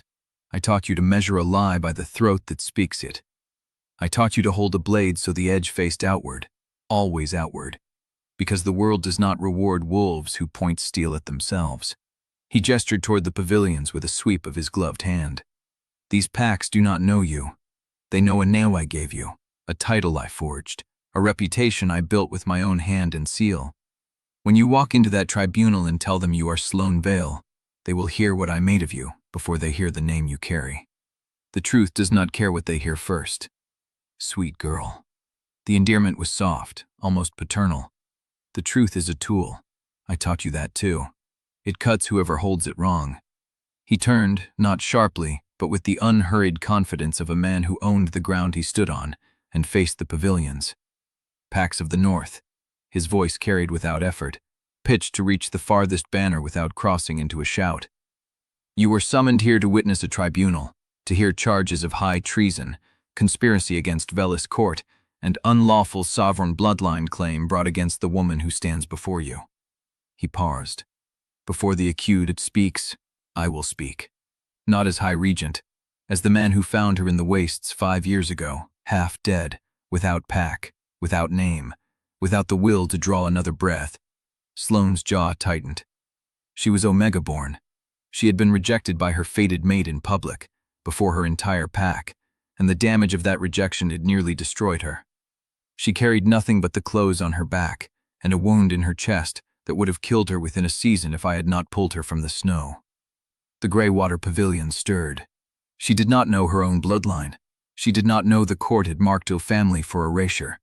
She knew only that she had been discarded, humiliated, and left to die. Castor's voice hardened, not into anger but into something that sounded like grief. I gave her purpose. I gave her skills. I gave her a name that meant something, so she could stand on her own feet and never kneel again. He turned back to face her. Everything she is, she built. I only cleared the ground. The silence stretched. Sloane held his gaze. You cleared the ground by destroying my family. You cleared the ground by ordering the rejection that broke me. You did not save me. You made the wound and then pretended the bandage was a gift. Castor's expression did not change. I made hard choices so the territories did not bleed. The Vael line was sovereign, Omega sovereign. Do you understand what that means? He looked past her, addressing the pavilions again. An Omega bloodline with legal claim to every territory in the North. A crown that would have overturned every pact charter, every border agreement, every alliance built in the last 60 years. He spread his hands. I did not destroy the Vael line because I hated them. I destroyed it because the alternative was war. Territorial war, dynastic war. The kind of war that burns villages and turns children into orphans and leaves the ground salted for a generation. And you decided that alone. Sloane's voice was quiet, but it carried. Without consulting the packs, without trial, without allowing the Vael line to speak or surrender or negotiate. You decided, and then you erased the evidence, and then you called it peace. Castor's smile thinned. I called it peace because I delivered it. What you call peace, the rest of us call occupation. The wind picked up, pulling at the standards, rattling the frozen canvas of the nearest pavilions. Intimate again, private. I am offering you a way back, little bird. Back to what? To the only life that will let you keep what you have built. His pale gray eyes held hers. Submit to the tribunal. Accept my authority. Stand beside me as the Regent's blade, no longer masked, no longer hidden, but acknowledged as my heir in all but blood. The packs will see you as I do. The woman I shaped. The woman who chose order over chaos, peace over war, the future over the past. He let the words settle. You have the evidence. You have the witnesses. You have already proven you can wear a legal confrontation. A pause. But you cannot win a war. Not against Velis court. Not against every pack that fears an Omega sovereign more than they fear a known enemy. Your offer is submission with a better title. It is survival with dignity. His voice softened. I do not want to destroy you, Sloane. I never did. I wanted to save you from the fate your bloodline would have forced on you. That is still true." The tribunal ground held its breath. Sloane looked past him, past the pavilions, past the court standards and the frozen witness posts, up toward the ridge where Mara sat wrapped in blankets, where Ezra held the ciphers, where Kael lay waiting for a verdict he might not know to hear. She looked back at Castor. "Bring your first witness." Something flickered in his eyes. Not surprise, recognition. He had expected her to refuse. He nodded once, slowly, and raised his hand. The justicer's tent flap opened. A figure stepped out, tall, gray-robed, carrying a ledger bound in black leather. Aldrich Vem crossed the tribunal ground with the measured gait of a man who had performed this function before, many times, in many territories. He stopped at the raised platform. "By the oaths invested in me under Article 12 of the Velis Compact," he said, his voice flat and procedural, "I certify that any evidence obtained through bloodline corruption, coerced testimony, or concealment of lineage identity shall be voided before entry into the tribunal record." He opened the ledger. "And I name the first witness of record, the accused herself, whose testimony shall establish the basis of all subsequent claims." Castor turned to face the Pax. "The accused will speak first, and she will speak under the full weight of Article 12, which means that every word she says will be judged against the lineage she hid, the identity she concealed, and the bloodline she carries." He looked at her. "Speak, Sloane Vael. Tell them what you came to say, and know that if your evidence was obtained through the very name you claimed, it will die on your lips before it reaches their ears." The valley was silent. Sloane felt the weight of the sigil wire in her pocket, cold against her palm. She stepped forward, and from the ridge above, a howl broke the silence. Not a court howl, not a pack howl. Something older. Something that made the nearest court soldiers go still, their hands dropping to their blades without drawing. The howl came again, closer now, and Sloane heard the wind carry a single word beneath it. Rowan. Chapter 69. The howl died into the wind, leaving the valley hollow and waiting. Sloane did not turn toward the ridge. She kept her eyes on Castor, on the thin smile that had not quite returned after the word Rowan broke the silence. The nearest court soldiers had their hands on their blades, watching the ridgeline, waiting for something to crest it. Nothing came. The wind shifted. The ground stayed still. Sloane stepped forward, past Castor, past the justicer's raised platform, and stopped at the center of the tribunal ground where every pack could see her. "I will not speak first," she said. "Article 12 requires the accused to establish the basis of her testimony. Fine, I will establish it." She pulled the folded dispatch from her coat, the one Ezra had grabbed from the courier's body, still creased with meltwater and blood. "But I will do it in the order the evidence demands, not the order that serves your narrative." She turned to face the nearest pavilion. Stonehold's banner rippled in the wind, a gray peak on black wool. The pack's envoy stood at its edge, arms crossed, watching her with flat assessment. "Stonehold," she said, "your territory borders the upper Velis tributary. You lost 12 sheep in the spring, blamed on rogues. 3 patrol deaths in the summer, same cause. Did Castor's court offer assistance?" The envoy's eyes narrowed. They did. "How long after the losses did the offer arrive?" A pause. "Within the week." Sloane held his gaze. Fast response, faster than usual court dispatch, almost as if they knew the attacks were coming. She turned before he could answer, walked past the Frostmere Pavilion, where the Deepwood banner hung limp in the still air, and stopped at the Greywater delegation. "Your pack lost a food convoy last winter.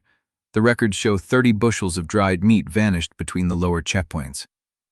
Court auditors reviewed the case and concluded your own wolves stole it."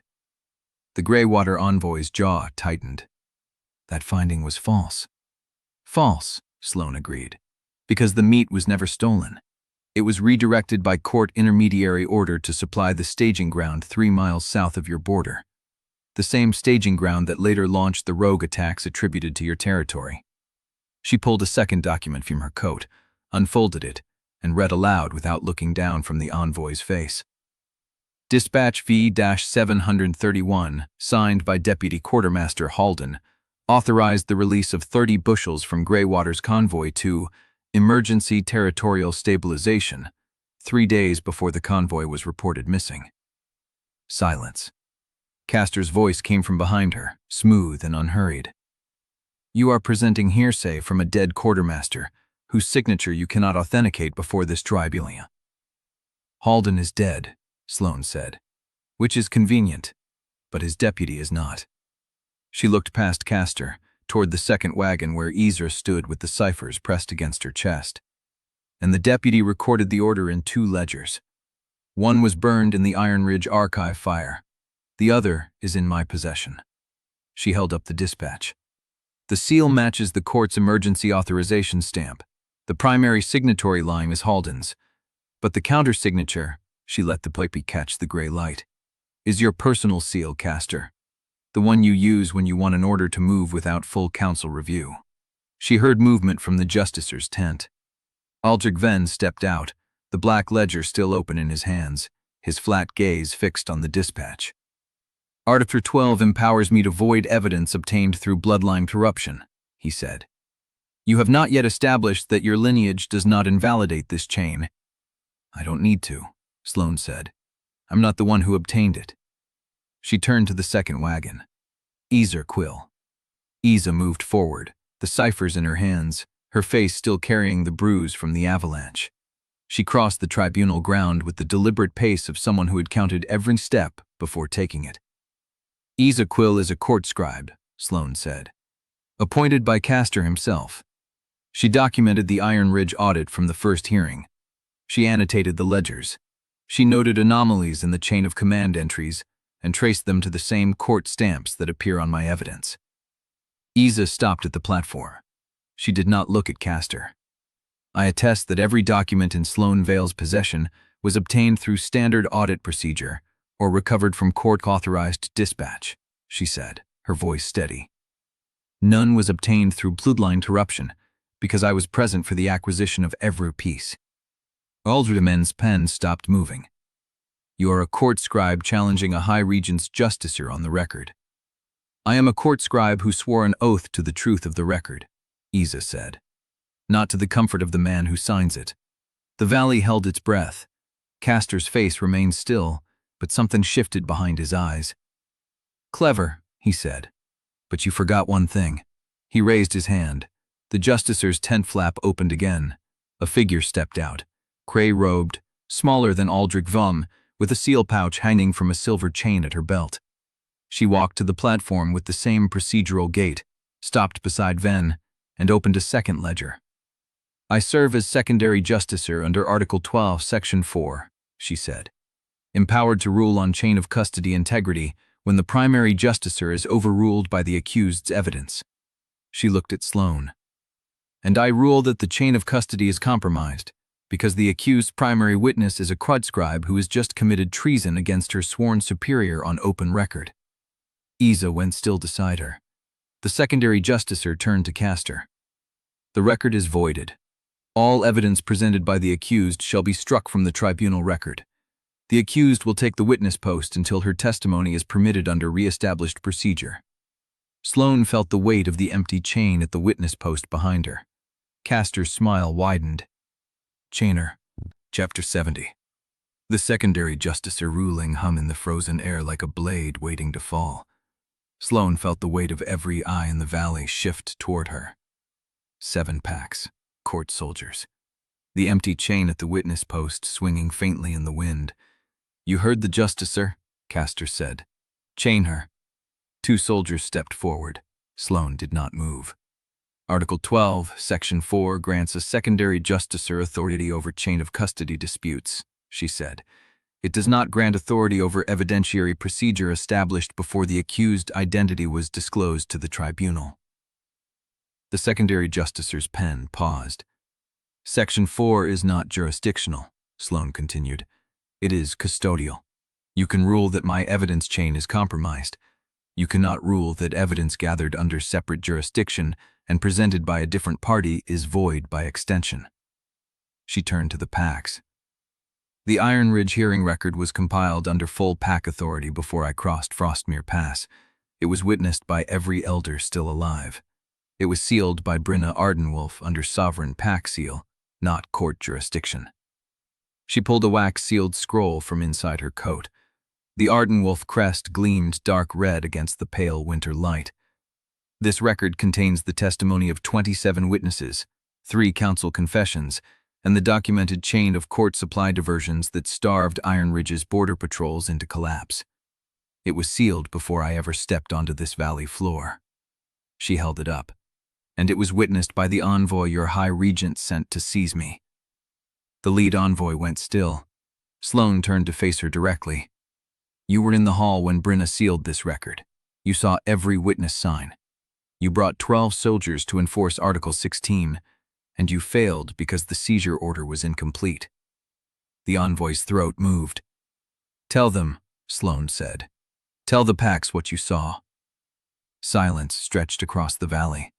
Then the envoy stepped forward.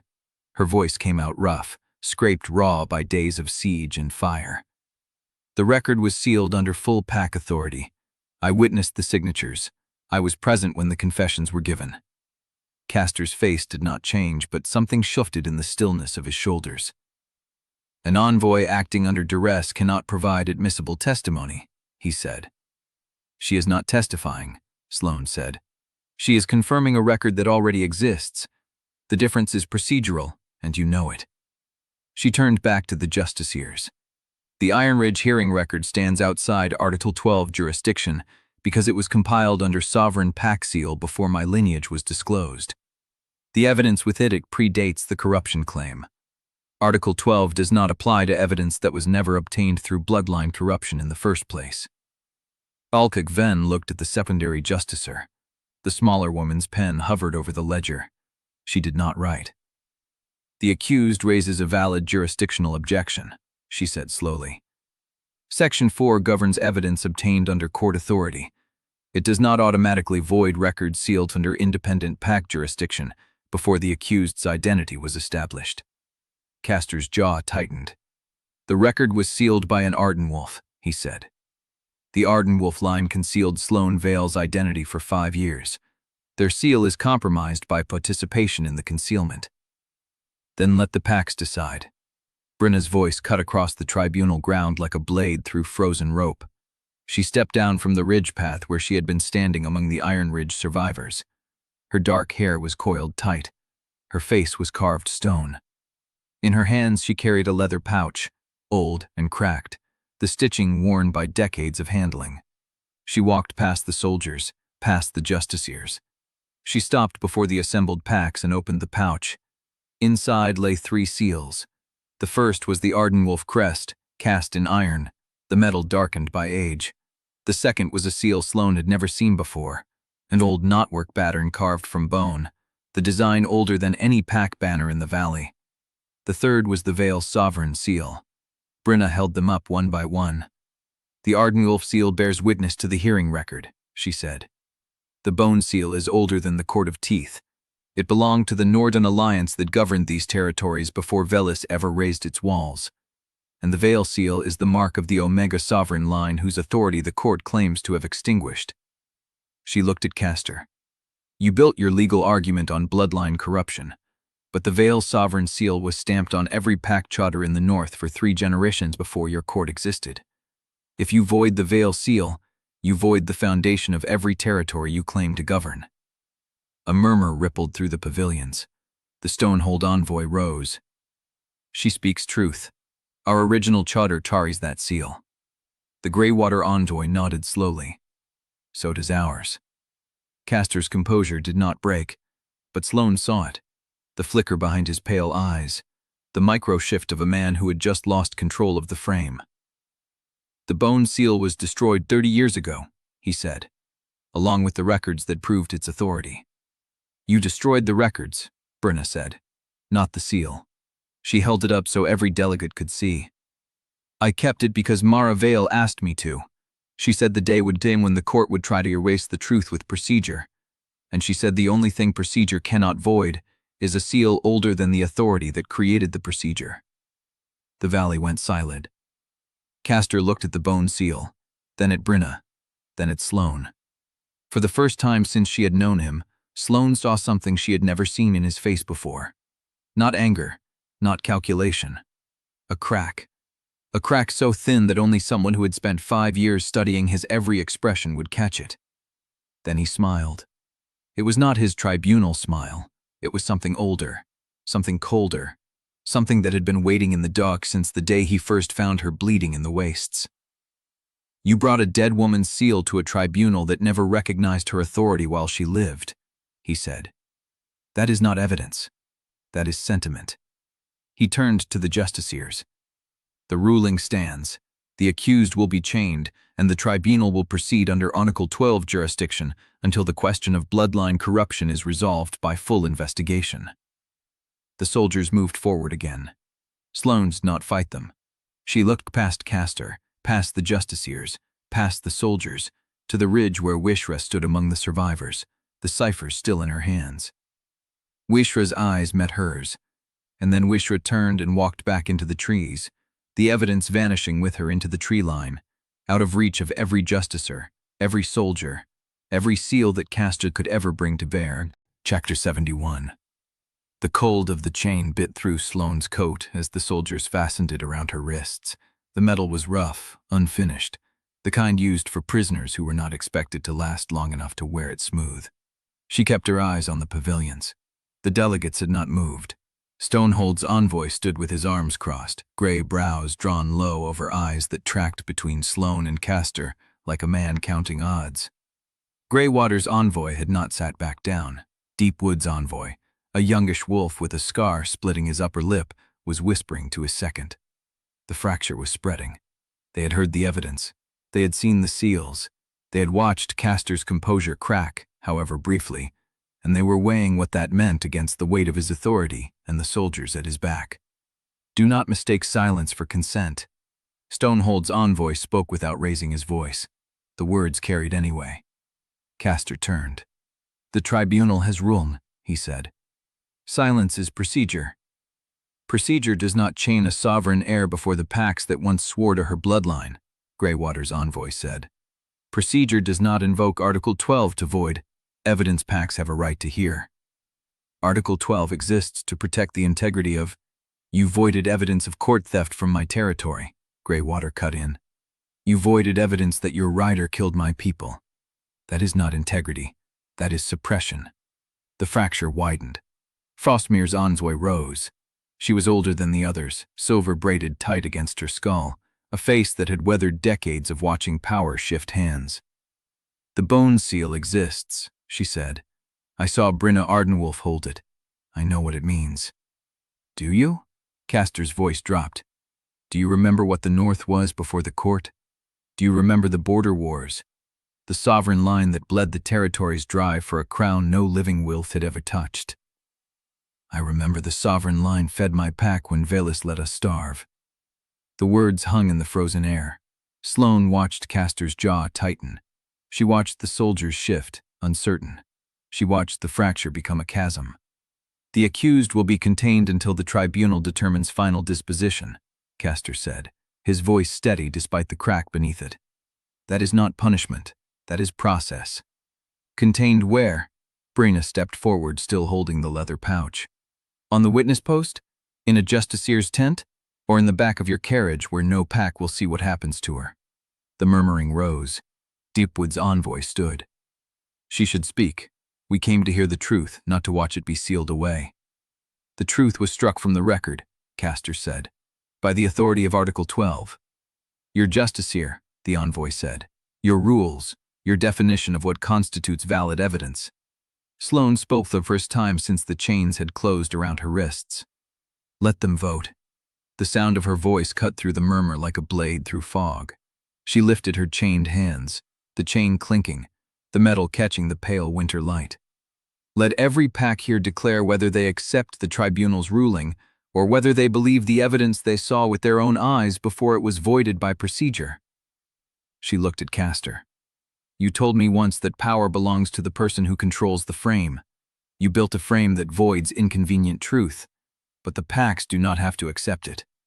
Castor's smile returned.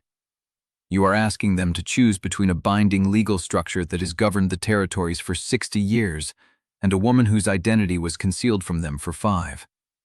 I am asking them to choose between truth and procedure, Sloane said. And if the procedure cannot survive the truth, then the procedure is the problem. The delegates exchanged glances. Stonehold's envoy stepped into the open space between the pavilions. I call for a formal vote, he said.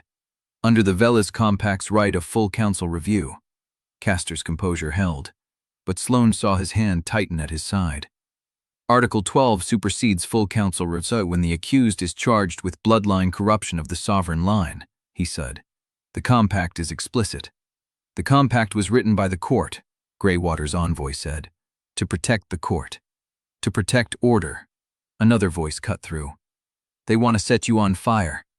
It came from the tree line above the tribunal ground. A figure staggered into view, dragging something behind him. Snow crusted his coat, caked his face. A scar ran from temple to jaw. Dax. He did not look at the packs. He did not look at the Justiers. He looked at Sloane, and then he dragged his guidon forward until the whole tribunal could see what he held. A court courier. Bound and gagged, a leather dispatch case still strapped across his chest. Dax dropped him at Castor's feet. Found him 2 hours north of the pass, Dax said, carrying orders sealed with the High Regent's personal sigil. He pulled the dispatch case open and drew out a folded sheet, still sealed with black wax. Castor's seal. Dax held it up so every delegate could see. Orders for the complete extermination of Ironridge Pack, Dax said. All witnesses, all survivors, to be carried out immediately upon confirmation that the tribunal's legal containment had failed. The valley fell so silent Sloane could hear the wind scraping snow across the packed ground. She looked at Castor. The crack she had seen earlier was no longer a crack. It was a break. Every delegate turned to look at the High Regent, every soldier, every justiciar. And in that moment, Castor knew he had lost the frame. "Read it," Sloane said. "Read it aloud." Dax broke the seal. Chapter 72. Dax held the broken seal in his palm, a scatter of black wax flakes catching the pale winter light. The tribunal ground had gone so still, Sloane could hear her own blood moving. "The order is dated 4 days ago," Dax said, "signed by the High Regent's hand, bearing his personal sigil and the court's emergency seal," he read aloud. "By authority vested in the High Regent under Article 4 of the Velis Compact, and in accordance with the emergency protocols governing sovereign bloodline containment, the following directive is hereby issued upon confirmation that legal containment of the accused Vael heir has failed, or is reasonably projected to fail. All Ironridge Pack members present at the Frostmere Tribunal, including witnesses, recrupians, and any delegate who has received or observed evidence related to the Vael bloodline, shall be detained and transported to designated processing points at the court's discretion. Should detention prove impractical due to residence, environmental conditions, or tactical necessity, the commanding officer on site is authorized to execute the directive by whatever means required to prevent the spread of sovereign lineage claims beyond the tribunal's jurisdiction. This order supersedes all prior directives and is not subject to appeal or review." Dax lowered the page. The silence stretched. Sloane watched Castor's face. The cold smile had not moved, but something behind his eyes had shifted, a door closing on a room he had never expected anyone to enter. "That order," Greywater's envoy said slowly, "authorizes the murder of every wolf in this valley." "It authorizes containment," Castor said. "It uses the words, 'execute by whatever means required.' Standard language for emergency protocols." "Standard language for extermination," Frostmere's envoy said. Her voice was old and hard as the granite above the pass. "I have seen that phrasing before. The court used it during the border purge. 12 packs in 3 months. The murmuring rose again, louder this time, angrier. Stonehold's envoy turned to face Castor directly. "Explain," Castor's composure held, but Sloane saw his hand tighten at his side, the black glove creasing over his knuckles. "The Vael sovereign line," he said, "if allowed to reassert itself, would trigger a territorial war that would make the border purge look like a border dispute. Every pack in the north has 60 years of charters, alliances, and borders defined by the absence of a sovereign claimant. The moment a living Vael heir stands before them and claims that authority, every agreement dissolves. Every border becomes negotiable. Every grievance becomes a casus belli. He looked at the assembled delegates. I have spent 30 years preventing that war, not through cruelty, through necessity. The Vael line was not exterminated because I hated them. It was erased because the alternative was the collapse of every structure that keeps the territories from devouring each other. Then why keep Vael alive? Brynja's voice cut through like a blade. If the line needed to be erased, why preserve the mother in a cell for 5 years? Castor's jaw tightened. Because she knew where the vaults were, 6 of 9, hidden across the territories, each containing enough evidence to restart the sovereign claim from scratch. I needed that knowledge before I could complete the erasure. And did you get it? No. The word landed like a stone in still water. She never broke, Castor said. 5 years, every method we had. She gave us nothing. Sloane felt the chains at her wrists grow heavier. You kept her alive to torture her, she said, and when that failed, you brought her here to use as bait. I brought her here to end this, Castor said, cleanly, legally, with the consent of every pack assembled. By voiding my evidence, chaining me to a post, and ordering the murder of everyone who saw the truth. Castor's eyes met hers. For a moment, something flickered in them. Not regret, not shame, something older. I did not want this, he said quietly. I wanted you to stand beside me. I offered you heirship. I offered you survival with dignity. You offered me a cage with your name on it. I offered you the only future a Vael can have without burning the territories to ash. Sloane lifted her chained hands. I was the last Vael heir you knew about. But Mara is alive, and the vaults exist, and there are 9 families who built them. You cannot erase a truth that is already distributed across the north. Castor's smile returned, thin and cold. I can try. The words hung in the frozen air. Deepwood's envoy stepped forward, his scarred lip pulled tight. You admit it. You admit you ordered the extermination. You admit you kept Mara Vael in a cell for 5 years. You admit you manipulated the audit, the tribunal, and every legal structure you invoked. I admit I did what was necessary to preserve order. Necessity is a justification, the envoy said, not a defense. The murmuring rose to a growl. Sloane watched the soldiers shift, uncertain. She watched the delegates exchange glances. She watched Castor's composure crack again, wider this time, a hairline fracture running through the mask he had worn for 30 years. You trained her, Greywater's envoy said. You raised her as your blade. You gave her a name and a purpose, and then you ordered her death because she would not let you control what she became. I trained her to survive. You trained her to serve you. Castor's hand went to his belt again. There will be no vote. There will, Greywater's envoy said, stepping forward, or there will be no tribunal. The soldiers stopped. They looked at Castor. They looked at the envoys. They looked at each other, and in that moment, Sloane saw the frame shift. Not because of her, not because of the evidence, because of the fear. The scent of it rising from the assembled wolves, thin and sharp as winter air, as they realized the High Regent was not a fortress. He was a man who had built his entire authority on a single assumption, that no one would ever call his bluff.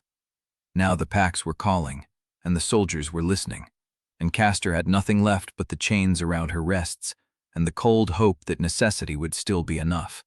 Chapter 73. The silence in the past was not peace.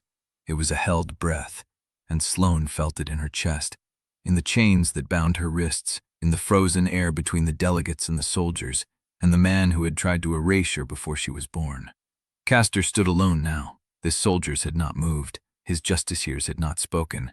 The envoys held the space as if they had forgotten he was still the High Regent and not merely a man who had been caught. The tree line behind the pavilion stirred. Sloane saw it first. A figure emerging from the shadows between 2 pines, dark coat torn, breath clouding in the cold. Isra. No cipher case in her hands, no documents, just a small silver disc no larger than a palm, catching the pale winter light.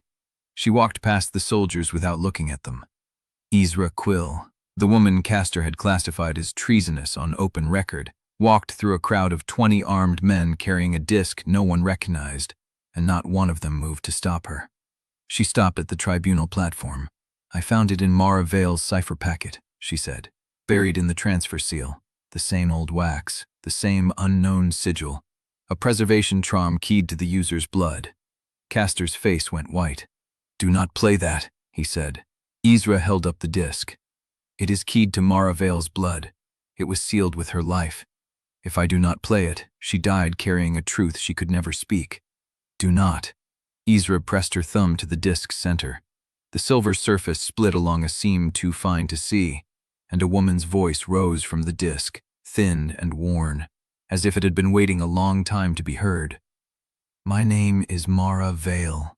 The voice was older than Sloane remembered, rougher, scarred by years a voice should not survive.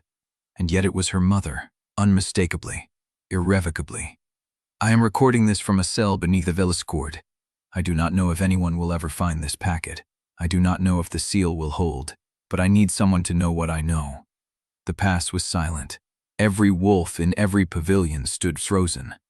"I was taken on the night of the fire. Not killed, taken. The High Regent Castor ordered my capture because I knew where the vaults were, and he needed to find them before the gathering could begin. He has kept me alive for 5 years in a cell with no light. He has asked me the same questions every day, and every day I have told him nothing." Castor's hand moved toward his belt. "Stop this," he said. No one listened. "Mara, how did you hide this?" he said, stepping forward, voice trembling, composure shattered at last. "How did you hide anything?" "If you are hearing this voice," Mara continued, "I am probably dead, or close to it. That is the only way Castor would let this packet leave his possession. He thinks he has taken everything from me. He thinks I have nothing left to hide." Sloane felt the chains against her ribs. "But I have this." The voice paused. The wind moved through the pass. "And I have the coordinates of the last 3 vaults, the ones even Castor does not know exist." The words landed like a blade. "Listen carefully." Mara Vael's voice turned harder, clearer, the voice of a woman who had spent 5 years in darkness preparing for a single moment of light. "These coordinates are keyed to the Vael's sovereign blood. They will open for no one else. If you are hearing this and you are not a Vael heir, they will mean nothing. If you are hearing this and you are a Vael heir, they will lead you to what the court cannot find." Castor screamed at his soldiers. "Take the disc!" The soldiers moved. Sloane did not look at them. She listened. "First coordinate, 48 degrees north of the old Frostmere line. Second coordinate, 91 degrees east of the spine, where the mountain splits into 3. Third coordinate, buried beneath." The voice fractured, static, high and thin. The old damage Ezra had worried about, the decay of a seal held too long. "Beneath what?" Sloane whispered. "The place where—" more static. "Where the first Vael." The disc went silent. The voice was gone. Ezra stood with the dead disc in her hand, staring at it as if she could will the coordinates back from the silence. The pass was still. The soldiers had not reached the platform, but they were moving. A surge, a wall of dark coats and drawn steel, breaking past the Envoys, driving toward the witness post where Sloane stood chained and alone. Stonehold's envoy shouted for order. No one listened. Castor's voice rose above the chaos, not pleading now, not cracking, but hard as iron. "Take her, before she speaks again." Chapter 74. The first soldier reached the witness post. Sloane saw him coming, saw the blade rising, saw the momentum behind it that would not stop for chains or law or the voice of a woman speaking from a dead disc. She braced. A gray shape hit the soldier from the side, and the blade went spinning across the trampled snow. The shift had already reversed. Kael stood over the fallen soldier, steam rising from his skin, his chest heaving, the bond fever gray crawling past his jaw into his throat. He had 1 shift left. Maybe 2. He used 1 for her. "Get her free," he said. Teren was already moving, blade against the chain links, sparks striking the snow, metal groaning under pressure. The first link snapped. then the second. The tribunal ground dissolved around them. Ironridge fighters poured down from the ridge where they had been waiting, hidden among the boulders. Court soldiers formed a defensive wedge around Castor's carriage. The packed delegates scattered, dragging justiciars and clerks toward the pavilions, shouting orders no one could hear over the clash of steel. The third link broke. Sloane's wrists came apart. "Istra," she said. "Gone. Into the tree line with the disc." "Where is Castor?" Kael pointed. "Carriage. Moving."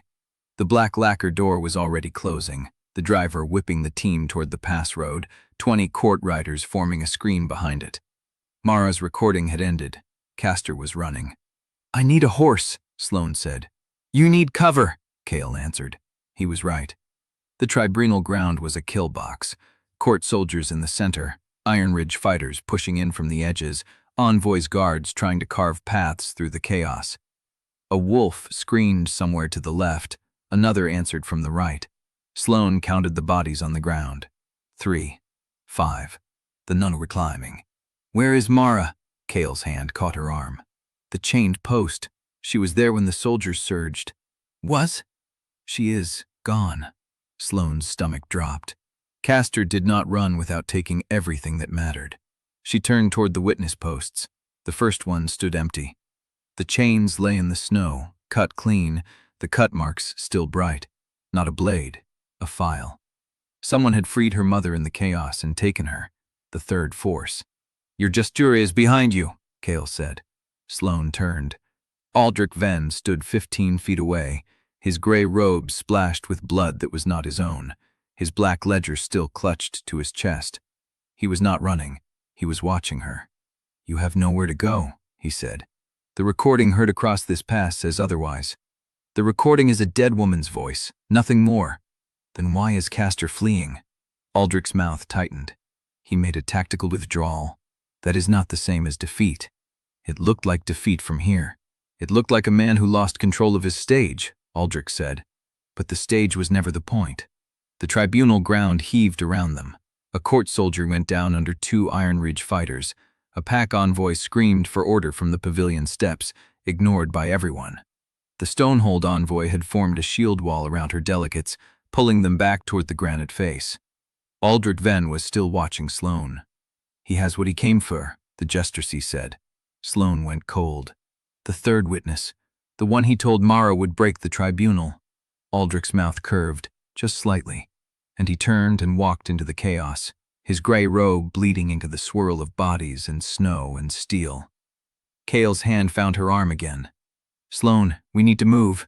She did not move. She stood in the wreckage of the tribunal, Castor's carriage vanishing into the pass, her mother gone, the last live light coordinates fractured into static, and a Justicia's words hanging in the frozen air. He had what he came for. "Where is Yesra?" "Tree line, southwest ridge." "What about the other envoys?" "Stonehold and Greywater are consolidating. Deepwood is retrieving their wounded. Frostmere is pulling back to the pavilion." "That is 4 out of 7. Kael's jaw tightened. "The other 3 are Castors. They already withdrew with his riders." The north was fracturing. The court's blade was already in the wound, and Castor was drawing it sideways. "The disc," Sloane said. "We need its data recovered before the seal decay eats the rest." "We also need to survive this valley," Kael said, "which is currently a war zone." He was right about that, too. A fresh wave of court soldiers crested the ridge above the tree line. 30, maybe 40, forming up at the high ground, blocking the pass road Castor had already taken, sealing the valley exit. They were not coming to fight. They were coming to hold the ground until Castor was safe. And then they would burn what remained. Sloane turned toward the southwest tree line where Isra had vanished. "We are not dying in this valley," she said. Kael did not argue. They ran. Behind them, the tribunal ground burned. Chapter 75. The snow burned under Sloane's boots as she ran. Behind her, the tribunal ground dissolved into pockets of steel and fire. Ahead, the tree line swallowed the last trace of Isra's path. Kael's breath came hard beside her, each stride pulling against the bond fever gray that had reached his throat. They had maybe 60 seconds before the court soldiers on the ridge reached the valley floor. A scream cut through the chaos behind them. Not a battle cry. a woman's voice, sharp with terror. Sloane stopped. Kael's hand caught her arm. "We do not have time." "That was one of the witnesses. You cannot save everyone." "I can try." She turned before he could argue, running back toward the sound. The tribunal ground had become a maze of torn pavilions and overturned braziers, snow melting into mud and blood. A group of court soldiers had cornered 3 witnesses against the Frostmere Pavilion's collapsed wall. The soldiers were not taking prisoners. The lead soldier raised his blade. Sloane's hand closed around the sigil wire in her pocket. Not the wire. Something else. The execution blade's authority token, still clipped to the belt of a dead justiciar lying 5 feet away. She had not noticed it before. Now she saw the silver sigil catch the firelight, the interlaced teeth of the court's execution authority gleaming against black metal. She grabbed it. The soldier's blade came down. "By the Velis Compact, Article 7, I void that strike." Her voice cut through the noise. Not loud, precise, the way Castor had taught her. The soldier's blade stopped 6 inches from the witness's throat. He turned. The sigil in Sloane's hand caught the firelight. Not the justiciar seal, the execution authority, the one that could not be countermanded by any officer below the rank of High Regent. "Who claims that authority?" the soldier demanded. Sloane held up the sigil. "The Regent's blade. You are under arrest for treason against the court." "I am under the sigil of execution authority," Sloane said, "which means I am judge, jury, and blade until the High Regent himself countermands me, and he is currently running toward the pass road." The soldiers exchanged glances. The lead soldier's jaw tightened. "That sigil is not yours to carry." "Then take it from me." She stepped forward. The witnesses pressed against the collapsed wall, 3 of them, 2 women and a young man, all wearing the gray of Frostmere's delegation. They had been running for the tree line when the soldiers cornered them. Sloane did not look at them. She kept her eyes on the lead soldier. Article 7 of the Velis Compact states that any execution order issued under tribunal authority may be inverted by the bearer of the execution sigil if the order is found to violate the Compact's foundational articles, she said. "These witnesses have not been convicted of anything. You are attempting summary execution without tribunal verdict. That is unlawful seizure under Article 12, subsection 3. The justiciar ruled your evidence void." "The justiciar ruled my evidence void. That does not give you the right to execute uncharged witnesses." The soldier's blade wavered. Sloane held his gaze. "I am inverting the sentence," she said. "These witnesses are under my protection until the tribunal reconvenes or a full council vote overturns my authority." "You cannot do that." "I just did." She turned the sigil in her hand, exposing the reverse face. The execution authority's inverted mark, the one that directed the sentence back onto the officer who attempted an illegal execution. The soldier's face went pale. "You have just branded yourself," he said. "I know." Sloane looked at the witnesses. "Run, tray line, do not stop." They ran. The soldier did not pursue. He stood in the mud and blood, the execution authority's inverted mark glowing silver in the firelight, and watched Sloane turn away. Kael was beside her again. "That was reckless," he said. "That was necessary. You just made yourself the court's most wanted target in the north." "I was already that." She clipped the sigil to her belt. "Now I have the legal authority to execute any court officer who tries to kill uncharged witnesses." "It will not hold." "It does not have to hold forever. It only has to hold long enough." They ran. The tree line was 50 yards ahead. Behind them, the tribunal ground burned. The Stonehold Envoy's shield wall had collapsed into a fighting retreat. The Deepwood Envoy was pulling her wounded toward the granite face. Frostmere's pavilion was engulfed, and on the ridge above, the fresh court soldiers had reached the valley floor. They were not advancing. They were forming a line, blocking the pass, blocking escape. Sloane reached the tree line and turned. 30 court soldiers in formation, not running, waiting, their blades drawn, their faces unreadable, and behind them, on the ridge crest, a figure in black, not Castor, taller, broader, standing still as stone, watching the valley burn. The third witness, the one Castor had told Mara would break the tribunal. Sloane's hand closed around the execution sigil. "Who is that?" Kael asked. "I do not know. But you have a guess." She did not answer, because the figure in black raised a hand and the 30 soldiers did not move. They waited, and Sloane realized the worst truth of the night. Castor's not run because he lost. He's run because the stage was never his to control. The third witness owned it now. Chapter 76. The 30 soldiers did not advance. They held the line across the valley floor, blades drawn, faces empty of allegiance. Behind them, the figure in black stood motionless on the ridge crest, the firelight catching the edge of a shoulder, the line of a jaw, nothing more. Kael's hand found Sloane's arm. "We cannot go through 30, he said, "not with the pass sealed behind them." "We are not going through them." Sloane watched the figure. The raised hand had not lowered. The soldiers had not moved. They were waiting for something. Behind her, the tribunal ground burned. The Stonehold envoy's voice carried across the valley, shouting orders to consolidate. The Deepwood healer was pulling wounded toward the granite face. Frostmere's pavilion had collapsed into a heap of smoking canvas. And in the center of it all, Castor's black lacquer carriage stood untouched, the silver High Regent's crest glinting through the smoke. He had not left. Sloane's hand tightened on the execution sigil. "He is still here?" Kael followed her gaze. "He ran toward the pass road. He ran toward his carriage," she pointed. "That is his carriage. It has not moved." The carriage door opened. Castor stepped out. He stood alone in the mud and firelight, black from collar to boot, his pale gray eyes fixed on Sloane across the burning ground. The soldiers on the ridge did not turn. The figure in black did not lower its hand. Castor walked, not toward the pass, not toward the soldiers, toward Sloane. Kael stepped in front of her. "Do not. Move aside. He will not touch you while I breathe." Sloane looked at him. The bond fever gray had reached his throat. His hand shook where it gripped her arm. He had one shift left, maybe two, and he would spend them both on her. "Move aside," she said again, softer. "He wants to talk. I want to hear it." Kael did not move.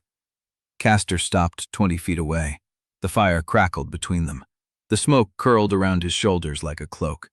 He looked at Sloane with that old familiar tilt of his head, the one she had once mistaken for affection. "You have done well," he said. "I did not do it for you. No, you did it despite me." His mouth curved, not a smile, something older and more tired. "That is why you were always the best of them. I am not yours. You are not." He looked at the sigil at her belt. "That sigil will not protect you. You know that. I know it buys time." "Time for what?" She did not answer. Castor's gaze traveled past her to the burning pavilions, to the envoys pulling their wounded toward the granite face, to the 3 witnesses who had vanished into the tree line. "You think you won tonight?" he said. "I think you ran." "I did not run." His voice dropped. "I made a withdrawal." Sloane's blood went cold. "Mara." "She lives." Castor said it like a gift and a threat in the same breath. "She lives because I still have use for her, because mercy has always been the crueler weapon, and I learned that lesson long before I found you in the wastes." "Where is she?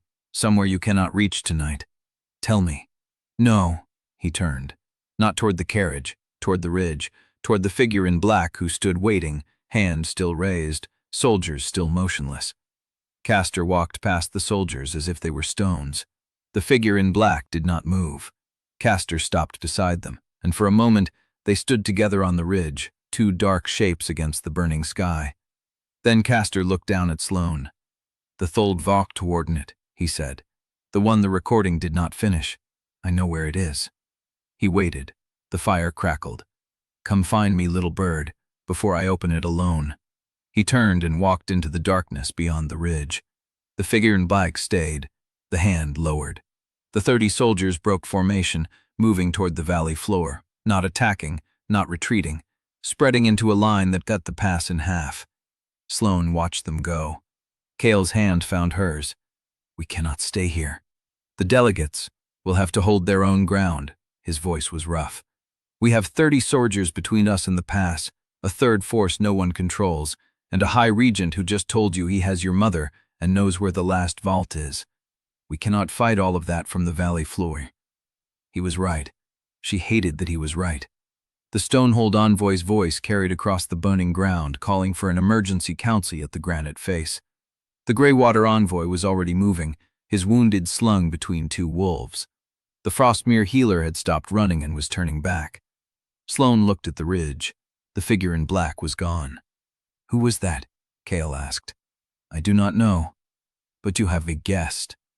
She looked at the empty ridge, the place where Castor had stood beside the dark figure, two powers she had never seen in the same frame before. "I have a fear," she said. Kael waited.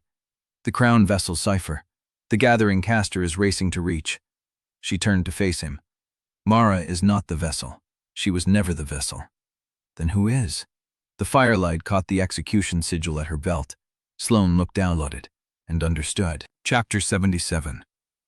The fire had burned itself to embers by the time the Stonehold Envoy reached her. Sloane stood at the edge of the tribunal ground, watching the last of the smoke curl against the granite face. The wounded had been pulled to the eastern slope, where Greywater's healer worked by torchlight. The dead lay in rows along the frozen stream, covered with whatever the packs had found. Pavilions sagged, the court standards had been taken down, but no one had raised anything in their place. The Stonehold Envoy was an old wolf, grey-browed, with a face that had learned to say hard things without flinching. "You need to declare," he said. Sloane did not turn. "The packs are fracturing. Stonehold will hold, Greywater will follow, but the others need a center. They need a name to rally behind." He stepped closer, and she caught the scent of smoke and old leather. "You are the last Vael heir. The Sovereign bloodline is law in the north before the court ever existed. If you claim it now, openly, before the dead are even cold, the packs will have something to stand behind. The packs need a sovereign. Yes.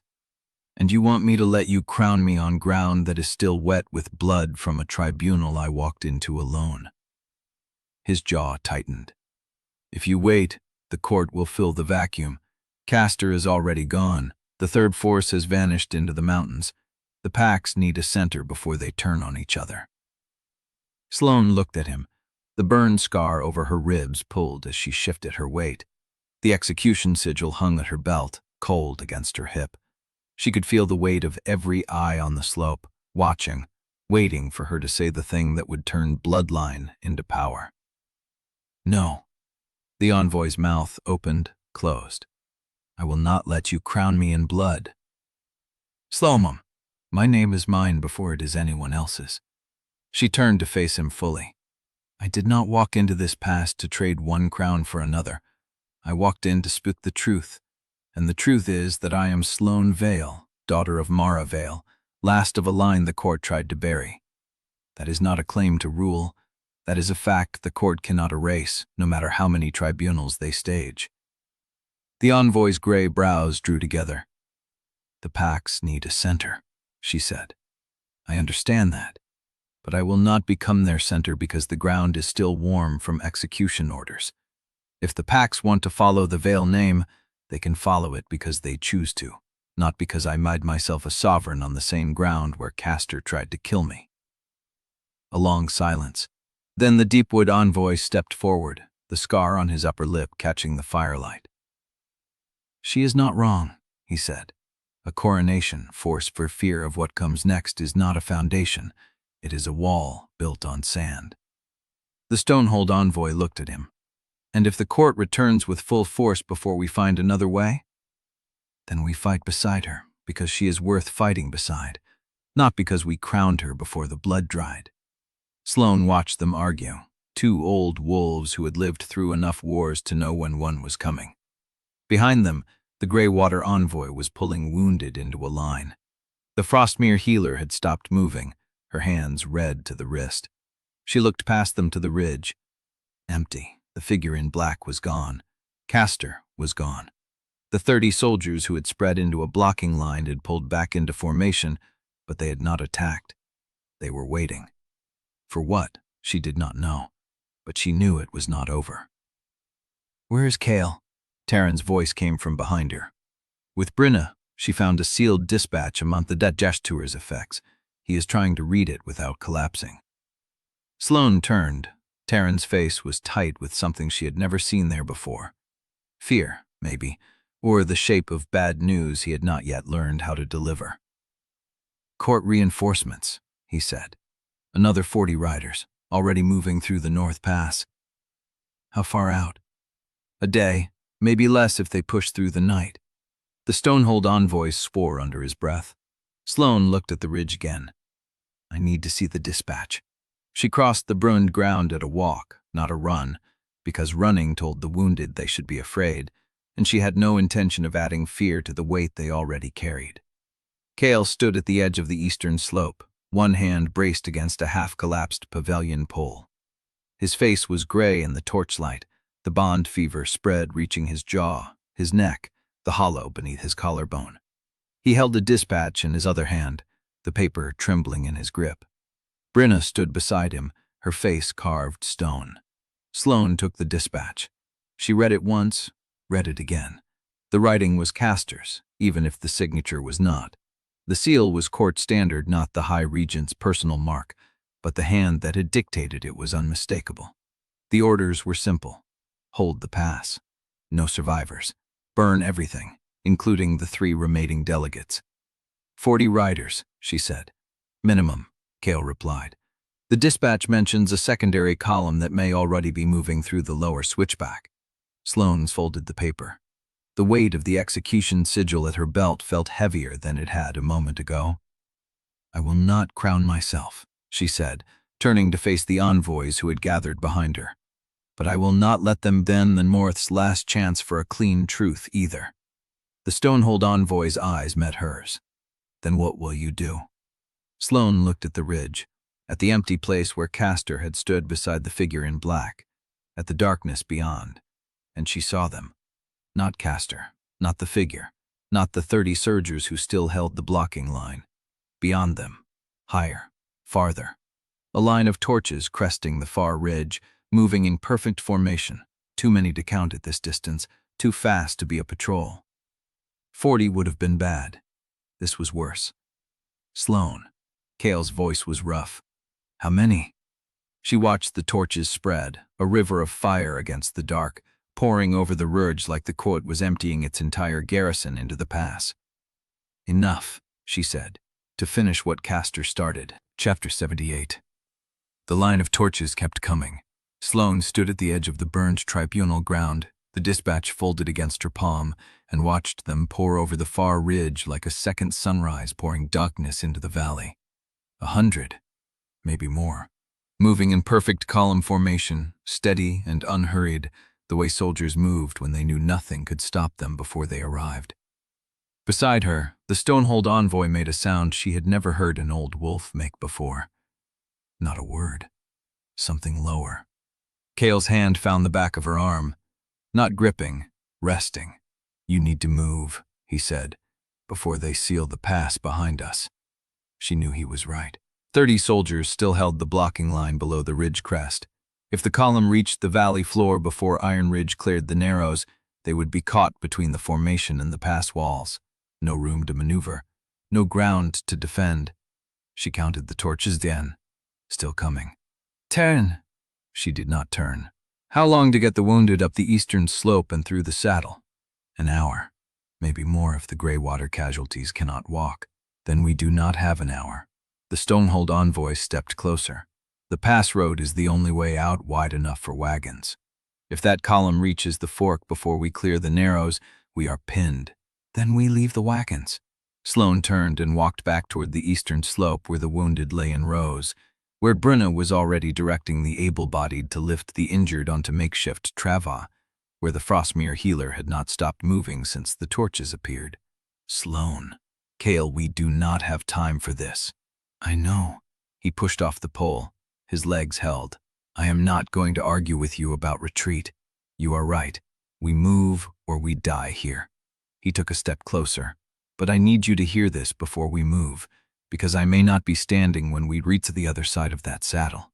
Sloane's throat tightened. "Do not. I am not asking you to answer." His voice was rough, scraped raw by the fever and the smoke and everything that had burned between them for 5 years. I am asking you to know. Before whatever happens next, I want you to know that I am not going to ask again. Not because I have given up, because asking has never been the right shape for what I owe you." She waited. He did not touch her. 5 years ago, I chose to save your life by breaking it. I do not know if I would make that choice again, knowing what it cost you. But I know I have spent every day since trying to earn the right to stand in front of you without shame. His jaw tightened. I do not know if I will survive the bond fever. Nessa does not know. You do not know. But I want you to know that if I do, I will spend whatever years are left making sure you never have to wonder if you are wanted. Not because the bond says so, because I choose it. Sloane's fingers closed around the execution sigil at her belt. Kael, I told you, I am not asking for an answer. His eyes held hers. I am giving you a fact. If we get through this, and if you ever want a life beside me, it is yours.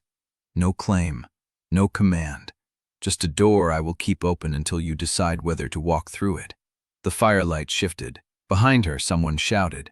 Orders, movement, the sound of canvas being torn and timber being abandoned. You should go, she said. Will you? She looked at him, at the gray in his throat, at the exhaustion carved into his face like a second set of bones. Yes. She turned and walked toward the wounded. Behind her, she heard his footsteps follow.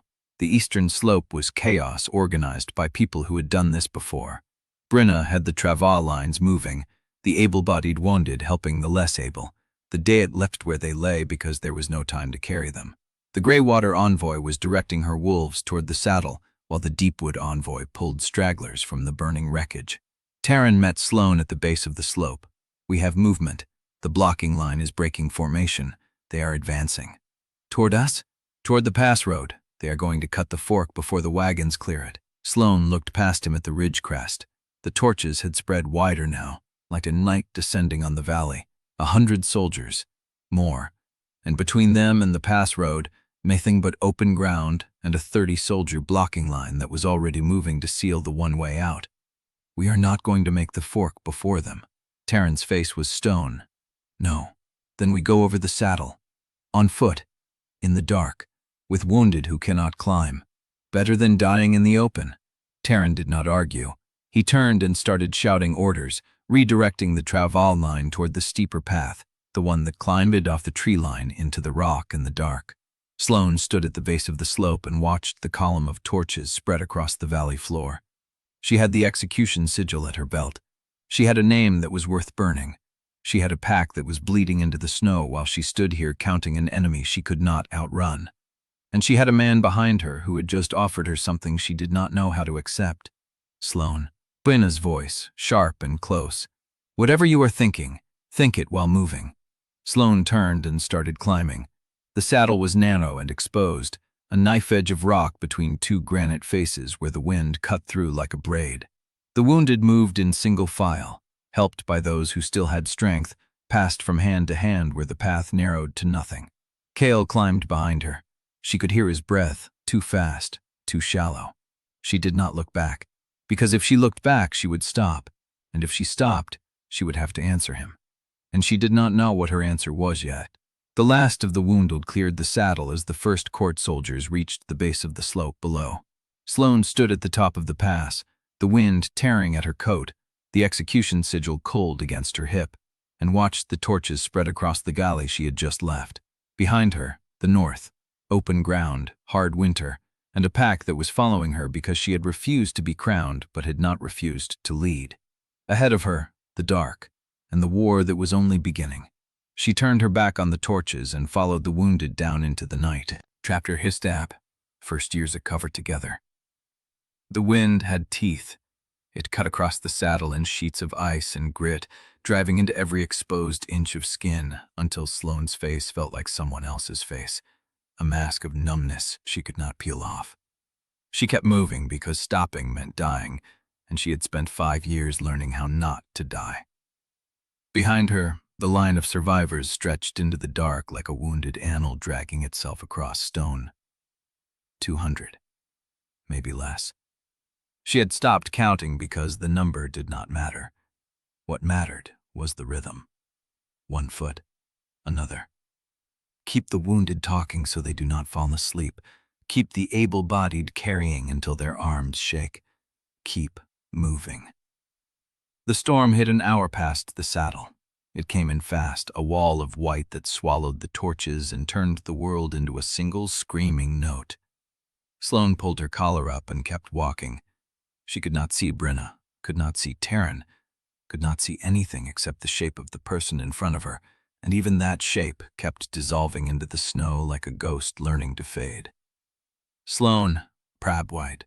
Sloane got his arm before he could fall, her fingers closing around the rough wool of his coat. The bond pulsed under her grip, faint and uneven, like a heart that kept forgetting to beat. "Do not," she said. "You know what? Do not die before we get there." He looked at her. His eyes, even in the dark, even in the storm, held something that made her chest ache in ways she did not have words for. "I am trying," he said. She held his arm a moment longer, then let go and started walking again. Behind her, she heard him follow. The column found shelter 2 hours before dawn. It was not a proper shelter. It was a rock overhang on the leeward side of a granite outcrop, just deep enough to fit 30 bodies pressed together for warmth. But the wind broke against the stone, and that was enough. Sloane stood at the edge of the overhang, watching the snow pile in drifts across the open ground. The storm had not let up. If anything, it had gotten worse, the flakes swimming so thick and fast that she could not see 10 feet past the rock. "They will not find us in this," Teren said, appearing at her side with snow crusted in his hair. "The court? Anyone. This storm is burying everything. Our tracks, their scouts, the whole pass." He paused. "But I might be the only thing that saved us." Sloane did not answer. Behind them, the wounded were being laid out in rows, their breath fogging the air. Brenna moved among them with a canteen and a quiet word for each. The Deepwood envoy was helping Whitewater Wolf splint a broken arm. The Stonehold envoy sat with his back to the rock, eyes closed, hands resting on his knees like a man who had been through this before and knew the only thing to do was wait. "We need to send messengers," Sloane said. Teren looked at her. "In this weather? Not now. When the storm breaks. We need word to reach the packs who did not see what happened at the tribunal. The Crowd will send its version first. We need ours to arrive before they seal the narrative." "Who do you send?" Sloane thought about it. "The Greywater envoy. Her territory is closest. She can reach the eastern clans in 3 days if the passes are clear. The Deepwood envoy takes the western route. The Stonehold envoy stays with us." "And the Frostmere envoy?" "Dead, I think. I did not see her after the first wave of soldiers hit the pavilions." Teren nodded, his face giving nothing away. "What message do they carry?"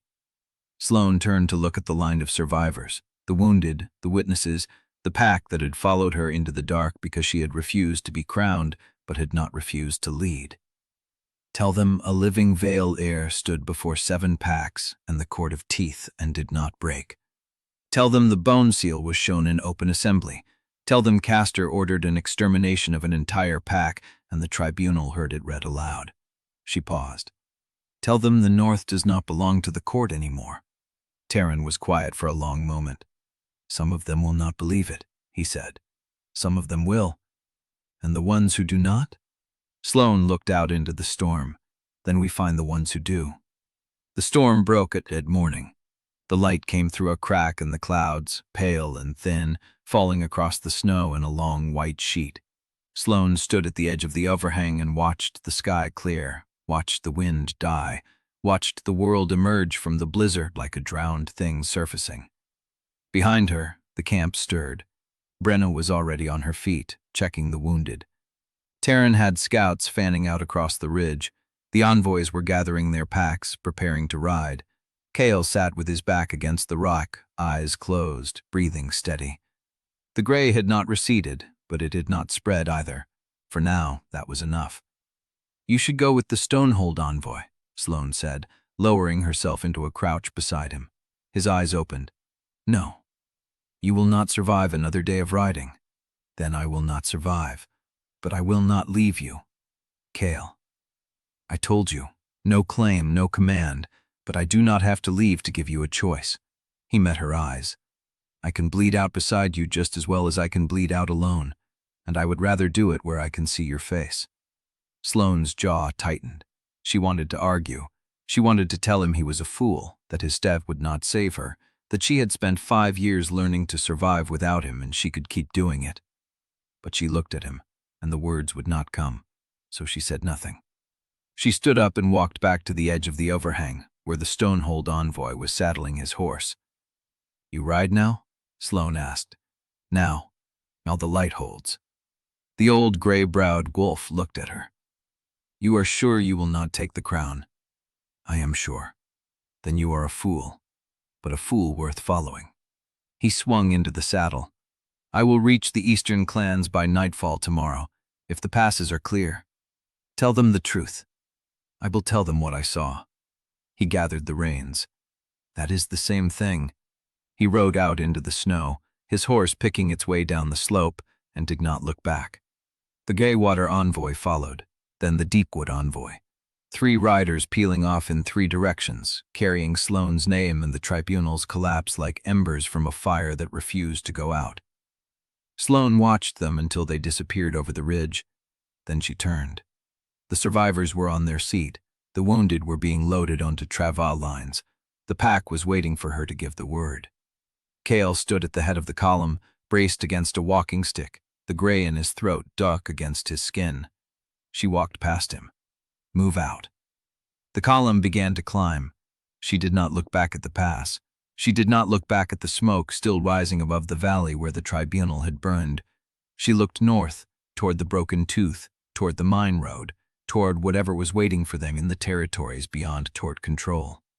The wind picked up again, cold and sharp, carrying the scent of pine and snow and something else. Something that smelled like iron. Sloane stubbed. Teren noticed first, then Brenna, then the pack, the whole column slowing as attention rippled back through the line. "What is it?" Teren asked. Sloane did not answer. The Brab looked at her. "Completely let them walk up. Still traded that will subtly still be through to the snow. I will devilly technically see the stone. Would be just giving a partner about contailing goodness. The Vael partners essentially end of a gift present into small, buttered the clum, which is the odds through around. One with the column. Think you just know. No will see the column additive they will preel them. One sends anyone. No. We really exact that number, partner. So take a left this trim, a minute right now, which we stayed to slanty about its entire place. Why I would do not. He herds the crossed, and prevented the steeds to Sloane the life being for one. Kael spying up to beyond all days, Sloane, terrifying as it. Sloane has a break breath is direct the treth. It is entire in the exact time that I fath 12 were in 9. The decal Sloane's smell of miser is delled, whatever would. But I am arad to hold it back. I would take away pack. She was looking at the ridge ahead of them, where a figure stood against the sky. Not court. Not one of theirs. Tall, wrapped in furs, motionless, and watching. The figure raised one hand, palm open, and held it there. A gesture that was not a threat. Not yet. Sloane's hand went to the execution sigil at her belt. The figure did not move. The pack waited. And the wind carried the iron scent down the slope, sharp as a blade drawn across stone. Chapter 80. The ridge fell behind them in steps, each stride of the horse carrying the column deeper into the raw northern morning. Sloane rode at the head, her breath clouding in the cold, her hand resting on the execution sigil at her belt. The sigil weighed nothing. It felt like everything. Behind her, the column stretched thin across the slope.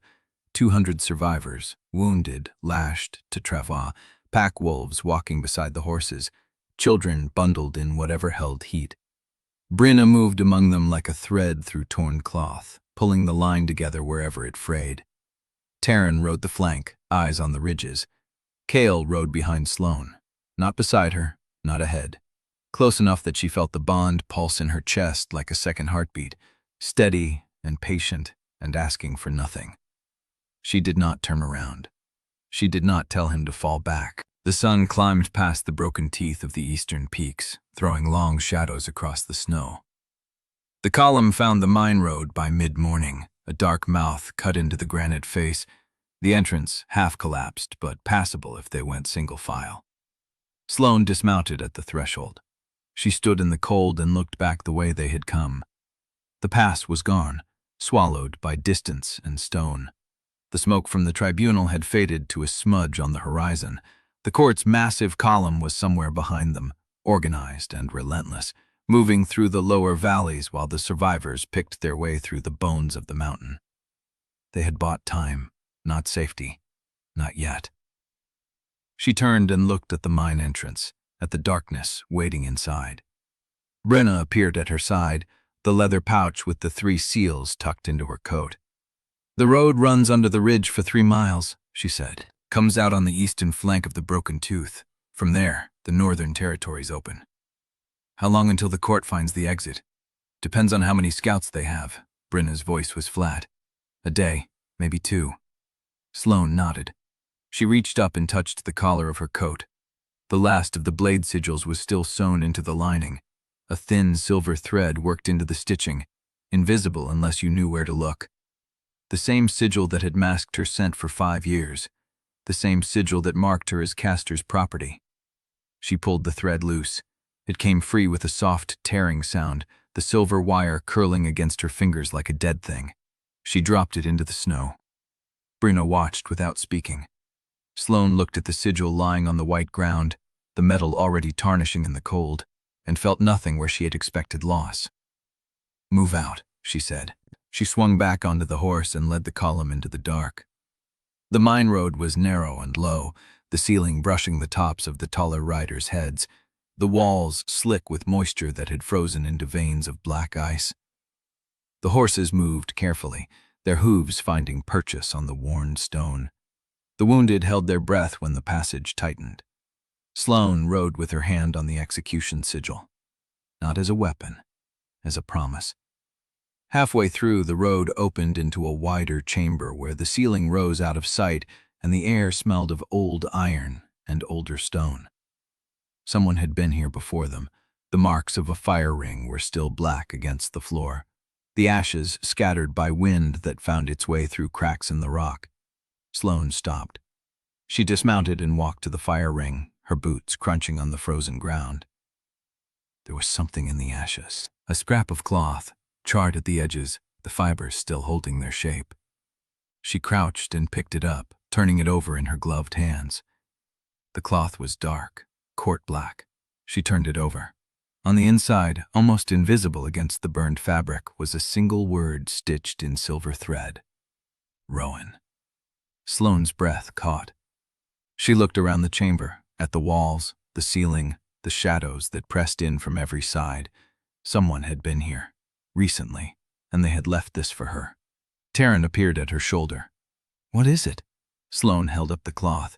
He read the word, and his face went still. "Signal or trap?" he asked. "I do not know yet." She tucked the cloth into her coat, next to the bloodline book, next to the execution sigil. "We keep moving." They emerged from the mine road at dusk. The eastern flank of the Broken Tooth rose above them, a wall of black stone and ice that caught the last light and held it like a wound. Below, the northern territory stretched into shadow, forest and tundra, and the thin white lines of frozen rivers cutting through the dark. Sloane sat her horse at the edge of the slope and looked out at the land. This was where the war would be fought, not in Ironridge, not at Frostmere. Here, in the territories the court thought it had already won. Brenna drew up beside her. "The eastern clans are 3 days northeast. The western packs are 5 days beyond that. If the envoys ride hard, we will have word by the time we reach the first shelter. And if the court reaches them first, then we fight without allies." Sloane nodded. She looked down at her hands, at the reins, at the execution sigil clipped to her belt. She was no longer the Regent's blade. She was Sloane Vael, Omega survivor, unclaimed sovereign, the last heir of a line the court had tried to erase. And she was still breathing. Kael rode up from the column, stopping at the edge of her peripheral vision. He did not speak. He did not need to. The bond pulsed between them, warm and steady. She did not reach for it. She did not push it away. She let it be what it was. Below, the northern territories waited in the growing dark, patient and cold and full of ghosts. The column began to move again, picking its way down the slope toward the tree line. Sloane did not look back at the mine. She did not look back at the pass. She looked north. The night wind picked up, carrying the scent of pine and snow and something else, something sharp and metallic, like the edge of a blade drawn across a whetstone. She touched the execution sigil, then she looked east, where the darkness was deepest, where the snow met the sky in a line so clean it could have been drawn. And she saw them. A line of torches moving through the trees, 5 miles distant and closing fast. Court banners, black against the white. Sloane's hand tightened on the reins. The war had found her sooner than she had hoped. She turned her horse north, not running, choosing. "Ride," she said. The column surged forward, horses and wolves and wounded all pressing into the dark, the torches behind them growing brighter, the cold ahead of them growing deeper. And Sloane Vael rode at the head of the pack. No crown, no sigil, only her name, and the storm she was about to become.